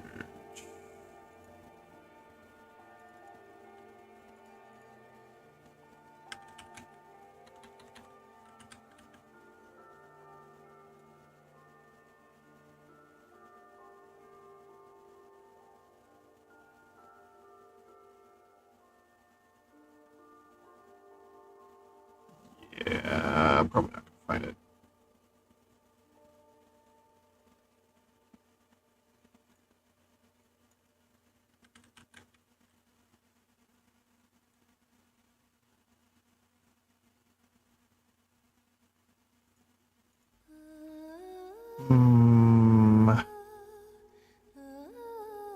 Yeah, I don't know where I would have put it at this point.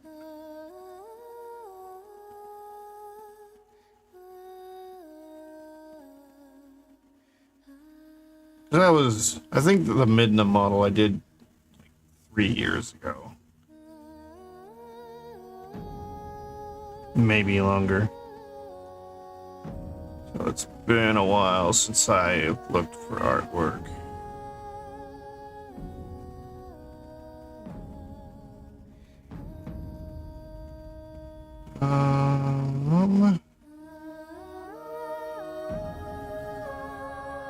Friends, model ideas.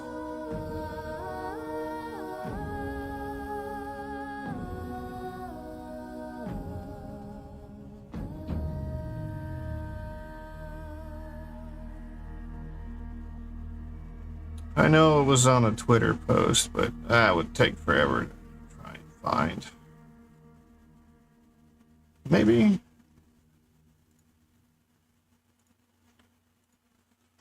Let me see. I'm going to see if I can turn on the Fox one without.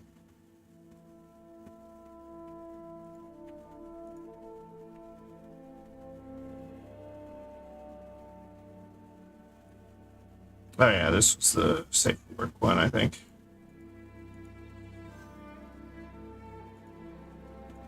Yeah.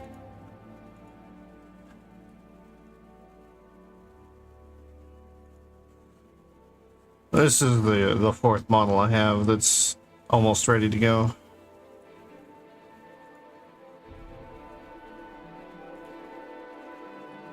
I still need to come up with the names for this girl and the cowgirl. Why do I thought I turned that off. There.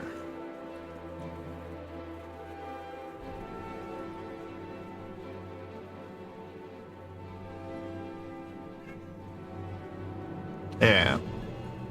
And currently I have it set so I can change those just on a whim.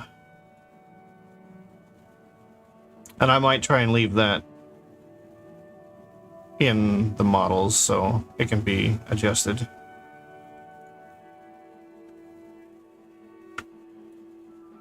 But I figured purple would probably be pretty good, especially if she has purple eyes.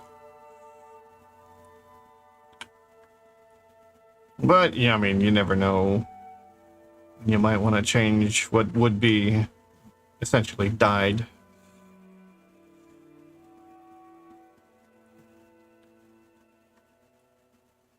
And there'll be more clothes for this one too. I just haven't. Is this? Yeah.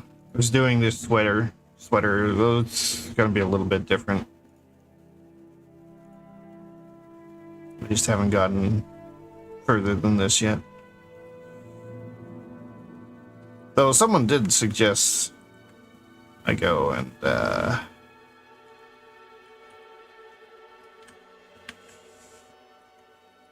go with that. And then make like a leotard that goes and covers the rest, and then you can toss out the bottoms.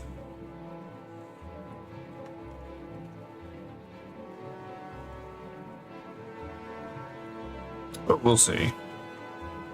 This one's not as done as the other one was. Yeah, I want to... When I saw this one, I kind of thought more like this front section was actually like a different material. I don't know, I was thinking more like a stiffer synthetic thing.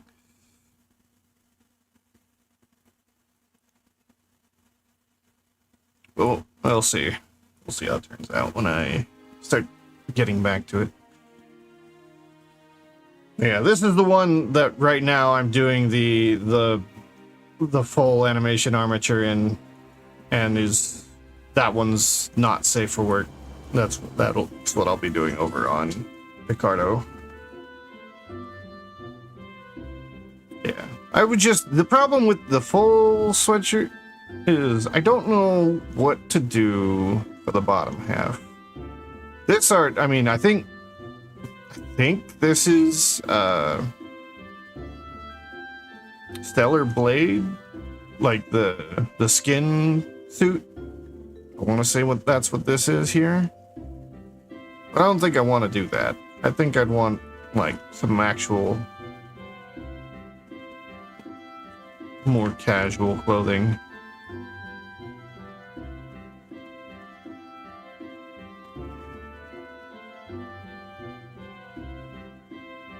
Oh yeah, this was potentially one of the other characters I'm going to model and put up for sale. Some kind of owl. Oh yeah, I forgot about these. If ever I'm in a collab, this is my Fugi. Completely forgot about these. Hello. Yeah, I haven't been streaming too much at these hours, so... Yeah. Because, I mean... my character's actual form would be... this. I'm gonna model that one day. I'm just afraid of all the fur. But that is my character's actual form. That's what he was before I made him human. Yeah. All the hair in the mane and on the tail with the crystal. The body I could do. The tail and the scales on the back of it I could do. I've even started a lot of it, but the fur. I'm afraid of the fur.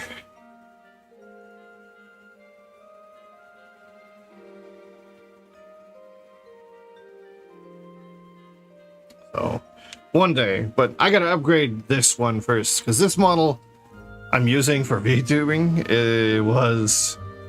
I put together in less than a week for VR chat, and it was easy just to throw it in to the VTubing software, but it's way behind on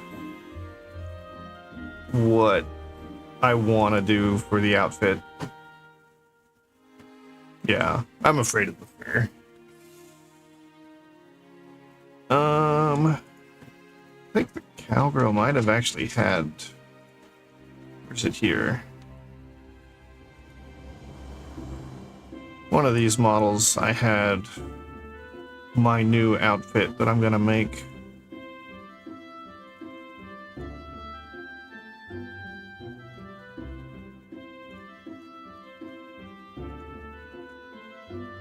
No, not there.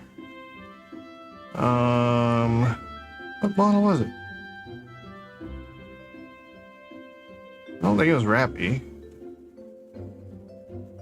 We'll look at Rapi real quick, but... Oh, no. It wasn't Rapi.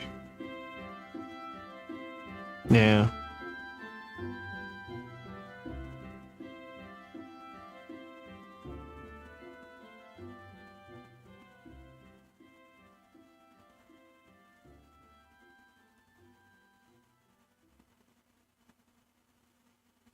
I mean, the lazy way would be doing a lot of curves.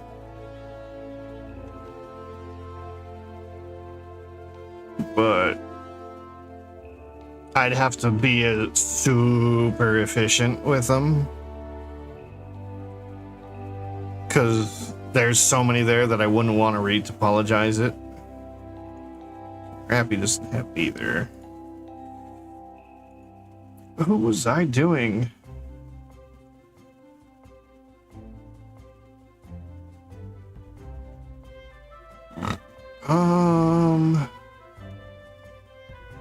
Was it Melody?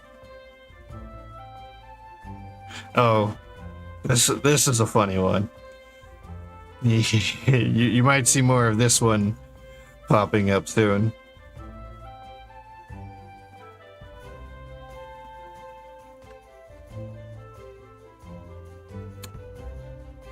Melody has only even ever seen the initial version of this. Wait, do I still have the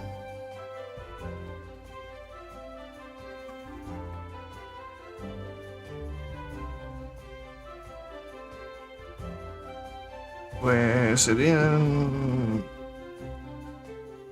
Is this? No.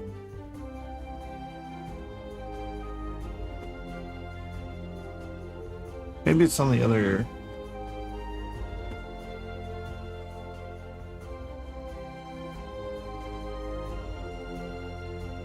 Oh, that's the webcam. Maybe, I don't know where it is.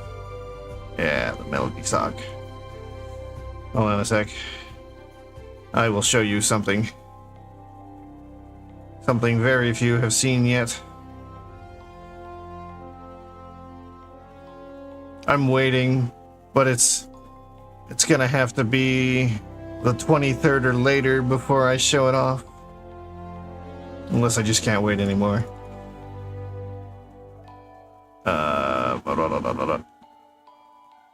Avatars. VTubers. Project Melody. Sock. Renders. Comic. Yeah. Yeah.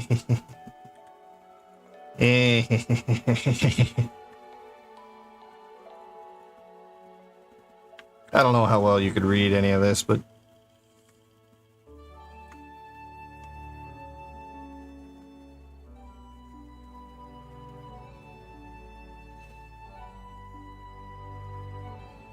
this is the kind of thing I want to start doing with original characters and maybe some of the VTubers.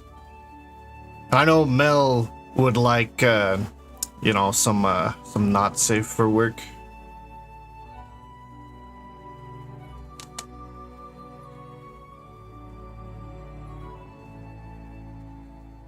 And this model is, it's actually rigged with facial expressions.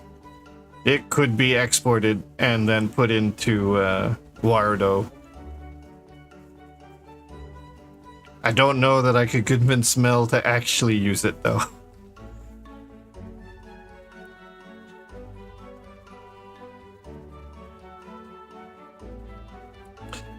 It would definitely be an entertaining stream though. Yeah, there's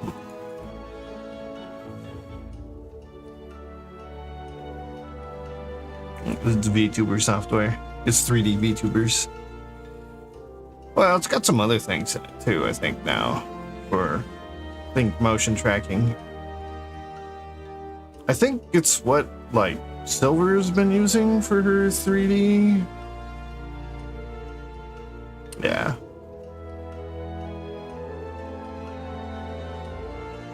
And I also have like her summer outfit there you see in the corner, so I could always do a comic where actual Mel comes in and kicks Sock Mel out of the comic. We'll probably come up with a lot of things. But this is like the first comic I've ever done, so it's probably not the best, but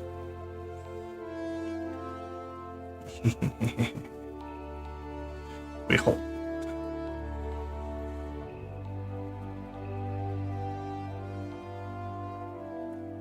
So, Mel hasn't even seen this yet, though I've showed it to some of her managers. I'm waiting for her to be streaming again so I could drop it into her Discord, where I know she will see it.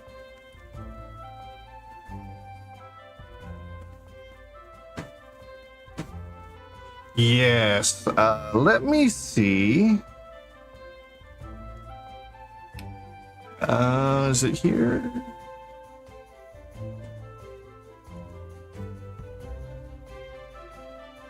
Maybe it's on the other machine. Oh wait, I have to be in Discord. Hold on. Discord. Let me go into my server. Let me go into one of my mod. Nice. Okay. Again. Turn on E. Does it pop up? No. Am I on the wrong computer?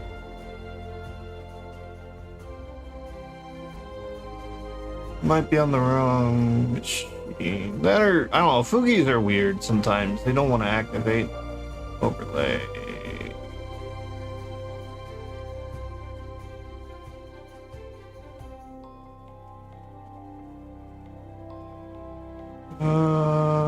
It's not there. Okay, I'm gonna have to go over to the Fugi thing. Fugi website. Log in with Discord.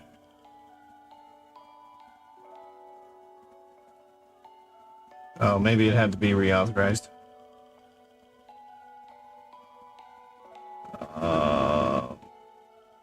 Maybe. Copy.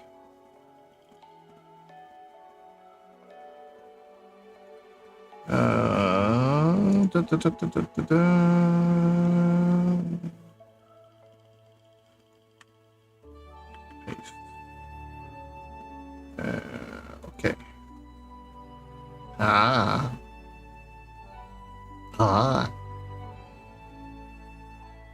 Here, I'll turn off.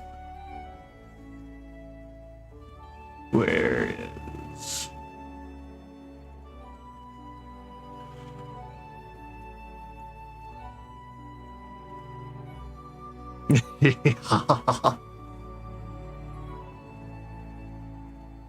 Yeah, this was made by one of my friends. It might be animating too fast. I don't know that I could slow it down though.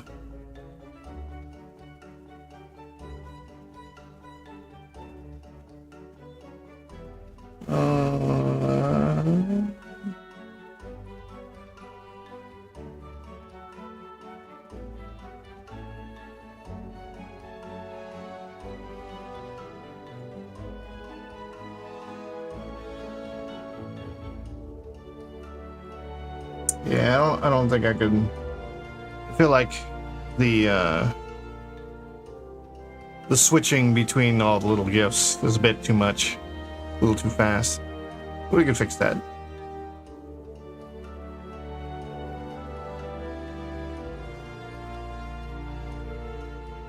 But yeah, in case Wardo ever breaks, this is what I've got, or if I'm ever doing any collabs with anyone.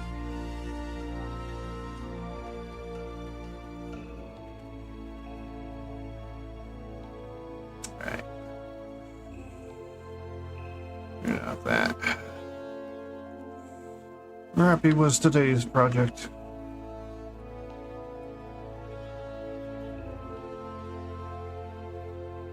I do have, like, if I wanted to, I could go over to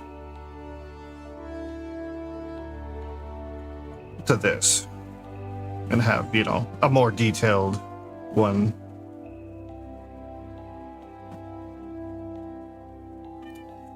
But, you know, the other one's funnier. And I kind of want to save this one more until the day that I actually get it rigged, like modeled and rigged. So.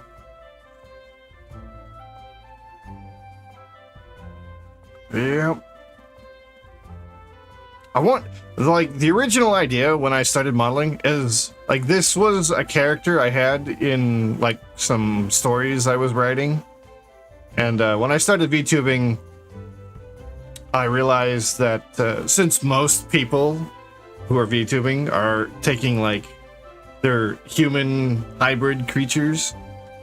So I had this character. He was the only non-human character I had. So this was the one I decided to take and make as the VTuber. Then I went and made the human version. And I want to make like you know how Tricky has her little like baby Iwi form. I want to make something like that for this. But then I don't know, maybe that would be like, if I ever got to be like a bigger streamer, that would be like the community mascot. I don't know what that would look like yet though. I'm not much of a 2D artist, and I've never done a whole lot of creatures. So, but for now, I'll go back to the funny. Feed me. Feed me. I wish I could make it talk faster.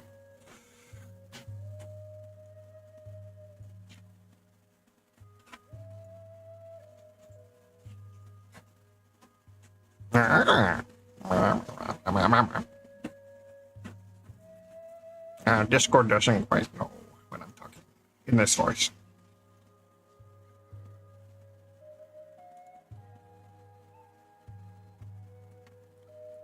All right.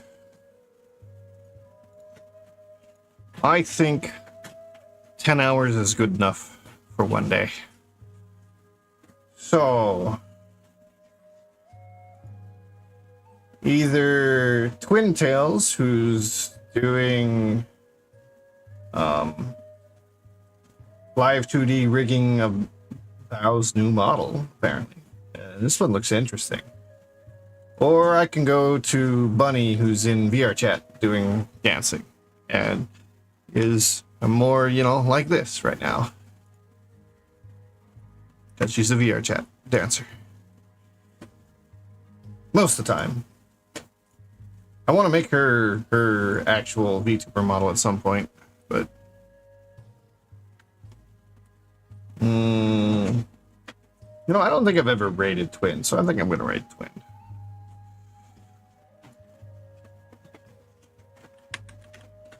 Twin Tails. All right, that looks like it's going to. Ow. Never mind, the ad started right as I did that.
Oh, I got back before the ad's finished.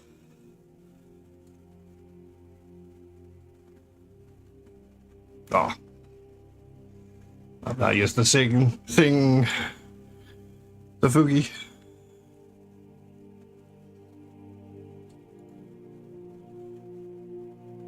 Yeah, welcome back. Even though I was about to end the stream.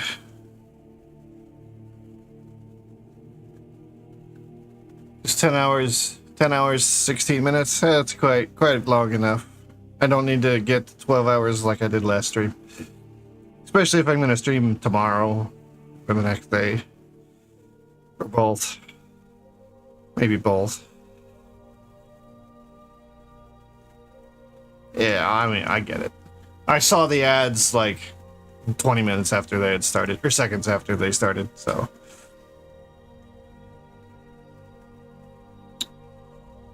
Yeah, I was gonna pick between Bunny and Twin Tails. I don't think I've rated Twin Tails, so I was gonna rate her. I've rated Bunny plenty. Yeah, I mean, most of my streams are normally like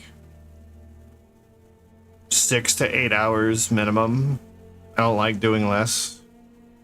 Because, I mean, my streams are technically my work.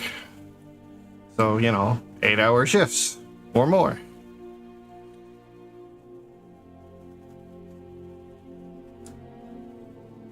And I keep meaning to play games. I've got games I intended to play on the stream, but, you know, I never get around to them because I'm always doing models.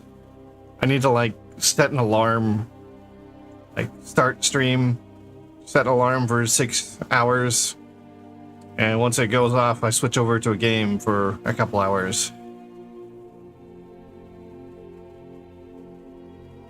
I also need to find people to play with. But I've got a couple games recently that I want to play. There's a Static Dread, which came out recently. It's got good reviews. What are some of the others? I got a bunch of the Final Fantasy games, but I don't think I want to play those. Stellar Blade. I played one stream of Stellar Blade, and I want to play more. I haven't touched it since. That was like a month and a half ago.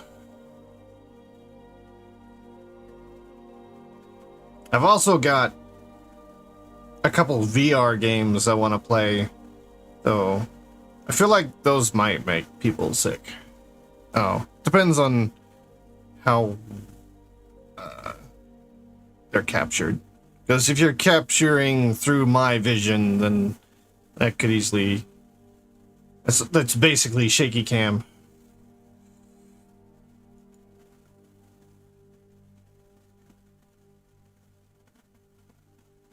I've also got, well, what was it? It was Outer Wilds, I think, which I hear is always, it's really good. Like, puzzle game. You could solve it really fast if you knew how, but you gotta solve so much to figure out how to do that. I have played Elden Ring. I got to kind of the marsh, like where there's water everywhere. And that's about it. I think I played like 4 or 5 streams of it to get to that point.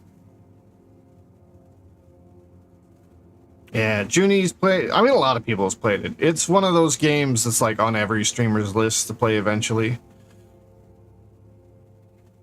I did get Okami in the last sale, just because I knew Okami 2 was coming out, and I'd never played the original. But, I don't know how long or how many voices I can do for a game that's text only. I only have so many voices, and I can't do any female voices. I am not a voice actor. The only things I can do are this. I can do a Stitch. I can do... Zug Zug. Zwabu. I'm not that kind of work. And then the deep growl.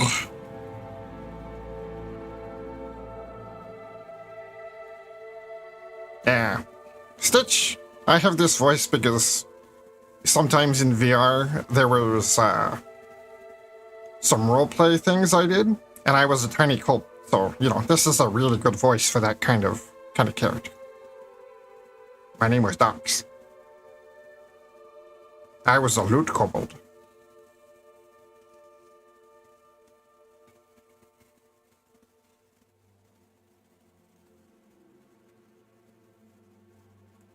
Not to be mistaken for loot goblin. Definitely kobold.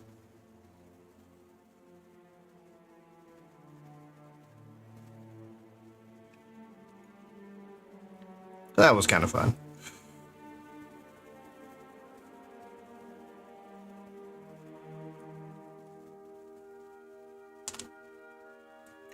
Haven't seen nearly as many of the VR chat RP groups of late. I don't know if they're just not streaming them anymore or what.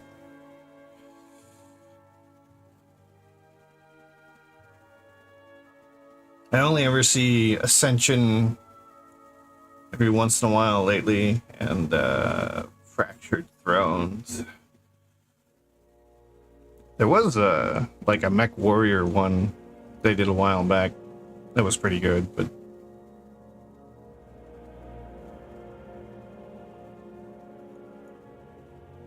anyways. Yeah, almost 10 and a half hours in, so I'm gonna call it. Rapi has her new shaders. I now can just copy this shader from one model to the next. I don't have to build shaders again. Save.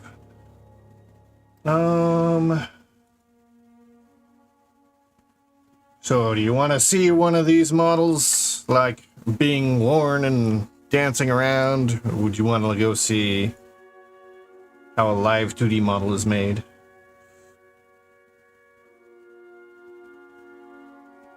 Yeah, that I had to paint in.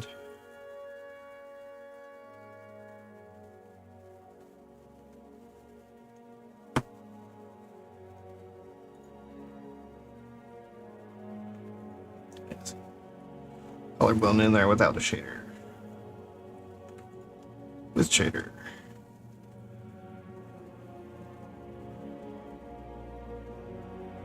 The what?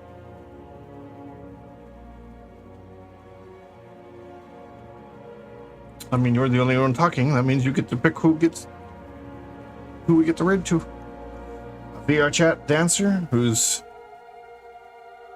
kind of just messing around at this point.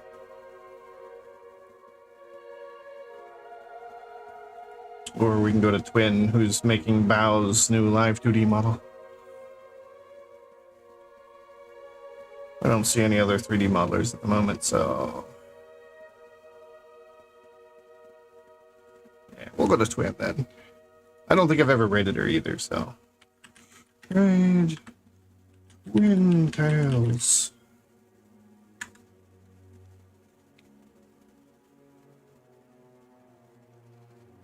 Now, I will maybe stream tomorrow on Picardo. It'll be the Fox Girl, but I won't be doing much with the mesh, really. It'll be more modifying bones, adding new ones, and making things so they move right. And once I have that done, I can copy it from there to here, get this one going, then move it to Midna and the other two. Well, one of them is the other two, so that's... Did I? Oh, I typed that wrong. Raid to Windtails. There we go.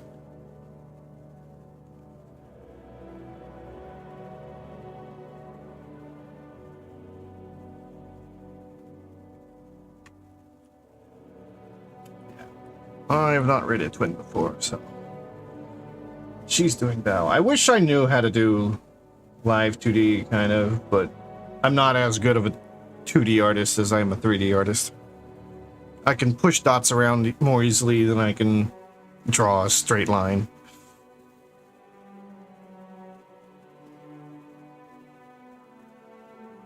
Yeah, I will probably be on Picardo tomorrow, if not the next day. I need to get the rig done. I've got a bunch of models I need to put it into. Yeah. I'm always been more of a technical kind of guy, so it was just easier for me to push dots around than it was to make lines. Anyways. Oh. And then I gotta figure out some days for streaming games. Or just, you know, half stream, half model, half game. Yeah, that's modeling, connect the dots.